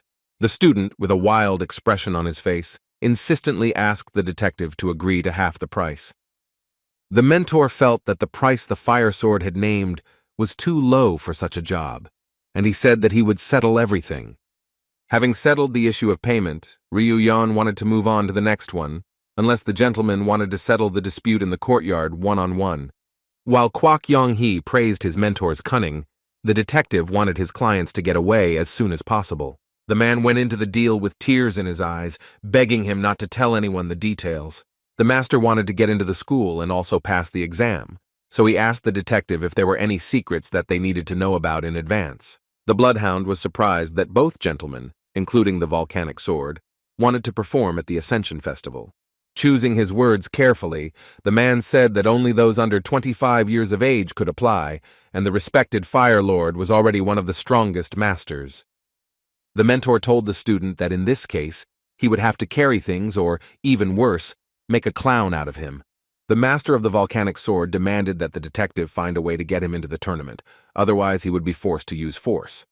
The skinny one suggested that the fiery one could participate not as a student, but as a teacher, which was much easier in this situation. Due to the large influx and shortage of personnel at the school, the great master will be snatched away hand and foot, offering a high salary and various privileges. Both clients were genuinely interested in this option, smelling the money. Wanting to see the guests out as quickly as possible, the detective suggested that they return to the hotel while he looked into the matter and found out more details. Ryu asked what he should do now and in what form he should participate, as a student or a teacher. Knowing that he was taking a risk, the man nevertheless said that the application period had ended 2 weeks ago, and the only way to get into the festival was to wait until next year. The student glanced out of the corner of his eye at his mentor, who was clearly not happy to hear such news. The boy was disappointed that the man who received half a coin from him could not do anything. Taking writing materials out of the mug, the master said that he was not satisfied with this state of affairs. Ryu held the brushes between his fingers and threw them with force at his interlocutor sitting opposite him. The master told the detective that he really hated being made to wait for so long. The brushes launched at the skinny man managed to find in his memory one way that could help the impatient client. The man assured that the boy should go to one academy and receive the token of infinite victory there. Every year a large number of martial artists try to enter this institution. At the first stage, applicants are screened based on documents, but it was also possible to bypass this point. Particularly gifted students received a special emblem in their plans, thanks to which they passed the initial stage without any particular difficulties. Originally designed for the lower classes, the system now only worked for the rich. Late in the evening, a servant of one of the nobles mentioned earlier was heading to a secret meeting. The soldiers passing by did not notice Hyo-ryung walking down the street at that time of day. It was with this emblem that Namgung Jin came to the person with whom he had a scheduled meeting. A person was given no small amount of responsibility if, thanks to the token, his candidate passed the selection. The head of security took out a token, thanks to which each participant of the festival easily passed to the final. Jang Hong-sik was surprised that he was chosen as a participant for such an event. Mr. Namgung did not understand the spy's reaction, because on his own advice he took decisive measures. The Shadow Lord agreed that Kal Hyo-ryung's appearance was not an ordinary occurrence, but all information about him was sealed. About 8 years ago, the Dark Lord's eldest son went mad and began to slaughter village after village. Because of this incident, Bai, who had been in the shadow of the Bon and Ryong brothers until then, was appointed as the new prince. But as soon as he took his place on the throne, Kal Hyo-ryung was hidden from everyone, as if the brothers had changed places. Rumor has it that the young prince was being trained in martial arts, and all possible assassins were sent to the young Kal Hyo-ryung. At this moment, Hong-sik saw B for the last time, having no idea what he looked like now. Mr. Jin was sure that the spy was in the most advantageous position of all, who should find out more about this guy as soon as possible. Throwing him a token, the guard said that from now on he would guard the lady, since he himself had not been able to find such a person. Hong-sik said that it was not his fault. No matter what candidates he brought in, they were all rejected for one reason or another. Even a single girl was not suitable for this job, but Namgung hastened to answer that the candidates were selected by his master, and he could not influence this in any way. From now on, Yeonbi was no longer a threat, as the people from the dark sky wanted to harm the daughter of the ruler of the righteous coalition. The spy said that if they had really staged a coup, they would have sent someone else instead of the Lord's son, and they would have definitely hidden this information. Kal Hyo-ryung's father asked the head of the martial artists to develop his son's skills, but without singling him out from the crowd of other students. The guard emphasized the peculiarity of the current situation, which, in Hong-sik's opinion, was why they were taking the lady home until everything calmed down. While the lady was undergoing a special training course, the spy had to settle all pressing issues. The performer did not refuse the job, but he feared that he was not being told the whole story about one important point. There were many teachers among them who knew Chang Hong-sik by sight, and he could not ignore this. The head of security thought for a moment, and eventually asked not to worry about it. Calculating the time that had passed, Namgung felt that no one present would remember him. The spy became angry, declaring that he would not be able to get in there with his current appearance, as he had aged greatly during this time. In a calm voice, the guard explained that the problem that was troubling the man was easily solved. The endless victory token could decide even such moments, proving that the candidate had every right to participate. Namgung Jin suggested that he casually mention to Hong Shiku that he loved to eat delicious food as a child. The guard pretended that he had been very late and wanted to leave the premises as quickly as possible, without answering the spy's questions that he had gained weight by that time. The guard left, leaving Jang Hong-sik alone to deal with the mountain of tasks that had accumulated. The fire sword couldn't figure out why he had to follow the young teacher everywhere. The couple, following a tip from a detective, made their way to the Tiger Fang school where they were supposed to get help getting into the festival. Ryu Young read the establishment's name from left to right and ignored the volcanic sword's comment on how to read it correctly. Anyone could laugh at the guy's illiteracy, but Yang He thought that the master could really be forgiven for such a mistake. The student asked how the mentor reads books in that case, but he had no problems with large texts. Ryu Young asked them to stop talking nonsense as they had a huge pile of unfinished work ahead of them. The school student menacingly asked the strangers who they were and what they were doing within these walls. The young master again began to lecture his interlocutor, saying that not only had he not introduced himself, but he had also addressed him informally. The boy introduced himself as Kam Un-sun and said the school was closed for the festival. The master explained that he told everyone he met at the establishment the purpose of his visit, but instead of answering, they threw punches at him. Having introduced himself, the student asked the impudent man to repeat the purpose of his visit, but this time to him personally. Ryu Young needed a token to enter the school, which, according to rumors, could be found somewhere around here. The boy drew his sword and rushed towards the impudent visitor who had the courage to demand something from this school. The student stated that before demanding anything, he should have first withstood his attack as a furious tiger. Without much effort, the young master dodged the sword flying towards him, finally learning the rules here. With light and quick movements, the young master moved closer to his opponent. The student froze with his sword and did not notice how the stranger approached him closely, only sensing the impending threat. Ryu Young slammed his palm into the boy's stomach, using the same technique he used in the battle with the volcanic sword. But the young master did not finish there, continuing with the technique of 3 happinesses, using only the first. Bending over the unconscious student, Bai Ryu Young praised his technique, which he still had a lot of work to do. The beaten guy's classmates immediately came to his aid, and Fire, watching what was happening, felt a certain awkwardness. The stranger asked to be shown where he could get a token, because the guy he was fighting with never answered. The angry students threatened to avenge their friend as soon as the class monitor arrived. Ryu Young wondered where his token was, and he thought that the only thing that could help the student who received it was a few years in the forest. When creating the best blades, the masters put special energy into them, capable of warning the owner of danger or moving and hitting the target. Volcanic flame was just one such weapon, faithfully serving its master. While in this school, this sword began to tremble, letting its owner know that it had discovered something. Feeling the power of the sword, Kwak Yong-hee became wary, but he still didn't know what exactly awaited him. And suddenly, a painfully familiar voice was heard, from which the Fire One's eyes flared up with flame. A man, whose face those present had not yet been able to see, appeared before them, breathing a frosty freshness. As he got closer, the stranger's outfit showed predominantly cold shades of blue. On the master's belt was a sword which, like the man himself, instantly froze the air.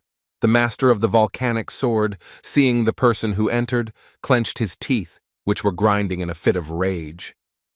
The volcanic sword gave a cold look to his old acquaintance, whom he had not seen for several decades. The man greeted Fire, addressing him by his real name. Enraged, the volcanic sword forbade him from being called that, turning instead to Kwang Chil-su, popularly known as the Frost Blade. The Master of Cold noticed that his acquaintance's character was exactly the same as before, and the student of the school immediately asked to explain who Chil-su was to this gentleman. The students began to complain to the teacher that they were being beaten by a guy who came with one of the great masters. Fire could not believe that his sworn enemy had become a teacher, believing that he was carrying out his dark deeds in this place. Frostblade explained that he was a frequent guest here, and the establishment belonged to the boy's father, who was traveling. The guy who showed up with the teacher greeted the Fire Sword Master and explained that they had misunderstood everything and that they had no hidden intentions. The school students couldn't believe that the guy who had caused the chaos had come to discuss something with a respected hero who was a living legend. Kwang Chul-su, who was also the head teacher of the school, formally greeted the guests, asking the reason for their visit, which only angered Fire even more. The volcanic sword accused the Master of Cold of deliberately acting as if he was not involved in anything. Chul-su replied that his acquaintance had changed, but only for the worse, noticing something in his hands. The head teacher suggested that the box looked little like a souvenir and was most likely his lunch. But Kwak Yon-hee, not daring to tolerate such treatment, ordered him to shut up. The package did indeed contain food given to him by the detective, and the Fire Sword Master tried to think of something that would preserve his reputation. Kwak gave the box to his teacher, explaining that he would just hold it for a while the boy warmed up. Looking condescendingly at Fire's companion, the Master of Cold asked if this guy was Yon-hee's son. This assumption angered the master even more, and in a little while he was ready to tear the head teacher apart. These words made one of the strongest think about the one whom the master never forgot. Trying to find the right words, the volcanic sword somehow asked his enemy about his beloved. With a gloomy face, Kwang Chul-su replied that the one they were talking about was perfectly fine. On the one hand, Fire was glad to hear this, but on the other hand, he was infuriated by the fact that this particular person was telling him such details. The Master of Cold was unhappy that every time they met, the volcanic sword kept asking about her. 20 years ago, the girl became pregnant, but carried the child for only 3 months, and remembering this, Kwak Yon-hee's eyes burned with rage. 10 years ago, when the sworn enemies met in a tavern, their duel never took place because the girl came there with a child. The Master of Cold stated that Thanks to his wife and daughter, the Fire One remained alive, and that she was still happy next to him. Outraged by the head teacher's insolence, the volcanic sword asked if he had anything else to say before he died. The man remembered that he forgot to tell her that his daughter had grown up to be as beautiful as her mother, and maybe even more beautiful. The fire god's patience snapped, and the blade of his volcanic flame began to become covered in magma. Kwang Chil-su didn't keep him waiting long and also reached for his ice blade. The volcanic swordmaster swung his weapon, which was engulfed in flames. His opponent drew his blade, spreading a fierce cold around him. Kwak Yong-hee, who had been carrying resentment and anger inside for so many years, was finally able to let it out. The Master of Cold was so confident in his powers that he wanted to put the fire upstart in his place once and for all. As soon as the blades touched each other, they created an incredible explosion. Fire and water, two natural elements, two opposites, clashed in a deadly duel. Kwang Chul-su waved his hand and created a kind of field around himself, which protected him from the punishing flames. Kwak Yong-hee's flaming sword had cooled, but its owner remained on his feet, shrugging off the piercing cold. The students watching the fight were nearly blown away by the shock wave, obscuring their view with a column of dust. The men admitted with regret that their skills were still at a high level. The Master of Cold suggested postponing the duel, since it would drag on for several long days, and in addition to his students, the boy who came with the Fire One could also suffer. And so, Chul-su repeated his question, wanting to finally know why he had come to Tiger's Fang. The volcanic sword demanded that he be given the token of infinite victory, which in his opinion should not have been there at all. This statement shocked the student, who asked the master not to give up the token, since it rightfully belonged to the student who owned it. Yan-hee was asking what was done to allow a gifted master to reach the finals, while Chil-su gave it to a boy who had not known the true sword. The volcanic sword assured its enemy that it would not save him from shame. As soon as the master's student failed in the tournament, not only the school would be laughed at, but also him. The big guy tried to convince that only the guy who came with him was worthy of having the token, having boldly defeated the school student with one blow. The students could not come to terms with the fact that the treasure they had received for the first time in so long could be given to the first stranger they met. The Master of Cold ordered the students to be quiet, which made the situation very annoying. In a calm voice, he ordered the student to give the token to the young master who had laid claim to it. By ignoring the student's cries, the master made himself feel guilty for failing to adequately teach the youth who, at the moment, did not deserve this reward. Biryu Yan was delighted with the reward he received in the duel, examining it in his hands. The dragon with a sword depicted on the plaque was the guy's pass to the festival. The master and his student, satisfied, left the school grounds, taking with them what they had come for. The students were still reeling from the controversial decision that was made in a very short time. The young man continued to show his displeasure, focusing the head teacher's attention on the fact that it was reckless to give the token to these people. It was worth the student to declare that if these scoundrels did something at the tournament, the responsibility for it would fall on the master. Kwang Chul-su was irritated by the student's talkativeness, and he simply replied that as long as he worked there, none of this would happen. The restless young man wanted to get through to his mentor, but the senior student shut him up in time so as not to complicate an already difficult situation. The guy kept saying that the mentor had given the token away in the absence of its owner, which was very strange. The senior student agreed that the master seemed to have colluded with the Fire Lord in advance. The guy pointed to the archway that Chil-su entered, leaving behind a frosty chill. The young man wanted to find something, as if following in the teacher's footsteps and not looking at the floor. Having found what he was looking for, the guy called his friend over so that he could also examine the find as best he could. When he touched the grass, he heard a crackling sound and was convinced that it was completely frozen. The students were very surprised and alarmed by the fact that the grass was covered with a crust of ice. The senior student recalled his mentor's recent duel with the volcanic sword. During their battle, everything around the master was also covered in ice. The young man admitted that for the first time in his entire studies, he had seen the Master of Cold so angry. While passions raged in the distant city, in a small village near the Ami Mountains, they were sorting out financial settlements. Upon meeting the bank clerk, Master Sabu introduced himself and gave the password. Without remembering it properly, the old man named two combinations of numbers so that the bank employee could choose the appropriate one. The man felt awkward and explained as politely as possible that no password was required. The master was beside himself with rage, having once again fallen for the trick of his cunning student. The bank employee explained that the account had a special feature, and the gentleman could not find out how much was on it, nor could he block it, so a secret word was not required. Sabu couldn't believe that the account opened in his name didn't require any security. Hiding his dissatisfaction with the aggressive client, the man kindly decided to explain how everything works. As part of the service, the old man received food, house cleaning, and a monthly pension until his death, which employees would bring after each full moon. The master could receive the pension from the courier or pick it up in person, but if he did not receive the benefit that month, according to the contract, this amount would be lost. Sabu indignantly asked if he really had to stay at home all the time. The employee reassured the client, quickly assuring him that everything had been taken care of. Once a year, the master had the opportunity to travel for 2 weeks, but only in the surrounding area. The teacher was, to put it mildly, not happy with such news. But that was not all that Ryu Young had prepared for him.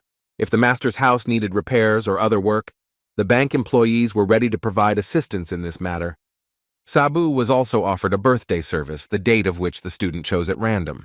On the client's birthday, a luxurious festive table with expensive sake was delivered to his home. The master left the bank branch, dissatisfied with how the cunning boy had thought of everything. The old man was going about his business, but a familiar voice called out to him, causing only irritation. The person who disturbed Master Sabu was a courier who brought him food and drink, and he was coughing badly. The gentleman, complaining about the cool weather, noticed that their client was not in a good mood today.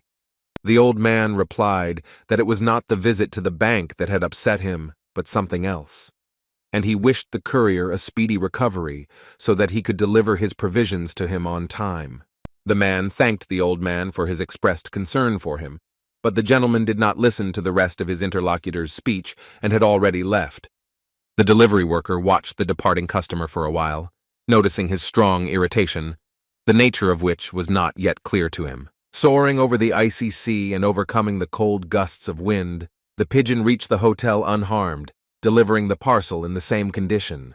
The dove flew into the building and flapped its wings vigorously before landing on its owner's hand, allowing the message sent to be seen. In the same building, in one of the rooms, the servants, kneeling before their master, reported that they had done everything that depended on them. One of the guys confirmed the information about the festival, which will last 8 days, and the main exam will take place exactly on the last day. The man wondered how much time he would have to spend on the task, not wanting to hide his face under a mask all the time. One of the servants approved the option of hiding his face, and the second suggested another solution to the problem. From his inside pocket, the guy took out a bag containing powder from 10 poisonous herbs, with the help of which one could try to rejuvenate. An angry Hongsik ordered the servant to immediately apply the powder to his colleague before using it on himself. The owner took off his cucumber mask, deciding to give up the idea of rejuvenation so as not to make people laugh. Another servant entered the room and announced a letter received from the White Stone. The man was surprised at how quickly the spy sent new information, completely forgetting that the old man was good at carrying out undercover missions. While carefully studying the report, the last slice of cucumber peeled off from Mr. Chan's face. The Shadow Lord was amused by the bank's recent offering of so many different services to its clients, but he was also curious as to where the old man's apprentice was now. At this time, the same student admired the token he had received and listened to someone talking with a flaming sword behind the door.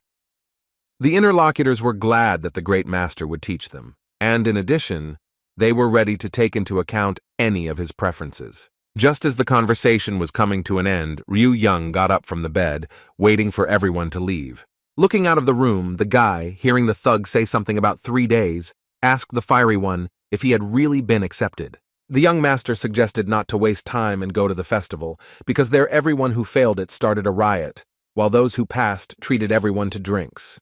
But the face of the volcanic sword, the brute sitting at the table, was darker than night. The guy asked Yan He if he knew what a person feels when looking at a silent rebel who sits for days, and immediately answered that he starts to get nervous, meaning himself. At that moment, the fiery-haired man looked to Ryu Young like a rooster offended by everyone. It seemed to the master that the snowman had hurt the pride of his student that day, and his feelings could only be put in order by shaking him well with his fist. But before the guy could do anything, there was a loud bang that left him confused. The god of fire slammed his forehead into the table, but being incredibly strong, he left a large dent in the furniture. A second later, the man stood up and declared that he was one of the strongest sword masters and would not yield to the frost blade in a duel. Burning with fierce hatred, the volcanic sword declared that it would soon settle accounts with its sworn enemy. At the same time, in the head teacher's office, one of the students was reporting on the information he had obtained. The guy said that in 3 days, Mr. Kwok would start his teaching position. Busy with his letter, Kwang Chol-soo thanked the boy with an impenetrable cold gaze. As he spoke these words, the brush in his hands became covered in frost, and the paint on the end of his hair cracked completely. The words of the tournament organizers that they would provide him with the best apartments were floating in the head of the volcanic sword. The man asked for 3 days to prepare, apparently already regretting his decision. Well, since he was a student of the young master, he was obliged to give him half of his salary, unable to influence the situation. Not only will the great master have to work at the school with his eternal enemy, but he will also have to treat him with respect. The thought of having to obey the orders of the master of cold made him furious. Literally on the edge, after signing a contract with the school, Kwak Young-hee achieved enlightenment. After several hours of deep thought and reflection, the master was able to achieve what he wanted. The man, and on the way, realized that the volcanic sword was not able to find a way out, and took a step to the side.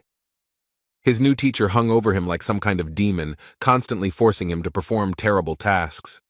The Fire One asked to leave him alone, not understanding why he had to endure such torment. Suddenly, a more familiar voice was heard around, causing the strongest master to wake up. The mentor's voice told him that this decision was conscious, and there was no point in grieving and shedding tears. The man took a sip from a small cup and said that he regretted nothing, except that he had only taught half of the martial art of fire and ice. The master regretted that when darkness descended upon the earth, he would only be left to repent, since he had never been able to find someone who could completely unite this technique. The mentor ordered his student to complete the work he had started, and the god of fire promised that he would fulfill the request, no matter what it cost him. While the master savored his drink, the volcanic sword asked who had managed to harm his teacher. Thanking him for the promise, Yeon-hee noted that the tea was especially fragrant today before disappearing. The poor student's heart bled to see his teacher leaving him alone again. The swordmaster fell to his knees, helplessly realizing that over the past 20 years, he had still not managed to find a worthy successor. Because pain and rage had entangled the man's heart, he temporarily forgot about the promises he had made to the master. While in agony, the volcanic sword suddenly gained insight and remembered the day it all began. On the day of his teacher's death, a martial arts master went into a pub to drink to his repose. The man was trying to figure out why that crazy guy who forced him to serve him had come to that particular establishment. Scenes of their battles with the guy began to flash through the red-haired man's memory one after another. He remembered the technique he used and the strength of his opponent, and the fire sword master became suspicious.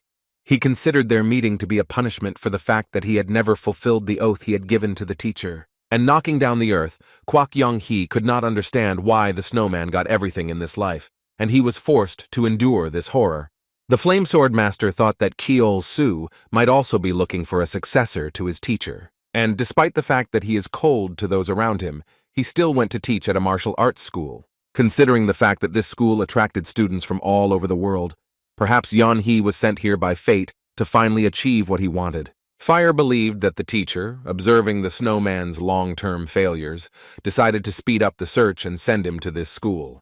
Inspired, the master of the volcanic sword set out to find a successor before his icy rival. And then, breaking through the restraining walls of his consciousness, the master gave the word to the volcanic sword, returning back to reality. Kwak Young-hee walked around the school with heavy steps, thinking that their battle with the snowman would not end in a draw this time.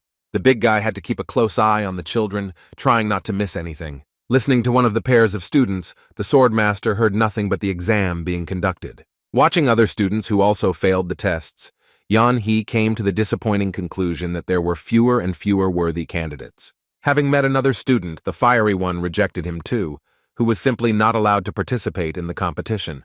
Ryu Yong, who came with the big guy, was delighted by the bright emotions of the tournament participants. Looking at his teacher, Volcanic Sword hoped that he was not that candidate. Kwak Young-hee tried to push these terrible thoughts away from himself because the boy did not possess the character traits that were characteristic of the successor. Fire did not see a drop of pure kindness in his master, considering him a monster and a devil in the flesh. Ryu wished for his student to eat healthy food, and so he would eat salad while he enjoyed a piece of lamb. The fire sword master promised himself that he would improve his skills so that he could one day get away from that handsome scoundrel. The teacher was interested in why his subordinate suddenly became so nervous, constantly turning his head in all directions. One of the students shouted with joy that after 5 long years of torment, he managed to enter, and he treated everyone present to expensive sake. Right next to him, 2 more guys were celebrating their admission, and by this time they had managed to get pretty drunk. Watching with her mouth full of salad, the volcanic sword noted how the beggars tried to pass themselves off as rich. 2 guys sitting at a fancy table were wondering if they could outdrink everyone who was celebrating their arrival in this restaurant. While Ryu was enjoying the free drinks, his student was sadly hoping that he would meet at least someone sane at school. Suddenly, 3 students collided with each other, which could not go unnoticed by the god of fire. 2 young men with a rich pedigree scolded the careless youth with undisguised contempt. A conflict suddenly arose between the wealthy guys. One of them continued not to wait for the tournament and decided to measure their strength right here and now. Continuing to choke on the greenery, Yang-hee did not give up hope of finding at least someone remotely resembling a successor.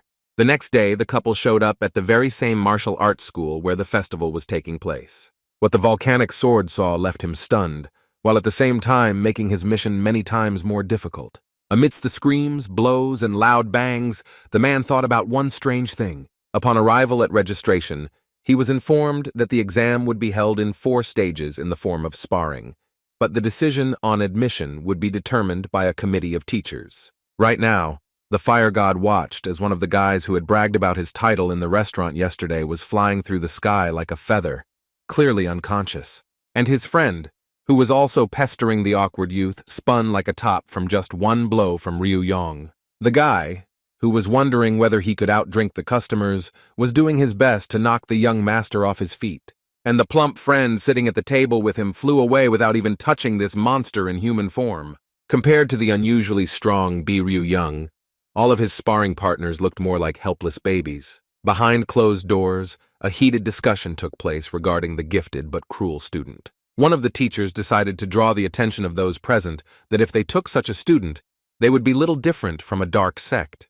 His colleague also stressed that the elders would be held accountable for the injuries inflicted on the students from the 4 known clans. Tapping his finger, the head teacher thought out loud about the controversial candidate Ryu from the Thunder-Smashing Gate. Master of Cold decided to pay attention to their new colleague, who had only recently taken up the post of teacher. Kwang Chil-su decided to ask the opinion of the volcanic swordmaster, who was the last one who wanted to say anything.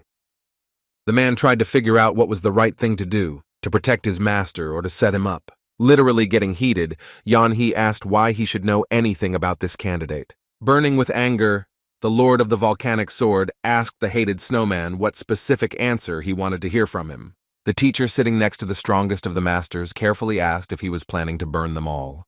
The colleagues made a remark to the Volcanic Sword, asking him to treat each other with due respect and to be patient. Chulsu said that it was the fire master who brought the boy to Tiger Fang, and that today he showed up with him for the entrance exam. The Master of Cold stated that of all those present, the fire-haired one should know more about him, while he himself was having a hard time containing the emotions raging inside him. The teacher reminded that even with a token, skill was not the most important factor determining admission. The head teacher wanted his colleagues to pay attention to the fact that the candidate had to be a supporter of the white forces. This is why all candidates had to fill out a questionnaire with minimal information about themselves on the day of the test. Ryu-young's statement was written in a very strange way, and Chol-su wanted to know what Mr. Flame, who had also read the statement, thought about it.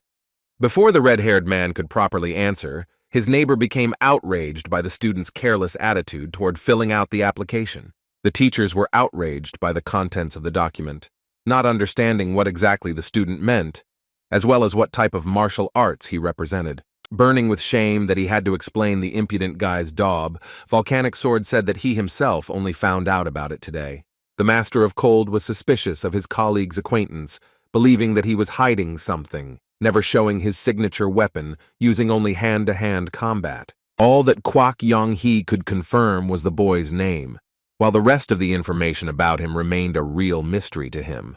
Based on his observations, the fire god did not know which clan the boy belonged to, and the reason for his admission was free lodging and food. The teachers believed that Ryu Young had no place in the school, which he perceived as a free drinking den, not to mention causing serious injuries to children from prestigious clans. One of the boys will not be able to eat food for 6 months due to a broken chin, while his friend, having broken his arms and legs, will be bedridden for a year. Also, the bigger guy will be forced to go on a diet due to problems with his internal organs, and his partner will never be able to use his fist again. Unable to let something like this pass, the teachers felt very sorry for the beaten boys, but Volcanic Sword thought otherwise. He didn't defend Ryu Young, who was motivated by the free food, but he decided to point out that the absence of these 4 students would be good for the school. The master said that he had observed the candidates in a tavern the day before the exam and had personally heard a rich couple looking for a girl for the night, and a couple of friends who bullied an innocent man, then started a fight, who were clearly unworthy of the opportunity to enter the school. Kwak Yong-hee added that these students did not consider those from unknown clans to be human, and he decided that the teachers were of the same opinion, since they praised them so much. The teachers decided that Ryu Yong wanted to teach the impudent ones a lesson, although his adult student had a different opinion, but he did not argue. This was the first time Kwang Chil-soo had seen the volcanic sword god protect anyone. Taking this fact into account, and assuming that everything said was true, the Master of Cold decided to compromise. One of the strongest masters stood up to defend the candidates, and there were no questions about his level of skill. The committee had to approve Ryu Young's admission, but under one important condition. The student will be kept under close supervision until the investigation into the incident is completed. Kwak Yeon-hee was put in charge to make sure the boy didn't do anything wrong, but depending on the offense, serious measures could be taken. Also today, no secrets should be revealed so that the suspect would not avoid any of the teachers. The guy wanted to know if he would have a scholarship or free education, but Fire briefly replied that none of the above was provided. The young master decided to reflect on his situation at a dinner in honor of his admission, for which he was supposed to be treated by a generous student. In the school garden, Namgung-san and Jin Ryung reminisced about their time at Mount Ami, thinking that they should visit their teacher and show their gratitude to him once again. Suddenly, a familiar voice called out to the students, announcing such a possibility. Although not immediately, the students still recognized their teacher, perplexed by his presence here. Even though the guy looked young and wore different clothes, he still exuded the energy of that same Sabu. Hyun-woong couldn't believe that the teacher had become so much younger, but No-hak didn't doubt for a second that the man in front of him was the same cruel tormentor. Okay, Yeon and Moonhye couldn't help but notice how their mentor had transformed into a young, attractive man. San-san also couldn't greet her mentor without a compliment, and Dan-sama was so blinded by his beauty. The wild words that the boys said to Ryu Young were like honey to his ears. The young master liked the mood of his students, and in honor of the reunion, he suggested that they practice a little. During the entrance ceremony, all the students' eyes were on Ryu Young, who managed to fall asleep standing up. Suddenly, the boy was awakened by the words of one of the school representatives who was reading the opening speech. When he woke up, the young master did not understand where he was, and being sleepy, began to look around. The students standing nearby looked at the strange man, not understanding how he could fall asleep at such an important moment. Others considered him an eccentric who not only smiled in his sleep, but also came from somewhere lower class, judging by his clothing. Much to his regret, Ryu Young was at the entrance ceremony, which was still ongoing. A crowd of students, lined up one after another, stood in the main courtyard of the school. The guy couldn't wait for all the speakers to finish, because he was mortally bored, and he was really afraid of dying from it right during the ceremony. In order not to torment himself, the young master decided to leave the event and literally disappeared a moment later. The students surrounding Ryu Young were shocked by his disappearance, and not a single one of them caught the moment of his departure. The guy decided to take a break from the monotonous speeches of high-ranking gentlemen by climbing onto the roof of the building. Sprawled out on the tiles, the young master decided to take a nap under the warm rays of the sun until the farce down there ended. Despite the fact that he had made himself comfortable and had already closed his eyes, he was still not allowed to sleep. Suddenly, a strange boy jumped up onto his roof with a quick and easy movement. The red-haired guy was surprised to meet a student on the roof. but he still said hello to him. The stranger stated that he didn't expect anyone to take the place, but the extremely uninterested Ryu Young simply asked the red-haired man who he was.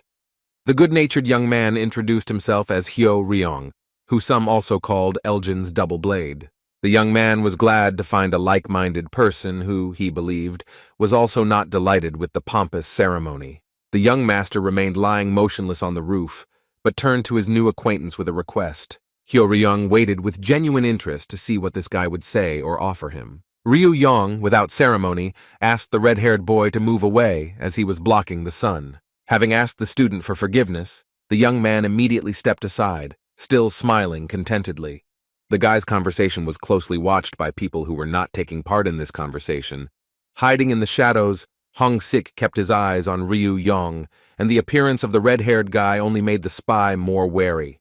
The man himself would not have minded being in the place of the students under the warm sun, who had hardly slept the previous night. The spy recalled how he was tricked into believing that once he became the ruler, he would have plenty of free time, but in the end he was drowning in work. Servants approached the bishop from both sides, bringing both refreshments and additional work before his upcoming business trip.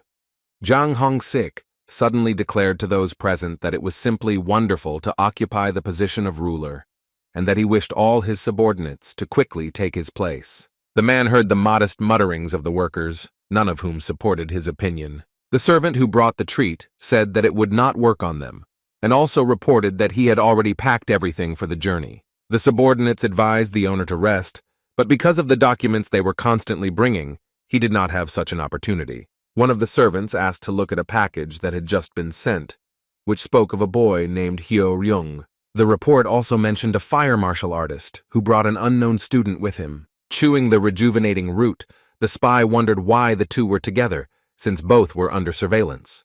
The Lord continued to ponder this, and as soon as he left the sun, he literally turned into a shadow. Ryu Young's new acquaintances sat down next to him, and the boy asked him if he was afraid of getting his new clothes dirty. The red-haired man didn't care what happened to her, after which he added that he also wanted to address his interlocutor by name. The young master easily agreed, and telling Hyo Ryung his name, he broke into a smile. The guy extended his fist to his new acquaintance and offered to be friends. Without hesitation, the red-haired boy punched Ryu Young's fist in agreement. Hyo Ryung, without taking his eyes off the clouds, assumed that they were being watched, and his interlocutor also confirmed the surveillance that began with the arrival of the young man. The red-haired man didn't think that there was someone so attached to him, and his new friend advised him not to pay attention to such things in that case. Ryu Yoon suggested that the young man go if this was what was worrying him, but the prince only said that if he was marked from the first day, then he would not have to be bored for the rest of the time. Hearing the ringing of the bells, he rose and, after searching, realized that the ceremony was over and the man who had been watching them had disappeared. Hyo Ryung suggested that the young master first find out how the students' check-in was going, and then go have lunch. The red-haired youth said that after lunch, all the newcomers should gather at a certain place, but Ryu Young didn't know about it because he was dozing during the ceremony.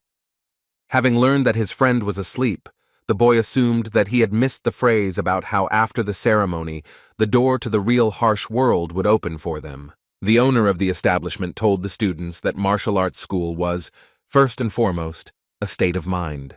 The man claimed that the students were future fighters of the white sect and defenders of the country, who would protect ordinary people from enemies in case of a threat. The speaker advised everyone to find friends who would want to get ahead of each other in developing their skills. The leader announced that the students' first task would be to get to the camp on their own. Each student was to receive a piece of paper with the starting point written on it. There were about 50 locations on the way to the camp, which had to be marked on each person's papers upon arrival. The assistant handing out the papers informed them that they would contain the address of the camp where the students would be accommodated, and that they would also receive keys to their rooms and be able to have lunch there. Hyo Ryung was lucky enough to receive a piece of paper with the same camp address that his friend had. As soon as it was Jang Hong-sik's turn to draw a piece of paper, he first found out what color it was. With a smile, the bishop persistently asked his assistant to give him a piece of paper that was black. The spy said that he liked various dark things, but it was still impossible to choose a piece of paper by color. Then the shadow tried in every way to persuade the worker, saying that he should give him the paper himself, since he wanted to observe the two students who would go along the indicated path. Not wanting to listen to the persistent Hong Sik's fabrications any longer, the assistant handed him the piece of paper he needed. Looking at her, the Lord of Shadows carefully studied the place where he and the students would go. The man knew the place they were supposed to go to well and sympathized with the boys. Ryu Young asked his partner if he knew the place they were going to, but he also had no idea, deciding that they would find him anyway. The owner of the place where the students were located reminded that the camp was located in an area where only newcomers were allowed to go. But if students enter restricted areas or damage school property, they must be prepared to face appropriate punishment. After wishing the students good luck, the leader waved his hand and told everyone to begin their journey. Hyo Ryung asked if they should follow the route strictly or if they could cheat, but his partner himself did not know the answer, deciding to navigate by the location. Having learned about the place where the boys were sent, Baek Moo Young was already looking forward to how they would fray their nerves during the journey. The gentleman shared that a certain person had set up an ambush for the students, and they would be waiting for them upon arrival at the camp. Chun Hyun mentioned the black mark that, in addition to Biryu Young, was given to two others who made their own choices. Moo Yan was curious whether the guy would live until the evening, but it was important to her partner that he survive. Otherwise, it would never be their turn to take revenge. Once again, turning around, the young master again saw the half-naked trees of the forest in front of him, suspecting that something strange was happening in this place. The red-haired boy decided that they were going in circles, and guessed that getting out of this territory would be extremely difficult. Ryu Yan didn't expect that the hardest part would not be getting to this place, but leaving it. Losing patience, Hyo Ryung suggested burning down the entire forest so that they could calmly figure out where they should go next. But it never came to that, because the guys were called out by a stranger who suddenly appeared behind them.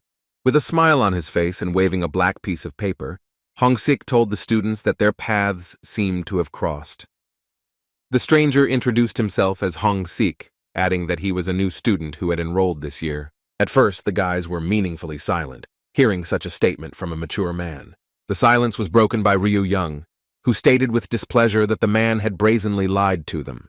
Hong Sik, trying to change the focus from his age, showed the boys a piece of paper with an assignment.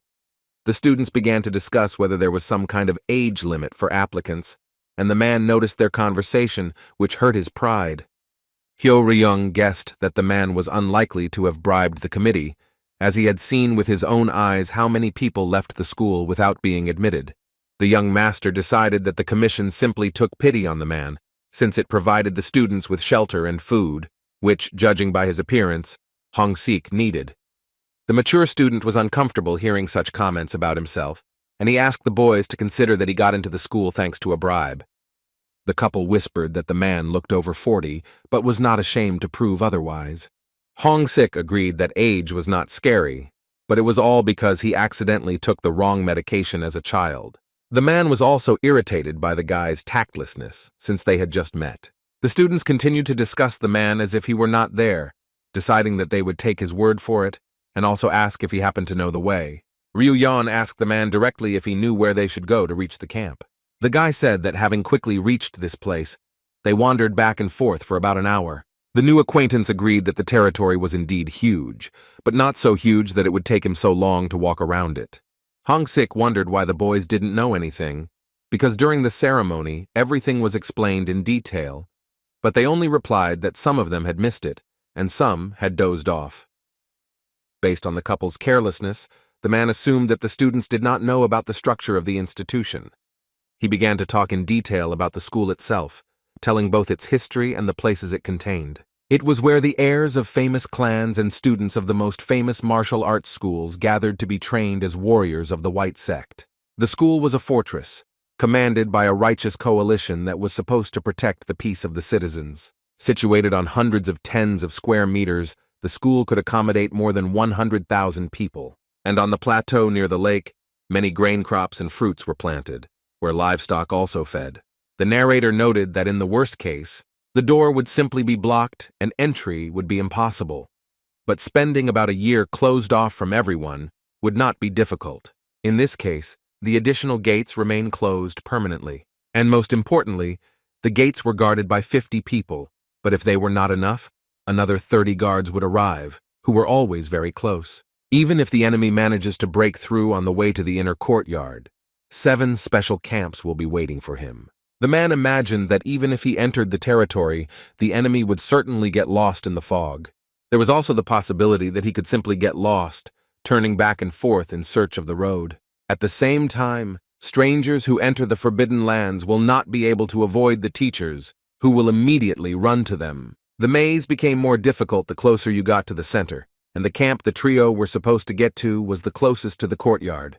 Hongsik explained that the city was built according to the precepts of Confucianism and Buddhism, and anyone who understood these teachings could easily find a way out of the labyrinth. The boys told everything they knew, namely that monks had to adhere to certain rules, namely not shaving, not eating meat, and not getting married. The mature student advised the boys to simply answer such a question next time that they didn't know anything. The students, tired of the endless conversations, said that if they knew anything, they would have already found the way. Initially, the undercover master did not intend to show the students the way in order to fully analyze their behavior. Ryu Yan wondered why. If their acquaintance knew so much about the structure of the labyrinths, then why was he still here with them? Perhaps with ill intentions. Hongsik replied that unlike the guys, he hadn't wasted any time getting here. He said that the territory was arranged in such a way that anyone who wandered around it could be left alone. And the level of complexity exceeded all conceivable and inconceivable limits, forcing people to wander through it for years. Only by achieving true humility and prudence could one get out of the territory. The students whispered among themselves, trying to figure out what the man meant. In this labyrinth, a winding path awaited them, surrounded on all sides by special traps. Hongsik added that of the 6 key doors, only one was the real exit, and their location changed every 2 hours. Ryu Yan and Hyo Ryung quickly realized the situation, came to a common decision, and turning around, headed in the opposite direction from their interlocutor. The couple decided to take a short nap and suggested that the mature student also take a rest, since the road was going to be difficult and he could get very tired. The Lord of Shadows was outraged by the behavior of the guys, who decided to dump all the work of finding a way out of the labyrinth on him. The spy asked what if he suddenly failed to find anything. What would the students do in that case? Hongsik was furious that, in addition to the lazy Ryu Yang, even Hyo Ryung, who was sent to spy, was shirking his work. Some strange sounds, as if something heavy and large was moving the axis from place to place, did not make the couple get up. Losing his last bit of patience, Hongsik told the boys to get up as the maze began to change again. After an hour of long wandering, the trio witnessed the moment when the labyrinth began to change its surroundings again. Ryu Yan noted that they left the previous location in time, otherwise they would have stayed there for a long time. The red-haired boy thanked their guide, without whom they would not have been able to find their way so easily, not forgetting to also mention how he almost fell into the hiding place. The spy kept cleaning up after the boys, who, through their carelessness, could cause the labyrinth to change at any moment. Most of the traps ended up falling on Hongsik, who was forced to endure them. But first and foremost, in order to get to the camp safely, to find the secret space, one had to touch the center of the rock, and the mature student asked the newcomers if they could overcome such a test. Deeming their guide to be the ideal candidate, Hyo Ryung helped him get to the right place on the cliff. Having reached it, not without the help of the Lord of Shadows, one of the 3 had to go down into the pit and take the dinner note indicating the final point and the keys to the rooms. As in other tests, the most experienced among those present was forced to perform them voluntarily. While the trio were looking for the right path, most of the students were already in the general camp area near the sanctuary. The students shared their experiences with each other, which, thanks to a miracle, did not allow them to get lost. The seniors announced that they would check whether the newcomers had reached their camps honestly. One of the students was extremely surprised that the test was over, and his classmates were perplexed as to what he had confirmed. The young man explained that the camp set up some kind of ambush every year for new arrivals. A senior student noted that this was the only place where it was so peaceful, and that the students should be glad that they had the opportunity to study at this particular camp. Other students endured the ridicule of the elders, who forced them to sing songs to escape from traps, while some went through obstacles inside the building itself with poisonous snakes. Hearing about the atrocities that had taken place in other camps, the boys quickly began to apologize. The trio's attention was drawn to one of the newcomers. who was collecting his personal belongings at the counter. The student's room was on the 5th floor, and his things had been delivered there in advance. Having thanked the workers behind the counter, the newcomer also received many compliments. The boys were surprised why everyone started to curry favor with this student, and the room he was placed in was for those who took first place in the exams. When the mysterious student left the common room, all the attention of those around him was riveted on his person. One of the newcomers suggested that the student was getting so much attention because of his appearance, but in fact, the reason was completely different. This student in a snow-white robe possessed such a level of skill that he could compete with the teachers. The handsome man that everyone admired so much was a descendant of the Moyeon clan, the grandson of that very sword lord. The student was none other than Moyeon Hee, known by the nickname the 7th Divine Sword. The senior students did not lie, and the young man's things were delivered to his apartment safe and sound. But as soon as the sun's rays, penetrating through the window, illuminated the furniture there, the guy became wary. Moyeon Hee walked slowly towards the dining table, jingling the ornaments on his head. The student ran his finger across the surface of the table and decided to check if he was imagining things. After carefully examining his finger, the student discovered dust particles and small crumbs on it. The next second, the sword lord's grandson opened the window wide, letting fresh air into the room. Wearing gloves and with a scarf covering his face, the guy took out a certain instrument from a case hidden in the pocket of his robe. With a dull click, the case opened, revealing the wooden handle of some kind of device. With a careful movement, the guy pulled out a voluminous and fluffy lock of brush from the case. The young gentleman's personal pipidaster, sparkling in the sun's rays, spread like a wave across the room. The guy carefully examined every corner of the room before he got to work. Here and there, Moyeon Hee ran with a brush, blowing away every speck of dust that was on the surface of the room. The 3 who arrived had already received their things and were going up to their rooms, discussing that the teachers were preparing something for them for the evening. The seniors checked with each other to see if all the newcomers had arrived, but it turned out that only 3 were missing. The teacher, talking to the people on duty, wondered whether the remaining students would be able to get out of the labyrinth. The teacher told the boys to be as attentive as possible and not to let anyone into the area. The guards were not thrilled to guard the area near the entrance, which was not in the best condition, but were obliged to wait for those who lagged behind. Suddenly, one of the duty officers remembered that the emergency entry mode had been activated, but decided that no one in their right mind would dare to go straight through it. Taking a breather after all the trials, Hong-sik wanted to find some simpletons and hand over his position to them. At this time, the partners were discussing the next location, which did not inspire any confidence in them. Ryu-yeon, in other circumstances, would have refused to go this way, but he decided that since they were already here, it was foolish to stop. With a smile, the young master declared that in this case he would have to act decisively. Hyo-ryung, along with Hong-sik, who had come to his senses, were so surprised that they asked the guy again if they had misheard. The Lord wanted to stop Ryu-yeon and suggested that he first think a little before rushing into trouble. As soon as the guy stepped on the floor, the first of the traps detonated and an arrow flew straight at him.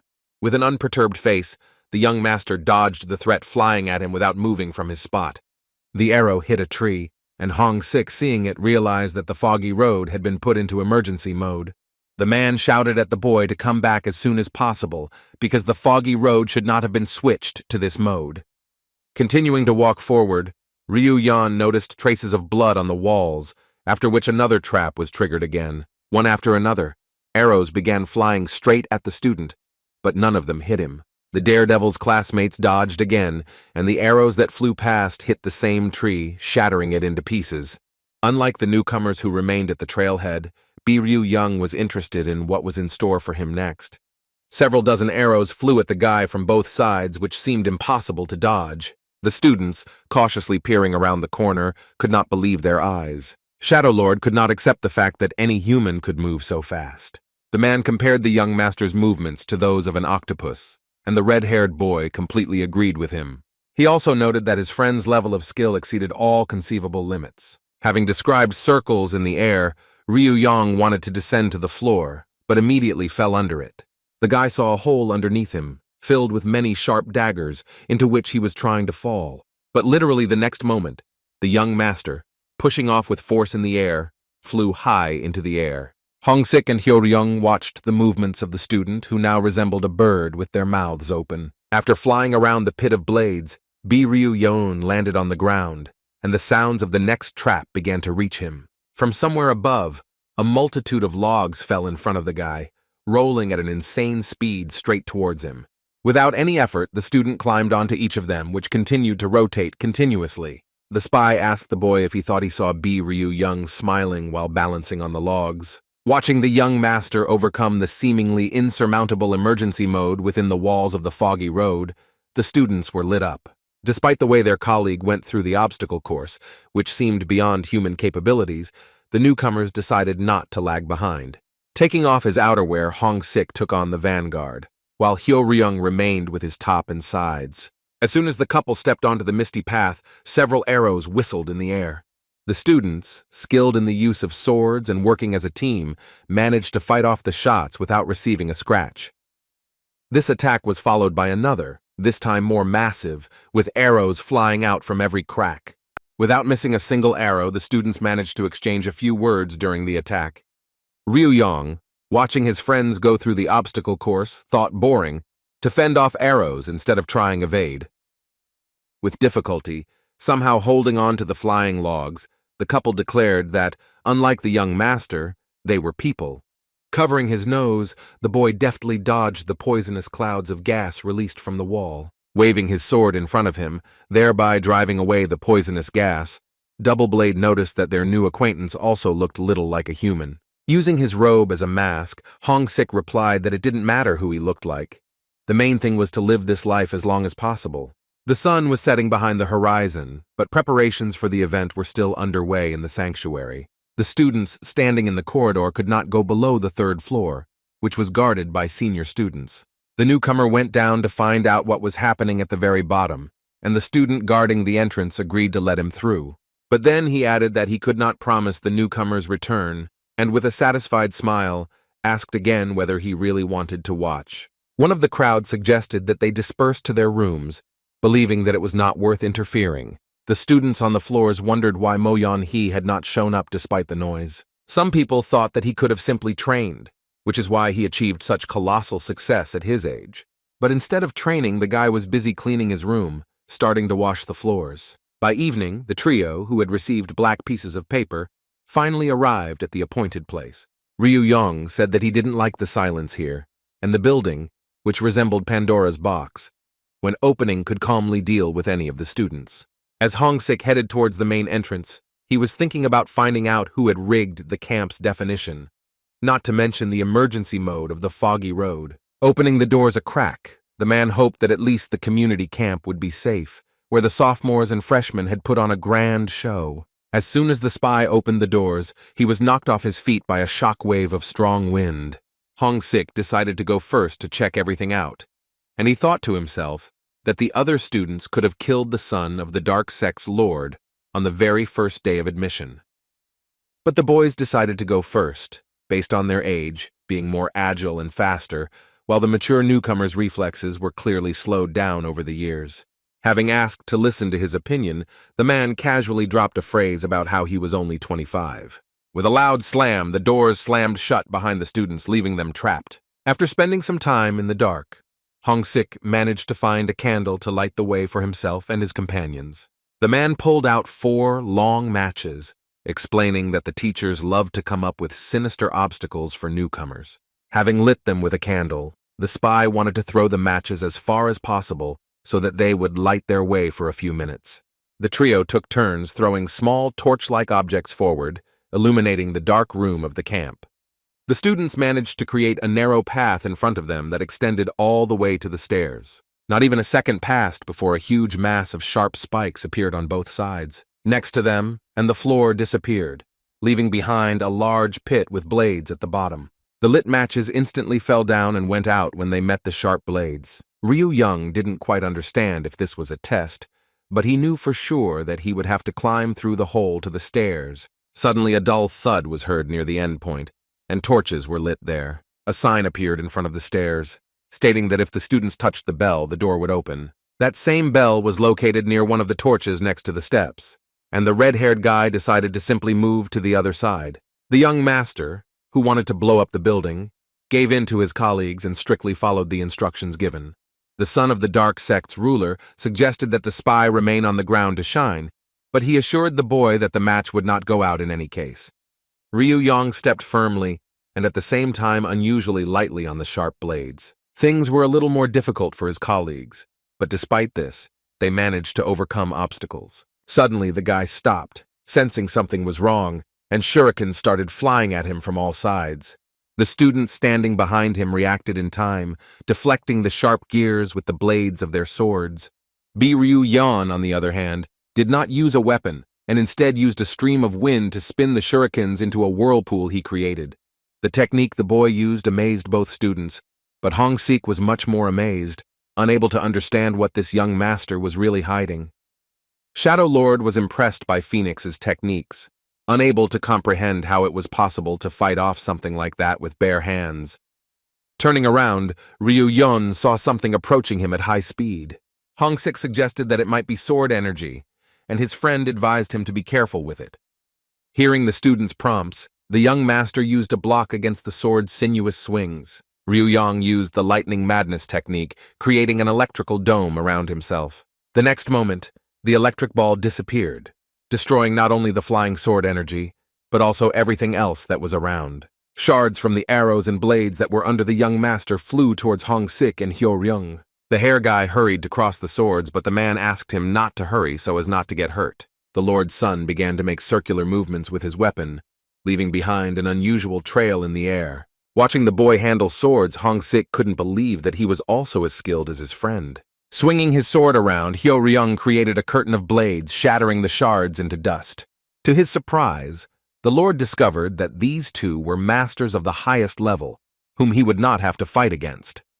And then the room was filled with the ringing sound of a bell, which rang to the great relief of the newcomers. After completing the steps specified in the instructions, Ryu Yang descended to the ground, standing right at the stairs. Seeing a man coming down to them, he assumed that they all must have a record for this occasion. The guy asked if his guess was correct, but the man who came would hardly have answered this question since he showed up with a weapon. Standing on the floor from top to bottom, the newcomer was pierced by the senior student's furious gaze. Still at swords, the red-haired boy and the spy finally saw the hero of the occasion. Hong Sik carefully examined the huge weapon in the angry guy's hands. The tiger's Fang School symbol in relief, and the sword itself was called the Angry Tiger.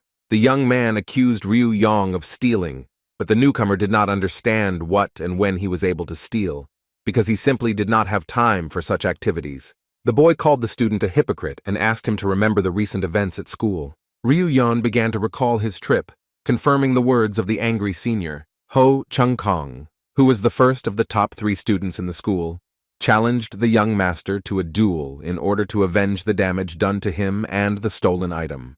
Hong Sik explained to Hyo Ryung that the token could be taken away if the person who wanted it believed that it was in the owner's hands unfairly. A person who was either confident in his own strength and believed that he could win, or simply did not know how to think, could take such a step. The young master's friend believed that he had a reason for this, but the mature student doubted it unless it was overconfidence. Ryu Yan wondered if this whole performance was a prelude to the upcoming duel, or if there was a personal reason involved. The boy continued to make jokes, while Chen Kang could not listen to them, demanding that the enemy prepare his weapon. The impudent student thought that the offended boy decided to put himself on an equal footing with the schoolteacher. The irritated senior student couldn't catch the thought in the stream of words of the talkative upstart. Ryu Yang then explained in simpler terms that the boy thought he was stronger than the snowman, but immediately corrected himself by calling Kwam Cheol Su by name. Sometimes classmates also did not fully understand everything that their friend was talking about. Deeply offended, Chen Kang declared that he would punish the upstart instead of the master, but the latter doubted it, since last time he left the school safe and sound. Remaining extremely calm as if making small talk, Ryu Yun considered it stupid to rush into trouble, knowing the outcome of the battle in advance. The opponent suggested not to waste time, and for Chen Kang to take a warm bath and return under the blanket, which only angered the offended student even more. In addition to an apology, the master wanted to receive compensation from Chen Kang for the moral damage caused. Ryu Yan's words were the last straw for the senior student, who pounced on the offender and held a huge sword in front of him. Watching the angry student's technique, Hyo-ryung noted his ability to infuse energy, which Hong-sik agreed with, calling the student a strong opponent. This battle was supposed to end the warm welcome to the new students. While watching the fight, Ryu-young's friends noted his incredible skills and ability to control his body. Even though the senior student was trying his best, his opponent was able to dodge every swing of the blade without much difficulty. The young master managed to stun the enraged student with a kick, knocking all the breath out of him. Ho Chung-kang's blow caused the angry tiger to drop, which was immediately grabbed by his opponent with his bare hands. Ryu-young gripped the sword so tightly that the thick steel began to heat up as it came into contact with the blade. The next second, the blade of the mighty sword shattered into pieces with a screeching sound. As soon as the student saw that his sword had shattered into pieces, which were the symbol of the school, he was immediately at a loss. With his last strength, the guy wanted to finish off the villain with the remaining piece of his weapon, but his opponent's movements were too fast. Everyone smiled contentedly as they watched their opponent, smashed to smithereens, ready to accept his defeat. Even though the couple was rooting for their friend, it was mentally difficult to watch his opponent suffer. Even if he was in the teacher's place, the Lord of Shadows could not ignore such cruelty, and if the sword could still be reforged, then it was impossible to wash away the shame from the clan. Excessive pride did not allow the upstart to win, and Chen Kang intended to continue the duel, and his opponent was not averse to using the 3 happiness technique against him. The students were not familiar with the technology their friend had announced, but they had a premonition of something terribly scary. Ryu-young's classmates tried to remind him that they had just entered and that he should be restrained in his attacks. The guy used the 3 happiness technique, but for such an opponent he chose only the first level, the most gentle one. Suddenly the heavy entrance doors opened with a loud bang, catching the students by surprise. It was none other than the teacher who showed up at the building, wanting to find out what was going on there. Poor Chen Kang, who was completely numb, pitifully called for help from his teacher. In his office, the master scolded the senior student for using clan donations to organize a welcome for newcomers. Waving a wooden sword, the teacher read out a list of things that the money of the nobles who were part of the righteous coalition had been spent on. The teacher angrily banged his sword on the table and announced that the second-year student Ho Chung-kang's prank had cost him about 1,000 silver coins. While the offending student could not string 2 words together, the newcomers thought about the teacher who hit the table without any visible damage. The sword technique teacher demanded an explanation as to why a student from the 8th camp had organized something like this in the 1st camp. Shaking with fear, with tears in his eyes, the student pitifully begged for forgiveness. The teachers, more than the arranged greeting, were outraged by the temporary Misty Road mode that was turned on, which served as protection from attacks by the enemy army. The old man wanted to name the accomplice who helped him pull off such a trick, but Chen Kang continued to swear that he did everything himself. How to activate the emergency mode required level 3 access, while upperclassmen could only know how to activate the first 2. The sword master said that such a thing could only be done with permission from above. For attempted murder and violating the security arrangements within the school, the student was sentenced to 3 months in a prison cell. The teacher was surprised that the scoundrel feared his accomplices more than being expelled from school and ending up in prison. The vengeful boy still had to answer for his actions before the council of teachers. Even though the students found themselves in an unpleasant situation, they still remained under the close attention of the master. The teachers were overcome with some doubts as to whether the students were really newcomers. Hong-sik never tired of making excuses for his age, recalling that his mother had given him the wrong medicine when he was a child. Feeling sorry for the mature-looking student, the master ordered the newcomers to leave as quickly as possible, especially one of them. After leaving the teacher's office, classmates shared their impressions of the unusual first day of school. The students, finding themselves neighbors, said goodbye to each other, each going to his own room. While standing near his chambers, Ryu-yeon heard some noise coming from inside. Carefully opening the door, the guy looked inside, discovering someone there. His entire room was sparkling with cleanliness, and a guy he didn't know in a snow-white robe was sitting next to his things. From the very threshold, the young master introduced himself to the young man and immediately invited him to be friends. The student, before answering, first straightened his clothes and then rose from his chair. Placing his palm on his fist, the young man introduced himself to his roommate and stated that they should first get to know each other. Ryu-yeon noted that the young man was too strict, which only puzzled the Moyeon clan member. Considering that they were both classmates, the guy suggested switching to informal address and stopping adhering to strict etiquette. The seventh divine sword understood what his disciple was asking for, but he couldn't take such a step since he barely knew him. The student advised that if communication was strict, then one could push away the interlocutor, while an informal form allowed one to make friends faster.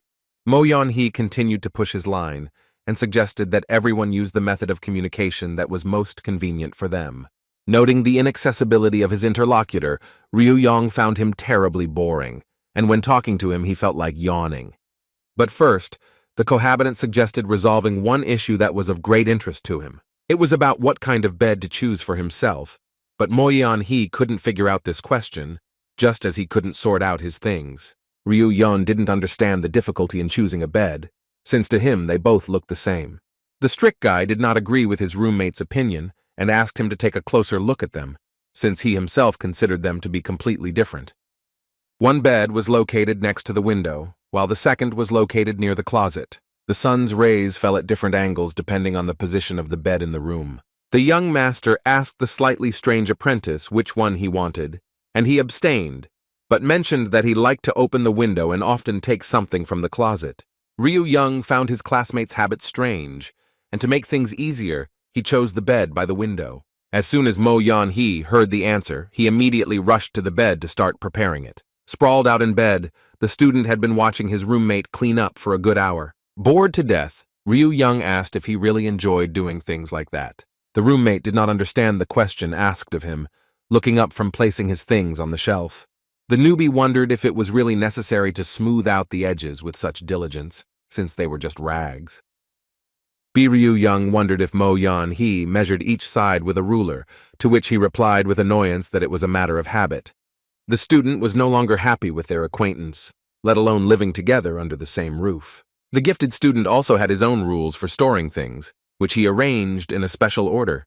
First of all expensive items, including weapons, should be kept out of the reach of prying eyes and hands. All the junk that was constantly in use had to be placed in a visible place so that it was always accessible. But his cohabitant had much more elaborate and intricate rules regarding this matter. According to the seventh divine sword, all things had to be kept in perfect order. All fabric products had to form a rectangular shape without the slightest unevenness or folds on them. Another rule of Mo Yeon-hee, in addition to order, was cleanliness, which served as a guarantee of a great mood. Even though all the furniture on his side was sparkling with shine, Ryu-young still considered this activity to be pointless, which was simply wasting a lot of time and effort.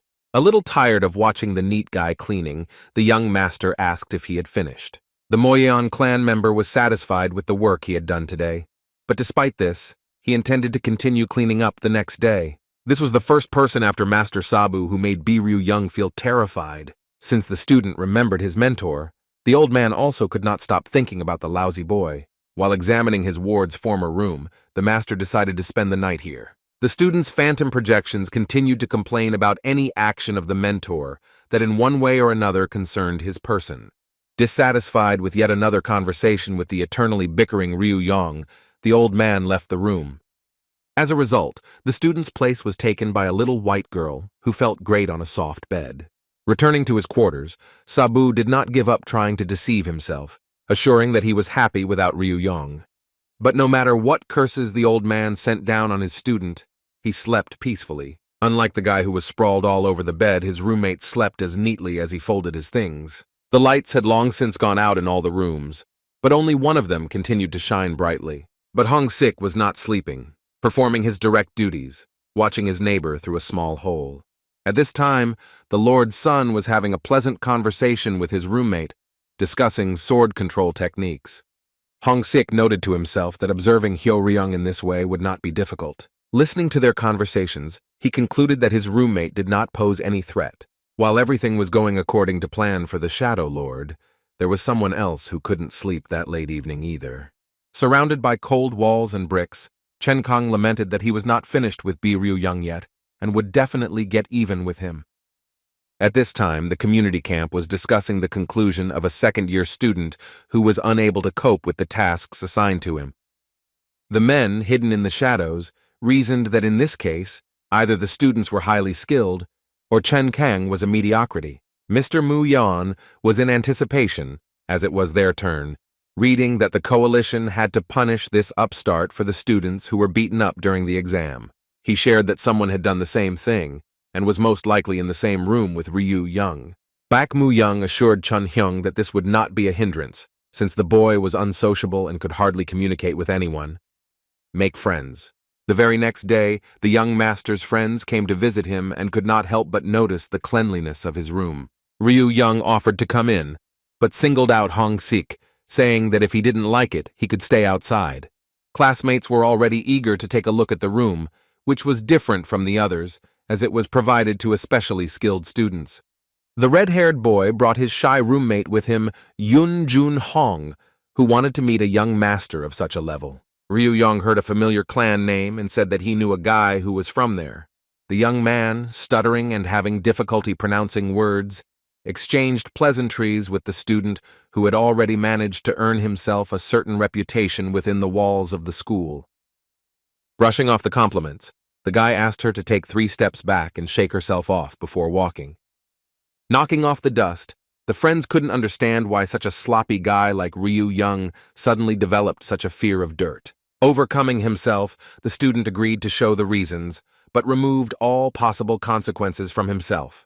The friend's insistent warning made his classmates very wary. The students began to speculate, and Hyo-ryung suggested that there was something in the room that reacted to dust. Hong-sik doubted the existence of such a creature, but still ordered to listen to the words. Since Ryu Young wasn't the type to be afraid of scary traps, the boys decided to thoroughly clean themselves up before visiting.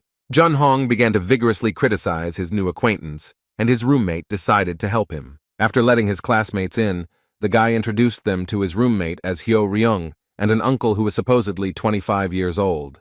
The man introduced himself as Hong-sik, confirming that he was indeed 25. He was young and energetic, like everyone else present. The guy also introduced himself to the guests and apologized for the fact that the clothes were not entirely clean due to the cleaning he had started. The young master assured his roommate that they would not go in his direction and that all his classmates were as clean as could be. The boys felt awkward about interrupting Mo Yan-hee and decided to come back later since their friend also needed to clean up. Hearing this statement, a muscle on Ryu Yeon's face twitched nervously, because he didn't understand whether this room really needed to be cleaned up even more. Thinking about their friend's words, the students began to inspect the room for dirt and dust. Ryu Young asked his acquaintances what needed to be done to make the room perfectly clean, even though at the moment it was already blinding with its cleanliness. Looking from the incredibly clean area to their roommate, the students wondered why he was still cleaning when everything was already sparkling. Classmates discussed yesterday's events, debating the fact that a student from Tiger Fang School, instead of being classified as a criminal, was marked as an excellent student. Ryu Young also apologized for the extra attention they were now being kept on because of his stunts. Hyo-ryung asked him that during the exam he sent one guy to the hospital bed. The red-haired boy decided to ask his neighbor how he got there, because it was impossible to have 2 tokens. Interrupting his comrade, Hong-sik emphasized that the person sitting in front of Ryu Yan was his enemy. Without ceremony, the guy suggested naming the place and time for revenge, and if possible, choosing a time after breakfast. Jun Hong instantly blushed, stating that he never even thought of such a thing. The young man understood that he would not be able to defeat such a talented master, and therefore decided to quietly develop himself, instead of allowing himself to be disgraced. Your clan. The 3 had different opinions about the newcomer, as some considered him a good guy, some thought he was smart, and one mature guy thought he was completely crazy. The young man felt embarrassed that after he finished his speech, everyone suddenly became silent. The spy also gave this student an analysis that he couldn't compare to the couple sitting next to him. But he also didn't understand where Jun Hong's lack of confidence came from. Placing his hand on his cohabitant's shoulder, the prince of the dark sect assured him that no one had forced him to fight Ryu Yeon, and that it wasn't worth addressing everyone so respectfully, and that it was possible to calmly switch to informal address, except for Hong-sik for obvious reasons. The man demanded that they also address him informally, but the boys could not agree to this because they considered him an older brother. While chatting, Ryu Young forgot about breakfast and decided to immediately correct this misunderstanding. Noticing how Yoon Jun Hong was looking at Mo Yan Hee, the young master asked what it was about him that caught his attention. The young man was bursting with indignation, because not only was the seventh divine sword not invited to breakfast, but everyone gathered considered him to be obsessed with purity. Hyo Ryung, having heard about the man from the Moyeon clan, said that everyone around him believed that the guy would become the best master in the world. Ryu Yong, noting all the positive qualities of his neighbor, could not understand what people imitated, because he, besides, it doesn't really do anything other than clean up. Hong Sik asked to be quiet, because there could be a female gang nearby that was stalking the clean freak day after day. As soon as Mo Yan Hee heard the mention of these girls, he shuddered in fear of his ridge breaking. Jun Hong said that girls admired him all day long and stole things that his hand touched. The obsession was so strong that despite the security, these girls threatened the servants of the estate, taking their relatives hostage. The spy added that just recently, a young man from the industrial community said something inappropriate to Mo Yan Hee, and members of the group cut off his hand. The guys were shocked by this news and, just like the cleaning enthusiast, did not want to meet his fans. It was an honor for Yoon Jun Hong to meet such a great man, but nothing more. Dark Sect's overlord stated that he was not one of the Seventh Divine Sword's admirers, but rather his competitor. His roommate advised him to be careful with such statements because female fans of the community could be close and overhear his words. But such a thought was to Hyo Ryung's liking if something like this were to arise in the Dark Sect. After analyzing all of the above, Ryu Young concluded that the lineup was reliable. The guy told his roommate that everyone present disliked him, and therefore he didn't have to worry and could go to breakfast with them. The guys asked to be more careful in their statements, because the Seventh Divine Sword might think that he was disgusted by them. With a quick but at the same time smooth gait, the lover of cleanliness approached his cohabitant. Without saying a word, the boy simply nodded his head in agreement, and Ryu Young confirmed that he didn't care about their opinions. The boys were on the second floor of the building, where the cafeteria was located, and all students without exception were allowed to enter it. In the canteen, despite the early hour, there were many students from different groups and different years of study. Some of the crowd that weren't completely engrossed in their food took notice of the newcomers who had arrived that morning.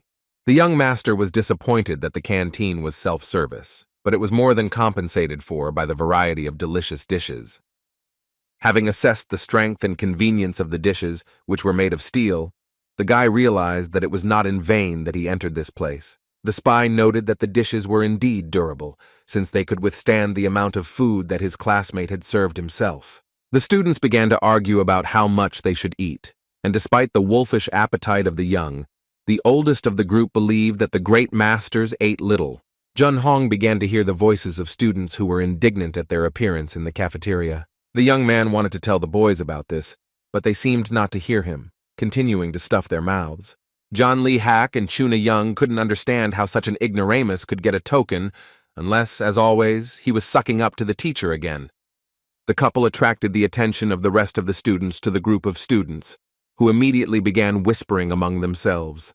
A frightened Jun Hong kept repeating to himself that nothing like that had happened, and then he couldn't take it anymore and declared that he wasn't going to listen to anything like that anymore. At the same time, his classmates, just as calm, were already finishing their meal. The students were so outraged by the newcomers that they asked where they had come from. Hong Sik answered the bully's question by saying that when he introduced himself, he didn't forget to mention his age, saying that he was a first-year student. The students who moved to their classmates were from different years, John Chuna Young from the second year and John Lee Hak from the third year. The seniors explained that they saw the young man hanging around the campgrounds, and so asked how he ended up there. Hong Sik wondered how he could use such smooth language while attacking his comrade. The bishop decided that the teacher treated the boy with love, and therefore gave him the opportunity to enter the school despite his lack of talent.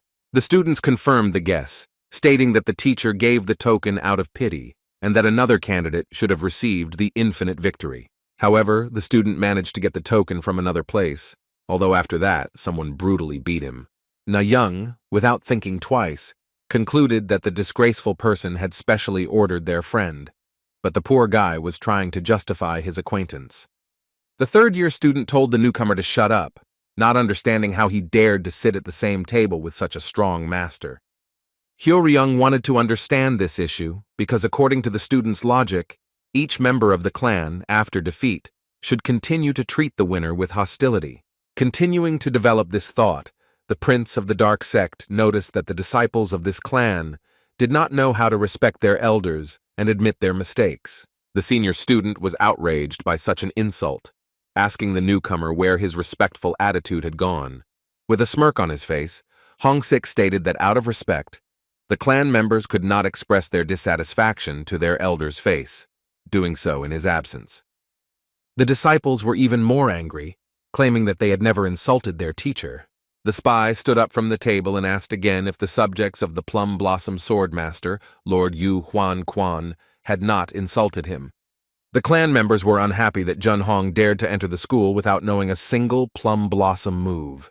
The senior student told the young man to pack his things and leave the camp immediately, and if he had even a drop of conscience left, he should have stayed out of their sight in the future. A hubbub immediately began to spread throughout the cafeteria, and the students began discussing the first-year student with an unusual story. Biryu Young asked his red-haired friend why the boy had to know the techniques of his clan. The young master's question surprised Hyo Ryung, for whom the answer was more than obvious. Shadow Lord also paid attention to this, becoming increasingly surprised by the guy's peculiarity, which coexisted with his ignorance of obvious things. As Hyo Ryung explained, the techniques of this martial art were represented by the petals of a wild plum, which was ranked among the most powerful in the entire country. Consisting of many sections of movements and combinations, it was practically impossible to learn absolutely everything, and not a single one of the clan's students mastered the technique in its entirety. The student had the right to follow the path of his clan, and the boy considered this question illogical, to which Ryu Yong lightly replied that his middle name was Unpredictability. Once again, trying to understand the nature of a gifted student, Hong Siku was not clear how it was possible not to know something that even a child knew. Classmates were also outraged by such behavior of the senior students and believed that they should be taught a lesson so that they would not spoil other people's meals in the future. The angry members of the clan demanded an answer from the guy they had attacked, confident that he would not get away with this act. The owner of the token said that it was easy to teach a lesson without getting up from his seat. The guy, feeling the dishes, decided that they were just perfect for such occasions. A completely dejected Jun Hong replied that it was an order from his superior, and he could not contradict him, but the accusers believed that he simply wanted to shift the responsibility to the teacher.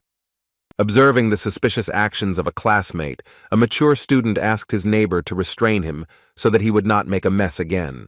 Having assessed that it was impossible to kill a person with this device, Ryu Yong considered it ideal for educational methods. Just as the guy wanted to teach the upstarts a lesson, he was suddenly stopped by Moyeon Hee, who had been sitting silently until that moment. The seventh divine sword yelled at the seniors for humiliating a junior in front of such a crowd. Yun Jun Hong couldn't believe that such a legendary martial artist would stand up for him. The students at the table supported his words. Only Ryu Yong was dissatisfied, as he was already in the mood to fight. John Lee Hak and Ju Na Young asked Mo Yan Hee not to interfere in this matter since it did not concern him. The boy explained that the young man they were picking on was his friend, and he didn't like it when people were made uncomfortable. The student suggested that they contact the senior if they thought that Jun Hong had gotten there unfairly, and the entire cafeteria immediately began to whisper. The third-year student, shaking with anger, said that if he saw Mo Yan Hee again, he told him to be more careful. After a tense lunch, the classmates returned to the room, discussing what had happened in the cafeteria. Ryu Young was disappointed by the fact that he couldn't color in court in the red, but he was sure that another opportunity would arise. Hongsik asked to warn his lively classmate about such decisions in advance so that he could prepare. The guys began to cheer up the poor guy, asking him not to worry about the crazy cleaner. Busy with his laundry at the time, Mo Yan Hee didn't pay attention to the discussion going on in the room. Hyo Ryung assured the dejected Jun Hong that what happened was not his fault, and that those scoundrels were to blame for everything. As if by chance, Hongsik asked the young man a question that interested him very much. The man became curious as to why the boy did not possess the famous techniques of his clan. This question made Jun Hong even more nervous than before, and he was obviously embarrassed to talk about it. He told his classmates that he had a terrible allergy to plum blossoms. As soon as he was near, he would start sneezing violently, his skin would become covered in a rash, and in some cases he would even faint. As soon as the young man began to train, Petals and the smell of plums began to appear around him. The boys were very surprised to hear the seemingly sad story told by Yunjun Hong. This aroused the interest of everyone except Ryu Yong, who did not have extensive knowledge of other martial arts. The son of the dark sex lord put forward a suggestion that was immediately picked up by his classmate. According to their assurances, the young man had unconditionally reached the stage of mastering the fragrant sword technique. In the same building, but on a different floor and in a different room, pressing matters were discussed over a cup of tea. Mu Yan said that Li Hak and Na Yan had crossed paths with the group of newcomers, but the meeting had not been pleasant. Chun Hyung believed that they had agreed to only observe the students, but not interfere. Baek Mu Young replied that he had nothing to do with it, but that what happened would give a reason to include someone into the community of the 8 great clans. The student met a member of his clan and decided to punish him, but suddenly the same student who had been dining with the newcomers at the same table appeared. The men were keeping a close eye on Mo Yan Hee, for whom they had big plans, and Biryu Yan, who ended up in his company, one way or another, put a spoke in the wheels of the conspirators. Also, there were always 2 students, Hong Sik and Hyo Ryung, around the problematic guy. This couple had been with Bi Ryung since the very first day of school, but they were nothing special. Chun Hyung would have been surprised that Mo Yan Hee was sitting at the same table with the likes of him if he hadn't been sharing a room with the annoying guy. Along with them was also a young man named Yoon Jun Ho, who became friends with Hyo Ryung most likely because he shared a room with him. According to the senior students, this guy was a complete loser and a disgrace to his clan. Mr. Hyung was horrified that the students spoke disparagingly of their comrade, who was the future of the white sect. Mu Yan also responded to the students, to which they stated that a student who could not use a single technique could not consider himself the successor of the clan. Chun Hyung, just like his interlocutor, did not believe it when he first heard that the young man had entered the school without knowing the basic techniques. The man now understood the conflict between the students, but not the moment that somehow the guy managed to get into school. After thinking for a while, the gentleman decided that the master had given him a token of endless victory. Unlike Jun Ho, the 4 good fighters were not so lucky during the exam, which they failed miserably because of Biryu Young. The men assumed that this guy would make them act with the utmost determination. In the bonus room for the best students, there was a deathly silence around those who had shown themselves in the exam. As was often the case, the young master did not understand what was so remarkable about the fragrant sword technique. Jun-ho couldn't explain what kind of technique it was since he didn't know it himself, but Hyo-ryung helped him out by explaining that it was a high level of swordsmanship. The young man began to feel embarrassed that he was the only one who didn't understand what was being discussed, but Hong Sik decided to cheer him up, saying that there was nothing terrible about it. The spy noticed that Hyo-ryung knew such secret information and decided that the prince had been given access to the archives. The boy brushed it off, saying that he had heard it from his mentor and had heard very little, not knowing, for example, about the appearance of the aroma of plum. The aroma of plum was achieved by man at the moment of maximum concentration, and in the last 100 years, only one has managed to achieve this level. Hong Sik, like Hyo-ryung, inherited such deep knowledge from his master, citing the large number of scholars in his clan. Even though Ryu Young listened attentively to the story, his gaze was directed at Jun-ho. After some thought, he suggested that in that case the young man could be used as an air freshener. With complete seriousness, Hong Sik stated that the oldest man of his clan sat before them. Jun-ho was sad that he could not repeat the techniques left by his ancestors. His neighbor, on the contrary, praised the guy, noting that he had reached such an incredible level at such an early age. The Shadow Lord was amazed by Jun-ho's skill and asked him to share how he managed to achieve this. At the fire game where the training took place, there were a lot of young plums, and the scarier they became, the more severe the allergy developed in the guy. Everyone was so outraged by this that they were going to expel Yun Jun-ho from the clan. The teacher, hearing that the student could not get along with plum blossoms, considered this not a strong enough argument for expulsion from the clan. The master asked about the meaning of plum petals for the clan, and the student correctly answered that they were a symbol of purity. The mentor wondered if the flowers were really bothering the young man so much, preventing him from training in peace.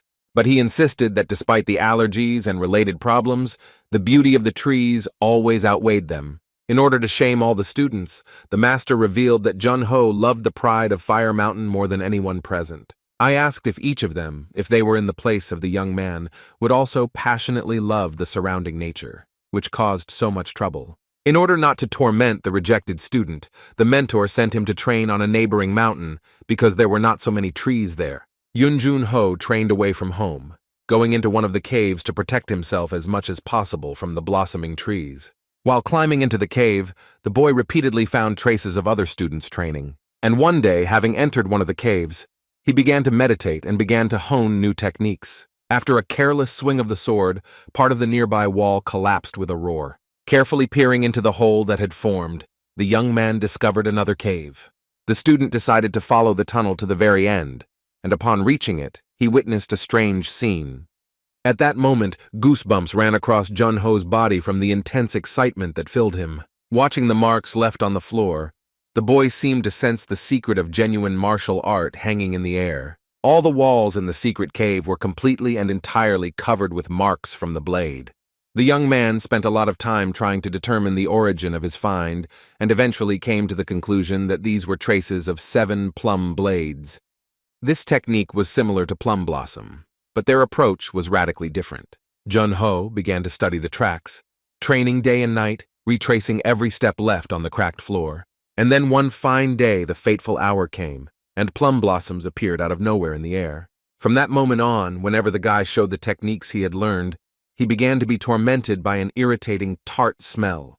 And as soon as Jun Ho left the cave, telling the teacher what had happened, it immediately collapsed to the ground. After this incident, no matter who the student told his story to, no one believed his words. The boys guessed that the young man was the only one in the world who knew this technique, and that the mentor was obliged to believe him and find out what was what. Every time he remembered the technique of walking or controlling the sword, a mysterious aroma would somehow appear around the boy.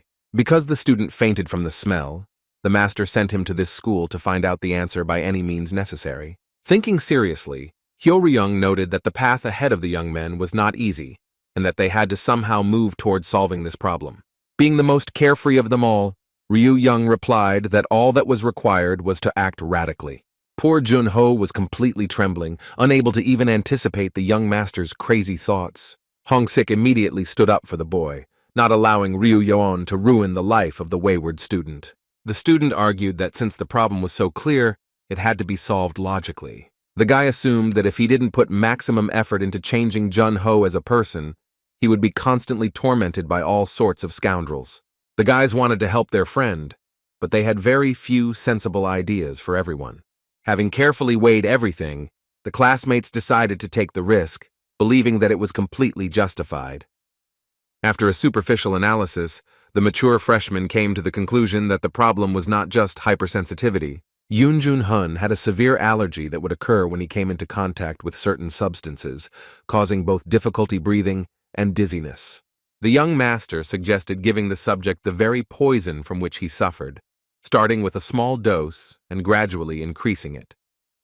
Hong-sik considered this method ineffective, because then the guy would have been cured while still at home, and therefore the mystery was hidden rather in the body itself. This method, if you use the option proposed by Ryu-young, will certainly send the guy to the next world. The prince of the dark sect also proposed his own version of a solution to the problem, which included a medicinal decoction. Thanks to it, substances could influence the physical properties of the body, but this method could have serious side effects. Hong-sik doubted that they had enough knowledge to avoid unexpected troubles during the treatment. Side effects, which could include loss of taste, loss of vision, or even paralysis, made the young man wonder if it was worth it. Jun Ho's classmates told him not to worry, because the treatment would go well if he hired real professionals who understood poisons. Scared to death, the boy hoped that there were plenty of such gifted people in these parts. The guys were optimistic, stating that people from all over the area were gathering in the city, among whom there were bound to be good healers. There was also a chance to meet the creators of death themselves, who instilled souls in the dead, which Ryu-young would have been happy to see. But unfortunately, access to knowledge about such practices has long been hidden, and some clans were given orders to resist such individuals. In his head, the Shadow Lord remembered that representatives of this direction usually conduct their research with corpses. Unfortunately, Jun Ho was full of life, so that option was out of the question, leaving only the poison version. Thanks to his classmates for their efforts, The young man nevertheless decided to refuse help, believing that it was clearly too much. But the students insisted on their own, and that finding a competent doctor to conduct their experiments on such a young body would not be difficult. The guy tearfully asked to find another way that would be safe and not contrary to common sense. His classmates were disappointed by the rejection of a completely effective method, since the one that Jun-ho had firmly thought about hardly existed. Ryu-yong, having heard various versions, wanted to know whether it was worth getting rid of the allergy at all when it was possible to leave it and do something else. A glimmer of hope flashed in the poor guy's eyes as Hong-sik looked suspiciously at the student's latest crazy idea.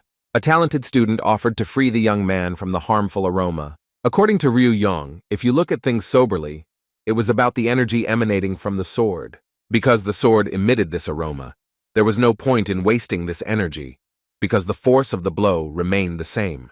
This stage was merely an intermediate one, preceding the level of absolute mastery in sword control. And in order to get rid of the obsessive smell, it was only necessary to overcome this stage. Therefore, with the power of Jun-ho, he will become stronger and free himself from his birth curse. The plan was good in theory, but in practice it was impossible to carry out.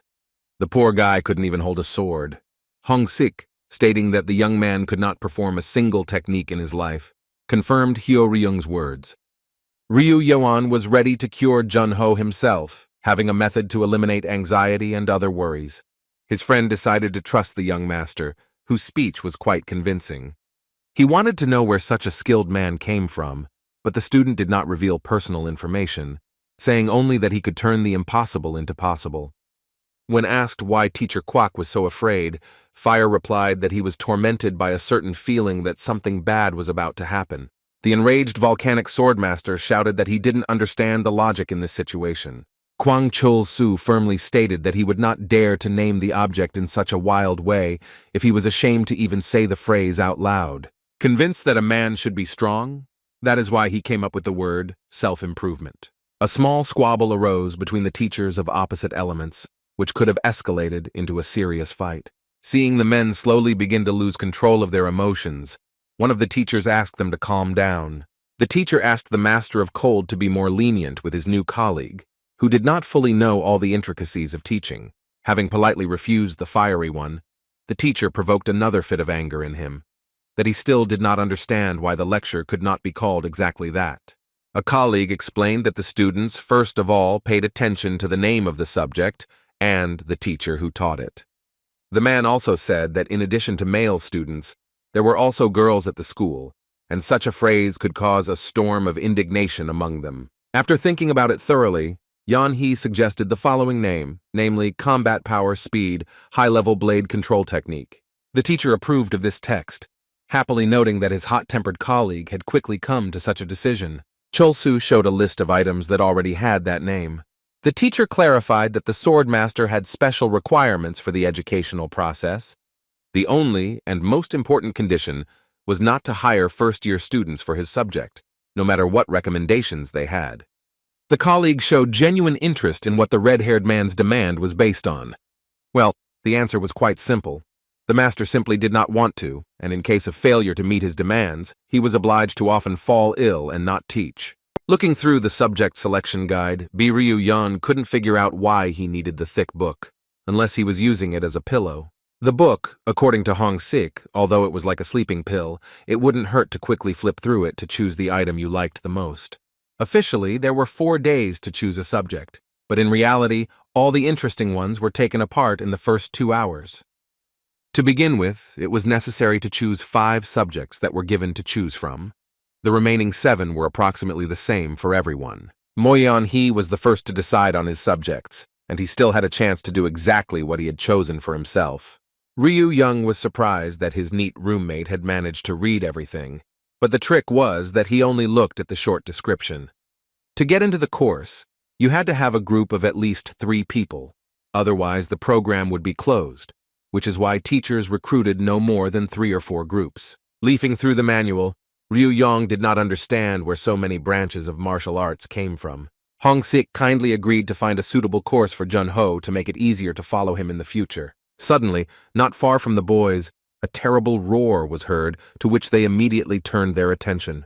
The group of students clung to each other, each of them wanting to get into the sword control classes. The man asked a passerby what all the fuss was about, and it turned out that one of the courses this year was being presented by the god of the volcanic sword. Ryu Yang was very surprised that everyone was so eager to enroll in his adult students' class. The passerby also pointed out another place where students were crowding in the hope of getting to another famous master. From year to year, students tried to get to the great Kwang Chul Su, creating a stir near the pavilions. Be that as it may, even though the Master of Cold enjoyed extraordinary popularity at school, this year most of the students will be taken by a new teacher. Jun-ho couldn't believe his luck that he had the opportunity to listen to lectures from two of the 5 strongest masters in the Celestial Empire. Just like with the volcanic sword, Ryu Yan didn't understand why these masters were considered so cool. The guy who told about the lectures should have warned the newbies who were not allowed to attend the volcanic sword course. In order to get to the master, you had to study at least in the 3rd year, since the lecture had a note about the high level. It turned out that the new teacher had put forward conditions to exclude first-year students from the list of applicants altogether. Ryu Yang wondered how his elderly student would surprise his students in his lessons. But in order to get to the Frostblade, the main thing was to try hard in your studies, and perhaps in 6 months, newcomers will be able to attend his lectures. Looking at Ryu Yang, the Shadow Lord felt that he was upset, unable to get to the vaunted teachers. The guy denied such nonsense, saying that just the thought of learning from his slave made him shudder with horror. Student Sabu was asked to choose items that did not demean his social status or in any way try to offend him. Hong Sik suggested listening to him about one of the subjects in more detail, and Ryu Yang later agreed, but he believed that he did not need anything, being already invulnerable. After racking his brains, the student wanted to learn how to control sounds, because his mentor did not know how to control sound waves at all, let alone manage them. Everyone except Hong Sik was surprised that the boy spoke about his mentor like that, but the mature student considered it disrespectful. He decided to warn that this subtle science, in addition to elegance, required a reserve of internal energy, which is why it was the most difficult. Without a shadow of a doubt, Ryu Yang declared that he would learn this type of martial art, as exquisite items were suitable for an elegant person like him. Hyo Ryong was also never interested in this matter, and asked the most experienced of his students to select for him a subject dedicated to sound control. Not expecting that the other students would also ask for help, the spy was not happy that they decided to dump someone else's work on him. Unsure of himself, Jun-ho collected more than a dozen items and wanted Hong Sik to help him decide. By the evening of that day, the group of students had already decided on the subjects they would study in the future. The son of the Dark Sex Lord didn't expect that the required subjects would be from different fields of knowledge. His gifted friend believed that the objects were not worth their attention and were just a bunch of useless junk. Ryu Yan and Hyo Ryung relied more on the extra subjects they chose on their own. Unlike the guys, Jun-ho was pleased with almost the entire list, and especially thanked Hong Sik for helping to compile it. His classmates were also quick to praise him for his invaluable help, mentioning that without his wealth of experience, it would have been impossible to figure things out. The man's hands were itching to teach the impudent students a lesson, but one of them was worried that the gentleman had chosen his subjects at random. The Lord of Shadows assured that he had managed to select the ideal ratio of items from those that he had selected for his classmates. The students' attention was suddenly drawn to an animalistic cry that sounded above their heads. High in the sky, above the garden, 2 loudly screaming birds flew by, which interested the young master. The red-haired boy explained that they were male falcons, trained to carry letters. The student, sensitive to the scent of plums, believed that pigeons were used for such purposes, to which Hong Sik replied that falcons were stronger and more resilient. Unlike pigeons, falcons were difficult to catch for an experienced craftsman, and they could also be taken with you on a hunt. After listening to the mature student's stories, Ryu Young also expressed her desire to have one for herself. The bird could easily be purchased in a special shop, but they were not cheap, and the most expensive of them were valued at more than 20 silver coins. The bird stall, which was run by a whole clan that specialized in them, was supposed to be located in the area of the building where the falcon flew. Not wanting to waste a second of precious time, Ryu Young ordered everyone to move out immediately. In front of the boys was a tall monumental building called the Flying Eagle Pavilion. Hong Sik said that this place was where other students' birds were taken care of, and it was like a dormitory. While the required building was located very close by and sounded like the pavilion of the Heavenly Eagle, where in fact they could be purchased. The students who looked into the store were greeted by a young man who advised them not to be shy and look around. When the students came across the dove, they read on the plaque that it was intended for teaching, with a note about 3 rings. The seller explained that in this way they marked the number of roads that the bird could remember, and each ring was equivalent to 3 paths. The birds were divided into 3 categories, the lowest of which could not be trained to hunt, while the rest were stronger and more intelligent. Ryu Young found the cage with the highest ring value in the entire store and asked the young man what was special about this bird. The seller was pleased that the buyer had chosen this best of all the birds presented. This falcon was so smart that the clan could not determine the ceiling of its capabilities, and the bird was also very characteristic, not recognizing anyone as its master. The talented student chose the bird without hesitation, and the seller offered to meet it in the training room, warning that it was forbidden to use force against it. Grabbing the cage with the falcon, Ryu Young assured them not to worry about the bird, because he would do everything as expected. Horrible sounds came from the training hall, as if a real battle was taking place there. But at some point there was an ominous silence, which meant one of 2 things. Either the bird had been tamed or the guy had gotten into a good fight. A contented owner of a tame falcon emerged from the hall, while the bird looked exhausted and tired. Ryu Young's statement was quite unexpected, as he had stated that he was buying it, and that when the bird was angry, it acted very cute. Stroking the head of the angry and offended falcon, the guy decided to name him Thunder. Later, as evening approached, exactly the same falcon brought fresh, and this time good news. The report stated that the prince of the dark sect was quite pleasant to the guys, giving no cause for concern. Namgung Jin also reported to the master that the girl named Yeonbi had not yet shown up. The conversation between the gentleman and the head of security was interrupted by a knock on the door, and the head of the martial artists ordered him to speak immediately. The attendant at the door announced that the young lady had completed her training and was ready to return home. The next day, the students gathered in the classroom and discussed the 7th divine sword. The 3 students were whispering about the famous Mo Yan Hee, who had the aura of a straight-A student. The guy who arrived before the lecture was going to write down every word the philosophy teacher said. As soon as the rest of the kids showed up, a rumor started spreading in the class that on the very first day the teacher would be replaced by another teacher, Jang Hong-sik. Ryu Young advised the man to wear a sign stating that he was a freshman in order to avoid similar incidents in the future. Yoon Jun-ho stood up for his classmate, deciding to tell the story of the medicine and the side effects it caused. Hyo Ryung advised not to spread themselves too thin, because if their comrade was really hurt by the words of others, he would try to look younger. Fighting a fit of nervousness, the Lord of Shadows advised them to keep quiet, as he was starting to sit up from their conversations. The man was beside himself with anger, as he had to watch the boys around the clock without having the opportunity to get a good night's sleep. Hong-sik, using clever devices, eavesdropped on the chatter of his neighbors. They talked about all sorts of things, which made the man even angrier, wanting them to go to bed immediately so that he could rest. The spy complained to himself that he was forced to tolerate these students day after day, sending daily reports about them. Upon discovering the report chest, Hong-sik was furious at its enormous size. The Shadow Lord hoped that it was only big in appearance, not thinking that it would be full of paper inside. But to the man's great regret, the box was filled to the brim with paper, so when the lid was opened, it flew in all directions. The spy collapsed on the table, remembering the upcoming writing, swearing that he would find out who had stuffed the box with so much paper and finish off the scoundrel. Everyone in the classroom started whispering as soon as the teacher finally showed up.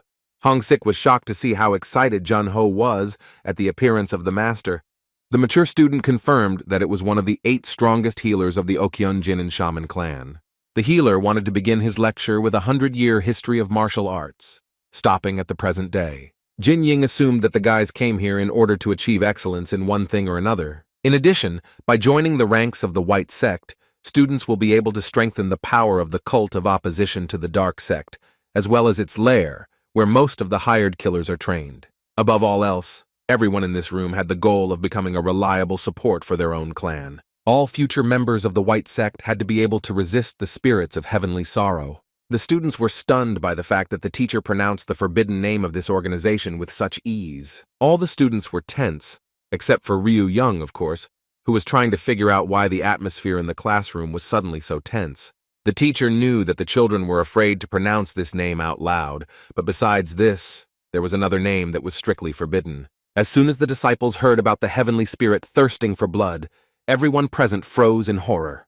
And the teacher continued, telling about how this name had kept the whole country in fear for thousands of years. Both sects turned against him, who was a symbol of fear and despair. All of the above-mentioned enemies continued to slowly devour humanity from the inside, so the students needed to build up their strength in order to destroy this evil.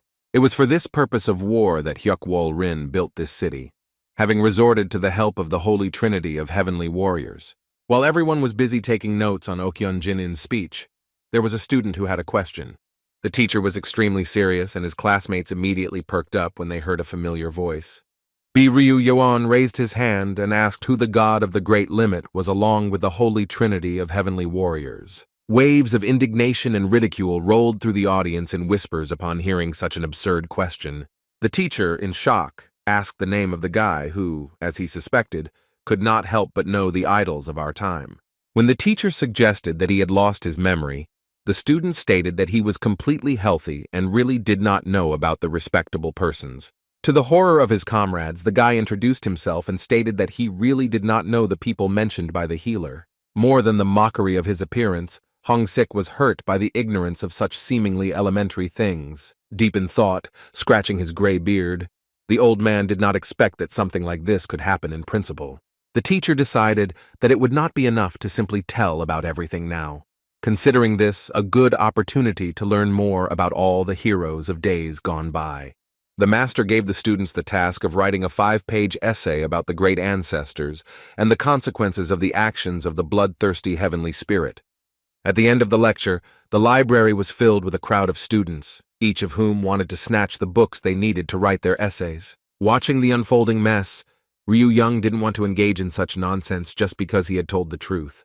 The Lord of Shadows, remembering how the guy bargained for the falcon, did not think that he had come from somewhere in the wilderness, but was strange for some reason, did not know the God of War and the Holy Trinity. While bargaining for the falcon, the capable student would come up with a counter-argument to each of the seller's arguments, which could not be disputed further. Ryu Yong was of the opinion that if the questions were not related to everyday concerns, then it was not necessary to know the answers to them. The comrades who arrived were carrying a huge stack of books, half of which were intended for their arguing classmates. The man was very flattered by such care, and by the fact that he did not have to bother helping others once again. The stack of books that Mo Yan-hee was carrying was meant for him alone, and since he didn't like noise during classes, he asked not to come to him in the evening. Having retired to his chambers, the 7th Divine Sword made the boys admire his hard work and attitude toward studying. After dinner, Hyo Ryung suggested that they come over to visit, but Ryu Young declined, wanting to watch Thunder Train. The students argued about whether Ryu Young would ask one of them to write his essay for him.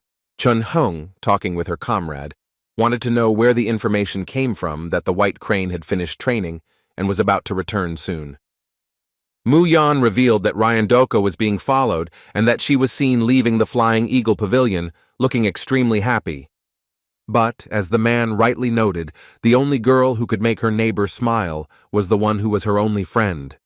Hung wanted to understand how this was related to the fact that they were supposed to eliminate Mo Yan-hee soon. With a sinister smile, Baek Mu-young assured his interlocutor that as soon as the White Crane returned, the day of the universal execution of the vile offspring would come. All day long, right up until the evening, the students worked on writing the assignment assigned to them. Ryu Young presented his work to his colleagues, stating that he had completed everything perfectly within the required 5 pages. After reading his friend's work, Hyo Ryung wanted to confirm whether he really intended to submit it in that form. The guys hoped until the very end that the guy was joking about not knowing about the God of War, but he said that he couldn't have known, because no one had told him about it before.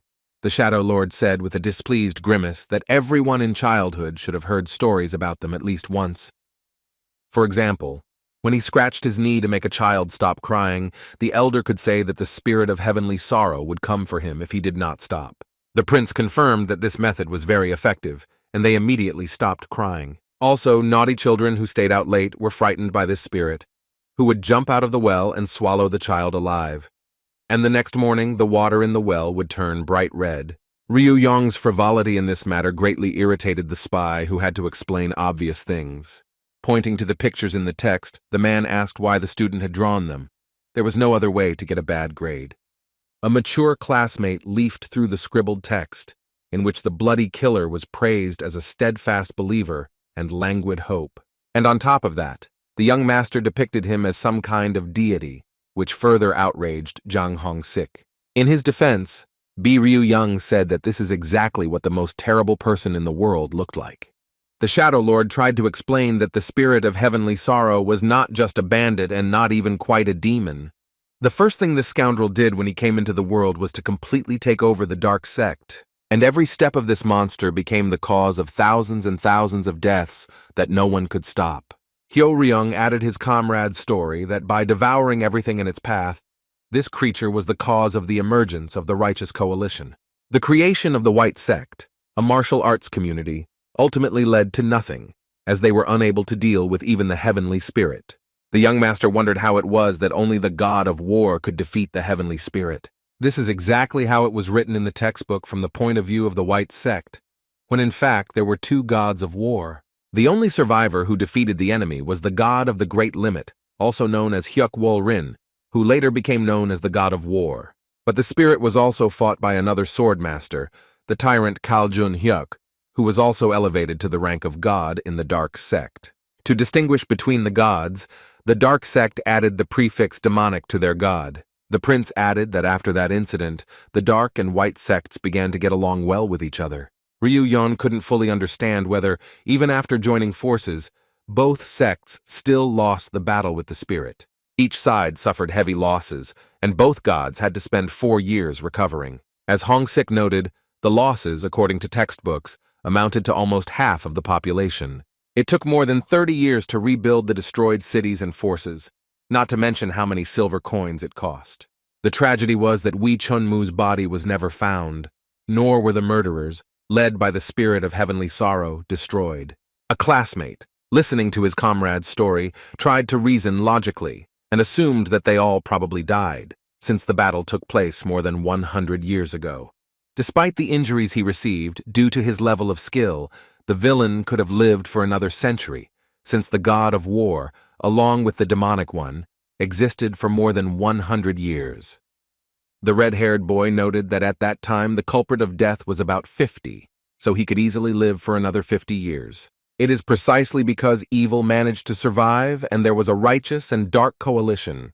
Wanting to prevent the disaster associated with the war, he built this school, to which the trinity of greatest masters of the Celestial Empire also contributed. One of these trinity was Mo Yan-hee's grandfather, who was also his mentor, and Hong Shik felt ashamed for Ryu Yan that he did not know such details. The boy argued that the neat guy also didn't know his master's name, and once the Shadow Lord asked him, the classmate refused to comment on the teacher's personal life.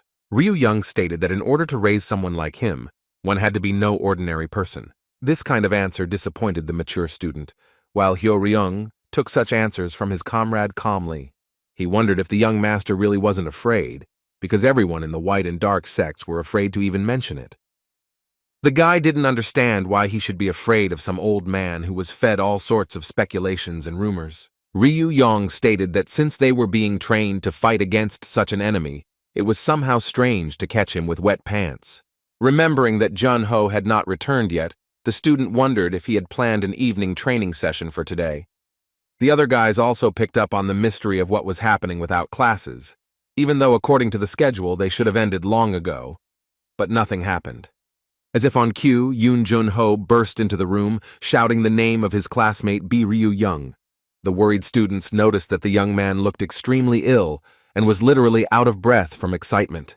Pausing between words to catch his breath, Jun-ho reported that those seniors approached him after class. They wanted to lure Ryu Young into some kind of trap, into which Jun-ho would lead him in order to wash away his shame. Almost crying, the boy objected to the hooligans, declaring that he would not betray his friends and was ready to suffer punishment rather than do so. Outraged by such impudence, Lee Hak and Chu Na-young decided to force smart thoughts into the young man's head. The boys were beside themselves with rage, also fearing possible troubles that could arise due to the fact that their friend told them everything. A slightly dejected Jun-ho said that there was nothing serious about it, and that the bruises left on his body would quickly disappear. On the contrary, the guy was worried about his classmate, with whom the hooligans wanted to get even at any cost. With his characteristic confidence, the capable student replied that he was ready to meet them personally. Friends tried to dissuade Ryu Young from rash actions, believing that it would have been better to understand the current situation from the outside in advance. The classmates decided to observe the senior students and then figure out how to proceed. But unlike his friends, Ryu Young was in anticipation, expecting that the trap set for him this time would be more inventive. In parallel with the students, Bakmu Young and Chun Hung were talking about the plan, or rather, about its failure. The revelation of plans regarding Ryu Yan did not faze Mu Yan, who had high hopes for their red horse. The gentleman was waiting for the appearance of the crane, which would play a far from insignificant role in their cunning plan. At the clan meeting, the selection of suitable candidates was discussed, among whom there should not be graduates or employees of the school.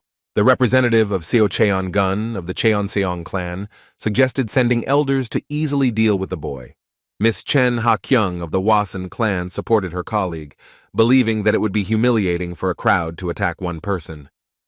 Ku Yan-jin, being from the Gongryun clan, declared that they would only stand in the mouth of the family, since the disciples of the Ami clan also refused, not without the influence of Jin Ryun.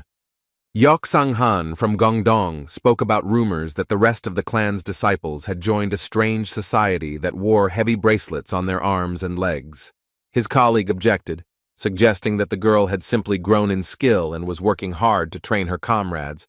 Jumchan clan member Yu Jiwa Sung was furious that the Ami clan disciples turned away as if it was none of their business. Yang Jin and the Shaolin monk completely agreed with Yu Sung's words. Waving his fan, Mu Yan revealed that he had planned an ambush around the entire perimeter, also to prepare for the upcoming Three Saint Masters festival. It was for this reason that the gentleman asked to exclude the elders and their deputies, choosing the strongest pair for this matter. The Kandong native already knew who the first round participants would be, and he believed that Baekmu Young was going to get the selected guys in shape for the next round. The gentleman confirmed his colleague's theory, as the disciples from the 8 clans community had grown very strong this year, making them impossible to ignore. The first ones to pay attention to were the Namgung twins, who had dramatically increased their strength. One could not overlook the children of the Dan clan, who were also part of the Union of 8, while Jin Ryong and Hyun Wung, who were members of this community, left it long ago, joining the group entirely. At the same time, the grandson of the Sword Lord, the future lord of the Moyeon clan, the 7th divine sword, entered the school. He lived in a room with that unbearable boy Bi Ryu Yeon, who only caused a lot of trouble. According to the victims, his movements were faster than lightning, and his hands were like iron blades, but this was not his main weapon. The worst thing was that he attacked suddenly, with all his might, without any morality or conscience. But for the students who will be waiting for him at the 7 gates, this will be an excellent training, during which they will gain invaluable experience. The process will be led by the vice chairman of this community, Chong Hyung from the Shaman clan. Those gathered were interested in what would happen if the guy died earlier, or, on the contrary, if such a test could not stop him. In the first case, Bakmu Young wanted the students to hold back their energy so that the scoundrel would get to the end in pain. After all, at the very end of the journey he will encounter an even more merciless enemy. Ryu Young may mistakenly believe that his life will be saved, but before him will appear in all its glory the beautiful crane Yo Rin. While the secret society was weaving intrigues, the students' homework was being sorted out in the teacher's room. Volcanic Sword looked at the work of his young mentor, not knowing how to find any words to describe what he saw. Since the author of this work entered the school on the recommendation of Kwak Yeon-hee, teacher Jin In could not help but share this work with him. The great master was so ashamed of the boy that he asked the teacher to give him a bad grade. The healer was surprised by this decision, since it was the first time in 10 years of training that he had seen such work. The old man said that for the first time in many years, the student's work made him smile, causing bewilderment in the volcanic sword. Jin Ying believed that such free views helped the country move forward, so he gave the guy a pass, hoping that his courage would be reborn into bravery in the future. His classmates couldn't believe that Ryu Young got a satisfactory grade for such an essay, although with a note that next time he would have to follow the instructions. The teacher also gave additional assignments to write another essay, which could mean that in the future the student would have to pay with blood for the red brush. This meant that the master would give task after task until the student would write the essay with blood coming out of his nose from overwork. The distinguished student did not know whether he could withstand such a volume, deciding that the teachers had conspired to kill him with boredom. In the classes on the philosophy of martial arts, there was no description of the techniques themselves, but only the opportunity to understand and define them, which intersected with each other. While the destruction of objects and communication through sounds was some kind of set of letters that for Ryu Young could not form meaningful sentences. The student asked how much longer he would have to endure these teachings, but Hong Sik did not agree with him, because all the youth of the country were fighting for his place in order to absorb such knowledge. And then the Lord of Shadows decided to take the couple to an interesting place, ordering them to follow him. The guys came to a place where loud voices of students could be heard everywhere, calling them to join their community. On the huge street, a crowd of people wandered in search of shops that interested them, where everyone could find something to do to their liking. Hyo Ryung was overjoyed when he saw that they had come to the community street, but he had to explain to his friend why they had been gathered there. Every student had to join a union of people with common interests, otherwise they could be expelled from school for passivity. It was necessary to be a member of at least one circle, so the gifted student wondered where he would be most interested in being. Suddenly, a young man standing nearby turned to the guys and asked if they had decided on their evening leisure. A guy with a sword on his back offered to join the most powerful community of all, which was called the Spirits of the Blade. Another one, this time from the Tao Spirits community, joined him, asking him not to lie to the newcomers about the status of his circle, stating that they were inferior to the Tao Club in many ways. The guy's claims escalated into a serious squabble, which with every passing second threatened to turn into a fight. Without waiting for the guys to respond, representatives of both clubs eventually began to wave their fists, proving that they were right. Behind the students, another representative of the circle declared that if they had approached any of the guys, they would certainly have fallen into disfavor. Turning to the narrator, the students asked where, in his opinion, the best place was. The guy insisted that it was their circle that lit a fire in the man's heart, and that they did not know such a thing as boredom in the camouflage technique circle. Being susceptible to such things, Ryu Yun was extremely interested, while the spy sensed something was wrong. When asked if it was possible to see what the circle looked like, the guy told the guys to follow him. Meanwhile, a carriage with a special guest, who had been expected within the school walls for a long time, was approaching the city gates. Also riding alongside the vehicle was Namgung Jin, who was accompanying an important passenger. When he asked if everything was okay with him, he heard a disgruntled grumbling in response. Having become accustomed to this kind of treatment over the years, the man looked towards their destination. Before them, illuminated by the bright rays of the sun, the huge gates of the famous city swung open. A club member led the boys to a small building where they held their meetings. The picture that the students saw made them feel, to put it mildly, awkward, as they were not prepared for such a sight. The first thing that caught my eye were the drawings of pretty girls posted on a large board. Also at the table, the club members were either reading books, giggling contentedly, or painting dolls of girls. Ryu Yong, who had come for something completely different, was not exactly disappointed, but at least confused by what was happening within these walls. The student who brought them here proudly announced that they had entered a club for lovers of young girls. Just the name of the community sent chills down Jang Hong-sik's spine. According to a club member, the group initially did indeed study methods of camouflage and disappearance. One day, the position of head of the club was taken over by a guy who was going to use the camouflage technique for higher purposes. The man looking at this whole terrible picture wanted to destroy the community, and immediately. Trying to somehow justify the guys who were constantly hanging around here, Hyo Ryung suggested that they painted portraits and made statues of beautiful women here. Another of the circle members replied that all the girls in the paintings were real beauties. Guided by the voice, Ryu Young looked to see which of these dubious individuals it belonged to. The plump guy, standing at the very back of the room, reported that all the treasures had been obtained through long searches, and their miners were located all over the country.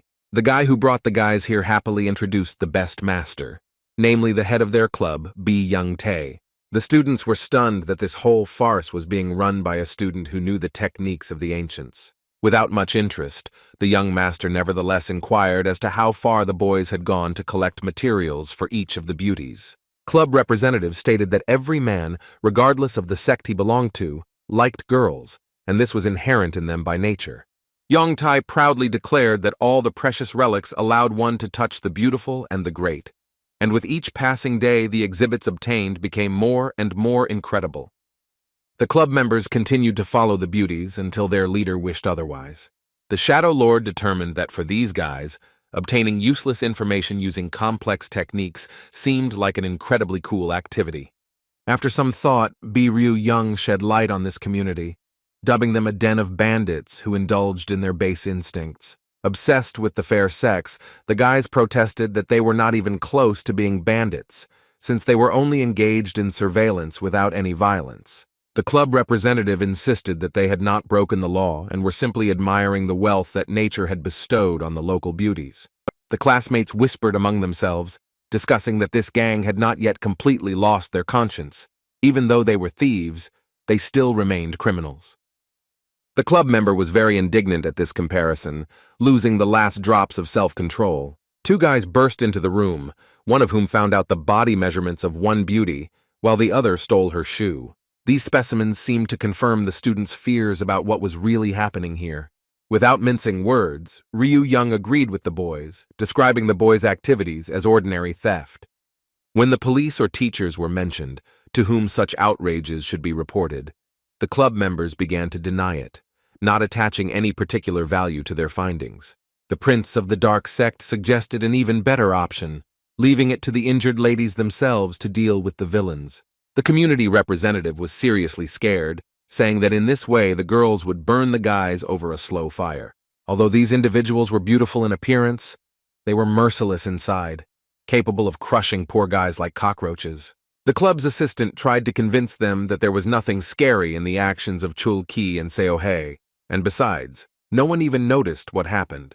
Hearing the names of the little sparrows, the classmates looked at each other, thinking that in front of them were those same twin ghosts, famous among the students. Rumor has it that these infamous master inventors had a long history of trouble behind them. Hyo Ryung, watching the students' remorse, couldn't believe that they were the same guys, even though Hong Sik insisted that they knew how to get out of trouble in any way. As it turned out, the lovers of girls invited the newcomers to join them because of the boys' wayward nature, believing that they would be able to understand the club's values. The guys shared how Chul-Ki and Seo-hei kept an eye on the newcomers, noting their obstinate nature, which suited the members of the community. A couple of inventors immediately shut their colleague's mouth, assuring those who came that sometimes he talked nonsense without thinking about the consequences. The red-haired boy noticed that the guys were behaving rather strangely, as if they were hiding something. Putting all the pieces of the puzzle together, Hong Sik realized that perhaps they were involved in all the traps that were set for them on the day they entered. The man recalled the words of the head of the department, who stated that it was beyond the capabilities of a senior student to launch the security system alone. The teacher mentioned that Cheon-san was afraid of those who helped him. But if you look at these masters, something was wrong. To confirm or deny his theory, Jang Hong-sik asked the boys directly if they were the ones behind the traps that were set for the new recruits on the day of their admission. The mature student's words passed through the boys like lightning, causing them to freeze in place in surprise. The inventors immediately began to deny it, saying that they didn't know any Hong-sik and hadn't heard about any traps on the first day of training. The Shadow Lord noticed that it was a coincidence that both schools, the Divine Gate and Tiger's Fang, had very close relations with each other. Ryu Yan was very happy to learn that these guys were behind the traps prepared in the camp building and also turned on the emergency mode in the tunnel. Chul-Ki and Seo-hei, without losing their composure, looked at each other and agreed among themselves without saying a word. The next moment the guys were blown away by the wind, and in a second, standing still, only a barely noticeable silhouette remained of them. The inventors ran as fast as they could towards the exit, hoping to escape the upcoming punishment. Well, no matter how hard they tried, Ryu Yang was already waiting for them at the entrance, and he had something to discuss with them. With a gloomy face, Yongtai asked the students to leave the room if brute physical force entered. The young master did not know whether he would use force or how long the conversation with each of those present would be. Ryu Young then offered to atone for his guilt before the club leader if he followed their instructions. But whatever idea the student came up with, Hong Sik didn't like it from the start. Trying not to show his excitement and still sweating profusely, Yongtai asked what would happen if he suddenly didn't agree. Ryu Young was in a good mood and therefore did not intend to destroy the building, because he really needed to join some kind of community. If the members of this club fulfilled the student's 3 conditions, he promised to join them, and insisted that in the future this place could become very popular. The assistant to the head of the club was overjoyed that they had finally been noticed and wanted to quickly find out how to achieve this. The negotiator's classmates were shocked by their comrade's latest prank, insisting that he should have thought it all through first. Ryu Young made this decision consciously and thoughtfully, noting that if all the club's shortcomings were removed, it could become more interesting than many others. Hong Sik was convinced that if you remove everything unnecessary from the club, there will be nothing left of it at all. But the guy was confident in himself, and continuing to stand his ground, decided to find out the opinion of the community chairman. Before Yongtai could respond, Ryu Young reminded him that if he refused, all his treasures would be destroyed along with the building. Realizing his club was hanging by a thread, its chairman decided to first listen to the terms before agreeing to the deal. The young master praised the fat man for such a smart decision and began to talk about his proposal. The name of the club remained the same, and its members would still collect useful information about beautiful girls, but without stupid things like body parameters. For a fee, young people will receive advice on how to become friends with the object of their affection, learning about the techniques and methods of courtship. Before Ryu Young could finish his last point, Yun Jun Ho, who was looking for him in a panic, burst into the club. The young man, scared to death, told his friend that the very day had come when the senior students asked him to bring him to them. After leaving the club, the classmates waited for Ryu Young to appear, asking their friend about what happened. With sadness in his voice, Jun Ho said that they were the same hooligans he met last time, John Lee Hak and Chuna Young. The Dark Sect Prince asked if those scoundrels had ever laid a hand on him, but fortunately the seniors did not touch him. And even though there was no beating, the student was more worried about his friend, who was expecting something terrible. Unlike Junho, Hyoryung was confident that the pair would not harm their comrade, and the mature, beyond his years student believed that they were not the only ones involved in this. The man considered the possibility that a whole gang of clan disciples would attack Ryu Young, but even if there weren't any, the trap should be worth it considering who he had defeated on his first day. Considering the fact that not only members of one clan suffered at the hands of a capable student, anyone could have come to meet him. It was unlikely that the offenders had planned to finally deal with the wayward student, and the place chosen for the meeting was not frequented by teachers. This place was also intended for independent training, but it was often used for other purposes, as a site for fights without rules. Jun Ho was still worried about his friend's safety, but the red-haired prince was sure that nothing terrible would happen to him, and still did not want to sit idly by in such a situation. The allergy sufferer tearfully asked to join the ranks of assistants, declaring that he would swing his sword vigorously. The wisest and most reasonable of them all, Hong Sik, declared that although they would be present, they should restrain their lively comrade if possible. This was necessary in order to avoid receiving severe punishment for organizing fights without rules, without the permission of the teacher's committee. Considering last time, if someone is injured during the fight, or worse, dies, the students will receive punishments they cannot even imagine. And then the teacher made the students promise that they would be careful in the future, and if something irreparable happened that they were involved in, he would definitely find out. His classmates promised to keep an eye on their bloodthirsty friend in order to continue studying at school. The Shadow Lord was not pleased that Ryu Yon was still missing, but he was even more concerned about how exactly he had reacted to the meeting. As soon as the young master heard about the upcoming meeting, he immediately rushed for his secret weapon. Shouting after the fleeing boy, his classmates asked him to also grab a weapon for each of them. The students discussed what exactly their friend might use in battle, and given Ryu Young's unpredictability, they didn't rule out the possibility that it could very well be dynamite. But their discussion was interrupted by the hero of the occasion himself, who somewhat puzzled those gathered with his appearance. The guy, not realizing what his comrades were whispering about, decided to remind them that today he, and not they, was the main guest of honor. The guys noticed an object sticking out from under Ryu Young's clothes and assumed that he had seriously brought explosives with him. The guy himself was surprised that such a weapon could be obtained in the city and handed the weakest of the team a sword, which the young man had previously asked to take with him. The young master thought that the others would not need the swords, since they asked him to take his secret weapon for them as well. Having learned that he would also receive such a thing, Hyo-ryung was in anticipation and wanted to see it as soon as possible. Confident that his friend understood him, the student pulled out a weapon from under his clothes, the edges of which glittered brightly in the sun. His classmates were overcome with quiet horror at the sight of what the unpredictable student had prepared for himself and for them in particular. With each subsequent idea, the student increasingly surprised the spy among them with his unconventional thinking. But when the student declared his weapon, he was referring to ordinary tableware, saying that it contained enormous potential and that one could not judge a thing by its appearance alone. The boys were unable to appreciate the full depth of Ryu Yeon's plan, and so Jun-ho was forced to give his sword to Hyo-ryung, in whose hands it would be of greater use.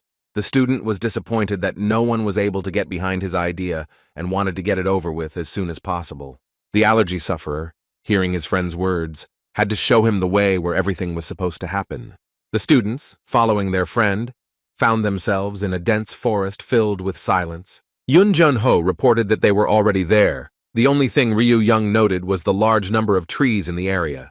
Hyo-ryung and Hong-sik, who were hiding nearby, understood that it would be extremely difficult to use utensils in such an area. Clinging to the ground, the man heard the young man speak to the students of other clans, whom the spy considered to be future invalids. The enraged students could hardly wait for the moment when they could take revenge and finally pacify the impudent upstart. The seniors who gave the allergy sufferer instructions wanted to fight Ryu Yeon themselves, but were forced to leave since only 2 were allowed to fight. While the student was interested in the additional restrictions during the battle, his friend advised him to be careful, because he was fighting against strong opponents. Smiling, the young master called to himself all those who wanted to fight him so that they would attack at the same time. The boy and girl were offended by the behavior of the scoundrel, who seemed to be deliberately mocking them, trying to get them angry. The frail Yoon Jun-ho, unable to bear it any longer, burst into angry curses directed towards his clansmen. The young man asked his friend to take care of only the stronger boys, while he asked him to leave a couple for him. But, as it turned out, the guy didn't mean a duel at all, but decided to deal with the hooligans by reporting to the committee and his mentor. John Lee Hak and Juna Young rushed after the little rascal who wanted to frame them in the most vile way. The defenders of this gate decided to help Ryu Yeon crawl to the next one, and if he himself was not able to, then just carry him. Hearing that the battle would not be limited to these 2 individuals, the student was overjoyed, which further angered his opponents. The guy pulled out his weapon, which flew by so quickly that none of the attackers even noticed what exactly it was, seeing only a flash of light reflecting off it.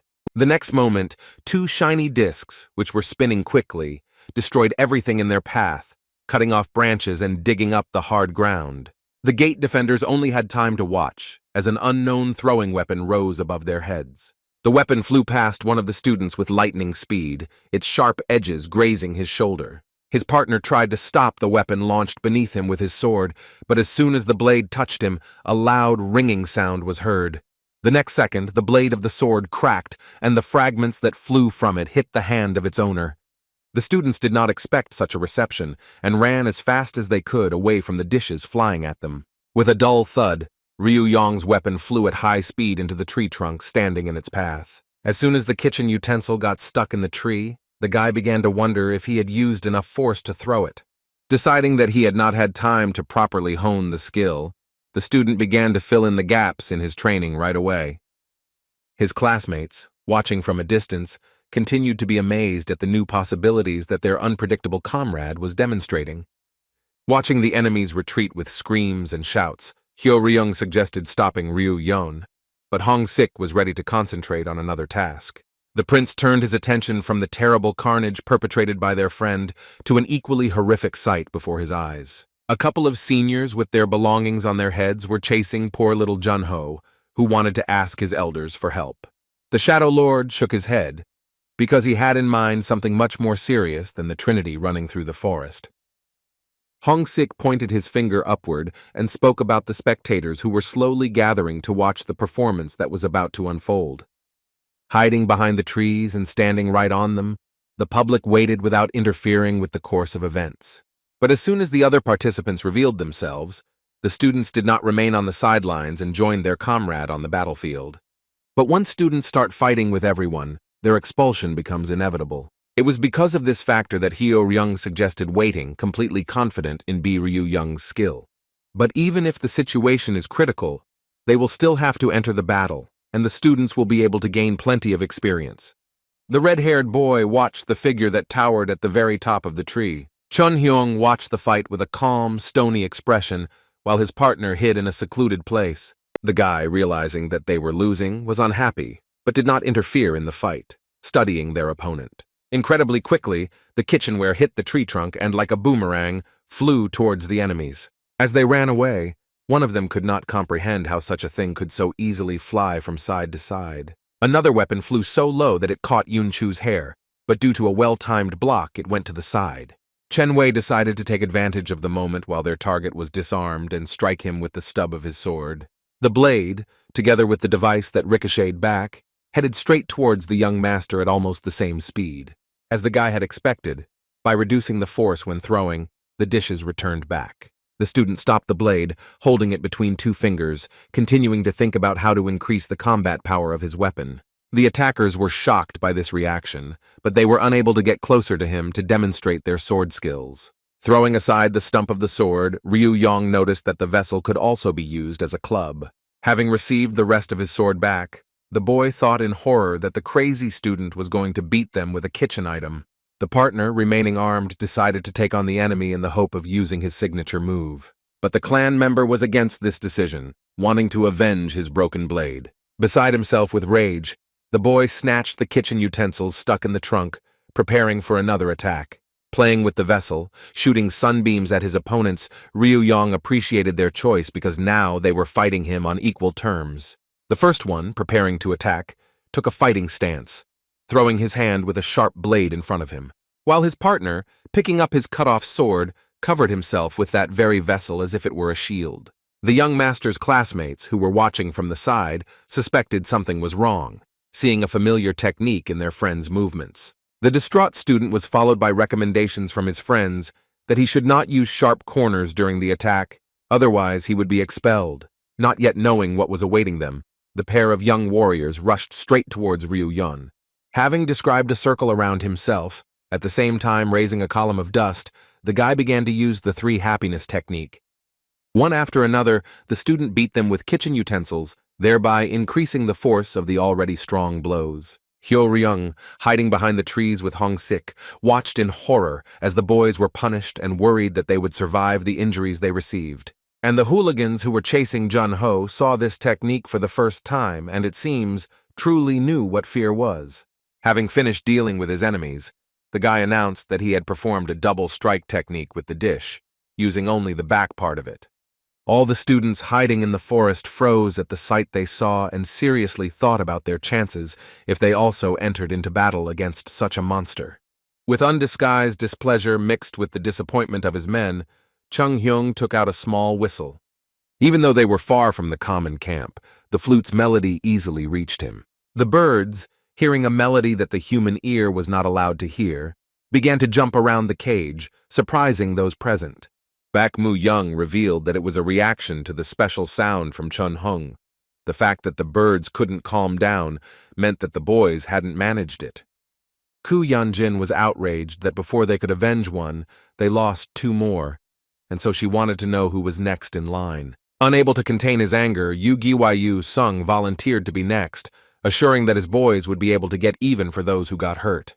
To put everyone's mind at ease, Mu Yan reported that the boy had followed the plan and was getting closer and closer to the white crane step by step. The strategy that had been devised was not particularly to Seo Cheon-gun's liking, as he did not see it as a safety measure for the performers. Because the crane does not belong to any clan, being the heir of the righteous coalition, the community of 8 revered her as a goddess. Therefore, Mr. Baek was going to exclude the girl from the Holy Trinity Festival. According to the plan, the community will spread a rumor that the crane punished a pervert, which will then sweep across the entire city in exactly this interpretation.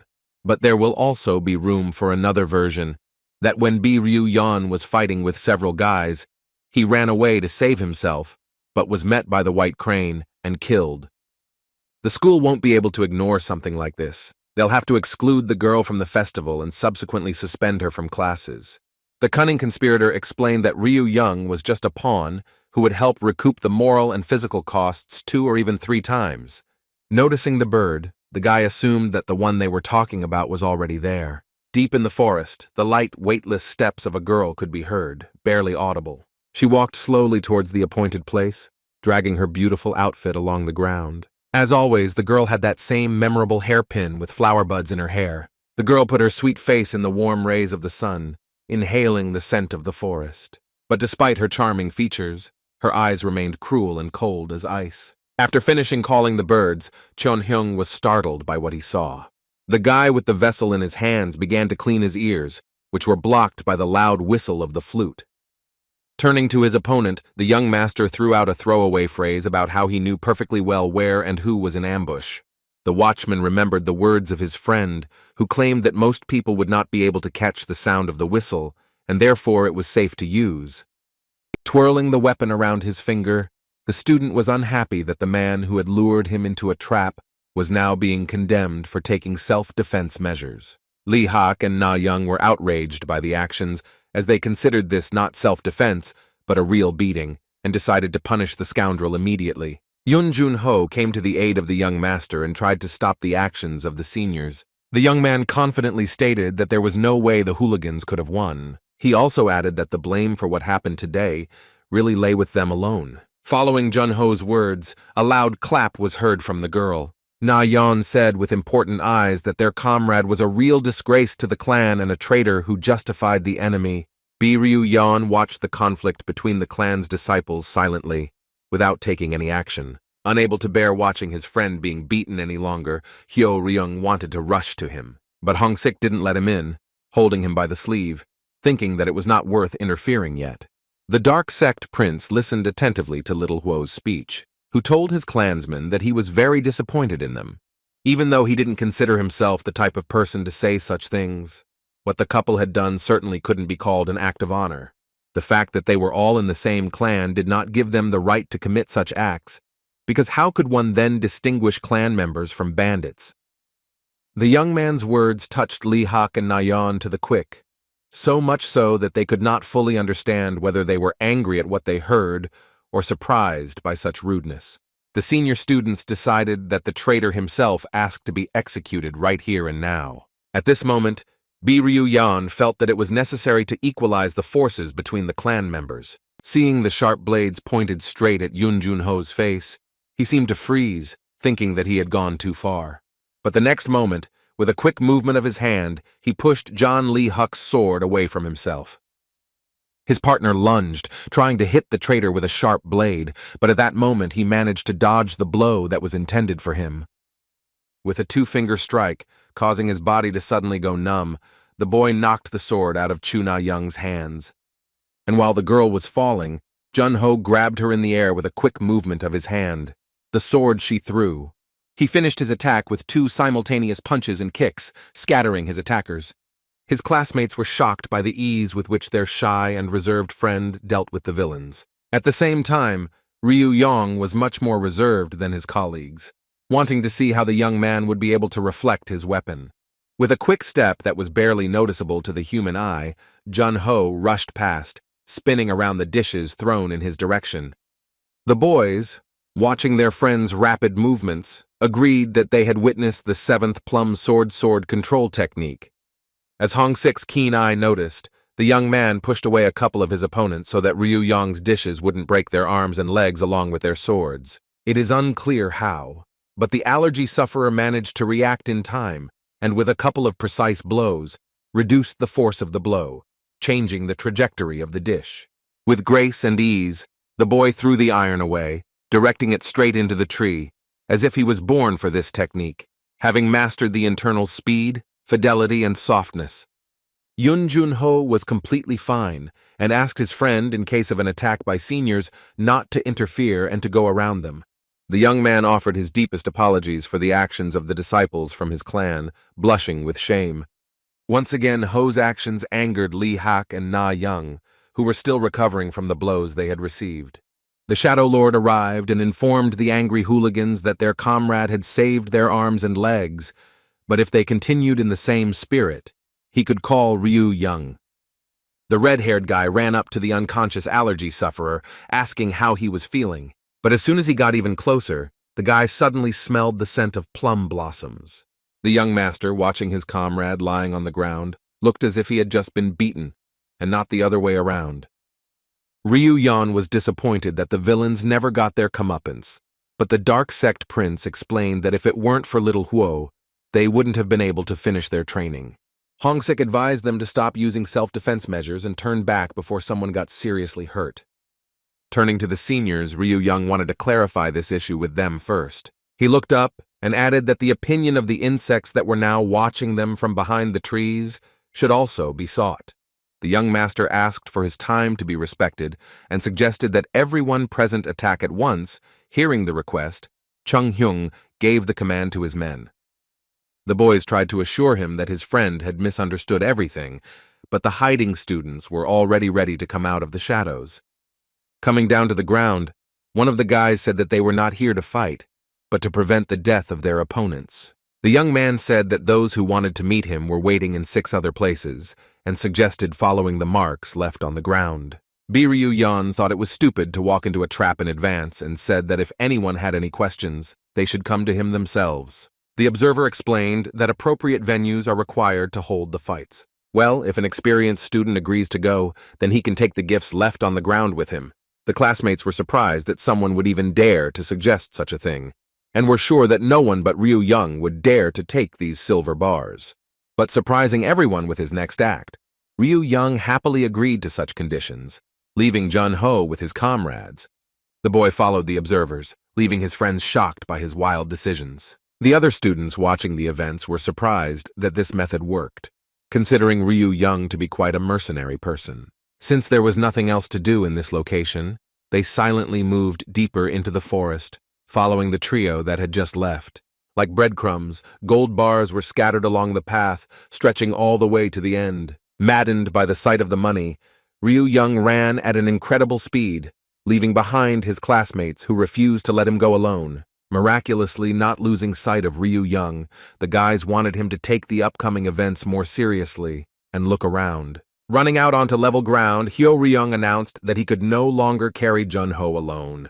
The boys stopped because the student himself stopped, following the trail of silver coins. In front of him was a river, on the surface of which was a fruit with Oh Jin Oh and Mu Yo La from the Jeomchan clan. The walking encyclopedia once again told that it would be difficult for their comrade to cope with the students of this clan. The master's signature technique was the sword control technique Flight to the Sun, based on the incredible speed of the sword strike. Of all the 9 clans, this one was the most skilled and also felt great when on water. Their fruit was made in such a way that it would drown the enemy. If Ryu Yong's opponents were to drown him in water, then for him, no matter how it sounds, this would be the best outcome. In the worst case, the student will be stabbed with swords not only in the open, but also from under the water. The boys began to dissuade their friend from his crazy collection of precious ingots, since it was very dangerous for him to approach the water. Watching the opponents on the water with interest, Ryu Yan seriously thought about his classmates' words. At that moment, the young master's feet lifted off the ground, leaving behind a pile of dust. Having jumped from the shore to the water, the guy really didn't want to give up the upcoming opportunity to test his strength in a fight on the water. The student landed right in the center of the wooden structure, doing so with an extraordinary crash. His strong, trained legs, as soon as they touched the log, instantly broke it. To Jino and Yo La's surprise, the shockwave broke not only the logs underneath the enemy, but also those nearby. The wooden structure was blown to smithereens, and the guy and the logs went under the water. Everyone present at that moment, both enemies and friends, held their breath, wondering what would happen next. Yo La wanted to go into the water, but his partner stopped him, sensing something was wrong. Suddenly, the logs on which the disciples were standing began to shake, and the appearance of this vibration was very strange. But the guys managed to react in time, and they managed to jump away from the raft before it was completely blown to pieces. Jin Oh, landing on a piece of wood, did not notice the enemy that had surfaced behind him. The clan's disciple tried to warn him, but it was too late. The dangerous student was very close. In front of his friend, with one sharp movement, Ryu Yong entered the water with him and knocked down Jin-O. A shocked Yo-La wanted to help his friend, but the student who was underwater thought otherwise. Classmates watched with admiration as their friend transformed from a not-quite-human being into a real piranha.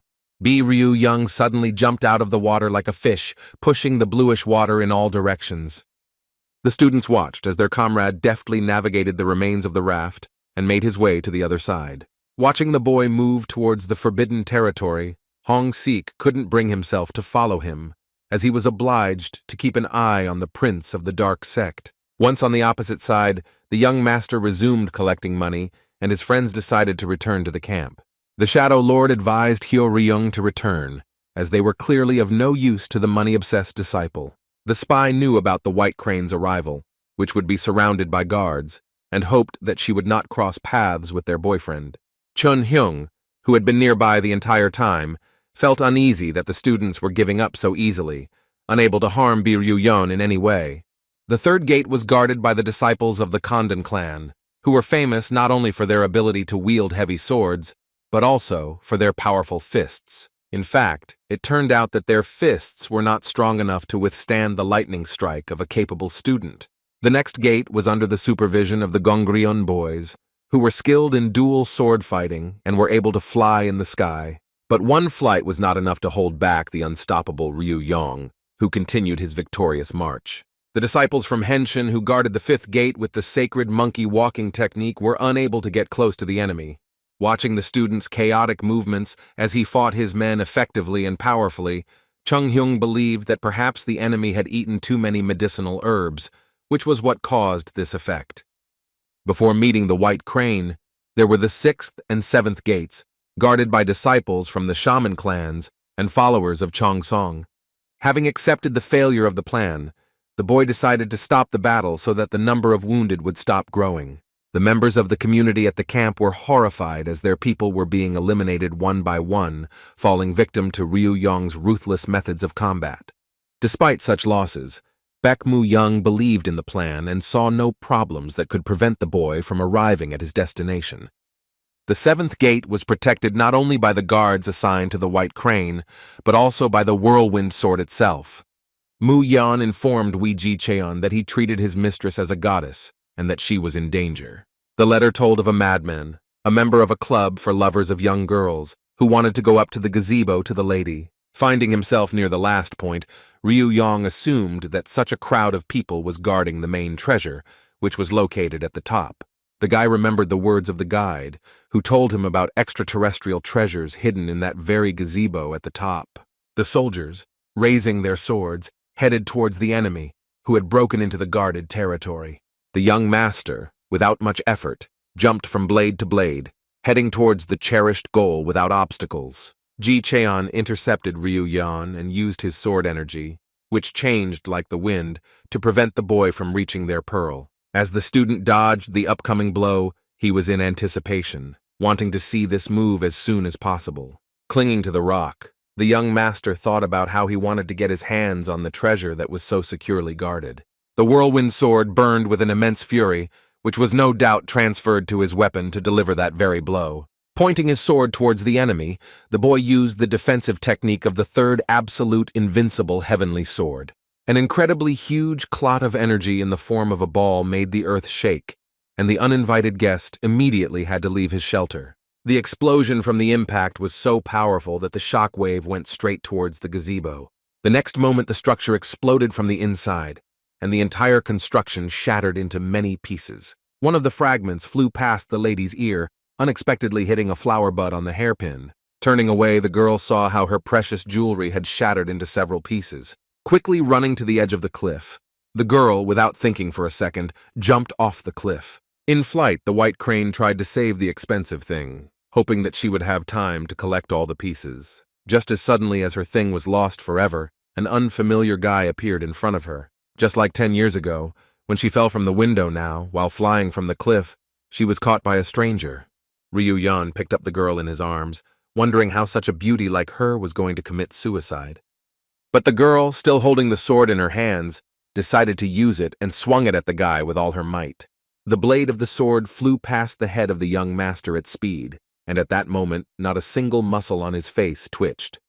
At that moment, Rin remembered an event that happened during the autumn trip. From outside, the carriage came shrill screams that echoed with the ringing blows of swords. A rough male voice ordered his subordinates to grab the girl from the carriage first. The young lady looked out the window with big eyes full of horror, tightly clutching a small knife. The man whose voice reached Yo-Rin seemed surprised by something before he received fatal injuries. She watched the door with frightened eyes, hearing approaching footsteps. Suddenly, everything before her eyes began to swim, and her head began to spin painfully. With a loud bang, and the girl jerked sharply, expecting to see the criminals. But before her appeared her mother, whose once beautiful dress was now stained with bloody spots. The woman was very surprised when she found her daughter with a similar object. The mother asked Yo-Rin what she needed this knife for, but she did not answer, continuing to look at her in surprise. While tidying herself up, the woman assured that her daughter had no reason to worry. The young lady's mother explained that if she held the knife in this way, she would not be able to hurt anyone like that. The woman, like her husband, was against the girl taking up arms, but decided to teach her a few things since she had chosen this path. The lady moved from her place, walked around her daughter and ended up behind her, and sat down next to her. Even though the girl would be taught a lot at school, her mother already wanted to teach her something. Helping to draw the blade from its sheath, the woman explained that all sword techniques existed for one purpose. In order to survive, the girl had to get rid of the enemy by any means necessary, pierce, cut, or cut off his head. Then, taking her daughter's hand, the mother began to demonstratively wave it, imitating the infliction of blows. After this, the woman asked, "Can her Yo-Rin kill someone like that?" The girl turned to look at her mother, and her words came as a surprise to her. The girl's eyes were so pure and innocent that it seemed the answer was self-evident. Asking her daughter if she could at least wound the enemy, the woman was going through many questions and thoughts about her daughter's upcoming departure to martial arts school. She didn't know if she should leave everything as it was. If you live, constantly killing, then one day you yourself will be killed. But strangely enough, the young girl understood everything that her mother's word wanted to convey to her. The young lady intercepted the knife, turning it blade upward, and stated that she was short. Therefore, she will hold the knife in such a way that she will strike from the bottom up, so that she has a chance to pierce the enemy. The mother was stunned by her daughter's actions and, at the same time, admired her tenacity and determination. Watching the girl put the knife back into its sheath, the mother decided to find out something from her. The woman asked why she chose a knife as a keepsake. For her, the hairpin was obvious, which didn't raise any questions, but the knife as a symbol of friendship was beyond her comprehension. Yo-Rin took the weapon with her delicate fingers and replied that the knife was more suitable for this than anything else. The woman asked whether the knife was a reminder of her friend, but as it turned out, that was not entirely true. Since her dear Yeon-bi was incomparable, all she could take for a keepsake was a hairpin. During their meeting, she will show it to her friend, and it will immediately become clear how much she missed her. The young lady will tell Yeon-bi that she never got her out of her mind, just as she never took the hairpin out of her hair. The mother did not remember her daughter acting so sweetly and being so interested in who the girl was that she could miss so much. Suddenly, a certain sadness flashed through the girl's beautiful blue eyes, which were full of life and joy. Holding the gifted blade in her hands, the lady said that she had chosen it as a sign of the oath she had given. She promised that before the next meeting with her friend, she would be able to become one of the strongest. Yo-Rin did this so that she would never again let someone close to her suffer because of her. That is why the girl decided to devote the rest of her life to becoming a sword. She will work hard to learn different techniques and acquire skills that will help her become the strongest. Martial arts can also transform her from a soft and fragile girl into a strong and determined one. And if necessary, being always kind and sweet, the lady could even become cold-blooded, all in order to protect her dear Yeon-bi. The girl never managed to injure the man who touched her without permission with her blade. She stopped his weapon with just 2 fingers. The white crane managed to escape from the stranger's hands with another swing of the sword, forcing him to move away. As befits the bird whose name the lady bore, she landed softly on the ground, without taking her eyes off the mysterious boy. In turn, Ryu Yong, having touched the surface, began to break sharply with his feet, and the silver he had obtained began to crumble due to a cut on his chest. Worried about his wealth, the guy quickly began to collect the money that had fallen out of his stash. The stranger also noted that his favorite clothes were ruined, and he was ready to accept this as a sign of payment for their acquaintance with the girl. Yo-Rin asked the boy if he had guessed that she was going to strike with her sword. The guy replied that he couldn't have known about it in advance, but he still didn't understand why he wasn't angry yet, since he usually didn't like to lose his money. Rin asked how he managed to dodge the blow, and he stated that it was due to his skill, noting that if the blow had been dealt deeper, the mistress could have injured him. The white crane, with a cold, impenetrable gaze, promised that next time she would not make such a mistake. Ryu Young was puzzled as to what he had done to deserve such hostility from the girl at their very first meeting. The lady said that a stranger had irrevocably stolen the most precious thing in her life from her. The student was surprised by this statement and began to ask the girl when and what exactly he stole from her. After racking his brains, Ryu Young assumed that it was just a mistake, since he had no idea what the girl was talking about. Watching the guy closely, the lady could not understand what had happened to her, because she could not read his thoughts. The stranger's facial expressions, his movements and voice could not tell her anything, as if in front of her was not a person, but a blank sheet of paper. Ryu Young stated that he was the victim because the girl had stolen something from him. The lady decided to find out what it was that she had been able to take away from him, and he, putting his hands on his chest, replied that it was his heart. The words spoken by the stranger made the girl, with the same cold and impenetrable gaze, draw her sword. Whirlwind Sword suddenly intervened in the conversation, calling the guy crazy for boldly speaking about his intentions in front of the lady. Beside himself with anger, Ji-chun declared that this impudent person did not deserve forgiveness and was ready to publicly punish him for his dirty words. The high-flown speeches of each of them that day bored the young master so much that he could no longer stand them. Ryu Yan remembered how he had managed to dodge the guard's defensive technique intended for him some time ago. After the powerful explosion, the guy thought that all his subordinates had already gone flying. Ji Cheon declared that he could no longer take them by surprise, and that here and now the young master would repay the insult to their mistress with his blood. The student claimed that he did not insult the girl, and that what was worse was how men followed her around under the pretext of protection, looking at her body. Whirlwind Sword told the impudent student to bite his tongue, explaining that they were all grateful to the Almighty for giving them the honor of protecting Lady Yo-Rin. With difficulty containing his anger, the guard asked who gave the right to a man from a young girls' club to touch the sacred body of the mistress with his dirty hands. From the charges brought against him, Ryu Young concluded that the guards were simply jealous that it was he who caught the girl and prevented her from crashing, and not them. The guy, unable to bear such insults any longer, lost his last drop of patience and attacked the villain. A strike of 8 swords, whose energy, changing depending on the direction of the wind, inevitably rushed towards the student, who, ignoring the imminent threat, remained motionless. The guy, watching the approaching blow, assessed its power and decided to use a technique that he had not used for quite a long time. With a wave of his hand, Ryu Yan took out the thunder-slashing sword blade from his sleeve and used the whirlwind tornado technique to launch an attack. The blades, one after another, sparking with flashes like a lightning bolt, approached their target in a zigzag beam. Yo-Rin, watching the technique that the stranger used, remembered that she had seen it once before, but that time it was used by a completely different person. Before he could even realize it, Ji Cheon became a victim of the thunderous wind, feeling its power. A gust of wind swirled around the guard's arm, leaving deep cuts on it, causing him to drop his sword. In order to avoid being hit, Bi Ryu-yeon moved closer to the lady, who perceived the boy's actions as threatening and grabbed her sword. Stopping, the guy managed to repel the attack with a simple wave of his hand, which greatly surprised Yo-Rin. The girl was fascinated by this strange stranger, who in fact was not just defending himself, but defending her specifically, something no one had done for a long time. As soon as the danger had passed, the young master headed towards the enemies, who were eager to measure their strength with him.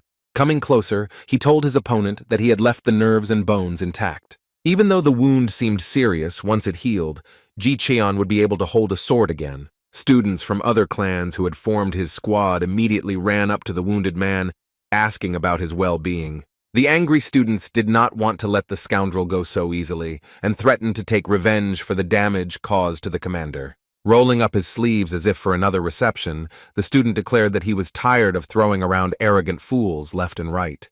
As much as he didn't want to entrust them to him, he told Ryu Yon that it was time for him to leave. Using the phoenix technique to walk, the guy deftly jumped up the rock and said goodbye to the girl, promising that they would meet again. Deprived of the opportunity to take revenge, the guards of the whirlwind sword began to shout various curses after the student. But they fell silent for a moment, enchanted, watching as the white crane followed the stranger along the cliff. Suddenly, a familiar voice, sounding very, very stern, addressed the armed students. Turning around, the students saw an angry teacher with his favorite wooden sword, who, blushing with anger, demanded to know what they had done here. And while educational work was taking place on the distant grounds of the school, the students were recuperating in the camp. Yunjun Ho lay in bed, exhausted from the fight that had taken place in the forest. With a bowl of hot soup, staying by the bed all this time, Hyo Ryung finally waited for his comrade. Hong Sik, who came from the doorway, asked about the health of the allergy sufferer, also wondering if he had come to his senses. The prince of the dark sect waited so long for the man, who claimed he would only be back for a few minutes, that he thought he was returning by a roundabout route. The Shadow Lord said with a satisfied smile that he had visited a very important place and had made an anonymous statement to ensure peace in the school. The red-haired boy was worried that Ryu Young might get expelled, while his friend was worried about the poor guys who ran into him. Claiming that, with his abilities, the student would be able to escape easily, Hong Sik couldn't ignore the fact that their mutual friend was heading alone to such a dangerous place. The spy was tired of dealing with this problematic student alone, hoping that the teachers would arrive in time before he could do anything wrong. While the teacher was giving explanatory talks to the students below, the white crane had already reached the edge of the cliff. The girl examined what was left of the gazebo where she had been before the battle of her guards. Nothing remained of the structure except charred wood and ash strewn across the grass. Having walked around the ruins, the girl, intending to find the mysterious stranger, headed along the path in the hope that this was the way he had left. Returning to the camp, Ryu Yon, remembering his meeting with the beautiful girl, caught himself thinking that he forgot to ask her name. Smiling at the setting sun, the boy suddenly thought that perhaps all unusual people fell from the sky. Although the student did not have many similar cases, he remembered the meeting with the young lady for the rest of his life. At that time, the girl was fragile and tender and required constant care. And in this situation, the girl's character was strikingly different. It was firm and decisive. Ryu Yon, replaying today in his head, couldn't help but notice the fact that after meeting the girl, his heart was still beating hard. Within the walls of the camp, the community members decided what to do next in the circumstances they had placed themselves in. Indignant that the crane only ruffled the guy's clothes, Baek Moo Young was so angry that he broke his fan, not understanding what Wee Ji Cheon was doing at that moment. His accomplice reminded him that the Chongsan clan member had completely forgotten about his training once he fell in love with the white crane. After Ji Cheon's recovery, the teachers would begin to question him about what had happened, and the conspirators had to decide on a plan of action as quickly as possible. Baek Moo Young was feverishly thinking about his next steps. Even though Wee Ji Chun was a bit of a fool, there was no need to worry about him. Mr. Moo Young was sure that he would not be able to bear such a disgrace and would definitely not blab, wanting to personally take revenge on the offender. When asked by the sword technique instructor where the student had injured his hand, he replied that he had made a mistake during training. The teacher, who knew how to recognize liars, stood his ground to the very end, bombarding the guilty student with the same questions. Having conspired, the boys denied the commander's participation in the fight, and claimed that their injuries and his were received during training due to a strong gust of wind. But the old man was not fooled. He did not believe that such a talented student as Wee Ji Cheon could get injured just by falling. While bandaging his arm, the teacher discovered that if the cuts had been any deeper, the student would never have been able to hold a sword. The master could not understand who the future defender of the white sect was trying to cover up for, without revealing his identity.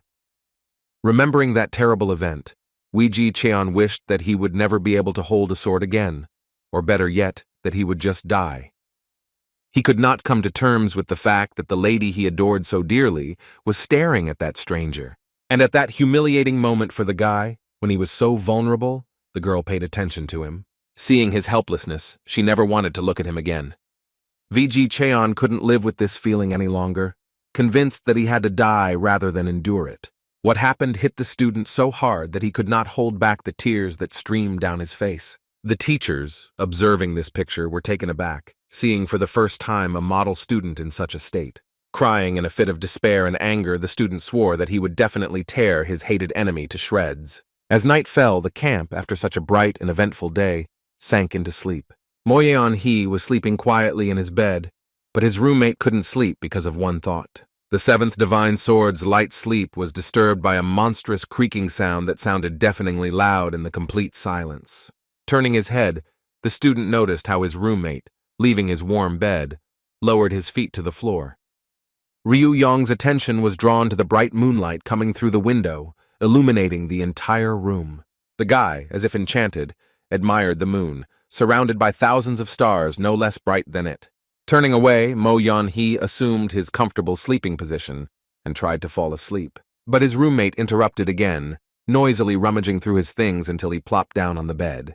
Looking back at Ryu Young, the student found him holding a uniform in his hands that had a slit on his chest. Armed with a needle and thread, the student deftly darned his favorite clothes with quick movements. Clean, having gone to bed for the umpteenth time, hoped that his neighbor would no longer disturb his sleep over trifles. Once again, another sound came from the restless student. This time it was clapping. The guy turned to the restless Ryu Young, who, unable to find a place for himself, was kicking his legs non-stop. The young master joyfully exclaimed that the seventh divine sword had finally awakened. Concerned about his problem, Ryu Young decided that his neighbor could help him, since he was a local and knew a lot about the school. Moyeon-hee promised to answer since he never neglected his studies, and his classmate asked if he knew who the most beautiful girl in school was. The excellent student expected to hear any question, but not this one, since it had nothing to do with his studies. The next morning, the same question was asked to the rest of Ryu Young's friends. As usual, the guys were divided into two camps, one of which was worried about the student's relationship, while the other considered such questions to be idiotic jokes. Whatever his friends thought, the Lord understood that the question was absolutely serious, and he also wanted to know why Jun-ho was addressing him formally again. The young man felt guilty for trying to interfere during the fight yesterday instead of helping. Hyo-ryung insisted that Ho did everything right, but the guy tried to make amends by saying that he would fulfill any of their wishes in an instant. Ryu Yong's yellow eyes immediately sparkled, and he began to think about what to ask his comrade for. His classmates began to defend the boy, trying by any means necessary to dissuade the would-be student from his latest crazy idea. The young master did not understand why the boys were making such a fuss, returning to his question, which they still had not answered. The red-haired man said that there can be no clear answer because everyone has their own standards of beauty. The spy tried to convey to the boy that he should study something useful in his free time, actually knowing who he meant. Thanks to his informant, the Shadow Lord found out what was happening in the Forbidden Territory, but he still couldn't understand the motives of the instigators. In such a short period of time, he managed to bring one of Jung Jung-myung's children to a terrible state. But the boy didn't stop there, taking the inviolable white crane into his arms. Hong-sik's head was about to explode from the thought of the incredible pile of paper he would have to write for the report on these guys. Since no one could give Ryu Yeon a clear answer, he decided that it was worth finding an expert in this matter. Hong-sik, who didn't understand what was being said, mentally begged the student to stop before he messed up again. As it turned out, it wasn't that hard to find experts in this field, since Ryu Yong had already visited them once. Standing in his usual place, breathing heavily and sweating, Yong-tai assured the client that when it came to beautiful girls, there was no one like him. Ryu Young, as a confirmation of the deal, decided to offer his membership in the club, to which its leader agreed, as long as the club did not have any problems. While discussing how strange it was to be in this community, Hyo-ryung assured Jun-ho that he could choose any other club he wanted. The young man, since he couldn't thank the guys for yesterday, joined the club and was glad that Hong-sik was with them, who actually agreed because of his surveillance. Suddenly, everyone present in the building felt an ominous energy, foreseeing something very ominous. All the club members started whispering among themselves, asking which of the guys had brought along such a dark aura. The inventors tried to understand what exactly made that very one come to their club, but there were so many options that it was difficult to guess. And then the door swung open with a crash, which, judging by the force of the blow, was knocked down by nothing other than a kick. The White Crane's friend threatened those present with a sword, declaring that if they immediately confessed who had pestered the lady, she would kill only him. On that distant autumn day, the leaves, changing color, began to leave the trees, flying all over the area. Among the leaves dancing in the air, as if she herself were one of them, Ryan was also joyfully spinning. Giving her friend a carefree look, Doko asked her what she was talking about. Tight and embarrassed to say even a word, Yo-Rin still managed to explain what she meant about yesterday's incident. The girl, never ceasing to be amazed by her modesty, firmly took her mistress by the hands. Ryan explained that there was no need to bow to her every time, and since they would be meeting each other often, there was no need to continue to act distantly towards her. The girl asked Yo-Rin to be friends with her, and if anyone dared to touch her, to be sure to tell her about it. Laughing out loud, the friend happily declared that she was, after all, physically quite strong. Since Yo-Rin was the first sister Ryan Doko had, the girl was obligated to protect her no matter what it took. Many years later, the girl relived this important memory for both of them. It was this scene from their carefree life that made the student wake up in the middle of the dark night. Looking around, she saw that her roommate was gone and the bed was made. Taking her black bandage, the girl began to dress, realizing that from this moment her dream was over. Under the cover of twilight, Ryan Doko walked slowly through the garden, trying to spot the white crane in the morning blue. Moving away from the garden, the girl came closer and closer to the forest, starting to make her way through the thickets. And having confirmed her suspicions, she finally found her friend, feeling relief and peace in her soul. Yo-Rin, meditating with her sword, sat under a tree upon which the rising sun cast its first rays. Drops of morning dew glittered on the leaves, blinding like stars that you could reach. And one of these beautiful drops ran down to the edge of the leaf, fell down, continuing to shine dazzlingly. In a split second, the sword left its scabbard with a dull sound, describing a circle in the air. The white crane spun around its axis so quickly that it managed to leave a mark from the sword while the drop was still flying. Thanks to her dexterity, the lady managed to hit the drop twice with her blade, cutting it into 3 even parts. After this, the drops fell to the ground and upon impact with it, crumbled into even smaller particles. Coldly, without showing any emotion on her face, the girl returned the sword back to its sheath. Ryan Doko praised the lady for the smoothness and precision of her movements, but the reason why she had a sword in her hands since the morning remained unclear. After greeting him, the girl said that she had come to training so early because of some thoughts. The girl with the bandage wanted to know who her sister had been thinking about that morning, and she answered with some thoughtfulness that she had been thinking about one man. What she heard shocked her friend, and the first person who came to her mind was VG Chun. Yo-Rin explained that it was someone else, and that she had only met him once and did not know his name, but her adopted sister immediately suggested killing him. Having replied that there was no need for this at the moment, the lady said that she was unable to read it. Doko was surprised that the boy managed to avoid her gaze, which could only mean one thing, that he was stronger than her. Yo-Rin replied that it was something completely different, as if she was looking at a blank sheet of paper. Moreover, she was very interested in the martial arts skills that the stranger possessed, and wanted to know more about them. Ryan Doko decided that since the guy was a blank slate, he most likely had no brains. The sisters' conversation was interrupted by another female voice, who was surprised to find both of them in this place. The girl with pigtails, aka Dak and Ban, was quick to share that she had finally mastered the 12 strikes of the dual swords. Ryan was surprised that the girl had finally mastered the technique and congratulated her on it, while Yo-Rin limited herself to just 2 words. The girl beamed with happiness as soon as she heard Sister Rin congratulate her, assuming that this might be the one.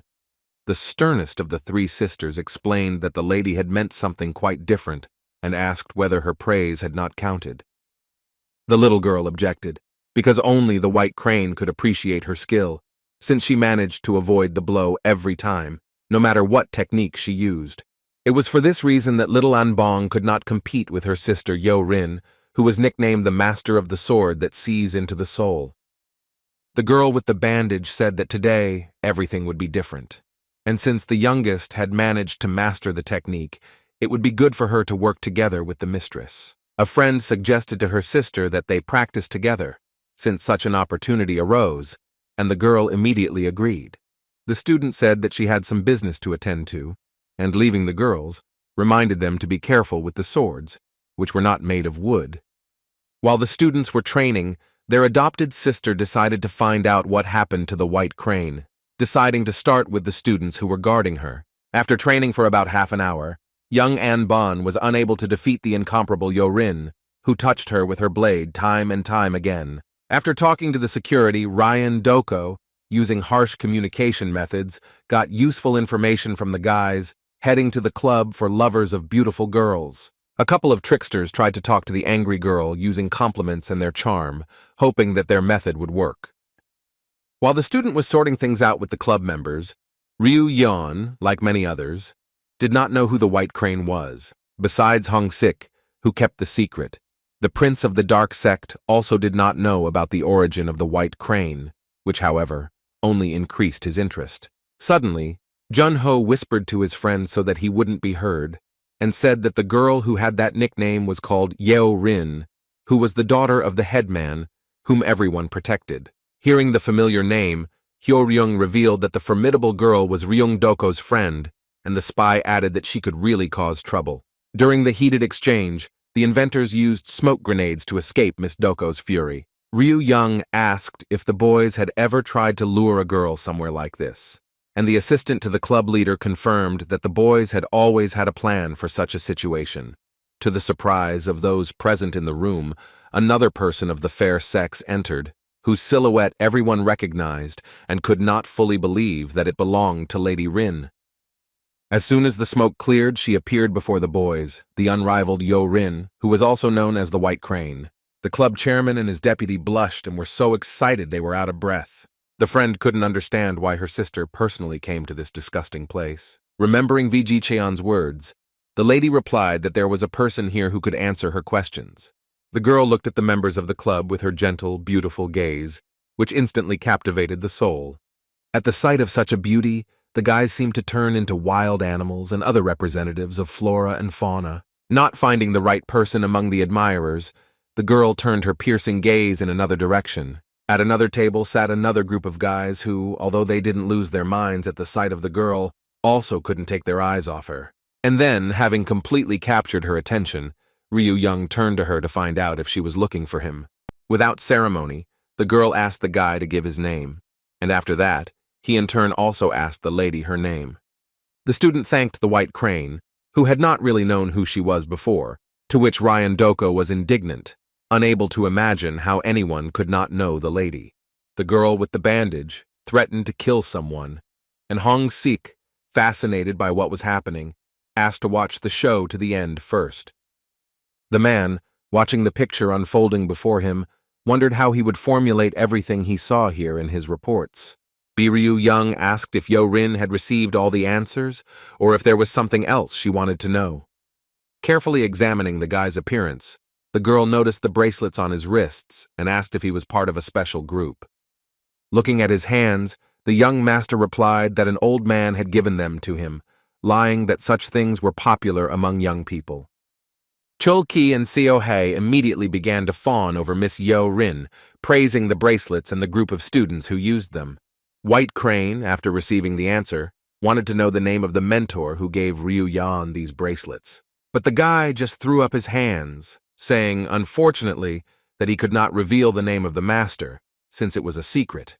The boys began to whisper, discussing the strangeness of their friend, who could not reveal the name of his teacher, which created a strange impression of him. All the questions that the White Crane asked led her to a dead end, but she still thought about how to get out of it. In that case, the lady asked Ryu Yang to name the names of his teacher's other students, if there were any. The guy happily declared that he could give an answer to such a question, but unfortunately for the girl, it was negative. The thread that led Yo Rin to the information she needed kept breaking, and she tried to grab onto it by continuing to mention her sisters or sisters. The young master thought about the question asked in this vein, whether his mentor taught other students, among whom there were possibly girls. Ryu Young gave a vague answer, stating that someone like that might appear right now, and not wanting to remember his past, he found it difficult to give a precise answer. The capable student concluded by saying that the master had no other students, and he hoped that he would not have any in the future. Ryan Doko couldn't understand what was going on and why her sister was asking such strange questions to the guy who was causing so much noise.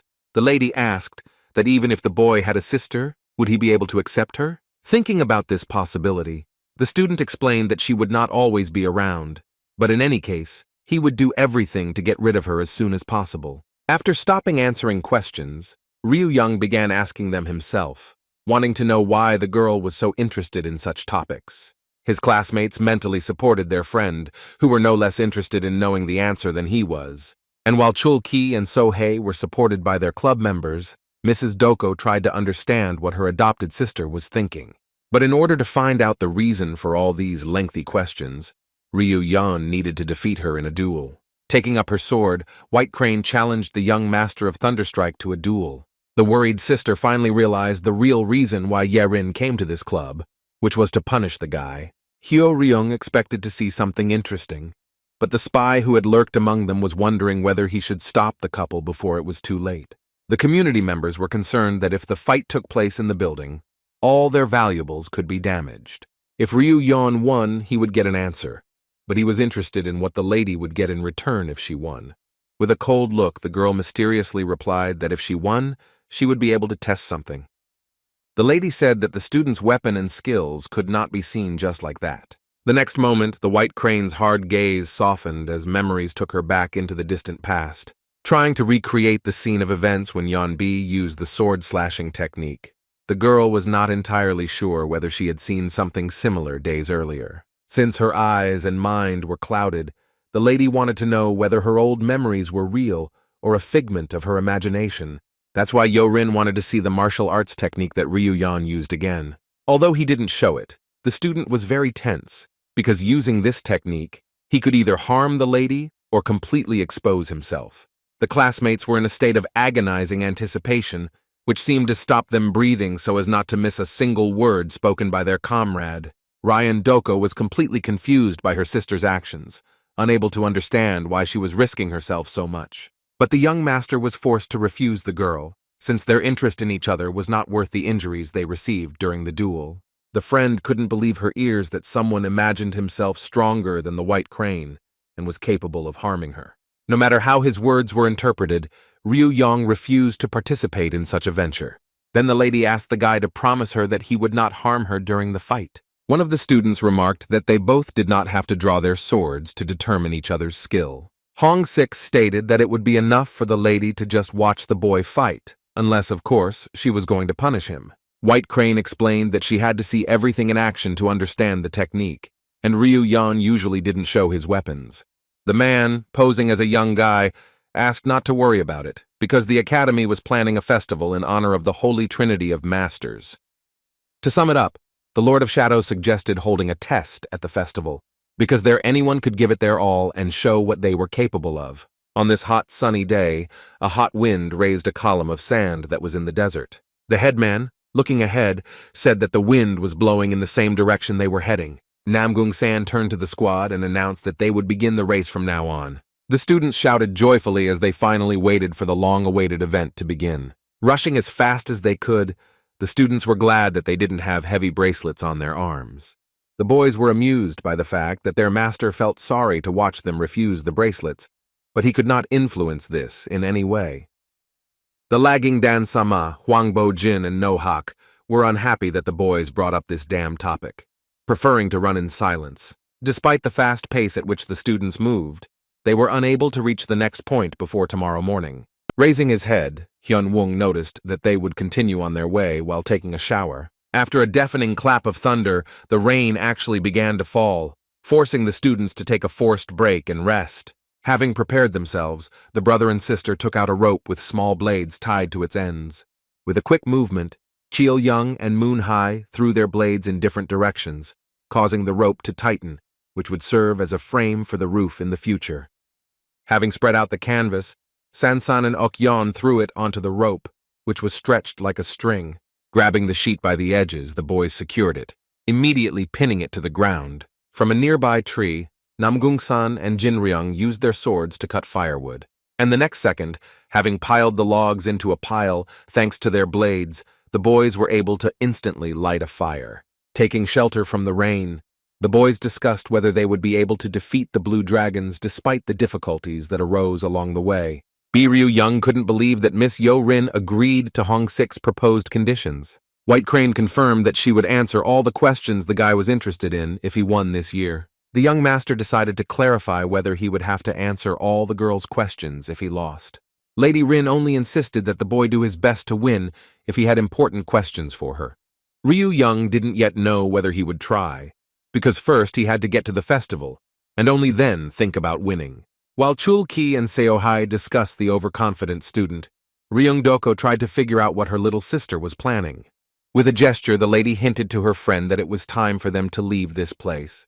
While the club members were mesmerized by the beautiful girls who deigned to visit their circle, the young master's classmates were still trying to understand what had just happened before their eyes. As soon as the ladies slammed the doors, Yon-tae and his assistant began to share with those around them the effect that the visit of the lovely guests had had on them. Hyo-ryung and Jun-ho also joined the boys, saying that it was as if they had become extras. The Shadow Lord was angry that their madcap comrade could lose his life this time by getting involved with the icy white phoenix. Jang Hong-sik asked the boy if he knew why the lady was given such a nickname. It was a mistake to think that she was nicknamed that way because of the way the girl wielded her cold sword. There were rumors that anyone who dared to cross her path disappeared before Lady Yo-rin even knew of their existence. Besides everything else, the girl remained the target of one of the most dangerous people, whom no one has yet been able to defeat. In his own interests, Hong-sik suggested that Ryu-yeon refuse to participate in the Three Holy Masters Festival, never getting involved with the ice-white phoenix again. Having listened to all the warnings of his classmate, the guy still did not agree with him, intending to take part in the competition. The club representatives were ready to root for their new member, already making a list of hundreds of questions that they could ask the icy white phoenix. Ignoring the mature student's statement that they would all die because of his comrade's thoughtless prank, Ryu-young was more interested in what the boys in the club were doing. As if mad, the boys fenced off the place where the lady was, trying to find any traces of her presence, such as hair. Their colleagues asked them to remain as quiet as possible, while trying their best to write down their memories of what happened in detail. And while the students were writing on the paper, Ryu-young suddenly threw a pill with a chair at them. The thrown furniture landed right in the areas fenced off by the club members, making it impossible for them to find anything related to Yo-rin. The young master, observing the dexterity of the circle's representatives, noted that thanks to their criminal life, they had succeeded in the technique of flight. The student asked why the boys didn't say goodbye to such a past, making Hong-sik increasingly think that it was the lady he was looking for all this time. Regardless of whether it was a crime or a sacred rite of worship for beauties, Ryu-yeon found it strange and disgusting. Turning to the guys, he decided to clarify whether the Festival of the Three Holy Masters was some kind of competition. He also wanted to know what was needed to participate in it, shocking his friends with such a statement.